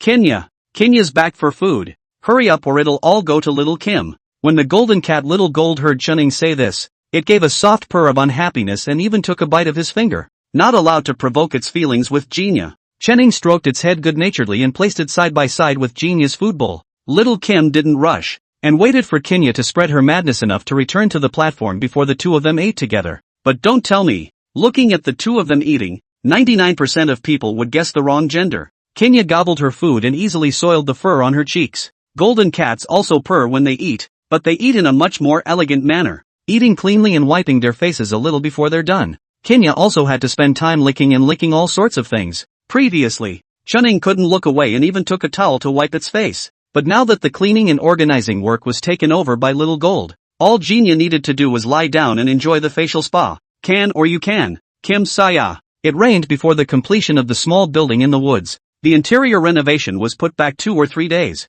The equipment that is ready to be shipped over for installation is packed up and put in the vacant barn on the first floor, so we can pick a good day to go. The Rangers have a heavier workload this time of year. For no other reason than that there are always those 7 or 8 crunchy people who want to prove themselves during the summer vacation, or who think they can learn from Beyonce after watching some videos. Yesterday, a request for help was received at the semi-wild release area. 3 freshly graduated college students hiked into the semi-wild release area, and their classmates who were waiting outside couldn't contact them, so they were frightened and found the local police station to ask for help. It's been 5 ING days in there. The place where they entered was farther away from Karmagu. And there was a famous 5 snow mountain scenic spot near the entrance that it is also a popular destination for many hikers in the country. These 3 brothers, who are not professionals and have not undergone professional training, rushed into the unopened scenic area to explore just to learn how people earn traffic. Do you think this is too much for your life? The large group at the aid station was abuzz when they were notified by their superiors. In addition to the local police station and management sub-bureau and the rescue team into the mountains to find them, other rescue stations and police stations, and even the village grids, have been assigned to strengthen the task of publicity and inspection, just for fear that there are so many people who do not have a clear enough understanding of their own Moncler outlet store want to challenge the limits. This is a mountain of rain, so don't let anything happen to those students. Deng wrapped his jacket tightly and looked at the cloudy peaks, his heart drumming. The year before last or the year before that, there was a hiker who got lost in the mountains and was found with his whole body frozen solid. Ainley looked outside and also had a bit of a bad feeling. Deng, pack up. We'll both go over to the old dragon pool and hang out for a while. Old Dragon Pool is not too far from Kaimogu, located about 60 kilometers northeast of the aid station, next to another nature reserve, the area where Snow Mountain is located. But the distance between the two is still considerable. The provincial highway is more than 100 kilometers, doubling the road over the mountains. Should not get lost to their side. Hard to say. Master Zhao was also putting on his outing gear. It's been 5 days since they went into the mountains. It's hard to say if there's any chance they could have gotten lost and come this way. Master Yi was a quiet man, and while Master Zhao was putting on his equipment, he also packed up, handed the long-handled scythe to his old buddy, and the four of them went up the mountain at the same time, setting off in both directions, and finally meeting up at the old dragon pool. Xiao Song clasped his hands together and worshipped in the direction of the snowy mountain, praying that those 3 students would be saved. Not long after Ainley and the others left, Dr. Gao returned to the aid station with his 3 mentors. It was covered in mud. Even his hair was plastered with mud and water. Chunning did not ask how they suddenly went down the mountain, and hurriedly arranged for the 4 to take a bath and wash their hair. And on this side he personally cooked ginger soup, and thawed and boiled the chicken, and stewed it on the fire. Dr. Gao was the first to finish washing and came out to find Chunning, but he didn't say anything for half a day. What's wrong? A bitter look on your face. Ugh, Shadow, we may be in a mess. Chunning heart thumped, twisted his head to look at the kitchen door, and then looked to Dr. Gao, who was squatting on the side to help pinch vegetables, and asked in a low voice what happened. Ben Luo, inviting a wolf. What? What the? He knew that there were wolves in the mountains, but the wolves didn't operate in their protected area, so how lucky could he be to have attracted them? He underestimates today's students. Really? Elaborate. I thought we were going to the mountains to observe green-tailed rainbow pheasants at the birdwatching cabin I stayed at earlier. Do you remember where it is? Remember, those foothills are supposed to be the dividing line between us and the preserve next door. I told them 1,000 times never to move anything other than birdwatching, and not to make light of encounters with wild animals, which generally don't readily attack humans when it's not the season of extreme food scarcity, with the exception of females with pups. Yes, this is the #1 point that is always reminded by teachers' ears and schoolmates during field science exams. But to his surprise, when Ben Luo and his silent classmate went out to sample together, they actually found a wolf's den without a she-wolf to guard it. He had a cheap hand and pulled out a wolf cub to play with and took pictures of it. Although the wolf pups were put back at the repeated requests of their classmates, that night their birding cabin was targeted by wolves. You know, my whole scalp exploded when I saw the bitten coyote pup lying right under the cabin. Dr. Gao thrust his 10 fingers into his hair, his whole body shaking with anger. It was no longer safe to be on the mountain, so I rushed to report to my teacher and moved down with them. But the she-wolf was still following us. It wasn't until after we entered the aid station that the feeling of being watched disappeared. Chen Ying's expression was very grave as he looked at Dr. Gao, who had an annoyed look on his face. Okay, I know. I'll keep everyone safe. After he finished speaking, he directly called Ainley, informing them of the incident and telling the 4 of them to be careful if they were being targeted by wolves when they went up the mountain. After putting down the phone, a doubt bubbled up in Chen Ying's heart. Wolves rarely have fewer than 3 in a litter, and excluding pups that are naturally culled, the usual survival rate is around 3 to 7. According to Dr. Gao, if only 1 wolf pup died and the mother wolf was onto them, what about the rest of the pups? The mother wolf doesn't want them? I'll allow you to run 39 meters. Chapter 64, the hints of a new business emerge, plus, Dr. Gao said he called his teacher and had to wait for him to arrive to decide what to do next. Chenning didn't pursue the question and cooked in silence, telling the 4 of them to eat and go to bed. After the 4 of them went to sleep, Duanmu and Xiaosan quietly found Chenning and said that the situation wasn't quite right. I don't feel right either. Dr. Gao said that Professor Song is already on her way here, so we'll talk when she arrives. As soon as Chen Ying's words fell, the system that had been invisible for a long time suddenly spoke out, detected that the mother wolf has psychological problems and hates humans because of the loss of her son. Please help the host to help the mother wolf out of the pain of losing her son. Successful mission rewards the Encyclopedia of Animals, which contains information on extinct animals. Hatred of mankind due to the loss of a son?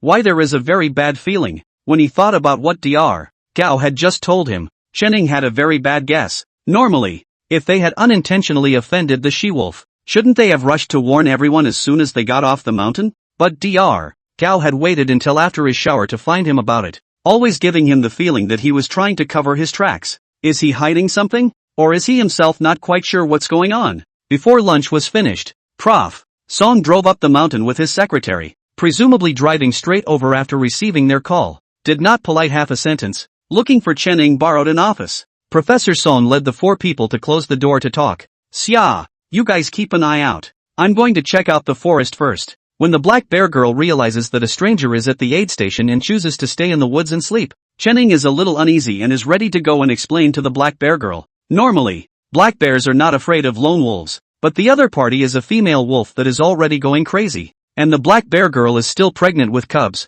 so it's best if they can stay out of each other's way. Jinya, who was hiding in the tree, saw Chen going out and jumped down violently to follow him. The lynx was also a good hand at pulling out wolf cubs, and with Jinya there, Chen Ying's guts were strengthened by 2 points. Enter the woods and find the hole in the tree where the mother panda was perched earlier, and the black bear girl group is sleeping soundly in it. It smelled a scent approaching. Its nose shrugged. It was a familiar smell. No danger. Continue to sleep? What would you host? What would you like? Without disturbing it, Chen Ying led Jinya to check in the opposite direction of Dr. Gao's direction of their descent. Sure enough, a trail left by the wolf was found more than 300 meters away from the aid station. Kenya got close enough to sniff, and was stimulated enough to start actively tracking. Slanting up the hill for another distance, Chen Ying spotted the she-wolf standing on a rocky hillside. Kenya tried to rush over, but he held him down. The female wolf had multiple wounds on her body and her stomach was dry, so she could see signs of nursing. Chen Ying became even more suspicious of Dr. Gao's words. Seeing that the lynx did not rush forward to fight herself, the she-wolf turned her head and hid in the woods. Jinya huffed and growled twice at Chen Ying, in questioning why he was stopping him. Don't be impulsive, Kenya. There seems to be something wrong with this wolf. Ow, what could go wrong? Just fight. Chen Ying had no choice but to let go of it. Wild animals don't think the same way as humans. The narrow road is won by the brave beasts. He shouldn't force Jinya to change his habits. But after Chen Ying let go, Jinya instead stopped rushing and plopped down and licked her paws, giving herself the perfect excuse. Forget it, seeing as it's an injury with pups. I won't bother with it, provided it doesn't come to provoke me. Otherwise the lynx will make it understand what the majesty of a strong man is. That's a little more true when the lynx brother says it. Taking Jinya back to the aid station, Chen Ying picked up his cell phone and dialed a number. He remembers that there are infrared cameras near the birding station, newly installed, that normally don't go out to retrieve images until next spring. But the doubt in his mind couldn't wait until next year.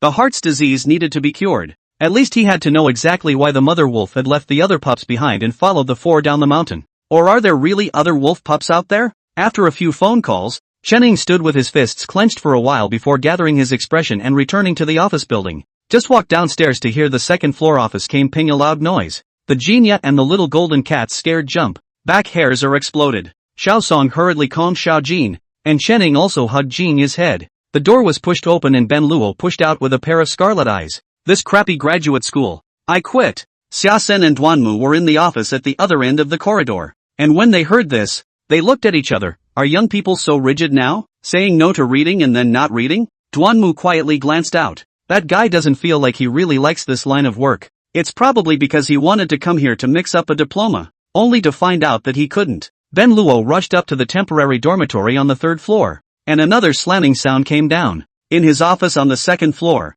Professor Song was so angry that he was about to pass out. She has been a tutor for so many years. She has brought a lot of students, and there are no pricks. But this is the first one like Ben Luo who has done something wrong and still doesn't think he is at fault and dares to yell at her. Dr. Gao took his schoolmate to pack his bags while Professor Song sat in his office propping up his head in anger. Chen Ying knocked on the door and entered without saying a word, showing her the message he received on his cell phone. The images, if any, shouldn't be available for a few more days, but it's basically confirmed that the she-wolf is the wife of the old wolf king who lost the fight for the wolf king in the next reserve, and the children were mostly bitten by the new wolf king, leaving only this one cub to be carried away by the mother. Ben Luo's classmates took the wolf cubs out to play while the mother wolf was foraging for food, and they probably got the wolf cubs to bite the mother wolf to death by letting them get on the human scent. Professor Song's entire body was tense, looking at the paragraph on Chen Ying's cell phone. His lips pursed into a line. All white. Professor Song, I'm not showing you this to make you angry. I'm trying to say that not every student is suited for this path. This matter definitely can't be hidden. You need to think ahead on how to handle it to minimize the impact. Leave the she-wolf side to me. I'll find a way to handle it. A human-hating she-wolf allowed to move about the mountains is a ticking time bomb. Didn't bother with the handling of Professor Song's side anymore. It wasn't his turn to take the lead in this matter. The first order of business is to solve the problem of the she-wolf. Either it will be driven away from the area or it will have to be forcibly housed. The wolf is a state too, and no longer appears to be in need of rescuing. Forcible internment is the worst option. The best way to do this is to diffuse the hatred between wolves and people. That's easy to say. How to get started is the big question. You can't just anesthetize a wolf and brainwash it, can you? Why don't we find him a boyfriend and have a new litter of coyotes? Although wolves are monogamous, after the death of a mate, the other will also look for a new one. This approach makes sense in theory. So the question was, where would he find the right male to introduce to a female wolf? After recruiting for wild pandas, he's developing a new business of recruiting for wolves? Chapter 65, Is there a wolf who wants to be a son-in-law? 2 chickens, 1 rabbit, and 2 pounds of fresh beef. Almost enough? Sharsan helped load these up and looked up to ask Chening. Shadow, you sure you don't want me to help? No need. You and Duanmu have to guard the aid station. And Song has to keep an eye on Jean. I can do it alone. No more. No, there's still Black Bear Girl and Genia. Sharsan glanced at the second floor and lowered his voice. So, we don't care about Professor Song's side? Don't worry about it. Professor Song can handle it himself. You cooperate with whatever you need. And if you can't handle it, ask Director Bai for help. That's fine. I've contacted Sister Dai as well. She said that the center side is now meeting to study this matter. And it's estimated that a leader will come up today. Not wanting to get involved in those bad things, Chening greeted Professor Song and led Genia up the mountain with food on his back. This time they went straight to where the she-wolf stood before. And when they got there, they saw that the she-wolf was still there. The body hadn't been tended to much, and the fur was a little wrinkled and dirty. Seeing Chening bring Genia over, the she-wolf stood up and showed her teeth at them in a threatening manner. What do you say we sit down and talk? Chening threw one of the 2 live chickens he was carrying over. Chicken, just because I'm not a National Guard, I don't have the right to life? Too bad none of the negotiating parties were distracted by it. The she-wolf didn't even look at the desperately fluttering chicken. A pair of cold eyes staring deathly at Chening. Beside Chening, Genia was a bit pressed to go up and fight the she-wolf. Seeing that the she-wolf refused to eat, Chening patted Genia's back and told him to go and finish off that chicken. Genia rushed over, snapping the chicken's neck in one bite and dragging it to the side to show off, her little eyes still throwing the she-wolf a provocative skill every now and then. The she-wolf endured and endured, but didn't hold back and showed her teeth at Genia. Chening took the opportunity to throw the other chicken to it and sat down. The she-wolf Tiny was greatly confused in her head. What's wrong with this biped? It's a wolf. Can't you give it some face? It was fine that he didn't smell the blood before, but at this moment, Genia ate with a frown on her face, and the she-wolf unconsciously smashed her mouth, took a step forward, then hesitantly stopped, and finally looked at Chening for a good half day before trying to take the hen that was a lot more Buddhist than her companion. It hid next to the tree and ate while vigilantly looking at Chening and Genia. A chicken could only barely stop the hunger for the she-wolf, and Chening took the opportunity to throw another rabbit over. I've eaten the chicken anyway, so another rabbit doesn't seem to be out of the question. The she-wolf didn't hesitate this time and just chewed the rabbit down. By the time it finished eating, its gaze toward Chening was less cold and hateful, but it wasn't exactly close. Wolf mother, can we sit down and talk now? Chening waited for it to finish cleaning itself before speaking. I know it was my kind that hurt your child, and I can't absolve him of that, but there's a reason for the injustice, and I hope you won't take it out on anyone else. The she-wolf didn't say anything, and looked away. Why don't you make an offer? And I'm sure I won't say anything if I can fulfill it. Like finding you another companion? The she-wolf twisted her head,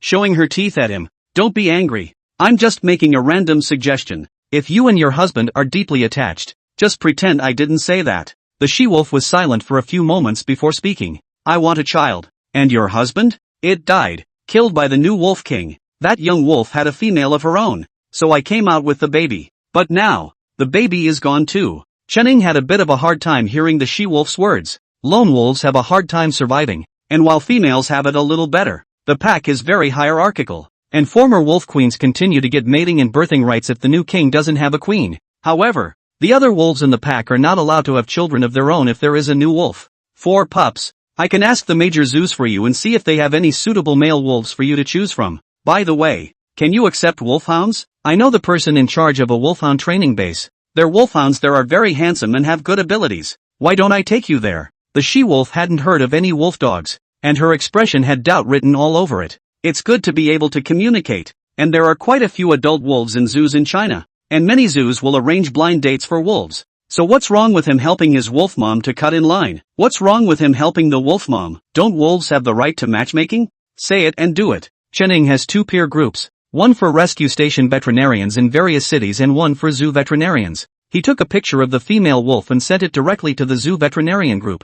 I'm really not a druid, a beautiful female wolf. Next door to the reserve before the wolf after the wolf. Wolf mom, JPG, is now officially released matchmaking notice. There are suitable wolf selection. Want to match with it? Please contact Kemugu Rescue Station. The message went out and the group was in an uproar. Single bed thin, rub rub rub. Shadow brother, you now business so wide? You even bring female wolves for blind dates? By the way, is this wolf your new rescue? I'm really not a druid. This wolf's mate was defeated in the Battle of the Wolves, and the new wolf king brought his own queen. For other reasons, the wolf queen's pups are gone. The mother wolf is currently a bit cranky, and a blind date could be the solution. Duck with clear eyes, brother Shadow. I've heard that there's a suitable breeder wolf over at Chengdang. Do you want to ask to go? The world my most handsome, go what into move. On your side of the nearest police dog training base, I heard that this year several retired wolf dog. Might as well go there to try to see the zoo wolves. I guess the wild wolves do not see on. A group of people began to fiercely debate. Both sides held their own views. Looking at Chen Ying's head, he suddenly received two private messages on his cell phone. One was sent in by Brownie, a sister who was in charge of avian therapy. Brother Shadow, the wolves in Chengdu are still good. I heard them say that Chengdu's side wants to exchange two wolves from the western wilderness for breeding. My senior brother is in Chengdu. Why don't I ask for you? But I'm not too sure if a wild wolf can be mated with a zoo wolf. I don't dare to make a promise on this matter. The other article is a relatively unknown name. Click on it. It's a veterinarian at a local zoo. Brother Shadow, you probably don't know much about zoo breeding. Wild wolves generally can't be directly mated, unless they are rescued and determined to be unreleasable. And with a long period of quarantine before breeding, they are also susceptible to uncontrollable situations during the time they are caged together. Personally, I suggest that it would be better to contact a wolfdog base, or ask if there are any zoos willing to send breeding wolves to your rescue center. Chunning thought about it and also felt that his previous thoughts were a bit taken for granted. After replying to these two private messages, he put away his phone and decided to ask the she-wolf's opinion first. If you want to go to the zoo to be matched with a wolf, you will have to undergo a period of captivity, and the cubs you give birth to may not always be able to return to the mountains with you. If you don't want to, then you'll have to send out a wide range of heroic invitations to compete in martial arts. The female wolf is not too keen on leaving the area, and she is only receptive to her future mate meeting her at the rescue. Well, it's understandable that the landlady doesn't want to give up her family business, but I wonder if there are any wolves or dogs that would be willing to become a son-in-law. After calming the she-wolf and leaving the beef behind, Chenning took Jinya back to the rescue station. Just as he entered the courtyard before he had time to speak, he saw Ben Luo rushing towards him. Chapter 66, The Sound of a Fright in the Middle of the Night. Sensing the danger, Jinya, who followed Chenning in, was furious and pounced on Ben Luo. Amidst the crowd's cries of alarm, Chenning was quick to hold on to Jinya, and as Jinya crashed to the ground, he rolled over and became Jinya's human cushion. A few dozen pounds on the body is still a bit of weight, coupled with the fact that the yard was a concrete floor. The pain caused Chenning to stifle a grunt and draw a breath of cold air on the spot. Xia Sen and Xiao Song rushed over, one dragging Jinya away and the other helping Chenning up. He's the one to blame. As a wildlife rescuer, he led the way in keeping wildlife, and I learned it all from him. If you guys want to deal with me, deal with him first. Otherwise I'll go to court and I'll poke my nose into the media and we'll all go down together. Song was so angry that her face turned red as she tried to argue with him. Jinya was rescued by Shadow. Isn't it quite normal for it to stick to Shadow? It's not the same thing as your behavior. How is it not the same thing anymore? I thought the wolf cub had been abandoned, so I brought it out. When the mother wolf came back, I gave it back. It's not like I wanted it to die. You are arguing. The little wolf cub wasn't bitten to death by the she-wolf at all. It was you who threw it over and dropped it alive. What are you still arguing about? The image is the evidence. Who knows if you guys tampered with that image? Besides, we only saw the coyote cub fall to the ground. Who's to say I threw it? Who dares? He swept his vicious gaze over the 3Dr. cow people with an appearance of wanting to choose someone to devour. The Buddhist students remained Buddhist, looking out with an impatient face. Dr. Cow and Zhou Hao, on the other hand, frowned angrily at Ben Luo. Can you be reasonable? Ha! Reasoning? Reasoning about what? You guys are now putting all the blame on me, acting like you're clean and innocent. Disgusting. Professor Song stood at the stairway with his hands behind his back,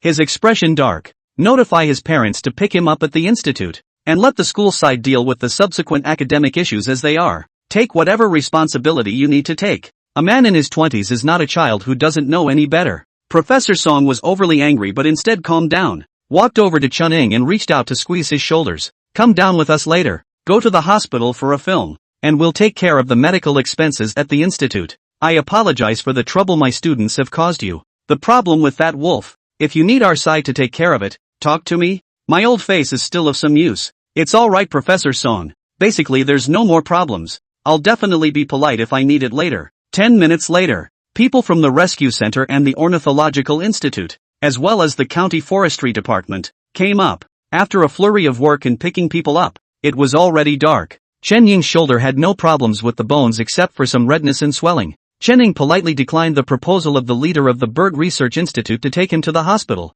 Sent away Professor Song and his party, the rescue station guys coincidentally exhaled. It's been a really cockamamie, numbing day today. The rescue center came up with Director White and Sister Dai. The two of them still had things to ask Chen Ying and didn't follow them down the mountain. Sister Dai was impatient and asked directly about the she-wolf. Learning that the other party still had injuries in its body, but because the human had killed its cub, it showed resistance to Chen Ying's attempts to treat it. I'll find a way to treat its trauma, but by the looks of it, it should have been caused during the fight, and it's not in particularly serious condition. Director Bai, I think that in terms of animal psychology, it's normal for a mother wolf to hold hatred towards humans when it loses its mate and then loses its pups. In order to eliminate its hatred, I would like to try to breed it. Perhaps having her own children again will stabilize the mother wolf. Director Bai swept Chen-Ing a few times. Chen-Ing had secretly reported to him about the matter of Chen-Ing recruiting a she-wolf, to which he did not object, and also quite appreciated Chen Ying's pie-in-the-sky ideas. The study of wolf and police dog mating has been going on since year zero,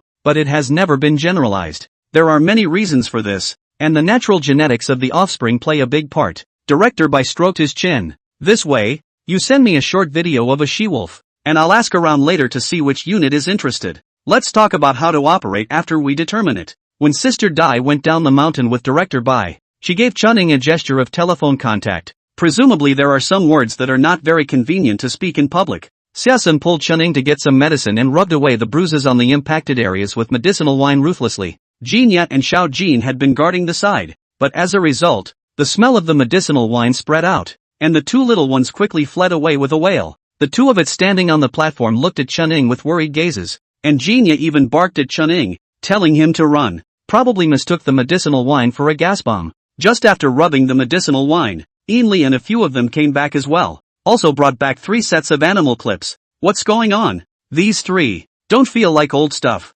Someone must have put it there surreptitiously. We've already notified a few surrounding villages and tomorrow a colleague from the police and the forestry bureau will come up to deal with it. There are still people over at the old dragon pool who are stealing fish, and when they see us going, they just run away and confiscate everything. Master Yi threw the captured fishing rods and fish guards to the ground. Luckily, they didn't catch any rare fish. All the fish in the fish guard have been put back in the water. Did you get a picture of their proper faces? No, those 2 anglers were so heavily armed, with hats and masks and glasses. It was impossible to see what they looked like. When it comes to these people, several rangers want to get mad. Everyday publicity, everyday patrol, cannot stop these poaching and fishing guys. These people simply practiced guerrilla tactics to advanced. I'll go over there again tomorrow with Deng, scouting with drones at a distance, at least to find out which gap they came in through. At dinner, Ainli asks about the wolf. Xiaosun angrily tells Ben Luo what he has done, infuriating Ainli and Master Zhao as they curse.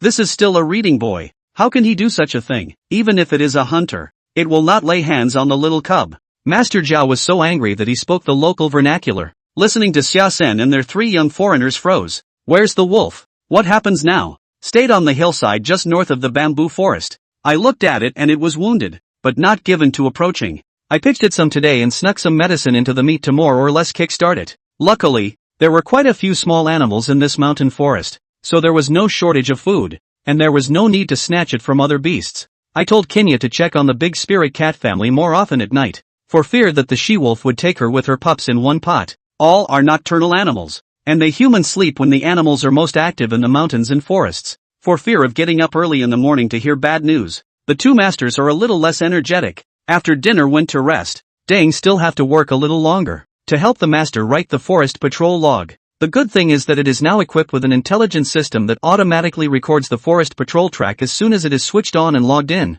and their logs only need to summarize the problems they encountered today. At almost 1 o'clock, Chen suddenly heard someone tapping on the window pane of his room. He sat up with a jerk and whipped his head around to ask, "Who is it? What's up?" The tapping paused for an instant and then sounded more and more urgently. Chapter 67, Don't underestimate us bears. Change, understand? More. Turn on the lights. Open the door. A dark shadow swooped in. Chen subconsciously reached out to block, while Black Shadow smoothly hugged his arm.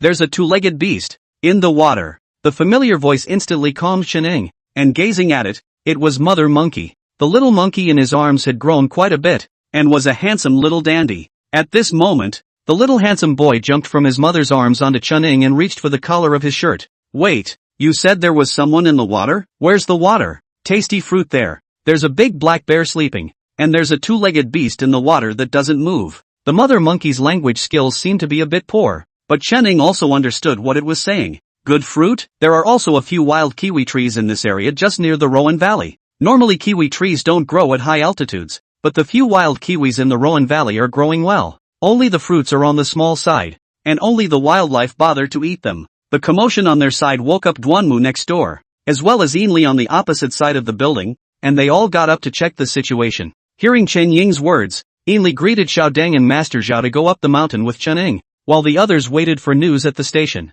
It took almost 2 hours to reach the Rowan Valley. Walking through the mountains at night is not fast at all. When we got there to Rowan Valley, we followed the monkey's mother's directions down to the bottom of the valley, and sure enough, in a summer-only stream gully, we found a human bent over on the bank with half his body in the water. The mountain wall was a bit steep and the four of them practically slid down sitting on the ground. When he dragged the man up from the water, Chen Ying touched his exposed skin, which was too cold to be alive. It took a long time to feel the carotid artery before there was a faint beat. The man's alive, but he's suffering from severe hypothermia. Keep him warm first. They had no first aid medication for human use at the aid station and had to call for support down the mountain. The good thing is that the nearest squad of the search and rescue team is not far away, and the center says it can arrive in half an hour at the earliest. After building a fire, stripping him of his wet clothes and wrapping him in a thermal blanket, the rest was waiting. "You guys stand guard here. I'll go up a bit with Uncle Zhao to take a look." The center said there's still someone missing, so let's go see if they fell in the ravine above.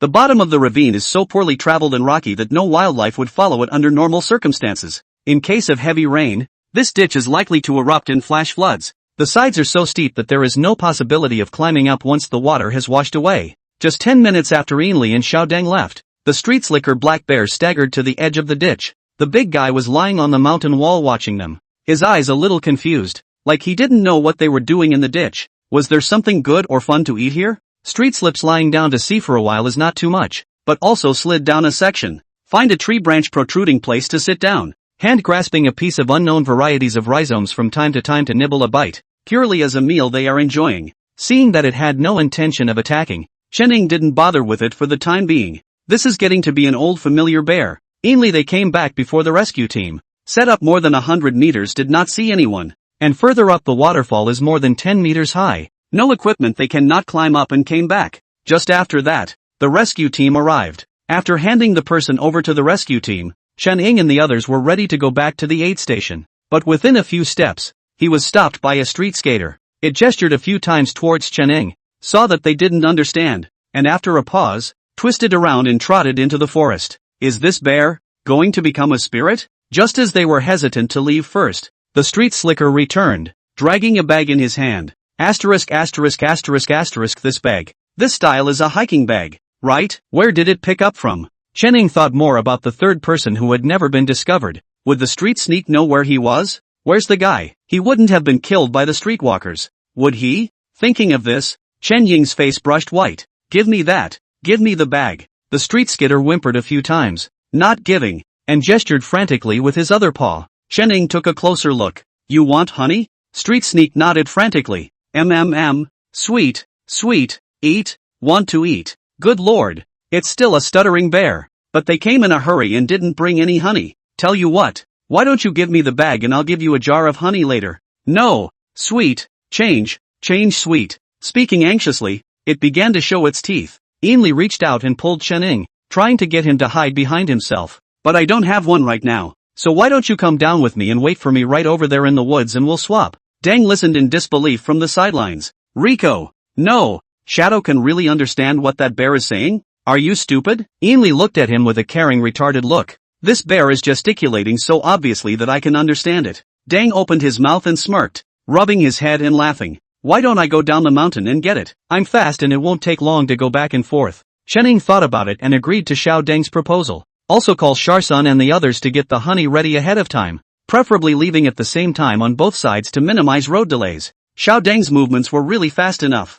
and an hour later, he rushed back, handed Chening his backpack, hugged the tree, and gasped for air. My master said that there wasn't much honey left at the station, and he had some more sent over, too. Well, not arrive until tomorrow. The station's honey is ordered from the apiary in Shuzhai village, giving a slightly lower price than the market price. All good goods. They usually can't afford to eat it themselves, and most of it is saved for the sick to add to their meals. Chening pulled out a bottle and opened it, handing it to Street Slipper. Street Slipper is also very trustworthy. A hiking bag thrown to Chening, holding half a bottle of honey happily poured into his mouth. Sure enough, there isn't a bear who doesn't like honey, just as there isn't a panda who doesn't lose out to tubs of milk. Ainley turned on his cell phone camera and Chening began to rummage through his hiking bag. A number of things were pulled out of it, but they did not help with identification. We'll just have to send this video to the director and them first and see if we can get a friend of the bag owner to identify it. In addition to this video of rummaging through the bag, they also took a picture of the current location, packaged and sent to director Bai with the police of the Kemugu police station. Chening tries to get Street Skitter to take them to where they found the bag, but Street Skitter ignores him, licking the honey and humming happily to himself. Have you ever had a cigarette after honey and felt as happy as a god Omega? This bear, he really deserves a beating. Couldn't command the street skaters, had to find another way. It's a good thing he still has the monkeys as a big backer. Folding back to the Rowan Valley, he finds Monkey, and in exchange for a bag of fruit, Chening asks Monkey and its kin to help search the surrounding area. Looking at the pile of human discarded garbage piled up by the monkeys in the clearing in front of him, Chen Ying's expression began to crack. This mountain, it's not clean anymore. Chapter 68. This mountain is extraordinary. 2 big pockets of garbage, stuffed to the gills. There were actually 2 cell phones that were already spotty, plus camping lights, torches, and other hiker essentials. To say nothing of it, the periphery of the protected area can pull the fence net on the place, but there are people who do not listen to persuasion, have to destroy the blocking net into the undeveloped areas of hiking. The Kemugu side is slightly better. There is just one hot spring nearby that is more famous. Not many people come here to trek, but poaching and fishing poachers are prevented every year. Shadow, look at this cell phone. It feels pretty new, and it's only wrapped in some mud on the outside. Chening took it and looked at it, pressed the power button. No movement. Put it away separately, it's either dead or broken, and give it to the police to deal with when they come over. After confirming that there were no humans around, the 3 of them packed up and prepared to head down the mountain with 2 large bags of trash. Street Slipper stared at Chening for a while, threw down the honey jar that had already been licked clean and twisted his head toward the mountain. Descending into the depression, Chening looked back and threw a wink to Xiao Deng. Deng understood and pulled out the drone he had brought along with him when he had just picked up the honey, and went after the street skater. Watch out! This black bear is too smart for that. Carefully maneuvering the drone to follow, he flew for some distance before the street skater dipped down the valley and into a hidden cave. Holy, there's actually a hole here? Shouldn't. Chening and Ainley looked at each other and decisively ran towards that place. Deng couldn't keep up with the stuff he was guarding, so he had to keep in touch with them both through his headset. Shadow, this guy pulled something else out of the hole. It looks like a shirt. Hearing Xiao Deng's words, Chening signaled Ainley to contact the rescue captain who had just separated, while he pulled out the last half bottle of honey in his bag and looked for a chance to lure the black bear away. Street Slipper was excitedly planning to go after Chening with his clothes in his mouth and trade for some more honey to eat, when he suddenly realized that a familiar scent was rapidly approaching. It paused, sniffing the air carefully, its ears twitching nimbly. Roar! The street skitter confirmed that the scent was that of the human who had just given it honey, and drool dripped down, wetting the shirt on which his teeth hung in a big patch. Ainley and Chening acted separately. He went around the street skulker from a southerly direction to find the cave, while Chen Ying's task was to lure the street skulker away from the cave so that it wouldn't have a chance to block Ainley's movement. Hey! I suddenly remembered I had half a bottle in my bag from earlier,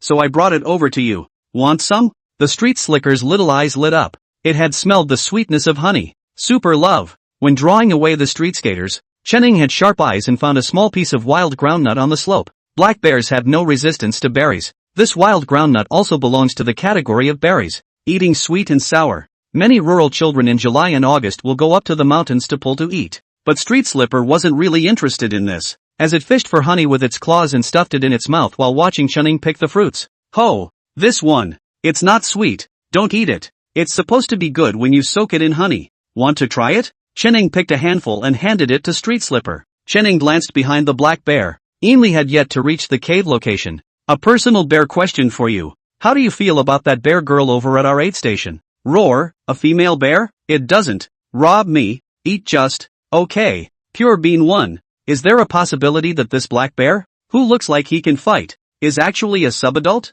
Usually black bears reach adulthood at 3 or 4 years of age, and when the time comes, they spontaneously choose a mate to breed their offspring. Of course, there is no shortage of late bloomers, such as the big, sunny, cheerful boy we all know. Single so far and still laughing at life. Unable to get his hands on the street skitter, Chunning could only observe its appearance. Looking at the size and weight, it didn't look at all like it was underage, but listening to it, the she-bear wasn't as tempting as a jar of honey in this kid's eyes. 10 minutes later, Ainley sent word that the suspected missing person huddled in the cave had been found, and as of now, there were no vital signs. Chen Ying's smile disappeared and pursed his lips. You don't say any more? Street Slipper threw the licked clean jar away and began to lick his honey-stained paws, his eyes still looking curiously at Chunning from time to time. Chunning took a deep breath. Ali, you contact the rescue team. I'll find a way to lure the black bear away. The news is so sad, but the aftermath must be completed. Chunning beckoned to the black bear. Go, I'll take you to find something delicious. The first aid station side of the forest has been completed and is being ventilated. There is a fruit tree near the small building, and this is the season when the fruit is ripe. Black Bear heard him, stood up, and looked back again. Chunning anxiously reached out and grabbed its arm hairs. Go on, if you go late, I guess you won't get any. Ho, my, all, mine. Upon hearing that the food was going to be gone, the black bear instantly forgot about the smell behind him and urged Chunning to hurry up and lead the way. It took a bit of effort to lure the black bear away from the building, and a side trip to check on the little building. Just as he got there, he saw a small squirrel flying from the second floor platform and climbing up the tree. Looking down at Chunning with a stunned look, went upstairs to look around, put the stuff in the cupboard, got a pair of gloves out and went fruit picking. The windows of the small building have diamond mesh, just to worry about small animals or birds breaking in and making trouble. Taking advantage of the black bear eating the fruit, Chunning quickly measured its height and waist circumference and the length of its limbs.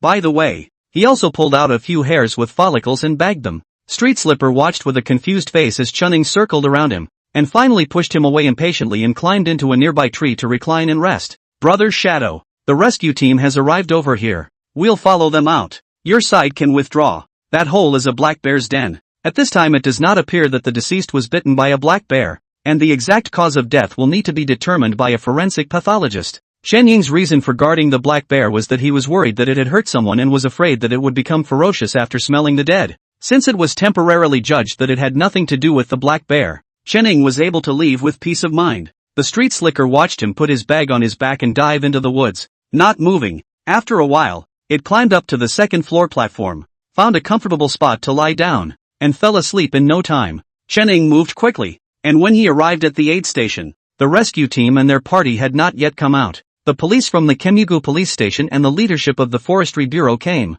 Seeing Chen Ying, the deputy director leading the team hurriedly greeted him and asked about the situation. When he heard that it was the monkeys who had come in the middle of the night to inform him that they had found the stricken donkey, the entire station staff looked incredulous. Really? This monkey is going to become a spirit? Chen Ying spread his hands. This is nothing. Do you know how the dead found out? If it wasn't for that black bear trading his backpack for honey to eat, we wouldn't have known there was a cave there with people in it. Huffing and puffing followed as they heard him finish. Holy, do you guys think the dead guy will? Chapter 69, the first aid station in the forest finally opens. Keep your mouth shut and wait for the forensic results. The deputy director of the Forest Service glared at his entourage with an unpleasant expression. Even if it is true, it cannot come out of their mouths. It would have to be a public announcement by the public security authorities. Chen Ying came close to the deputy director and explained in a low voice. Ainley said he didn't find any external injuries, and reckoned that it might have been heat loss combined with overstarvation. The deputy director didn't say anything, nodding and changing the subject. Where are those monkeys operating now? Over in Rowan Valley. There are more fruit trees in that area, and the monkeys have a richer food source. You'll make a report on this later. The monkeys have done a great job and we need to reward them. when it's cold and food is scarce. Your rescue station will prepare more food to be dropped off at regular intervals. Although it was a bit redundant, the leader's heart was good, and Chen directly thanked the leader for his concern on behalf of the monkey family. Brother Shadow, do you think this monkey can help patrol the mountains and forests? There are too many drilling into the wild forests lately, and we can't even plug the gaps with the increased patrols by the combined village militias. Chen didn't dare to beat his chest, only saying that he would discuss it with the monkeys when the time came. The person who spoke was just being whimsical, but Chen took it to heart. This group of monkeys are quite numerous and have nothing to do every day, so it's quite good to organize a patrol to reduce the workload of the forest rangers. We don't expect them to patrol the hills. Why don't we just focus on protecting the Rowan Valley area? This opens up the idea that if a monkey can do it, a lynx can't a black bear do it? They don't have a lot of other things in the mountains, but they have a lot of animals. Not long after the rescue team arrived at the aid station, the families of the missing donkeys also arrived at this side. As soon as she saw the person on the stretcher, the mother-in-law fainted straight away. The father of the victims jumped over and hugged his son and bawled, the whole person instantly pale feeling. The aftermath had nothing to do with Chen and the others. When the ambulance arrived, it pulled the victims and the fainting victims' families toward the county hospital. The victims' uncle and uncle stayed behind to express their gratitude to the rescue team and the rescue station. After sending everyone away, the atmosphere at the aid station was also breathtakingly low. Master Zhao and Master Yi are silent as they organize the items used for patrolling, and Xiaodeng squats next to him and stifles his voice. Today's report was written by Inli, and I could tell by the sound of his keyboarding that he was harboring sadness and fire in his heart. The rangers had a hard time, and Chen and a few of their veterinarians were clogged up in their hearts. Kenya and Black Bear Girl didn't return until dark.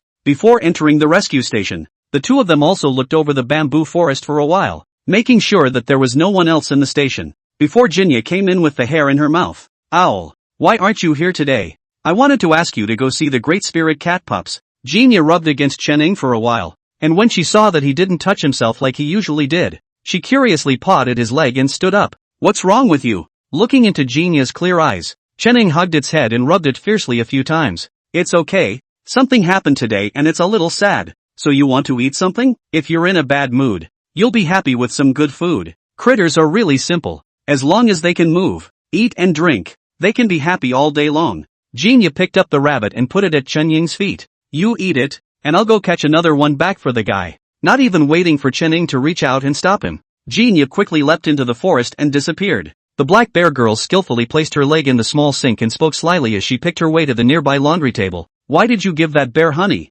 Chen Ying froze and looked up at the Black Bear Girl. The big, hairy face was loaded with aggression. Chen Ying rubbed his nose, not trying to understand how the Black Bear Girl knew that he had given honey to the street slipper. Obviously at that time, he had already confirmed that the Black Bear Girl was not at the scene. Luckily, the Black Bear Girl grunted a few times and let it go, only instructing Chen Ying that next time, she must give it the honey first. Time flies, and a week later, the aid station welcomed 2 guests and a truckload of supplies. The cause of my nephew's death has been determined to be internal bleeding from a fall before. The middle-aged man choked and sniffled. I learned from the Kemigu police that it was the monkeys and black bears in our mountains that found my nephew and his companion, and notified you to rescue them. So our 2 families combined their efforts and sent something over. Part of it is subsistence for all of you, and some of it is food for the monkeys and the black bears, mainly fruits and things of that sort. The rescue station has been established for so many years and has been involved in many search and rescue missions, but this is the first time that we have received thank you materials.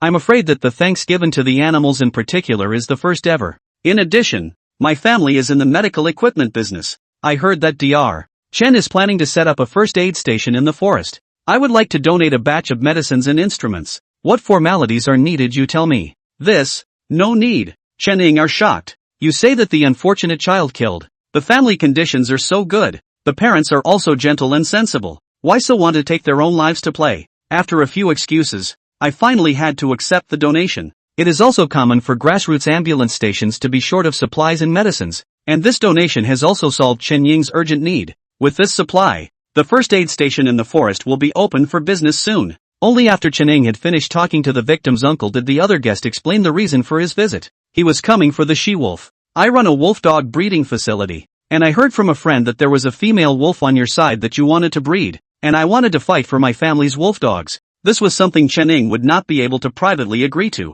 It took a lot of persuasion to get the man to go to the center and submit his application, and when it was approved, someone would contact him, sending the 2 away. Ainley glanced at Chun-Ing. Why don't you go into the mountains earlier to hide for a while? The program over at the center isn't coming out, so I guess there must be quite a few people coming to look for you privately. Just thinking about that scene made Chun-Ing feel his scalp tingle. Gotta hurry up and pack up and go into the mountains and hide. He wouldn't be able to come out of the mountain for at least a week this time, and he couldn't afford to be short on supplies. And there was the little golden cat that he had to bring in as well. The golden cats are pretty much recovered, and all that's left is the feral training. Luckily, he was on good terms with Genia, both being big cats. They should be able to learn from each other's hunting methods, right? Xiaosun volunteered to go in with Chun-Ing, leaving Xiaosong and Duanmu to stand guard outside. The battleground for Duanmu was in the medical area. He specialized in imaging, and the first aid station side was still a bit more suitable for Xiaozhen. Little Song, in conjunction with Duanmu, is more than enough to handle most animal first aid. It's not too late to call Song out again if he can't do it. Seeing that Chun-Ing was going to leave, the black bear girl was going to follow along, and before she left, she didn't forget to check if Chun-Ing had brought it honey or not. Master Yi and Xiaosong stayed behind. Others helped to move things to send supplies, spent a whole day. Finally the hut cleaned up. A variety of medical equipment and equipment debugging is also completed. On the front door of the cabin were spelled out in wooden slats the words, Forest First Aid Station. A hut like this one, 1 story higher overall, with the top spire loft being a half-wood, half-glass walled bird monitoring station. Chapter 70, The Jungle Killer's First Appearance, plus, the rooms in the small building are not as large as the aid station side, and the bathrooms are shared, but there is a deck on each of the first and second floors that is not too small in size. There was also a small pergola built on the second floor platform for Kinya and Little Kim. The building is L-shaped, with the long side pulled through as a whole and partitioned by baffles into 3 rooms, each containing an examination table. Short side is the kitchen and ingredient room, 2 bedrooms and a storage room on the second floor, which houses medical supplies and instruments. The old log cabin didn't go to waste, and after tearing down one half of it that had completely collapsed, the other half had its roof repaired and its interior made into a heightening barrier, which made it just right for storage. Schematic diagram of the interior of the old wooden house, refurbished for use as a storehouse. The portion of the warehouse and the old tree embedded in it remained intact, with the door set back more than half a meter, leaving a concave entrance of about 3 square meters. Jinya took a liking to the place and wheedled Chun-Ing to help him build a hanging cat's nest, triangular at the bottom, fixed to the cabin wall and the tree trunk, at the point where the branches meet the roof. Being able to shelter from the wind and rain, and being able to stand tall, the big cat's needs were met by generously feeding the humans who helped him build his litter. After a long time of feeding, Kinya has learned the ropes, knowing the delicacies that were cherished to them, like baby muntjac, forest deer fawns, and whatnot, were not eaten by humans, but rabbits could be. Kinya was on the verge of gutting the rabbit hutch in the area. Chun-Ing said it many times, but Genia was impatient to hear it and only silently reduced the frequency of catching rabbits. To his surprise, on the 3rd day after he moved to the first aid station in the woods, the big spirit cat mom actually moved in with her cubs and moved in downstairs from him. Upon seeing the cat's nest, which was built in a messy manner with tree branches and long thatch, Chun-Ing touched his face and took a 9-panel picture and sent it to the newly established official number of the first aid station. First aid station in the forest, family members who understand. Big spirit cat mother with cubs move into a new home. Let's just say, this illegal building is built to scribble, right? 9-panel, JPG. It didn't take long for the message to go out before the rescue's official website retweeted it, and a group of fans flooded in to passionately crowd around the unauthorized room of the big spirit cat's mother. The 3 cubs were growing quite strong, like 2 creatures from when they were born only before. Jinya's occasional feeding allowed the big spirit cat mom to have plenty of milk, and a few of the kids ate well, barely making up for the innate deficiencies. Chun-Ing didn't bother interfering with the great spirit cat's mother's behavior. With wildlife, his rule has always been to try not to disturb them, except for Kinya. The lynx girl is stickier than a house cat. Without intentionally feeding the big spirit cat mother, after checking the surroundings for a while, Chun-Ing carried Little Gold out and placed her on the forest floor. He's nearly twice the size he was before, with a beautiful fur pattern and an oily coat. Put a picture of him dying when he was rescued before this moment, and there are definitely people who will question that these are not the same cat. Little Kim started her recovery training at the rescue, but the park there is not really a wild environment after all, and she still needs to train hard if she wants to be successful in the wild. Letting Genia move around with little Jean, Chun-Ing released the drone and started patrolling the surrounding mountains. Chasen had gone back to the aid station, and he was alone here, and the long-lost quiet restored his ease and comfort. The drones are set to fly in a radius of about 5 kilometers, and it doesn't take much time to make a daily round. the street skitter is still wandering through the woods like a debauched, freedom-loving spirit boy. On the other side, the black bear girl seemed a bit annoyed, sitting on a fallen stump and eating, stopping from time to look from side to side, seemingly debating whether to move or not. The environment over at the aid station was pretty nice, with a soaking pool and the occasional tasty fruit, but the two-legged beast that the bear liked had changed places, and hadn't smelled him for 2 or 3 days, making the bear slightly annoyed. Should he go after that two-legged beast to change places to live? Bear annoyance. The black bear girl gulped berries into her mouth with a bitter expression. Confirming that there was nothing wrong with the black bear girl, Chenning maneuvered the drone to probe in the direction of Old Bear Gulch. Just by the name, you know that this place has been infested with bears before, but according to Uncle Zhao, more than 20 years ago, when he was a young lad, he did see a big black bear stay there, but then there was no news, and he didn't know if he left or what. After all, protection was not as strong 20 years ago as it is now. Even now, the situation of poaching still exists.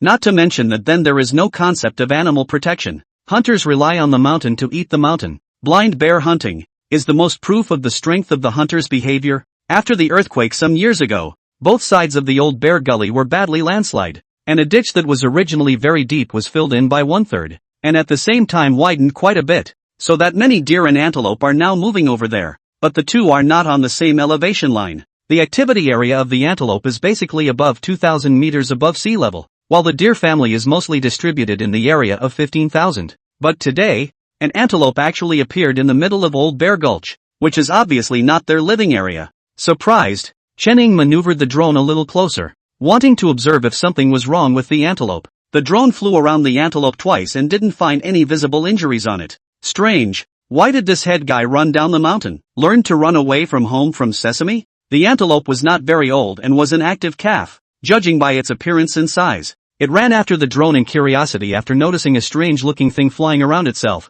its big eyes watery and filled with clear stupidity. Flying up Old Bear Gulch for a bit, I did see a herd of a dozen or so antelope migrating. Solid hammer, this young antelope has overstayed its welcome and has broken away from the herd, which is a great threat to its safety. Chenning was in no hurry to intervene. This was a life skill that the wild animals themselves needed to learn. This time he helped. What about the next time? Although rationality was understood, emotionally it was still a bit hard to let go. All morning, Chenning was observing this little antelope. Jinya stood guard next to him, wriggling around for half a day without seeing him distracted to look at himself. The big cat took an angry bite of his finger and ground his teeth slightly. What's wrong, Kinya? Eating pain back. He looked at the slightly angry big cat in disbelief. Owl, what are you looking at again? Ignoring me. Chenning opened his mouth to explain, but he wasn't sure if Jinya would understand. And besides, for big cats, they wouldn't be distracted by what a big guy who wasn't prey looked like. Look at little Kim. He can hunt on his own. Chenning looked up at the forest floor with a sniff,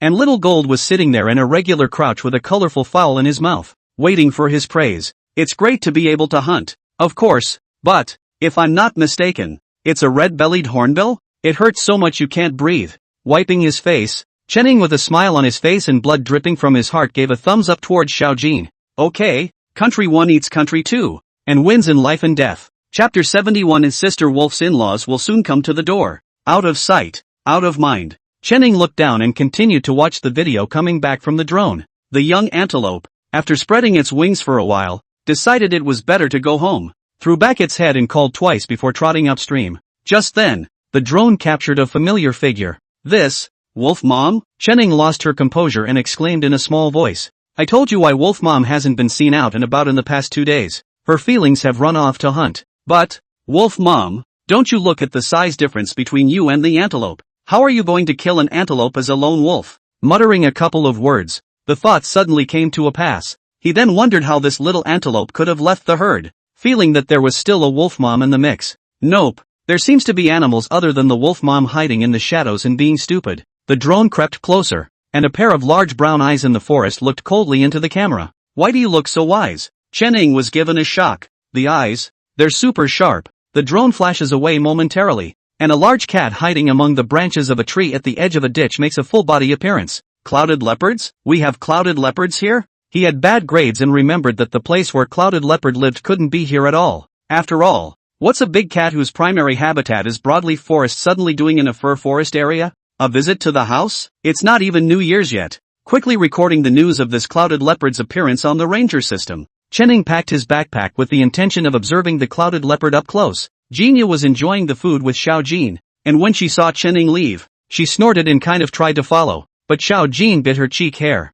Jinya's eyes instantly sharpened, turning back to a big BB pocket to slap over. Xiao Jin immediately lay down and fought with it. After a while, the two cats got sleepy. One scampered into the cat's den, and the other flopped down on a tree branch, happily sleeping under the warmth of the sun's caress. The center side received a report from Chunning and contacted the next door to ascertain from them if any clouded leopards had crossed the border. Unfortunately, it was not clear over there. After all, there was currently no way to put collars on clouded leopards, and it was a matter of luck if you wanted to capture their movements. After the business was finished, Xiao Wang, who was in charge of the records in this area, came quietly. Brother Shadow, it's not possible that this clouded leopard didn't find a partner, and is specifically looking for you to arrange a blind date for him, right? Chenning laughed out loud. That won't do. Our domestic clouded leopards are all in pairs, or they can't enter the breeding stage. I'm afraid I can't help with this. Not necessarily. Xiao Wang suddenly chimed in. I was chatting with a classmate the other day,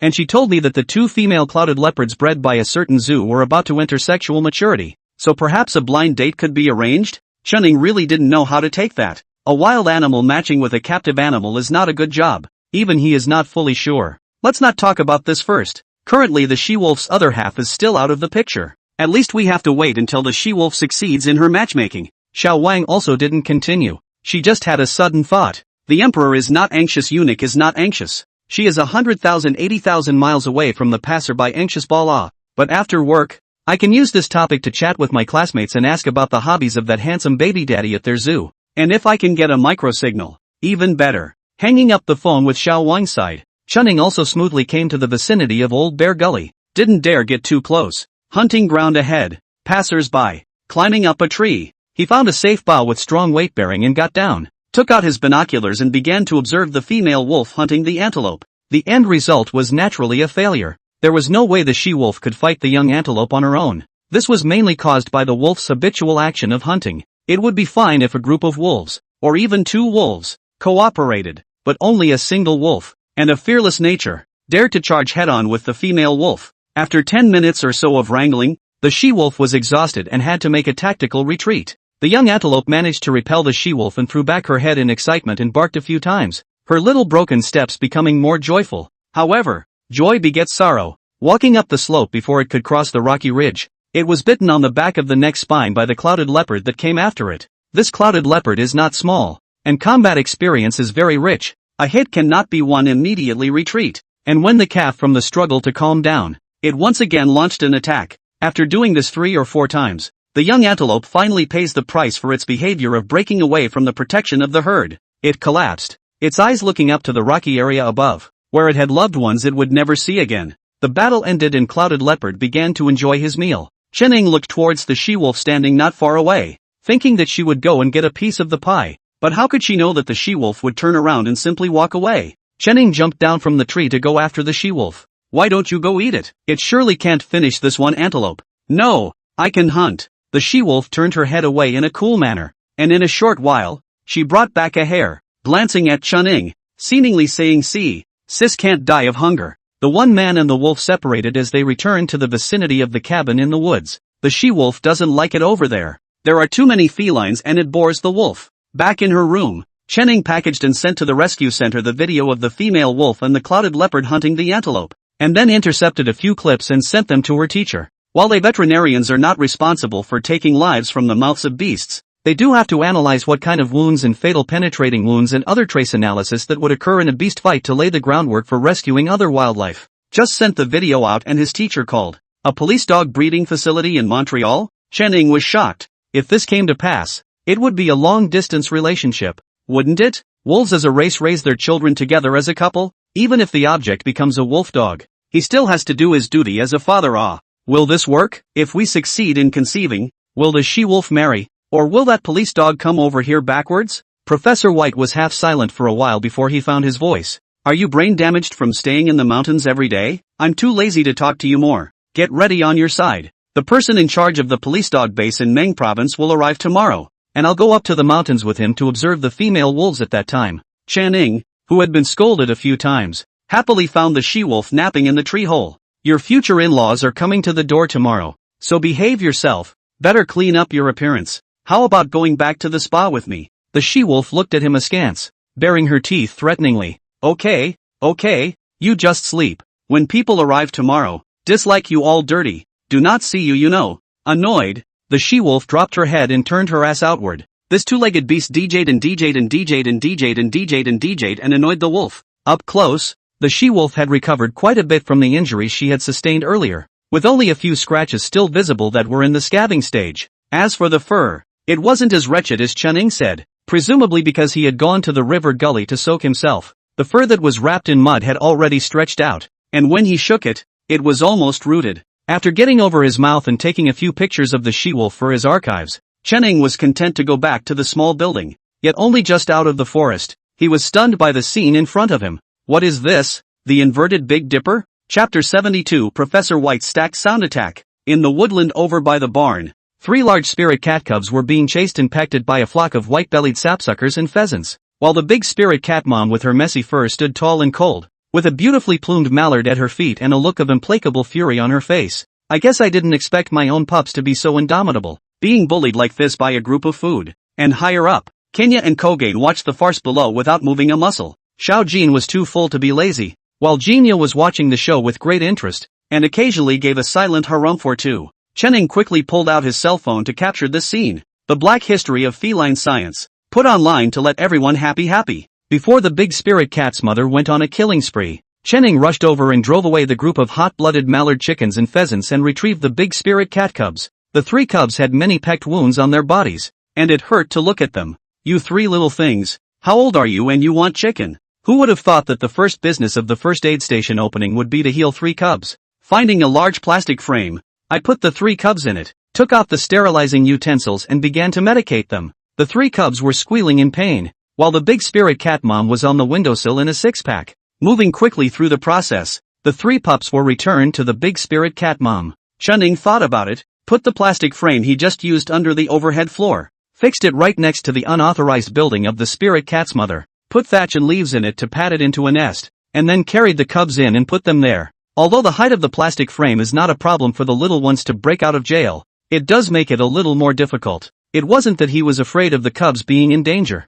It was purely that they would draw another flock of pheasants over to the 3 cats that could hold them up. The next day, Prof. Bai arrived as promised with the head of the police dog base in Mon Province. Although they are in touch from time to time on the phone, it's been a long time since the teacher and student have seen each other. Without a word, Professor White made his rounds upstairs and downstairs, checking the medical room's equipment and inventory again before finally nodding in slight satisfaction. I asked you to follow me to do what you don't like. Since you chose this path yourself, don't regret it easily. Don't worry, teacher. I'm not the kind of person who just regrets. Water was poured for the teacher and the guests, and the 4 sat down on the platform. What do you know about that she-wolf? What are the chances of success if we bring the canine here for a blind date? I can't really guarantee that, but I'm sure the she-wolf is more than willing to court. Why don't I bring the she-wolf over for you to see? He is not an expert in this area. The matchmaking move is based on animal psychology to give him the bottom line, the success or failure of the animal's own will. He can also force the cave, pulling out his drone. He searched for a while and found the she-wolf's trail. Chenning wanted to go and bring the she-wolf over, but Professor Bai stopped him. Let's see what the drones are sending back first. Undisturbed and able to better observe the state of the female wolf, the she-wolf wasn't going to challenge the antelope today, mainly because there wasn't a ditzy calf for her to challenge either. It's targeting a baby muntjac. Chamois, I'll be damned. All the canines and felines are onto me, aren't they? The she-wolf's movements were crisp and clean, as determined as her character. The little muntjac was successfully captured without a few struggles. The she-wolf glanced up sharply and around, burying her head in a large dry mouthful of food. Handsome this wolf. I can just imagine how awesome the pups she gave birth to will be. The person in charge of the police dog base looked starry-eyed, hating to see their own dogs today. Tomorrow, they will give birth to pups. Calm yourself. The female staff member who accompanied him next to him sighed. It's not certain if the female wolf can see eye to eye with the police dog. Besides, even if the pups born are good, the police dog base has requirements for the pups, so if they can't give birth to pups that meet the requirements, it's a failure. She also admired the female wolf's gallantry, but she couldn't be hot-headed enough to want to breed a wolf-dog mix just because she liked it. Not something that could be compared to normal dog breeding. She is an expert in this area, and Chenning doesn't know much about breeding and doesn't dare to interject. Professor Bai glanced at the two men at the police dog base and suggested that they observe for a day, go back and discuss what they felt was feasible, and then come back to the matter of breeding. Teacher, female wolves may not be very receptive to artificial breeding. That's a more literal way of putting it. And to put it bluntly, people's wolf sisters have to look right on their own. So don't even consider artificial aids. Don't worry, Dr. Chen. We won't choose to carry out artificial means of breeding pups either. Only pups born from natural bonding are likely to fulfill our needs. The head of the police dog base gave Chun-Ing a guarantee. The first aid station didn't have enough rooms for them to have one room each. So in the end, Chen-Ing and the head of the base hit the ground floor in the bird watching room on the third floor, while Prof. Bai and the female officer stayed in separate rooms on the second floor. The two at the base were a doer and took it upon themselves to go out into the woods to observe the female wolves after placing their things. Chen-Ing brought them there, and after some friendly communication with the female wolf, the wolf sister agreed to follow them, but did not accept to get too close. Leader, don't you think this wolf is too humanized? It's as if it really understands Dr. Chen's words. The more he observed, the stronger the sense of strangeness in his heart became. What do you care how people communicate with wolves? It's not like there's no precedent for this kind of thing. It's just that the manifestation isn't as obvious as Dr. Chen's. You remember a report from a few years ago, right, where a lesbian saved a coyote and later released it back to the grassland. And when she went to see the wolf after a few years, the coyote was still able to recognize the lesbian as the person who had saved it, and behaved in a very intimate manner. There was no shortage of herders who had a good relationship with wolves in the prairies of their Mon province. The relationship between humans and wolves in the first decade or so can't be compared to now. But back then there were also things that happened when herders saved wolves and the wolves returned the favor. Let's just say that nature is amazing, and just because you don't understand something doesn't mean it doesn't exist. Besides, wouldn't it be better for this wolf to be humanized? In that case, the wolf cub inherits its mother's abilities and is also more receptive to human taming. The only headache needed was that this wolf was not a prairie wolf from Montana. If they do have pups, they will definitely need to be humanely bred for a long time, and eventually the right pups will be chosen to supplement the police dog supply. And as for the other eliminated wolf pups, odds are they will be released. This involves a question of transportation back and forth, incurring a lot of costs, and it is really hard to say whether the report will be approved or not after it has been submitted. These weren't issues that Chen-Ing had to worry about. The current situation was that his teacher's interest in Genya was a little too great. Come on, Kenya, eat meat. Watching the teacher carrying a pot of meat to feed Genya, even talking with words starting to stack, Chen-Ing covered his face and couldn't bear to look at it anymore. Genya, good boy, come and eat some meat. Grow fat next year so that you can give birth to cubs. This teacher can't have it. Kenya stood on the rock by the tree, her big eyes glazed over, a little wary of the old man. I was shaking in my boots. It couldn't understand what the old man was saying, but its tone and expression could tell that the old man was gentle with it, a two-legged beast that it could reach out to. But why does it send an involuntary shiver down its spine? Two pepper one or two meat. Good hemp gaga, star. Oh, not to mention Genya trembling. Chen-Ing, the onlooker behind Professor Bai, couldn't help but quietly record this segment and send it to Director Bai after shaking off goosebumps. Director White, the brother can do without. Chapter 73, I heard that you can introduce people to each other, extra. After the two comrades from the base left, Prof. White stayed behind. He had a week's vacation and was planning to travel, but when he came here to his own student's place, he found a nice environment and a big cat to jerk off to. So why not just spend his vacation here? Chen-Ing wanted to refuse, but didn't have the guts. I heard from Professor Song about the Bird Research Institute thing. The school side will deal with it later, so don't go prying. His family has a bit of background and is giving him a way out. Chen-Ing bowed his head and didn't say anything. Come on, you're argumentative. In the end, he was a pro-teacher and couldn't bear the thought of his favorite student being struck down. With Prof. Song around, he can't get any better. The probability is less than 3 years, plus a fine. He won't be able to read any more books, and he won't be able to work in the bird circle anymore, even if he goes abroad. With Prof. Song's position in the bird research circle, it's hard for him to get ahead in this life. Hearing the teacher's words, Chen-Ing exhaled, feeling slightly better in her heart, not bothering with his screwed-up pro-student. Prof. White moved around the woodland, did a set of perma-kickboxing, and then began his daily routine of teasing the cats. Kenya could hardly stand him anymore, leaving early and staying late, bent on avoiding the older two-legged beast. Xiaojin is okay, standing tall. Prof. I can't jerk it off, asterisk. 3 days later, an urgent telegram called away Professor White. A tiger at the Gan Provincial Zoo became acutely ill and required Prof. Bye to travel for surgical support. Sending the old man away. Chening all breathed a sigh of relief. And even the great spirit cat's mother had a look of relief after the robbery. The old man was so tossable that he hated to carry all the animals and examine them. For the past 3 days, the big spirit cat's mother hadn't dared to close her eyes much, fearing that if she didn't pay attention to her cubs, they would be taken away. If he hadn't been able to part with a good-smelling two-legged beast, he would have moved with his kids. Seeing the old man leave, Xiao Jin leaped into the forest in 3 bounds and went to tip off Jinya. Just as the big spirit cat mom was nuzzling her cubs to sleep, an unfamiliar beastly scent approached. The big spirit cat mom woke up instantly, holding her 3 cubs down tightly and looking out of the frame warily. Chening was reading a book on the 2nd floor, and similarly noticed a hint of something wrong, looked up, and locked eyes with a certain high-cooled fellow. A clouded leopard? How did it get here?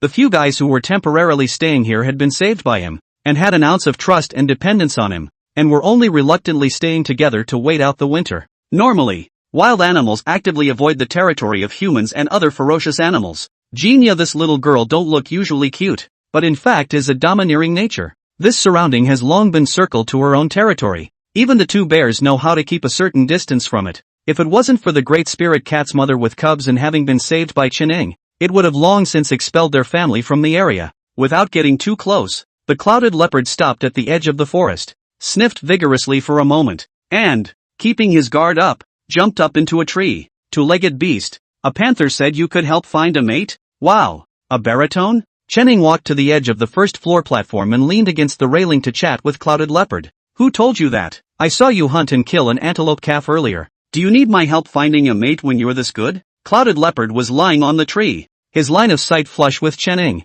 There are no females in my territory, and I have traveled far and wide without finding a suitable mate. The words made the heart sink. Chening knew that the number of clouded leopards in the country was already very scarce, but he didn't expect to find a female leopard in such a large territory. Animal protection still needs to work hard to get there. I have an old female leopard in my territory, but she is too old to have children. There was another female leopard last year, a daughter of the old leopard, but she left my territory when she became an adult. The male clouded leopard looked at Chening very calmly. He came across the 2 leopards while marking to attract females in the next patch of hills. One of the female leopards told her to come here to the humans for help. He swore that at that moment he saw the pity in the mother leopard's eyes for the single leopard. Chening felt that it was not realistic to find a female leopard for him in these mountains, and he had never seen a clouded leopard appear again since 10 years ago. Maybe we really need to turn to the zoo? I thought of the information I had consulted in the past 2 days and found that many captive clouded leopards suffer from domestic abuse. Just recently there was a report of a female clouded leopard being bitten alive by a male after the female and male clouded leopards were caged together at a certain zoo.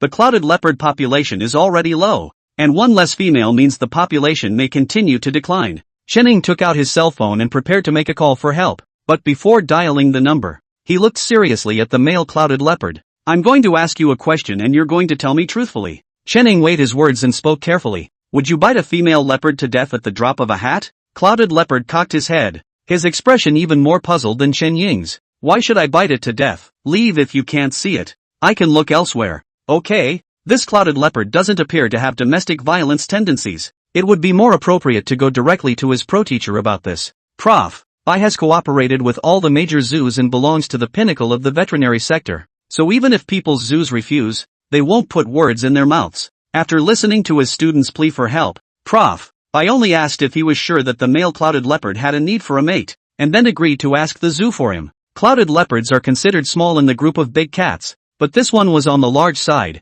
with a body length of almost 1 meter 23 or so, far exceeding the 108 centimeter length recorded in captivity data. As for its hunting ability, looking at the ease with which it hunted and killed the antelope calf before, it is clear that the ferocity of this guy should not be underestimated. According to information, the clouded leopard hunting prey habits similar to the extinct saber-toothed tiger are from the back of the head under the mouth, so the clouded leopard also has a small saber-toothed tiger nickname. Chening looked at the clouded leopard that was leisurely lying on the tree, and his fingers were dumbfounded. Such a ferocious cat. I want to jerk it so badly. Just as Chening and clouded leopard were looking at each other in love, Jinya and Xiao Jin came back. Before even entering the range of the small building, Jinya sensed the invasion of other beasts early on, and it anxiously quickened its pace, fearing that its two-legged beast would be attacked by other beasts. As a result, when it rushed over to take a look, the shameless beast was actually seducing its own two-legged beast. Jinya was enraged and threw down the prey she had brought back.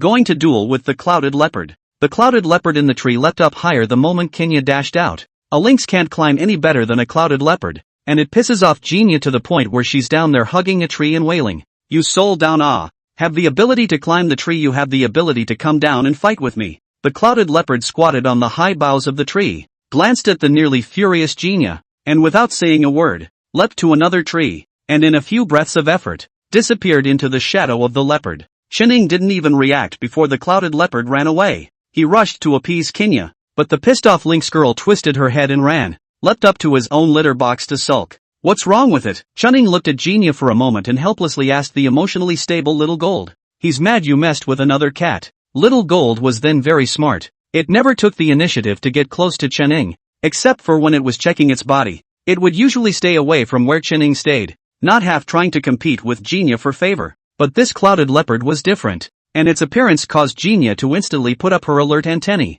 Genia, family who understands. The two-legged beast I've worked so hard to feed is going to be seduced by that shameless leopard. What should I do? Urgently. Wait online. Chapter 74, a rarely seen hunting scene. The reply from the canine base hadn't come down yet, and the clouded leopard side was waiting to hear from their teacher. With nothing else to do, Qining planned to go and have a chat with the bear sister, and in the meantime, give a pregnancy check. The black bear girl's appetite grew and the bear mellowed throughout. The thick subcutaneous fat enough to sustain her through the winter and the consumption of her cubs. It's okay. Looking at your state, it's no problem to give birth to the baby smoothly. When the time comes, you can see for yourself if you want to come over to my side to give birth to the cubs. If you want, I'll set up a maternity ward for you inside the warehouse. The bear girl thinks she can do it, and she doesn't like having other beasts around when she's having cubs. He found a good spot 2 days ago, a cave under a rocky outcrop, dry and warm, and still spacious enough that there were no surprises, and it should be possible that this would be the home for him and the pups for some time to come. Taking Qining on a tour of his new home, the bear girl sat down and guarded the entrance to the cave, eyeing Qining. Qining certainly came prepared. The apples were cut up and tossed with honey, served in a stainless steel tub and handed to the bear girl, looking at its joyful, satisfied expression as it ate and laughed with its mouth open. Qining was also happy with it. Take your time to eat it first, don't throw the basin around. I'll take it back and wash it, and I'll give it back to you to fill with fruit next time. The black bear girl nodded and hugged the fruit bowl a little tighter. After seeing the bear sister, Qining planned to go find the yellow-throated sable. This thing, like the pinto honey badger, belongs in the day-to-day role, second in size only to the wolverine bear and the fishing sable. He is deservedly the third leader of the wolverine clan. The biggest headache is that the yellow-throated marten is also one of the few herd martens whose ferocity can threaten pandas. They also know how to outsmart. Single-handedly cannot beat, directly call friends to the group to beat the opponent. Ainley also called him in the morning, saying that he had found a colony of yellow-throated martens numbering up to 15 or 16 in the area of the ravine, and asked him to pay more attention, so that he wouldn't be hollowed out by the yellow-throated martens. Today he planned to go over and see how things were going, and in the meantime check the neighborhood for any rare animals that had been scourged by yellow-throated martens. The ravine was north of the first aid station, a shallow ditch with a slope of about 5 meters, across which was the same road that Mama Panda had taken them down over the mountain earlier. Yellow-throated ferrets were extremely resourceful, and Qining wouldn't dare to provoke them alone. Once you're almost there, find a safe place and release the drone. It didn't fly out 500 meters before he had a passionate stare down with the little guy in the tree. The takeout came to my door. I'll take a bite. Chen Ying's hand shook in fear, and the drone instantly pulled up. Pausing for a moment, the drone quickly circled the vicious sable guard and headed for its rear. Sure enough, a few slightly smaller yellow-throated martens were playing around on a branch not far away, with 7 or 8 adults crouching scattered around them. Isn't this too dense? Qining muttered, maneuvering the drone to continue probing. Rounding 2 large trees, a forest deer, more than half gnawed, came into view. After 3 seconds of silence and mourning for Lin Deer, the drone skimmed over Lin Deer's body and continued on. No other injured or dead animals were found until the foot of the foothills. Having just maneuvered the drone to fly back, Qining spotted 3 sneaky figures as he passed a large tree, pulled up high and looked closely. It was 3 half-grown yellow-throated martens preparing to hunt a squirrel. The yellow-throated sable ran quickly through the branches of the tree as if he were walking, moving with the sharpness of an assassin. The poor squirrel fled frantically, but with the 3 minks in pursuit, he ended up with a bite to the neck. It had to be said that the yellow-throated sable's little thing's ability to hunt down prey was indeed formidable, and what was even more frightening was that they knew how to work in tandem. After swinging the 4 around, Qining retrieved the drone. The footage of the ferrets will have to be sent back to the center for archiving. Just as he was about to leave, he heard panicked movement from up ahead. With a full head of steam, the drone was released again, and the battlefield was in full view. Obviously, he hadn't even seen Jinya and Xiaojin before, and in just 2 or 3 minutes, Jinya and Xiaojin appeared near the yellow-throated sable. Normally, a yellow-throated marten going up against a lynx or a golden cat alone would definitely be a door-to-door delivery. But the situation was different now. There were a dozen yellow-throated martens, while there were only 2 lynxes and little golds. Could they beat this group of forest hooligans? Chen Ying's heart was in his throat, and he was even prepared to save Jinya Xiaojin if she was undefeated, even if he was punished. However, to his surprise, the group of yellow-throated minks did not rush forward when they saw Jinya and Xiaojin appear, but instead fled in all directions. Kenya and Kogain each took aim at their targets, split up, and successfully captured their prey. The fleeing yellow-throated marten stayed a bit further away, looking warily in Kenya's direction. Just when Chening thought that the battle was about to end, the 2 yellow-throated martens that had fled in the 9 o'clock direction escaped once again, and one of them even performed the advanced kung fu of flying through the air. Just didn't expect that the beast that ambushed them didn't go to hunt the yellow-throated sable that fled from the tree,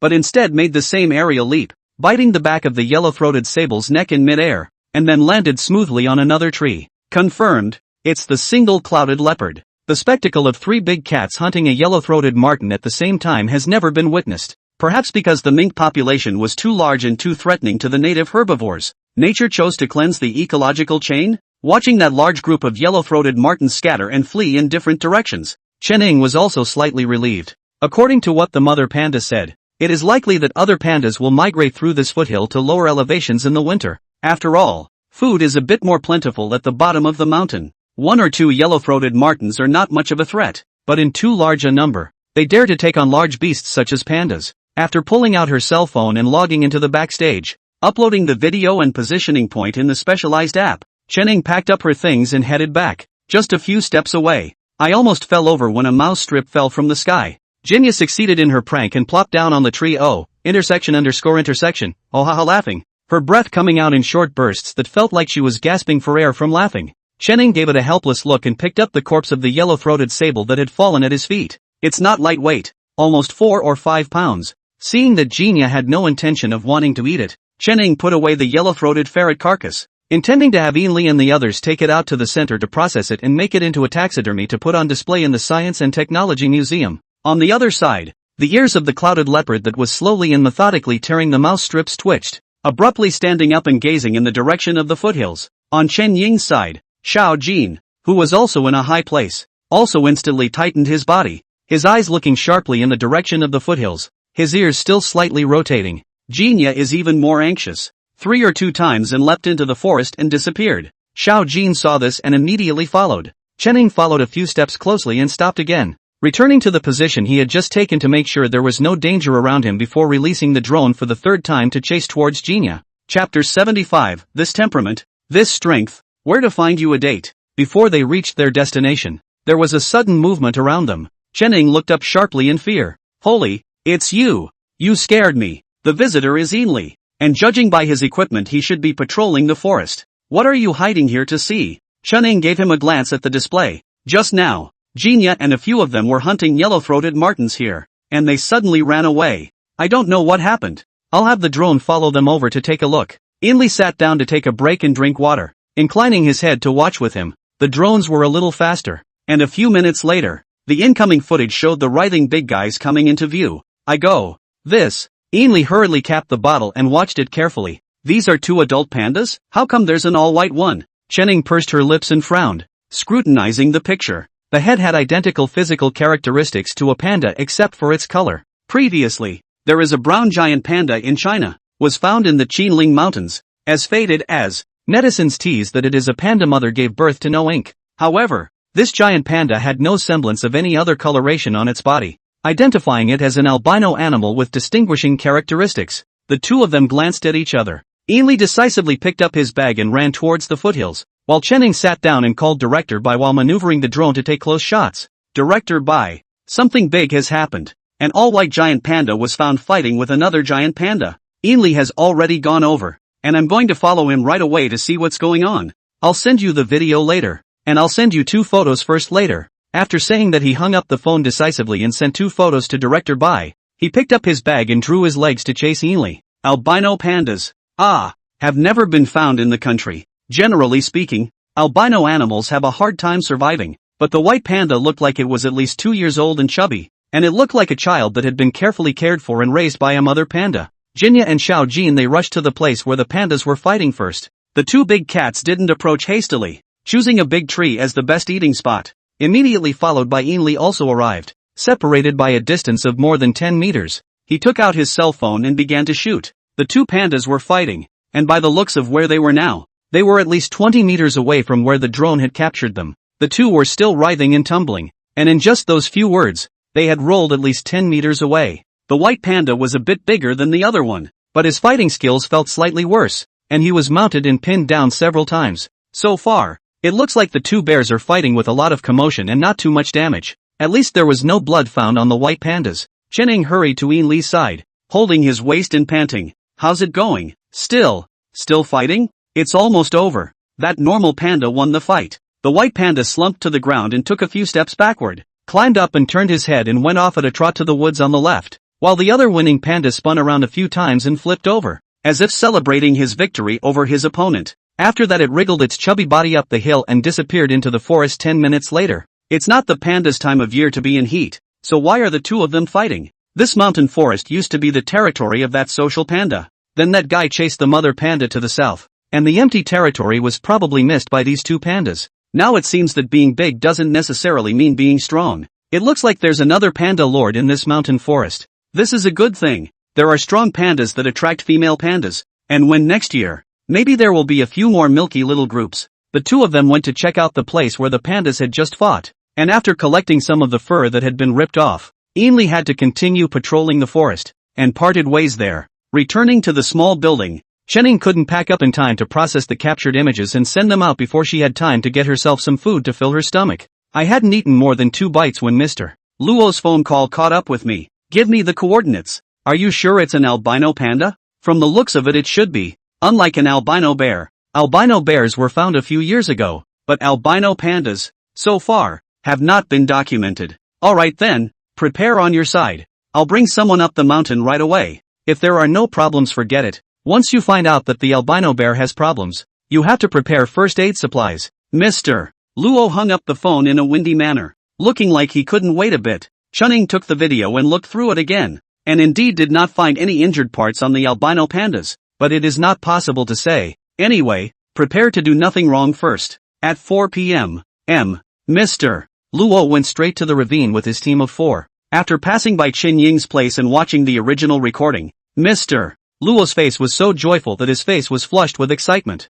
There wasn't much to say, and after sending them away, Chenning tidied up the centermost treatment single room, and checked the monitoring instruments and equipment to make sure that there were no problems with their operation. He sat down to write his report. That's what's so annoying. It's all about reports every day. You have to write a report on everything you find. You still have to keep a paper record after writing electronically. After finishing the work, it was almost dark, and Mr. Luo didn't see them come back. Calling over to ask, a few of them excitedly said that they had found several traces left by a gathering of pandas, and that they wouldn't be coming back tonight. Alright, good luck to them. I checked the windows and doors as usual in the evening, and threw some food at the big spirit cat mom, and closed the door to get ready for rest. In the middle of the night, I heard something in the trance, got up and pushed open the window to look down. Outside the blackness cannot see anything. Listen carefully, it seems that there is no sound. Sleeping until 5 in the morning, is to hear Jinya making noise outside. Chenning sat up and yawned,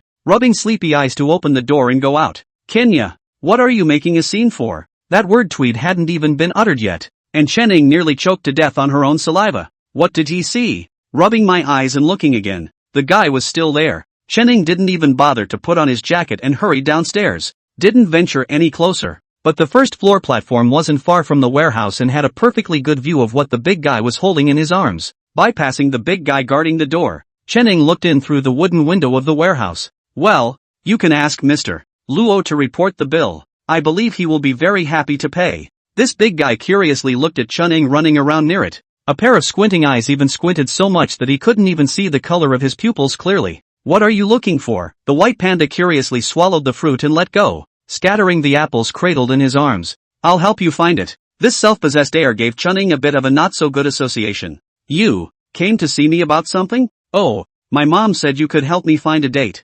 Originally it asked me to come with it next year, but I didn't have anything to do anyway, so I came early. I heard my mom say my sister is here too. Where's it bear? Yes, this naive temperament, self-centeredness, and the strength of a War-5 scum are the same as Stuffy Tuner. If the two of it weren't pro-siblings, he, Channing, would have directly done 3 backflips in place plus a Thomas spin. Chapter 76, just say cute or not, extra. When Mr. Luo rushed back with his group, the albino pandas were sitting on the platform eating bamboo with great joy. Channing is up and down on it, euphemistically creating a bear matchmaking profile for it to facilitate helping it find its other half across the country. The only thing on this bean bear's mind is his girlfriend. And like his yen dog sister, all he does besides eat is make babies. Not that I'm saying, you pandas don't have a precedent of males bringing up cubs. Do you think it's too much to ask for a girlfriend when you're so anxious to find one and ask for gentleness and patience? The albino giant panda stuffed a mouthful of bamboo leaves and answered as he ate. Didn't think so.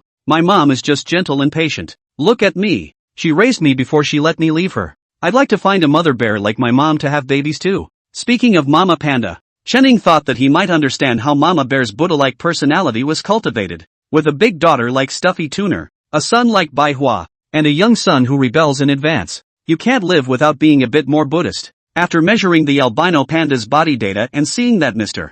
Luo and the others had arrived, Channing greeted the 4 of them and went upstairs to rest. Mr. Luo didn't dare to come up. After all, if the adult panda gave him a gentle slap, he could delete his number and start over. The 2 young men in Mr. Luo's group were a bit more daring. Under Chen Ying's protection, the male group member warily drew blood from the albino giant panda, followed closely by stuffing it with a bowl of potted milk. The albino panda hadn't eaten the stuff before, and licked it curiously, a bit disgusted. Sesame says this is good, and Mom says it's sweet, but I don't like it. It's better that this one tastes better. It scooped up an apple in its smooth paws and clicked and nibbled on it, not even sparing the core. And there are pandas who don't like tubs of milk? It's a long time coming. Channing originally wanted to get some honey into it, but after thinking about it, don't for now. Good things can't be taken out at once. After eating the bamboo and fruit, the albino panda went down the stairs and circled the warehouse with a twist, slapping the door open and yawning as he went. Once inside,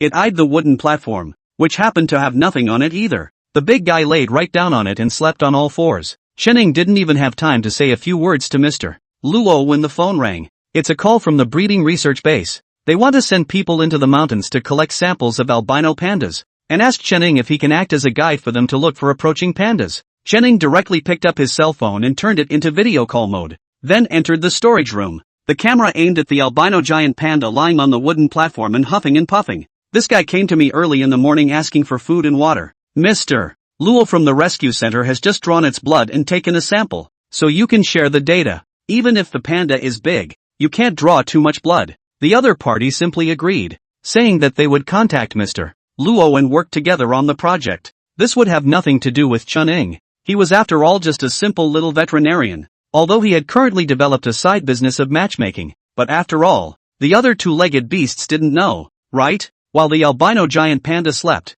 he took several close-ups, including limbs, claws, and teeth, seeing Channing directly go up and break his mouth. Mr. Luo's hand that was picking at the doorframe was trembling. This little Dr. Chen, I'm afraid he's a tiger. Mr.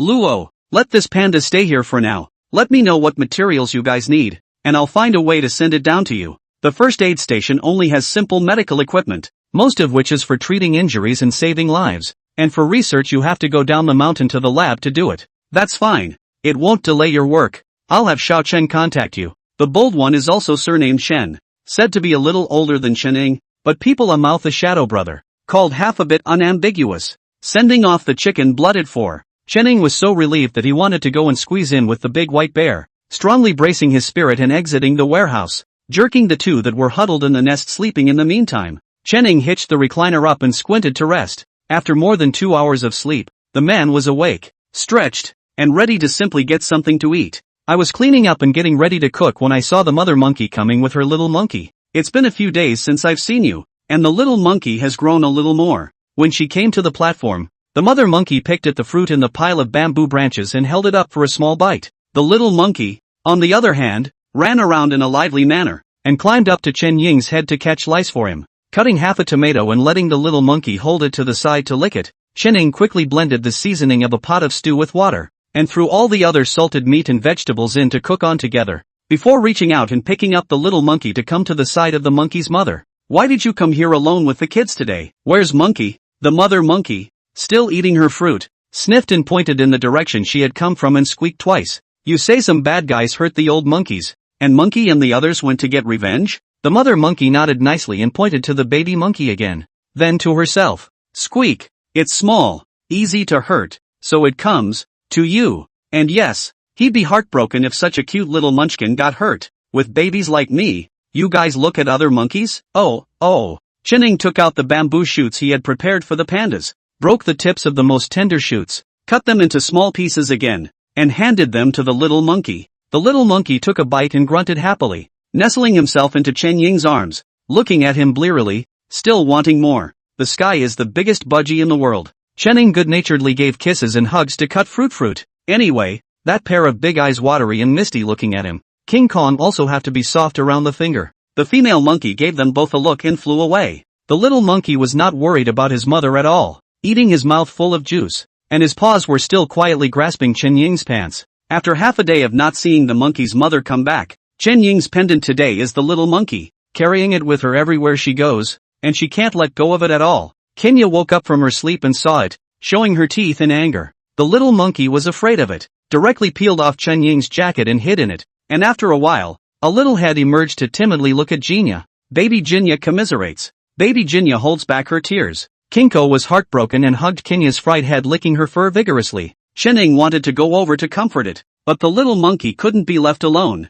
He moved a little closer to Jinya and the little monkey shivered in his arms. It was such a sweet burden. Luckily, before it got completely dark, Mama Monkey came back and brought back Brother Monkey and some big injured monkeys. "Business comes to your door. Congratulations." Returning the baby monkey to its mother, Chen guided the injured monkey into the emergency room. "Clip the hair, clean and disinfect the wound and apply medicine." A young monkey was afraid of pain and subconsciously tried to tickle Chen, but he was instantly honest when he was slapped by the guarding monkey brother. After the medicine, the monkeys were greeted with a meal before they finally left together. Before leaving, Monkey also pulled Chen and said that over in Rowan Valley, they saw a two-legged beast come in and stay for the night, and then leave again early the next morning. Asked them what those two-legged beasts came to do. The monkeys asked don't know. Anyway, the two-legged beasts came and went, and didn't see them holding something in their hands. As a precaution, Chen still sent a message to Ainley to remind him to pay more attention over there. After the monkey left, Chen went to look at Jinya's cat's nest,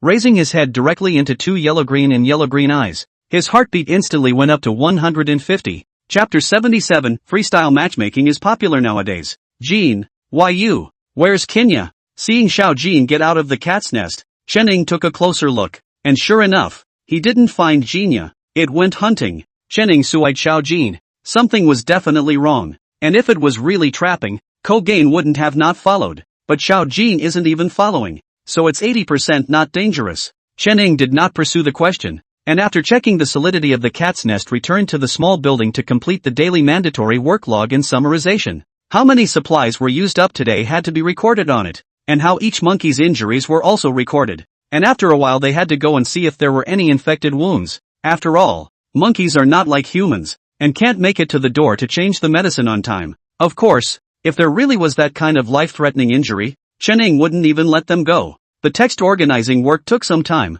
and when the work was finished, Chen got up with the intention of pouring water to drink, and looked up to see a bird standing on the second floor railing, observing the uninvited bird through the glass window. The other party also seemed to have realized that Chen was sizing himself up, and after giving a performance of a classic ballet move, spread his wings and flew away. Do I look like I'm doing my ballet right? The night was dim. He didn't see the feather pattern on the other side clearly, only felt a bit like a small owl with a longitudinal belly pattern. But shouldn't this bird usually stay in the plains and hills? The first aid stations he's at are all around 2,000 meters above sea level now. Birds were not his familiar territory, and he placed them in the back of his mind when the glimpse was over. But seeing the bird, he remembered the still unused third floor and wondered which student Professor Song would arrange to man the place. Before Zhou Hao had an idea, he didn't have much of a problem with it, and the one who made the call was Professor Song anyway. But after Ben Luo's incident, they don't even know if that research project can continue. Close the door and go to sleep. In the dead of night, Kenya returned, a fat ratty rabbit in his mouth. "You saw your brother?" Jean dropped his heart when he saw that Kenya was back, and moved over to give him a lick of his fur. See, brother is doing well, and the young lynx can hunt on his own. Kenya pushed the mouse rabbit towards Jean. You eat it, brought it back just for you. My brother's territory is the only place that has this stuff. Rattler, it turns out I'm actually a part of your interracial play. Unlike the golden cat, which is used to living in the jungle, the lynx prefers to live in alpine meadows in semi-desert areas. If it weren't for the two-legged beasts that Kenya loved here, odds are it would have gone to live on the edge of the forested area as well. Little Kim enjoyed a rare meal beautifully, and after eating carefully cleaned her face and came over to get down next to Kenya, with a beast sleeping soundly beside their couch. Days are a bit rough for the two big cats. It's okay now, the weather is not yet in the cold season, and the higher trees can accommodate both of them to rest. Early the next morning, the albino pandas went out to forage for food. The foraging direction is slightly closer to the aid station,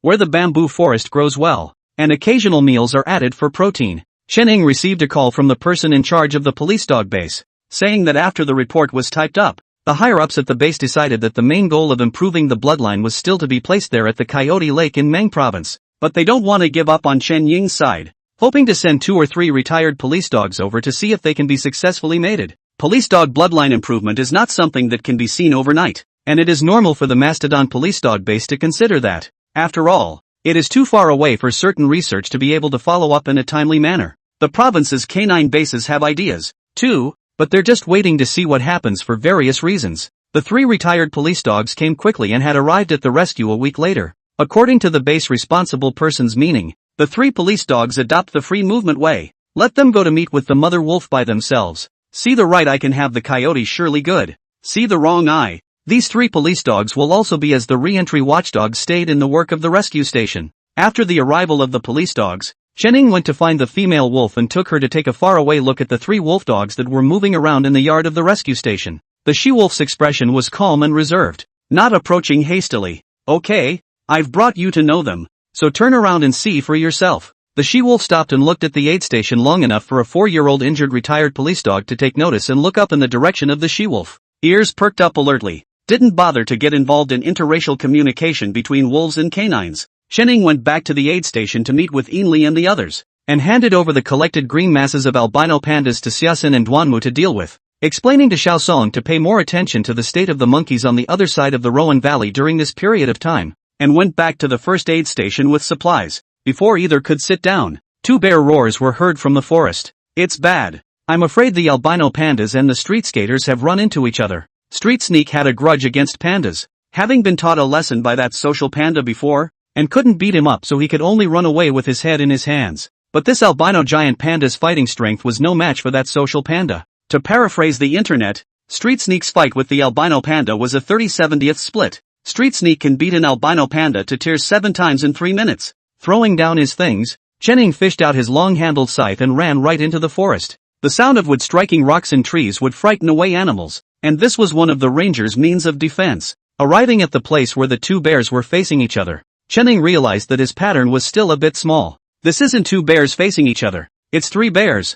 I didn't realize the bear girl was involved. Pregnant female bears are already grumpy. It was better when he was with Chen. His breath was gentle and harmless, and it instead gave the bear girl a sense of security. But these 2 big dumb bears, that's dancing on the bear girl's nerves. Albino giant panda bear goat. Good at bluffing. The most skillful means is to stand up, by virtue of their own taller big man without a fight. But he's encountering a street skitter this time, and this bear is much better at analyzing whether or not he's someone he can afford to offend from the shape of his opponent's movements. Good. Sure enough, it's a War 5 bear. If the bear girl hadn't been awakened from her cave by the hissing of the 2 of them, the battle would probably have been one-sided ages ago. Chen Ying's arrival gradually eased the tense atmosphere between the 3 bears. The albino panda gave him a look and turned towards Old Bear Gulch. The street skitter, on the other hand, moved closer, drool dripping from his mouth, and his little eyes rolled in such a way that one could tell he wanted honey to eat. The bear girl barked in disgust at the street skitter and stared at it as it ran towards Chen Ying's first aid station,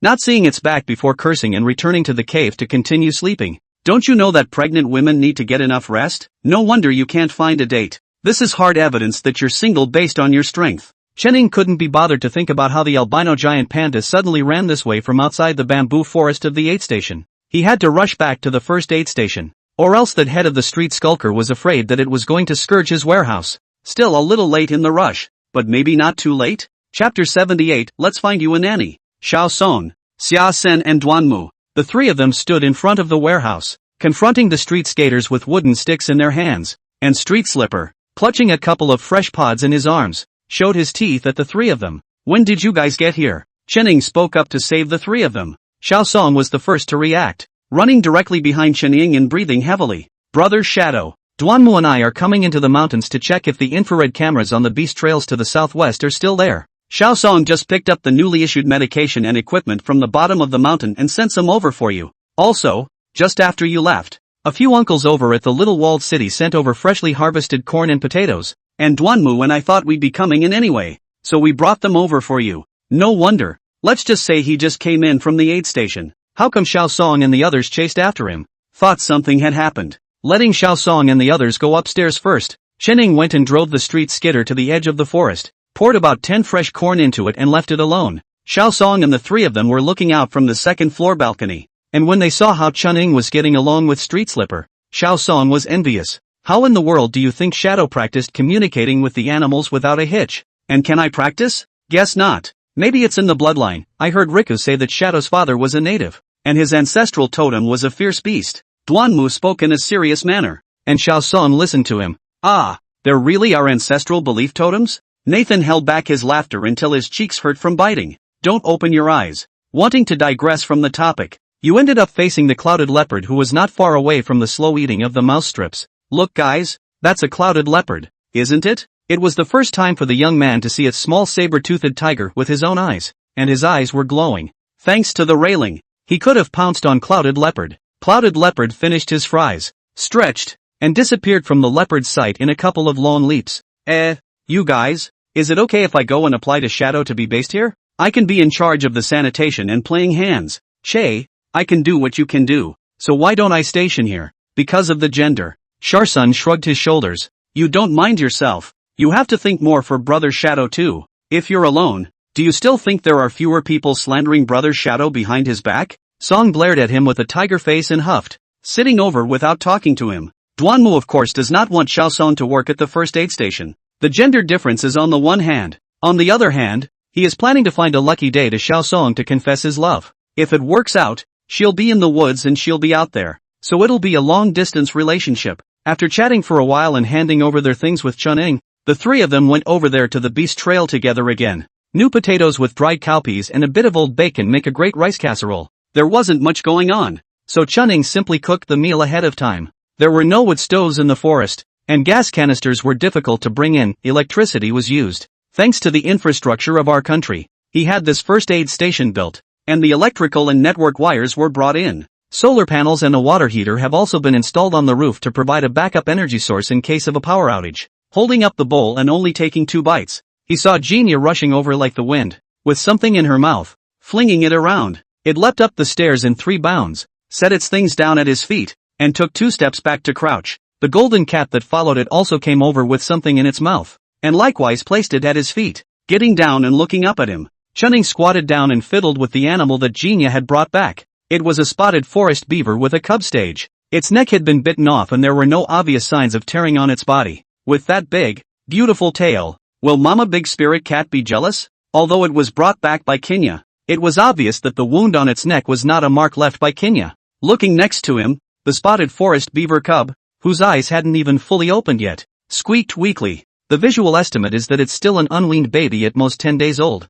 Chun-Ing didn't bother to check the cause of death of the spotted forest beaver's mother, first finding out the nursery box and putting the cubs in it, and then mixing up the cubs' milk powder to feed the cubs, before she had the time to ask Genia where she found the mother and cubs. Owl. In a tree hole. Kenya tossed her head. We found the mother's body there, and a cub's head. Chun-Ing frowned. It looked like this was a 1-2 punch by some animal. I smell something really bad. Kind of like that stuff you brought back earlier, but not quite the same. He brought it back? Did a yellow-throated sable do it? It was normal for Kenya to not be able to tell what the other was, and it had been very competent to help bring the mother and cubs back. A place was found to bury the female with a rock pressed on top. It's not that Chun-Ing is pretentious. People's children are still there. They can't let Genia and the others eat the human mother beast. If you throw it out, it will easily attract unnecessary trouble, so you might as well bury it under a tree. The rocks are also pressed in to prevent some scavengers from smelling the odor and pulling the earth apart to find the body. I took a picture and posted it to the workgroup and asked if I needed to send the little one to the center's nursery to nurse.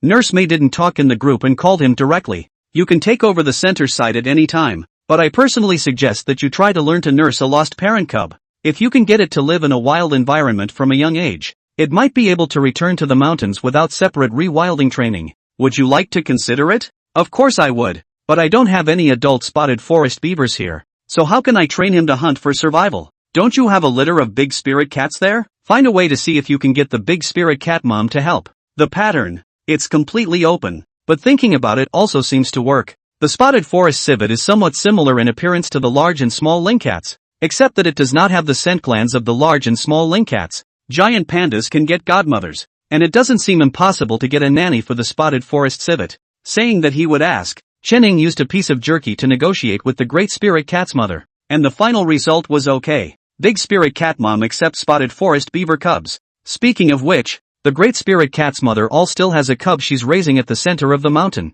so maybe we'll have Nurse May send that one up sometime? One is taught, and so is a litter. The danger period of that cub had passed, and with him, a human, helping out with the food source. There was no such thing as a situation where he couldn't feed it. After filming a clip of the big spirit cat mother breastfeeding her cubs, and focusing on a short video of the spotted forest civet cubs breastfeeding, Chenning chatted privately with Nurse May about the rewilding of the spirit cat cub from earlier. Don't even think about it. That big spirit cat has already decided where to go. Nana May said that a big spirit cat mom at a zoo in the country was depressed because the 2 cubs she gave birth to didn't make it. It just so happens that they have big spirit cat cubs here that were abandoned by their own mother. When they found out about it over there, they called in a report straight away and applied to send the cub to be raised by that big spirit cat mom. You really don't say. The mother of that big spirit cat has a strong maternal nature. A little anxious at first, after 2 or 3 days of contact, that big spirit cat mother accepted the cubs, and now she is watching them so tightly that even the keepers can't get close to them easily.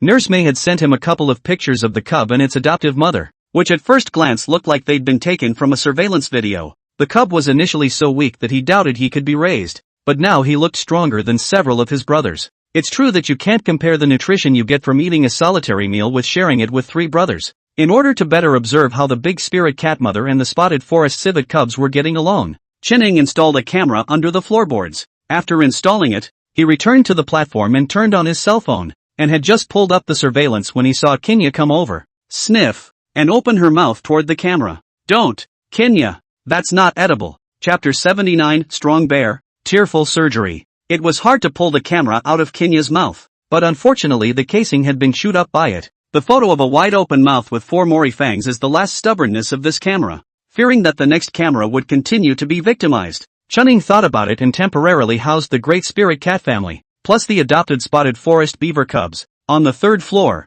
After wrapping a ring of duct tape around the damaged camera of the housing, it went on duty with injuries and continued to play. When I looked up from my work, it was drizzling at some point. The rain continued for most of the day and has not yet seen the signs of the end. Chenning made a pot of tea and leisurely sat on the 2nd floor platform to read a book. At his feet, Kenya and Jean were snuggled up asleep. The albino pandas that were foraging for food have also returned, sitting by the warehouse door, bamboo in one hand and bamboo shoots in the other, occasionally looking at the rain curtains for a while, idly like a literary panda. The roof extension on the 3rd floor is relatively long, and because it was built specifically for birdwatching, there are several bird racks staggered under the eaves, and there is an artificial birdhouse at each of the diagonal corners of the east and west. The little longitudinal bellied flycatcher chose the eastern birdhouse as its landing place, and is now sleeping soundly in it. Poetry and idleness. Chenning felt that this life was just fine, away from the biggest worries of life. It's just that the less you want something to come, the more likely it is to come.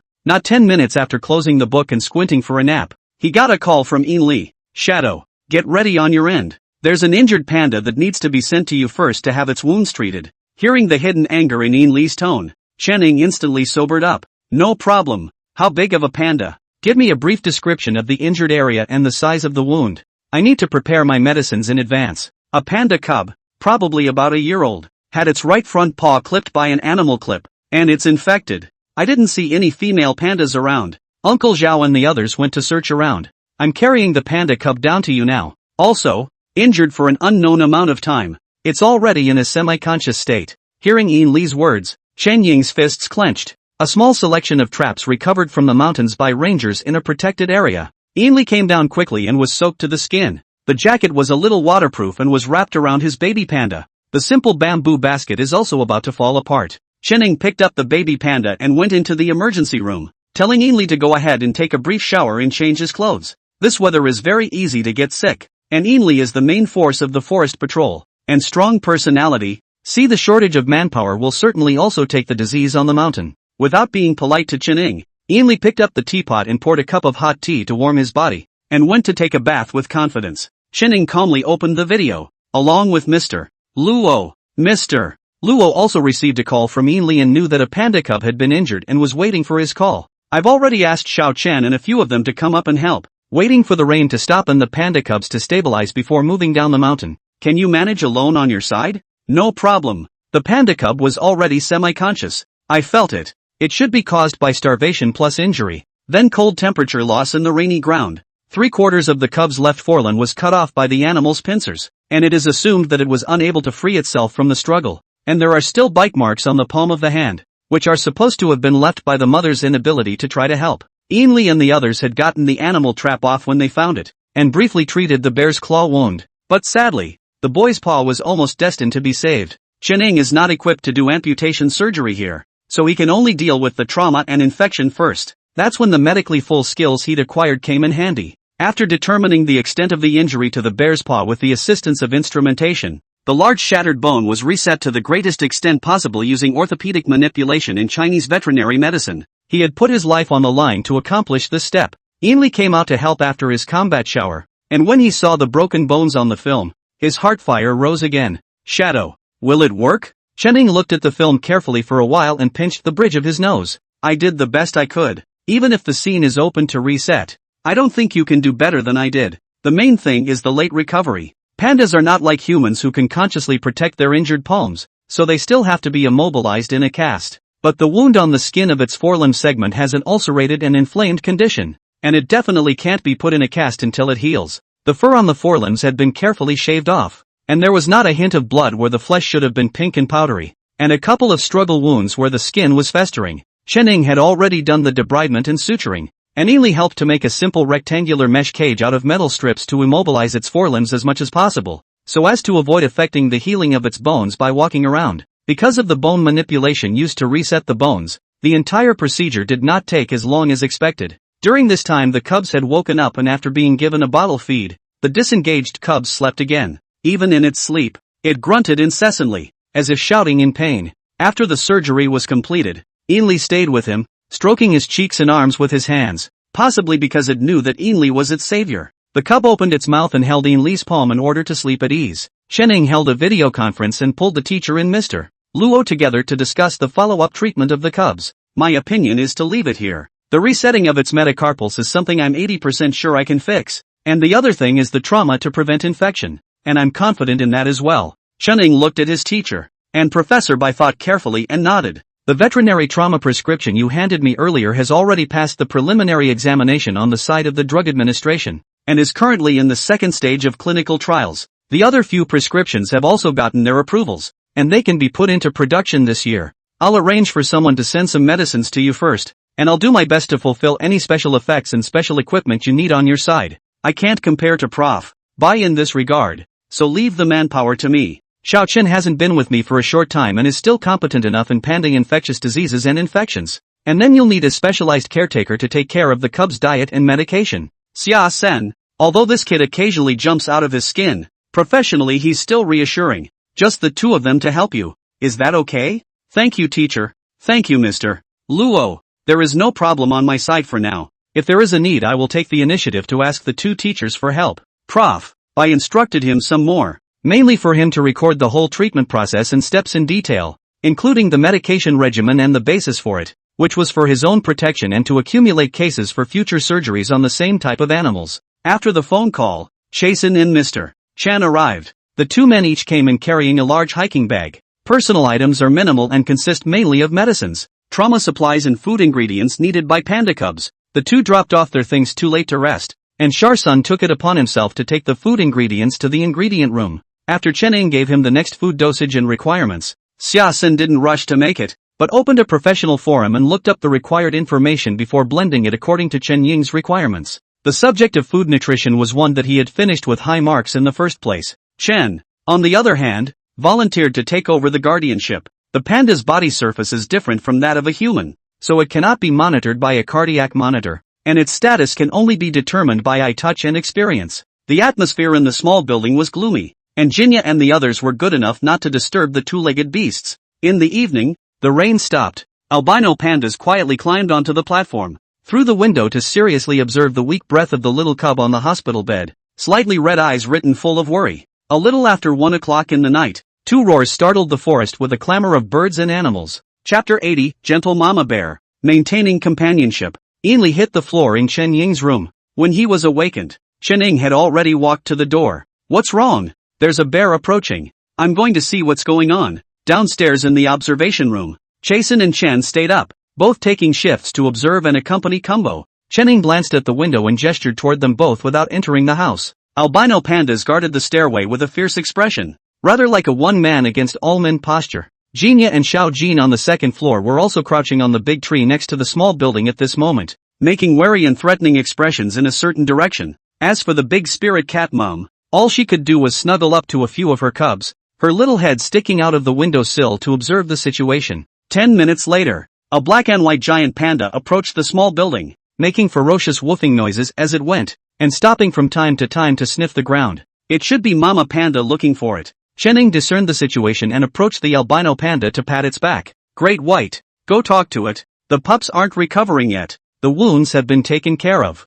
When the albino giant panda heard Chen Ying call himself Big White, he shook his fur in displeasure, walked 2 steps, then stopped slightly abashed and looked back at Chen Ying. Go on, don't get too close, and tell it the cub is fine now. Seeing the albino giant panda approaching her, the mother panda shows her fierce face. Woof woof. Big White obediently didn't get too close to the female panda, missing the distance by about 10 meters before sitting down on his butt. Your cub is fine. The two-legged beast helped him with his injuries, and I just looked at him. He's sleeping quite well. The female panda stared suspiciously at Great White, as if discerning how much credibility its words had. Seeing that the mother panda's state had calmed down a bit, Chen Ying came to Big White's side and tentatively greeted it. The cub is much more stable now and has just been fed. Do you want to go check on him? It's a risky proposition, but it probably won't sit well with the mother panda if she doesn't get to see it. While Chen Ying was talking to Mama Panda, Ainli had the good sense to go in and make arrangements. Have Chasen work with Chen to move Beardy's hospital bed to the doorway and lower the retractable metal fence. The mother panda can stand in the doorway and sniff the baby's condition, but there is no way to get inside. After half an hour of stalemate, Mama Panda finally half-heartedly followed Great White up the stairs to the door of the hospital room. The special metal fence allows his bear claws to reach in and out, but his head can't get through. Keeping a safe distance, Ainli pulled on the end of the hospital bed, ready to pull it away if things got bad. The mother panda reaches out her nose and sniffs her baby's scent carefully, feeling much smoother after feeling the warmth and the smell of fragrant milk coming from her baby. Finally sitting down on his butt and blocking the door, he gripped the metal bar with both paws and looked blearily at the child in the hospital bed, his eyes seeming a little moist. Chen Ying carried a big bundle of bamboo and bamboo shoots over and put them next to the mother panda. Eat something first and find a place to sleep. When the baby is well enough you'll be able to leave with you. The mother panda turned her head to look at Chen Ying, and then turned back to look at her baby, with a calling sound coming out of her mouth. Chen Ying squatted down and stroked its head, and was not surprised to see signs of abrasion around its mouth. Although this is not a big deal for pandas, small injuries can lead to big problems if they are not sterilized and treated. Pulling out the spray from her fanny pack and putting on her bite-proof gloves, Chen Ying let her mouth close after explaining to the mother panda in advance and sprayed the wounds around her mouth. Wild animals cannot be sterilized as finely as humans and are considered obedient if they agree to be medicated. Xiao Chen's classmates took several photos of Chen Ying calming the mother panda through the window and a video of her administering medicine to her. Dissertation fodder. All that. After almost an hour or so of soothing with her, it was time for baby bear to nurse. Sharsun had already blended the powdered milk and gave the bottle to the mama panda with a sniff, then shoved it into the bear's mouth. With his eyes closed, Bear Bottom grunted twice and took a big bite. The mother panda looked a little agitated and got up and walked back and forth a few steps before sitting down again. Chen Ying took the opportunity to observe and make sure that the mother panda had no external injuries, presumably because she wanted to feed the baby herself. He followed suit and got up to soothe it. Don't worry, it's not fully awake from the anesthesia yet.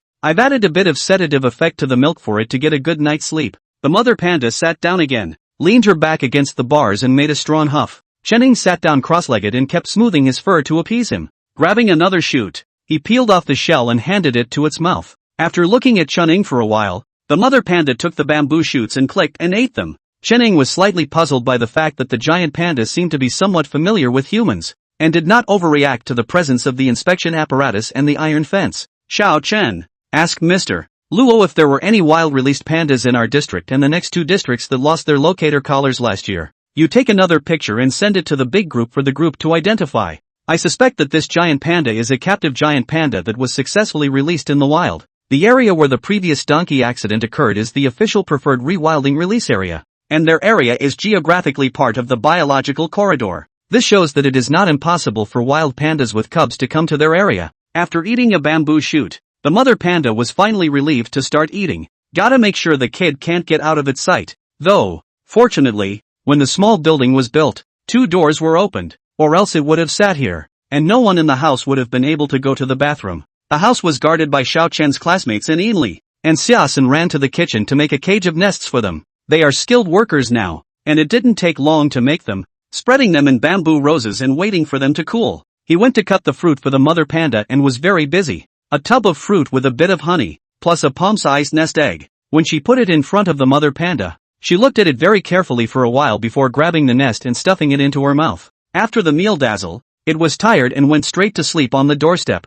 Chening cleaned up the leftover scraps of food and went to the inner room to check on Xiongbao's state. When you are watching over Bear, keep an eye on his wounds for oozing fluid, and be careful when applying the medicine. The skin on his paws is badly damaged, and the medicine is a bit irritating when sprayed on, so be wary of him struggling and hurting you. Don't worry, Shadow. I've taken care of a lot of injured animals and pandas. No problem. Xiao Chen's classmates recorded the points that Chunning said and watched as he carefully sprayed the bear's paw with the medicinal powder one more time. This medicine is homemade, mainly anti-inflammatory, stopping bleeding, dispelling decay and regenerating muscles, and is more effective on animal trauma. Even if they can't help but lick their mouths, it won't cause harm to their bodies. The only drawback is that the effect lasts for a relatively short period of time, so you need to apply the medicine several times at regular intervals. You guys have to remember to record it after every time you administer it. Needless to say, multiple professionally competent helpers are still useful. After tossing and turning all night, Yinli needed to go back to the aid station to report back at dawn. Chening returned to the second floor, didn't dare to take off his clothes, and forced himself to wake up after resting with his eyes closed for more than an hour. It was just before 9 in the morning, and Mr. Luo and the others were already here. Accompanying them were 2 members of the Panda Center's medical team. Yesterday, after receiving a call from the rescue center, they hoofed it overnight and were on the mountain before dawn. The main reason for this visit was to do an assessment. Because of the mother panda guarding the area and Chen Ying's application, they had to critically judge before determining if Xiongbao could stay and recuperate. When Chen Ying came down, the 3 specialists were talking in low tones about the film of Xiongbao's fracture. I reserve my opinion. What do you 2 think? Chapter 81. The scars on my face are my military honors. I support old Gao. We all recognize Dr. Xiao Chen's ability. The wound cleaning of the bear paw is completely in line with the regulations, and the reset effect is also very good. So in that case, we might as well let him continue. If it is successfully cured, it will also open up a new path for future treatment.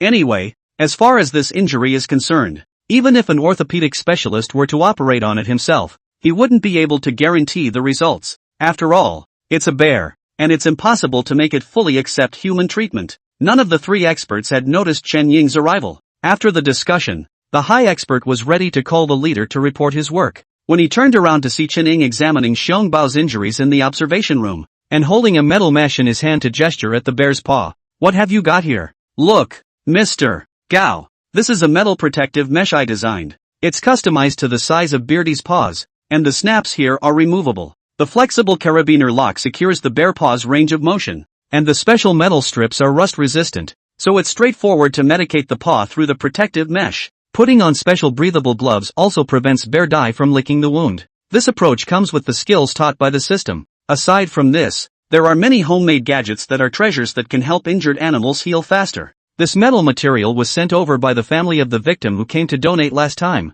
and the quantity is small, so we have to use it wisely. After putting the hand cage on and gently moving the bear's claws around, it was basically unaffected. One more thing, this stuff is only applicable to cubs. Adult bears, the bite force is amazing. Even bite and pull, iron will be hurt on top of the injury. After putting a hand cage on Bear Dye and medicating him, He looked up to see the little cutie staring at his paws in confusion. It subconsciously raised its claws and paws to stuff them into its mouth, which was firmly stopped by Qining. Baby pandas born in the wild probably weigh about 30 kilograms at about 1 year of age. The weight of this little guy is also in this range. The specific age Qining cannot make a judgment, can only make a preliminary judgment based on the height and size of the teeth. It's only about a year old anyway. A baby that's still breastfeeding. After observing for 2 or 3 days, Qining began to try to bring mother and daughter into contact. Mainly during nursing hours. Someone else has to be watching and ready to fish for the baby. But surprisingly, the mother panda seems to know that the child's hand is protecting it.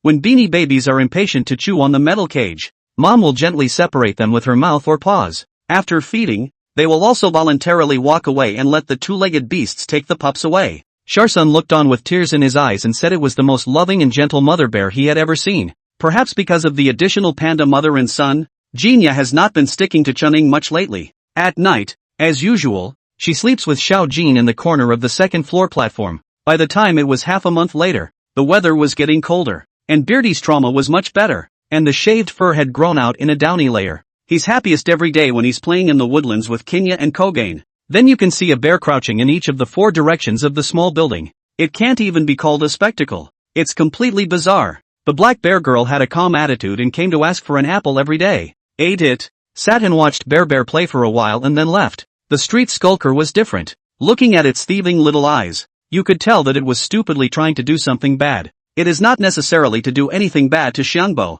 Anyway, it is to tease. Either intentionally open its mouth to scare Xiangbo, or make a gesture to charge. And when Xiangbo is scared and wants to climb the tree, it turns around and runs away again. Not to mention Mama Bear's liver was on fire at the sight. But even Sharsun was so angry that he started cursing every day when he saw the street sneak, with no trace of the timidity he had felt when he saw the black bear before. Big White initially just watched the show, but after a few days, he was annoyed with that black bear too. As soon as they see each other, they have to go up and drive them away. Shasun then always muttered, "This big white panda couldn't be fancying the mother panda, right?" Although the mother panda's appearance is indeed very beautiful, round faceplate, fluffy hair, even in the wild body is clean. Put who see not call a beautiful bear. To put it politely, this young female panda stood with bored tuner. A bear would have to choose this girl. When you think about it like that, it seems pretty normal for Great White to look at it. But Big White's path to a wife may be a bit difficult. Qining came back holding the freshly cut bamboo and heard Xiaosen's muttering and picked up on it.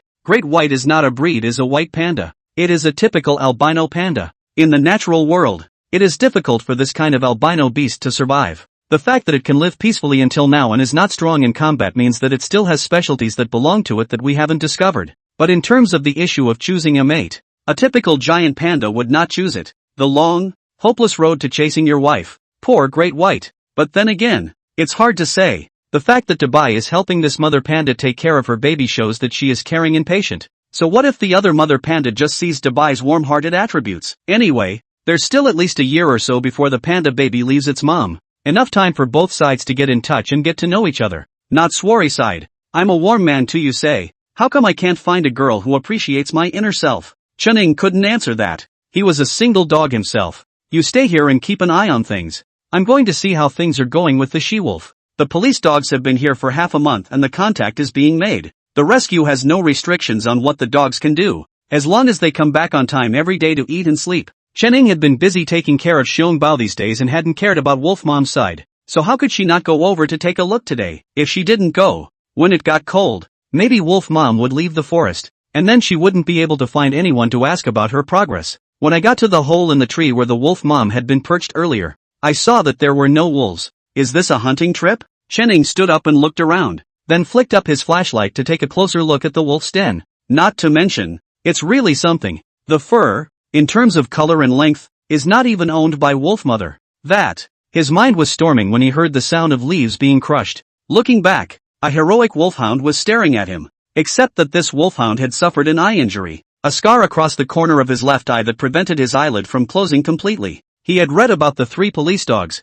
and the wolfhound with the eye injury was a fire and rescue dog that had the misfortune of having its eye cut by a shard of exploded glass bottle while searching in a fire. It was later treated, but vision was reduced, eyelid closure was incomplete, and sensitivity to odors was reduced. It was no longer able to meet the demands of firefighting and had to be retired after recovering from its injuries. Originally, his trainer wanted to adopt him, and the report was filed. But after hearing that a retired police dog would be chosen to try to breed with a wolf, the trainer thought twice and filed an application on his behalf. Duo. Is that you, Duo? Chening remembered the name of this police dog and knelt down on one knee to extend his hand towards it, allowing it to sniff his scent. Just as Duo approached tentatively, he suddenly turned his head and showed his teeth in a certain direction before quickly running over. Get out of my way. Get out of my way to find my wife. Chapter 82. Hey, did they really make it? Chening didn't move as fast as Duo, and by the time he chased after him, Duo and the she-wolf were fighting with the street skaters. It's totally obvious from the scene that Street Sneak didn't hit hard. The she-wolf tried to rush forward several times, but was blocked from doing so by the street skaters. The bare paw of the Street Sneak is not a vegetarian, and the female wolf can only wait for death when it is slapped down. The scales evened out a little when Duo arrived, but Duo's abilities were not in fighting. He was trained in something to do with firefighting, and the fact that he could bravely take on a black bear could only mean that he had a real fondness for the she-wolf. When the street skaters saw Chening, they didn't fight anymore and ran away. Chening propped himself up and glanced at the black bear that seemed to be holding something. The she-wolf wanted to chase after him, but stopped after looking at Chening and only growled at him. Bear, eat your food. Chening looked at the she-wolf with a dumbfounded expression, then looked at the black bear that fled in fear, and pulled out her cell phone to call Xiaosun. You see if the honey is still in the kitchen, or inside the warehouse. Xiaosun was guarding Beardy's food when he got the call and turned to the kitchen in passing. Holy, the honey bottle is gone. I clearly remember putting it on the table. He had opened a special bottle of honey to add to the panda's mother and son's meal earlier, before scooping up 2 spoonfuls. Okay, case solved. The dog stole honey and was caught by the she-wolf before they fought. No wonder that guy didn't kill Wolf Mom, and intentionally avoided the position of the right arm. The feeling is that he hid a jar of honey in his body. Calling out to the Wolf Mom, he thanked her for the reminder, and subtly asked how she felt about Duo in the meantime. The Wolf Mom looked away a little embarrassed, touched her nose lightly to Duo's cheek, grunted, turned around and took off at a trot. Duo glanced at Chening and followed Wolf Mom in all directions. It looks like it's almost a done deal for both of them, but the system's task was to assist the mother wolf to get out of the pain of losing her son, and it was estimated that this task would not be completed until the love crystals of the two of them were born. There's no rush at all. He was also quite looking forward to the birth of Wolf Mother and Duo's child, and hoped that the wolf cubs would be as strong as their mother and as brave as their father. Back at the small first aid station building, Chasen was pounding on the kitchen door. What's wrong? The street sneak broke the lock on the door and I didn't even notice. Natsumi sighed with a bitter face. That guy is so badass and thief smart. Whoever said black bears are stupid? At least it feels smarter than me. Chening stifled a laugh and took over the work of repairing the door. The mother panda is leaning against the railing of the second floor platform to eat bamboo, and the baby bear with the hand cage is lying on the mother's belly to have a mouthful of milk to play for a while. Upon seeing Chening, it raised its injured forelegs and jumped hard on its other 3 feet, coming to the kitchen door and hugging Chenying's calf, bawling for a hug. You watchful little thing. Shazam crouched down jealously and rubbed a handful of Beardy's head. I've served you food and drink and you've never even come to me for a cuddle. As if he understood the words, Xiangbao let go of Chenying's pants leg and stood up on Shasun's arm, coming close to his cheek to give him a kiss. 3. Shazan instantly smiled, wrapped his arms around Bear and took a selfie to send it to the rescue station's small group. Your sister, damn it guys, let go of that bear poke and let it come at me. Stool is not wood, xia. Take more short videos of bear bow for me my fans are wailing and want to see it. A phone call came directly from Tuan Mu. Just fool around. If you don't get some results, you won't be able to hold your position. Let me remind you that someone is secretly vying for your position. I'll be damned. Who's so shameless? Sharsun was instantly enraged and pressed to find out who it was. Tuan Mu didn't say anything, but only reminded him that if he could, he'd better apply for an on-the-job doctorate or something. These days, a master's degree wasn't even insurance. Normal positions are fine. No one is competing for them, and no one is staring at the ones that aren't greasy. But the post of Xia Sen is different, although it sounds less lofty. But look at what he contacted. Those bigwigs are almost the top experts in panda research in China. And then there's Chening. Although Brother Shadow doesn't like to show off, their center can know that the new Chinese veterinary medicine developed by Brother Shadow and his teacher will soon be on the market, and it will be a properly rich generation. While the job market of a drop-in center is pretty clean and calm, who doesn't have aspirations for a better life? Except for the odd pair of Shadow and Rico. These two have become the legend of their forestry bureau. With education and face value, the family is not particularly good but not bad. But people like this line, preferring to be single, are not happy to change places. Duan Mu hung up the phone after passing on the recent wins he had heard to Natsumi. and turned around to see Xiao Song's worried expression. Don't worry. This guy, Xia Sen, is a simpleton who is blessed with simplicity. Brother Shadow is also a fear of trouble. If he is allowed to choose, he will definitely want Xia Sen, who has work in his eyes when he is listening. Xiao Song nodded. That's good. Really think about it. All angry. When I sent people before, I let them come one by one, but now I feel that the leaders are biased. Really want to take advantage of everything. And don't think so. Most of my co-workers are still nice. There's a lot of people in the unit, and there's always one or two oddballs to make the days less boring. Xiao Song snorted and gave him a blank look when she heard his words. The chick I rescued yesterday should be okay with its wings, and I saw an adult hovering over the birdhouse today. Is the parent bird looking for it? I don't know. Let's observe first. By the way, has Dr. Gao contacted you yet? Is he planning to transfer over? Song shrugged his shoulders and didn't take that. Just finished talking to Duanmu on the phone. Xiao Chen dragged fresh bamboo back, and there were bamboo shoots in the basket on his back, which were dug for the special xiong bao. Seeing Xia Sen's huffing and puffing, Xiao Chen yards the bamboo and curiously asks him what's wrong. Quietly glancing at Chuning, Natsumori came close to Xiao Chen and muttered a few words. Don't be afraid. You don't worry. No one can take your position without Brother Shadow nodding. And don't go to Brother Shadow to say anything, just do your job. Brother Shadow knows in his heart. Okay, that's what Tuanmu meant too. Zaysen's brain wasn't as flexible as Tuanmu's, but the main one was listening to advice. The bamboo branches were trimmed a little, the leaves taken to practice chewing for Panda Bao, and the bamboo poles were cracked on a rock, chopped into meter-long sections, and tucked next to Mama Panda. Dabai has now made the warehouse his own nest, going out to eat and drink every day and coming back when it's dark, and bringing some bamboo mice, bamboo shoots and other things to the mother panda. The panda's mother has made great progress from not allowing Dabai to go near the small building at first, to now she can allow him to sit under the platform. But it's a no-brainer to try to reach out to Bear Dai. Xiaoxia, the medicine is mixed. Bring Bear over here. It's time to apply the medicine. Chening came out of the medicine room with a basin. Xiangbo had been playing happily. As soon as he saw the basin in his hand and the slightly pungent smell of medicine, he was so scared that he barked on the spot and rolled around trying to hide in his mother's arms. Unfortunately, the weak bear could not resist the iron claws of the two-legged beast and was picked up by the skin on the back of his faithful neck. Mama Bear, on the other hand, chose to keep her face away, and waved her paw. Mom, I didn't realize you were such a mom. Chapter 83, Danger Lurking in the Mountain Forests. The medicine doesn't actually smell bad, but it may still be a bit too stimulating for animals with a strong sense of smell. Bear Bottom grunted and nestled in Xiaosen's arms and wouldn't come down,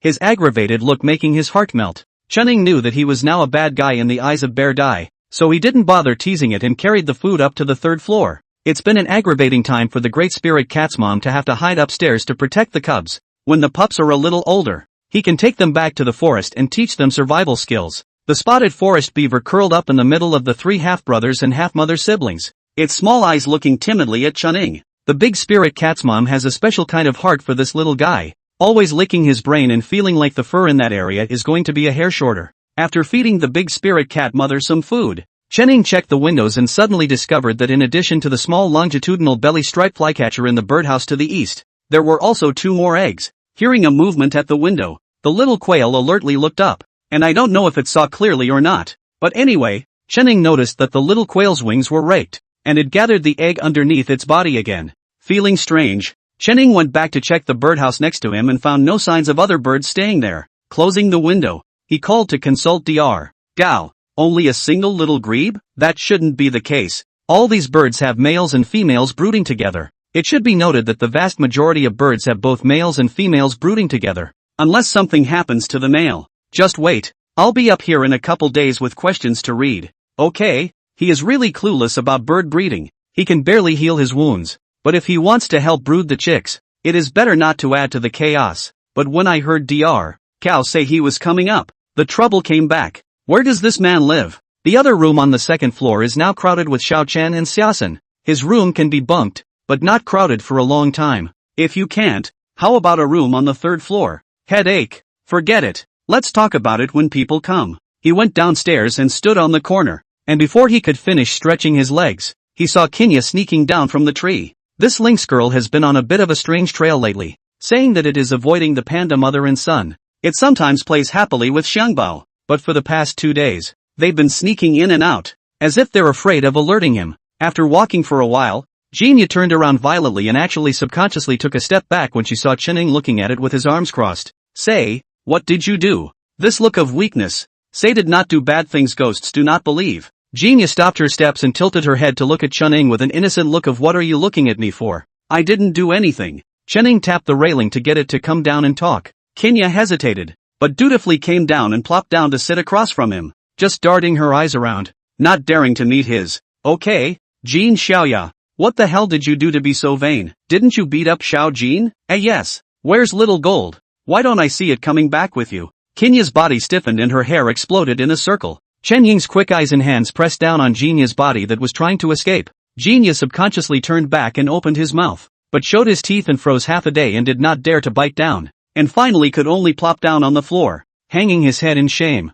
Let go of me. I'll talk. Well, Kogain and I picked up a half-grown cub in the woods, of the same breed as Kogain, and we've both been teaching him to hunt lately. Picked up a golden cat cub? Chen Ying's expression gelled a bit. Where are its parents? I don't know. It doesn't know itself. It says it was suddenly separated from its mother one day, and then put into a dark, black thing. When it was finally released, it was in these mountains. Chen Ying's mind turned a few corners, suspecting that he had encountered poachers. Presumably, they were targeted and found that the wildlife they caught could not be taken away, so they just found a random place to put it. Pulling out his phone, he dialed in Lee's number while asking Jinya where he found the cub. It's that big pool of water over there. That big black lump likes to go over there and catch fish to eat, so little Gold and I went over to watch it catch fish, and then we found the little cub. It couldn't even catch a mouse, and if little Gold hadn't helped it hold that mouse down, it would have starved to death. Hey, fishing guy, can I borrow you for a minute? When the phone was connected, Chening directly asked Ainley if the Forestry Bureau and the Forest Fire Department were catching poachers recently with the police station. Yes, the last time Xiong Bao was injured, the teacher from the Forestry Bureau determined that animal trap was newly installed within 3 months, so it's been focusing on poaching in recent times. Why are you asking this all of a sudden? Have you found something? Kinya and Kogain found a golden cat cub in the woods that hadn't yet reached its nesting stage, and no mother or other cubs were found present around. I suspect that someone released it. It is unlikely that there are too many beasts of the same kind in the same area. If there really was a female golden cat, little Gold would also sense each other's scent. Chening tells Ainley about the place where he found the little golden cat and tells them to go over there and take a look. Over by the old dragon pool. Be careful when you go there. Lately the street skidder likes to go over there to play. To lure it away, it's best to take honey with you. Hearing Chening finish his call, Jinya licked his hand. Can I go now? I just came back to see you. Chening rubbed the cat's head hard. Thank you for still thinking of me. Go ahead. It's okay to bring the cubs here if you can't. No, we found a suitable nest and it's fine over there. Jinya glanced at the panda mother and child and leaped up the tree, quickly leaving. After Jinya left, Xiao Chen came over and asked what happened. No, just now Ally said that there might be poachers in the mountains. You should be careful when you go out. Don't go too far. Damn, why don't these people go to hell? Sharsun heard the word poaching and became enraged. I'd say just shoot it if you find it. Nonsense, Chening. Even if her heart agrees, she can't let Xiaosun just beep. The state has the law of the land, they break the law and naturally have the law to educate them. What do you say about shoot or not shoot? Beware of the walls have ears. There are all kinds of birds in the forest, and this first aid station of theirs is quite conspicuous, so who knows if it will be targeted by poachers, especially since there's a bear die here. The eyes of the three of them were simultaneously directed at the panda cub who was still playing in ignorance. No, I won't go upstairs at night. I'll bunk next door to the observation room. Sharsun's old father's heart instantly lifted at the thought that he had fallen asleep and those villains might have stolen the bear's treasure. Don't worry, it's too difficult for them to strike here. Chening didn't think that those people really had that much guts, but he didn't dare to take those people lightly either. Stealing a panda is unlikely, and if you do, you won't dare make a move. But in case of a siege, the miscreants would likely take the three of them hostage. Thinking of this, Chening ran off to mutter a few words to the mother panda, and went to find Great White to help keep a watchful eye on the night. By the way, we can borrow the police dogs from the aid station up here. They're retired, but their noses are better than ours, right? That's one way to do it. Forget the other two police dogs, Wolfmother and Dodger. It's perfectly fine to fall in love for a change. Chapter 84, Some are merciful, some are evil. Dodo is good. Wolfmother is a bit of a problem. Oh yeah, and Monkey's side of the family could use some help keeping an eye on its buddies. When Chening took the jerky and went to discuss it with the wolf mom, the wolf mom wouldn't take it, only saying that it would go over to the small building twice a day and would let Duo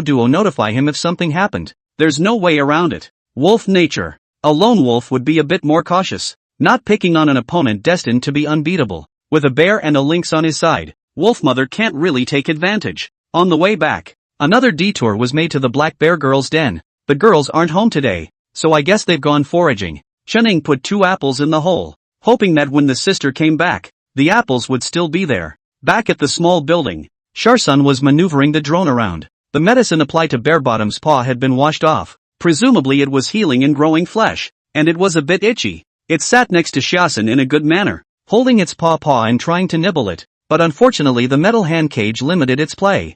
Boing, boing. Seeing Chunning come back, Xiangbao ran over and hugged his leg to pamper him for a hug. Where's its mom? As soon as he picked up Panda Rua for a while, Chunning didn't see the panda's mom. It followed you out in the morning when you went out. I think it went out into the mountains to move around. It's been guarding the baby for the past half-month, and it's hard to sit still. Xiao Chen heard the two of them on the second floor and poked his head out. Brother Shadow. The next district contacted me and said they suspect the mother panda is a Jiaojiao released 5 years ago. I was able to locate her track through her collar 3 years ago, but I couldn't find her 2 years ago. Analyzing from the exterior features, it's very similar. They said they wanted to come over to collect some blood hair from the mother panda for testing and asked if it was okay. Of course it works. It's not the same reserve, but the parent organization is the same. Besides, Chunning was curious himself and asked the panda mom, but she didn't bother to answer him. Panda people have an obsession with rewilding and releasing, and although he is not a panda person, he shares the same desire to see the animals,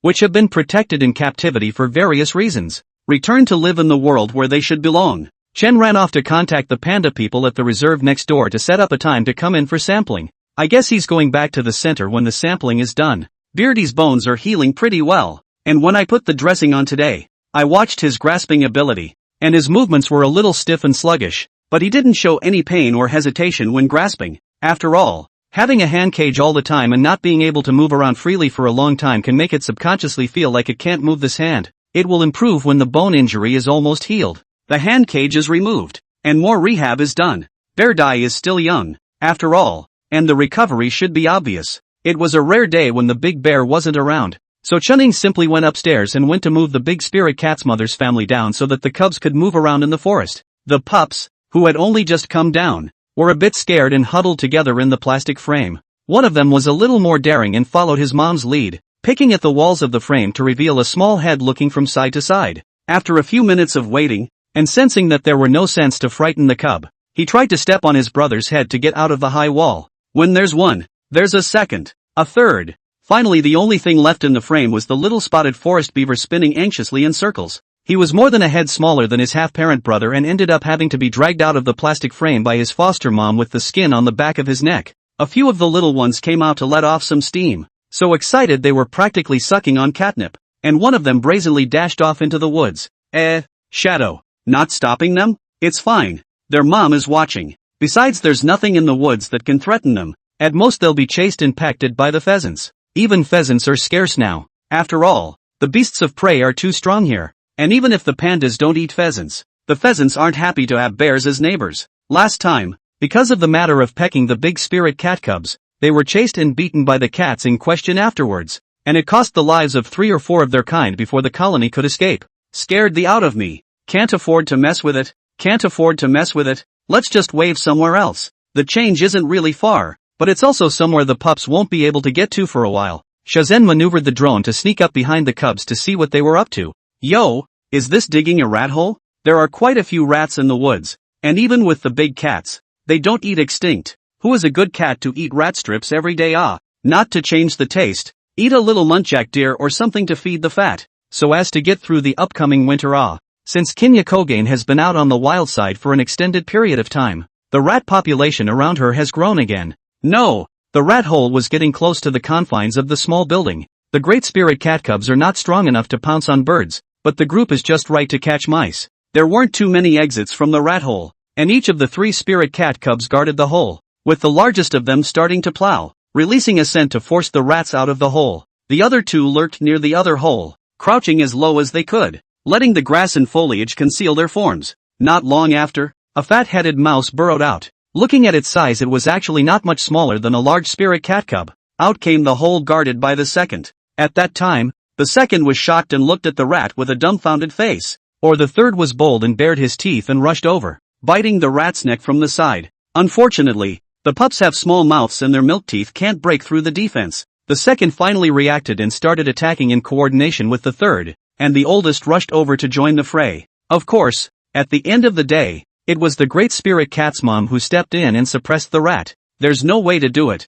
The three pups have been chewing on scrapes for half a day, and that rat is going berserk. After biting the rat to death, the mother Big Spirit Cat herded the little spotted woodland civet alone, so that he could lick the blood and learn to tear at the rat's flesh. This one's teeth are even more useless, tugging at them for half a day without breaking the skin. After the successful hunt, the three little ones wanted to continue and were driven by their mom back to play in the grass in front of the small building. Catch the release time. They'll be safer upstairs when Bear comes back later. Shazhen recalled the entire process of the three little ones catching the rat, intercepting it and sending it to Deng. Brother Shadow. Xiao Deng's videos have been on fire for a few bars recently, and there are merchants who have asked him to bring goods. He didn't agree, saying that he didn't want to bring goods, but wanted to help the walled village sell its agricultural products. Although Xiao Deng is not highly educated, but people are very smart and studious, do science and publicize their hometowns, and now go back to the walled village. Chests are higher. It's good to promote your hometown, and it's even better to help folks sell their produce.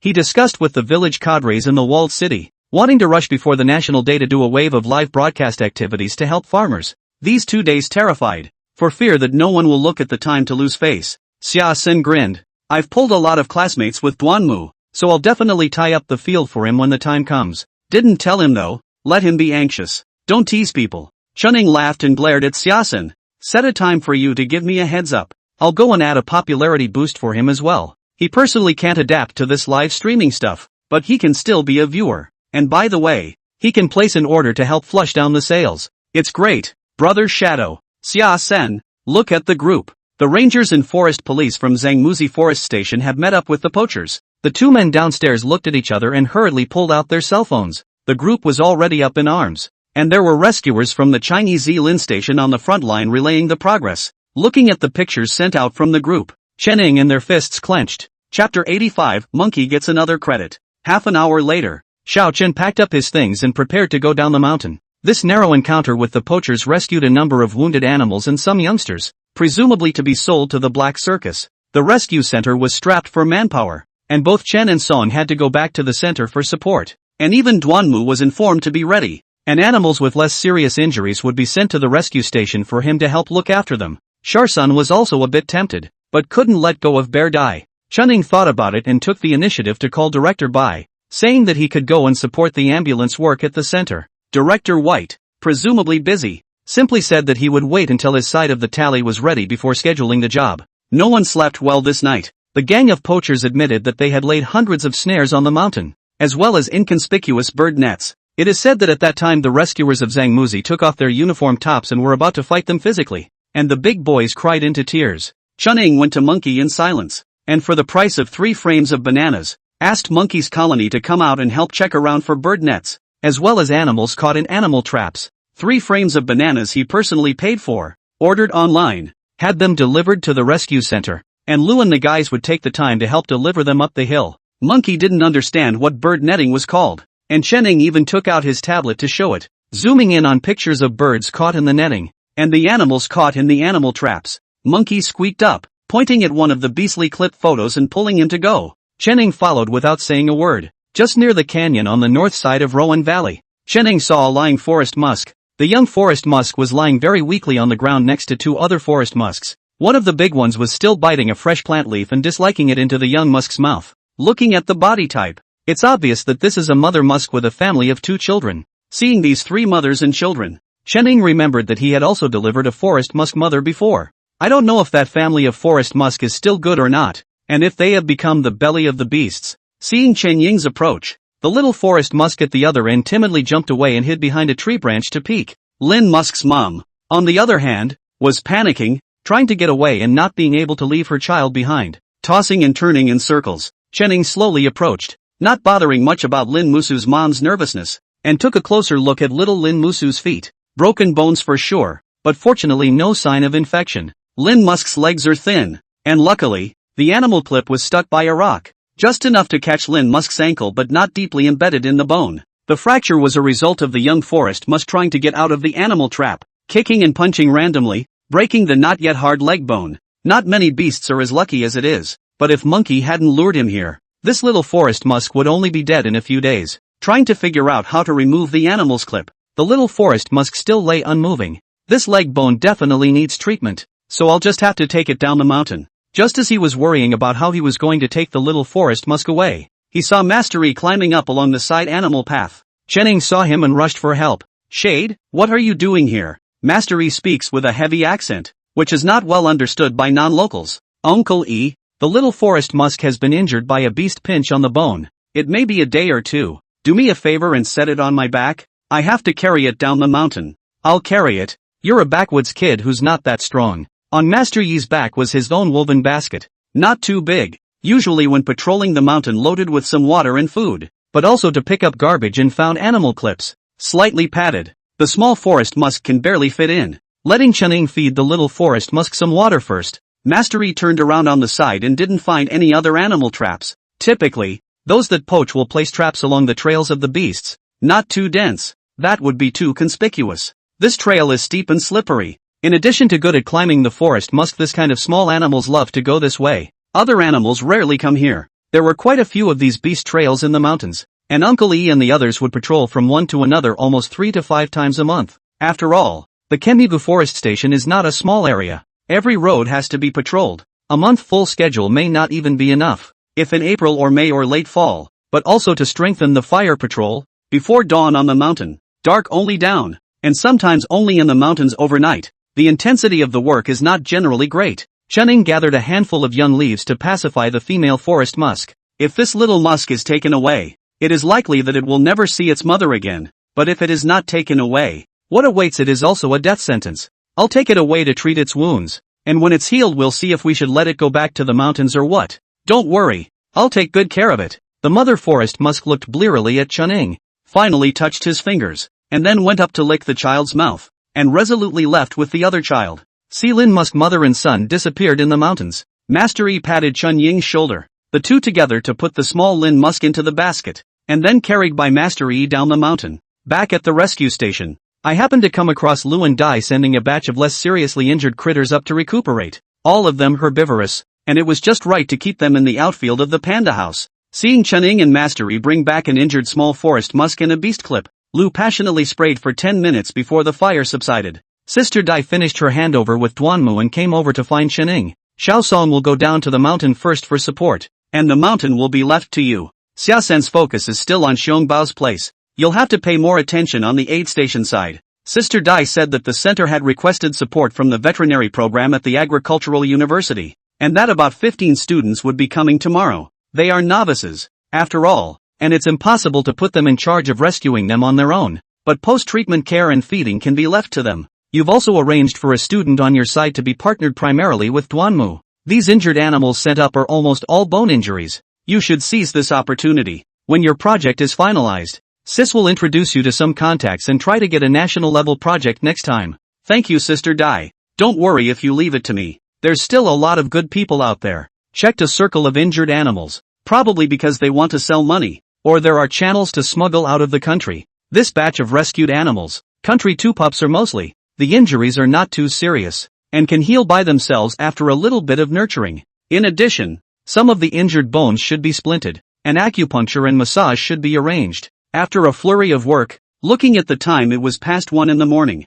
Shadow, come have a late night snack. When he came out of the observation room, Deng hastened to greet him. When I say it's a late night snack, it's just instant noodles with some lunch meat and eggs. A few big old men dry more hungry fast. 2 packets of noodles per person all work together. Uncle Zhao and Uncle Li don't stay up late with them youngsters and go back to bed around 10 o'clock. The two of them were unfamiliar with technology and couldn't maneuver a drone. So the better, closer walks were under their responsibility, and they had to walk them every day. Ainli and Xiao Deng are each equipped with a drone, mainly responsible for inspecting the less accessible areas of deep ravines and canyons, which is no small responsibility. Chenning moved his shoulders and neck. He felt his bones protesting after several consecutive fracture treatments today. Brother Shadow, I've heard that not only are the 3 protected areas on our side stepping up their efforts, but I see that other protected areas are also being scrutinized. Here, several cases of poaching have been seized over in the Mon and New provinces as well. Chen Ying did not want to talk about this heavy topic. As soon as he closed his eyes,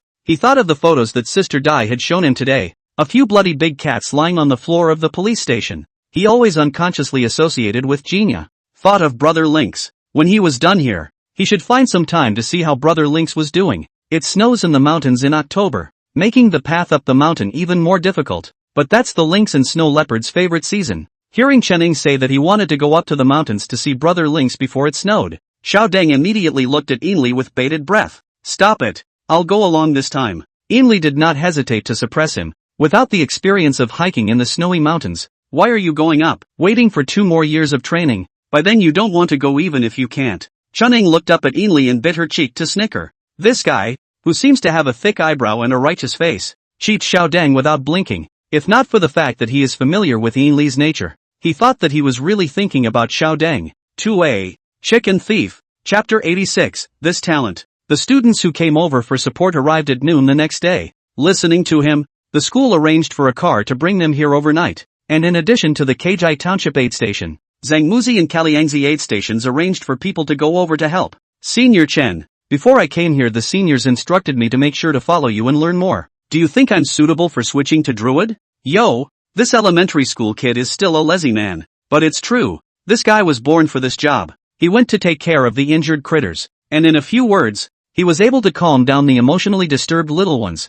And looking at Duanmu and Xiao Deng, they really thought that he was also a Druid reservist. No way. A&M actually runs a Druid career institute? What are you babbling about? This kid's breath is calm, and he was born with an animal bond. Also, pay attention and observe. The way he jerks animals is different from ordinary people. Each animal likes where people touch and how strong they are. He knows it all, and with just a little adjustment, he can make the little animals being stroked relax their bodies. Xiao Deng has opened his cell phone to shoot when Chen Ying was explaining, and as long as Chen Ying's explanation is slightly processed and edited later, this video is sure to explode. The best of the best. In the front, there was May Milkmaid who could take the bear's first kiss without any hindrance, and in the back, there was an elementary school brother who possessed the high-level skill of animal horse killing chicken, and Chen Ying all felt that his own bit of extras were worthless in front of the real talent. After handing over the clinical cases of each injured critter, Chen Ying rushed back to the first aid station with supplies on his back. He was still a bit worried about Xiaosun being alone over there.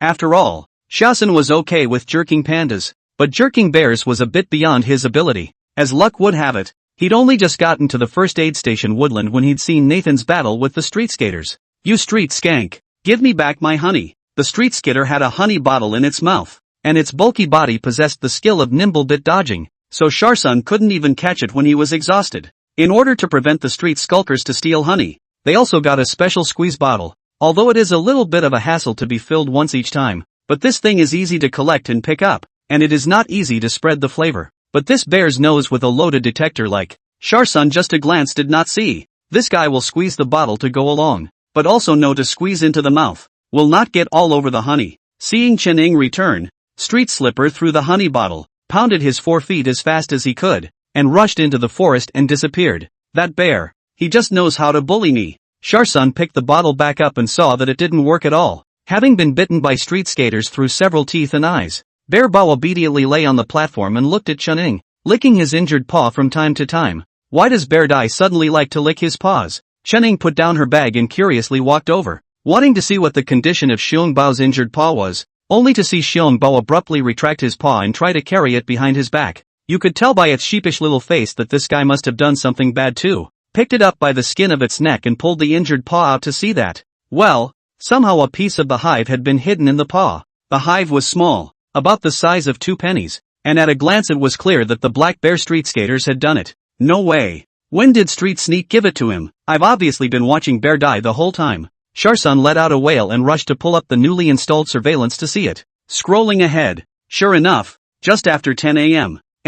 When Chasen went to cut up an apple for Bumblebee, Street Sneak crawled under the kitchen across the floorboards, crept up to the stairway, and returned the way he came after stuffing a piece of honeycomb he was carrying in his mouth into Bumblebee's mouth. Only after that is the scene where it comes in to steal the honey and chases it with Chasen.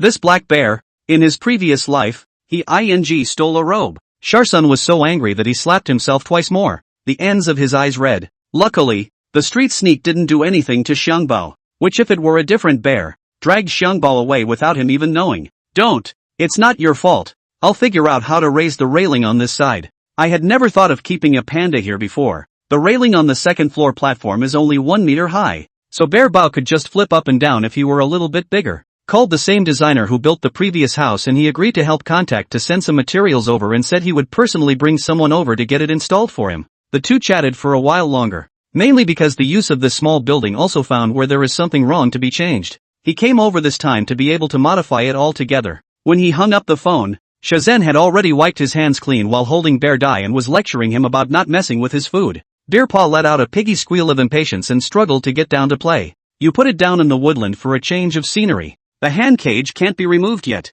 but it shouldn't have any effect on its daily activities. Sharsun carried it down the small building to play on the tire swing hanging between two trees. This tire is still some time ago. Xiaosen and Xiao Chen spent effort to carry in, specifically for Xiong Bao to make to plump up the toy. Just after playing for a while, the female panda came back, sitting down on his butt against a large tree. He gazed lovingly at Xiong Bao. The little guy came running over to me with his butt in his hands and grabbed his mom for food. Right, Xia? Don't rush back to the aid station for now. When Dr. Gao comes in a couple of days, you'll ride with him. I'm going up to the mountains to hang out on the snow line, so I guess it'll take a few days before I can come back. Dr. Gao didn't always live here. He needs to travel back and forth between birding stations and first aid stations high in the mountains, probably more than half the time a month. Fall is here and what with all the resident and migratory birds and such flying around, he's busy splitting hairs. I told you 2 days ago that I came and was picked up by the Zhang Muzi side in the middle of the day to rescue the rare birds that had been injured by the bird trapping nets. Day in and day out. You can see him cursing at the group, and he can't even be bothered to just raid the bird poachers. Say, Big White hasn't been back for 2 days. Right? This guy didn't want to pursue Xiong Bao's mom. Why is he so hot for 2 minutes? Pandas aren't herd animals in the first place. And before that, it probably felt that Xiong Bao was hurt and it had a paternity attack trying to protect both mother and child. Also, I guess it went to circle the territory. Didn't we find it fighting with other pandas before? That panda never showed up. It's possible that Dubai went to the other side and wanted to grab this territory. Two male pandas must not live in the same territory unless they are mating. However, it is possible that the territories of female and male pandas overlap. For example, Tiger, the original mountain bully, had his mom and sister living in his territory. The great white is a warhorse, but love will motivate it to fight bravely for territory. As they were chatting, the mama panda suddenly pushed Panda Bao away and walked towards Chunning, then sat down on her butt and extended her hand towards him. Chunning hesitated and tentatively reached out to hold the mother panda's paw. Blay, the mother panda looked at Chunning in surprise, then at her belly, with a skeptical bear-born expression. Chapter 87, Courage Given by Love. It took half a day of difficult communication to realize that the mama panda wanted that sweet nugget that the cub was eating. What else could it be? It's just the broken pieces of the hide that Street Sneak snuck into Kumbo. Channing hissed a breath of cold air. It couldn't be that this mother panda was also a foodie, right? Is Big White on the verge of having his home stolen by the streetwalkers? Beehives are out of the question. Nests do suffice. The mother panda is a little bit upset. And when she takes a nibble, her eyes look as if she has been dead for a long time. Xiaosen couldn't see such a big baby, and when Chenning wasn't looking, he secretly stuffed apples into it. Chenning saw it and treated it as if he didn't see it, going to the warehouse and counting the supplies before filling out a request for next month's supply and submitting it to the center.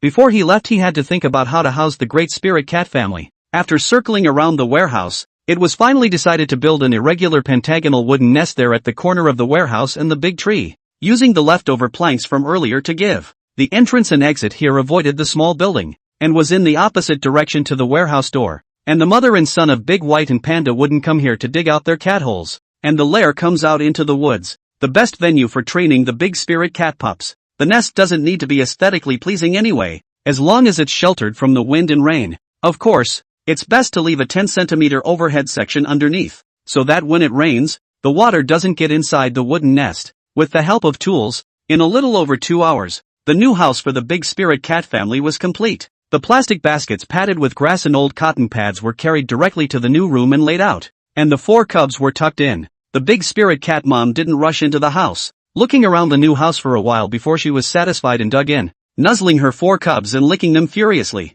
You can tell you're happy with your new house. Inspired by the cat's nest, Chenning and Xiaosen worked together and chose 2 tall trees next to each other, set up a simple wooden platform in the center, and on top of that built a pergola with wood and the trunks of the dead trees they picked up. The roof of the shed is covered with a tarp so that when it rains it doesn't wet the wooden platform. This wooden platform was basically reserved for Dubai, and the guy, being a compassionate warmonger, took the initiative to leave the warehouse for the panda's mom to rest on, while he himself got down in a random place outside. The previous time I lay on my back underneath the small building's elevated floor, I ended up barely toppling the platform planks as I stood up. There was a bit of wood left over after that was done, and a triangular nesting house was built next to Kinya's previous litter, probably barely enough to squeeze in a little Kim. After the project was completed, Chenning shot a small video and sent it to his personal space. Less than 10 minutes later, designer Chow's call chased him down. Brother Shadow, I looked at the cat's nest and platform you built. These two things are fine for now, but your side of the winter is very cold. Why don't I get you some insulation boards? We do engineering. There are leftovers of all these materials, and some processed scraps, which can't be used elsewhere, but can be used to make some cat's nests and stuff. It's not a bad idea to waste it. You can't have a new board that hasn't been opened and disassembled. Designer Chow is a good person. Not the kind of person who counts for heat traffic. Chunning thought about it and accepted his kindness. Who knows if you'll encounter critters that get injured in the winter, and not all of them can live huddled together. So having a little bit of warmth on hand is necessary. Mama Panda was more interested in the new wooden platform and sat right on it, twisted it from side to side, then lay back and enjoyed it. Bear played below for a while, and when he saw his mother sleeping, he grunted with impatience and wanted to go up too. Chenning does not dare to let it go up. The palm of the hand is not yet well, and then accidentally fall down. The second injury can be what to do. Shoving it to Xiaosan and telling him to take it back to his locked room to pacify it, Chenning took the cut strips of meat and went up to the third floor. There was a mom there waiting to be fed as well. The mother of the small longitudinally striped flycatcher incubates her eggs alone, and her feeding time is extremely strict. Sometimes she can't find food and has to come back hungry to continue incubating her eggs, making it difficult to see a lone bird. It refused to eat when I fed it before. Later Chunning took a small plate and placed it on the platform of the other birdhouse, piled it with shredded meat and placed a small bowl filled with water next to it. He's not very good at keeping birds, so he has to look them up on the internet while feeding them. After just 2 days of this, the little grebe seemed to realize that he wouldn't hurt himself or the 2 eggs, and grew a little bolder, greeting him and begging for food. This morning, Chenning had let Chasen put small bowls and plates on the platform of the birdhouse where little Mistletoe's mom was, and the piles of shredded meat were eaten clean. When Chenning came up, the little quail was standing on a tree branch finishing its feathers, and when he saw him coming over, his big eyes stared straight at him and he fanned his wings. Mama Little Flycatcher, a silent lady, said hello and went back into the birdhouse to continue incubating her eggs. I'm leaving in a couple of days, and there will be a new guy to prepare your food. He's better than me and knows how to take care of you best. Rambling on for a while with coterie, he didn't get verbal feedback, but the other man's serious gaze was clearly taking in what he was saying. Chenning rubbed his fingertips together, wanting to touch little Ms. Mistletoe's head, but thinking about the fact that she was incubating eggs, she couldn't just molest her, and only had to pack up her things and make sure that the birdhouse was still sturdy, and then turned off the lights and left the third floor. Designer Chow came quickly and hired a few uncles in Xiuzhai village to help carry the supplies in. In addition to the additional metal railing that was needed, it came with insulation board and PVC plastic sheeting. These are recyclable, so if you don't need them anymore, let me know and I'll get someone to take them straight to the dump for recycling and disposal. I'd rather spend a little money than pollute the forest. Designer Chow's hands-on ability was definitely stronger than Chunning, and with his help, it took 2 days to add a circle of fencing to the first floor platform, and use scavenged wood, with thicker branches, to make some enrichment facilities for the little animals. Of course, the principle of environmental protection cannot be lost. These facilities all wood. Even the binding rope are special hemp rope, the main are green and natural. They also designed a wooden bridge to connect the roof of the warehouse to the second floor balcony, which was reserved as a poopway for Jinya and Little Kim and their felines to find Chenning directly without going through the first floor. Designer Chow didn't ask for money and posted a lot in. Only one request. He wanted to take a photo with the panda mother and child. He knew the rules and didn't approach the mother and child pandas, and took a group photo with only one big head of himself showing at a safe distance. Chenning, of course, will not let him just leave empty-handed. Sent him a hand carved by himself, panda mother and child playful tree root ornaments, although a little abstract, but absolutely evocative. \n, amazed face, /. Designer Chow left just in time to bump into the returning Dubai. Great White has a bruise on his body, so it's clear at first glance that this fight has been a bit of a struggle. However, the aura of its body was different from before, revealing a hint of the domineering aura of the king of the mountains and forests. The mother panda stood up alert the moment it appeared, her eyes moving as the Great White slowly approached. When he was about 5 meters away, Great White jerked up humanly,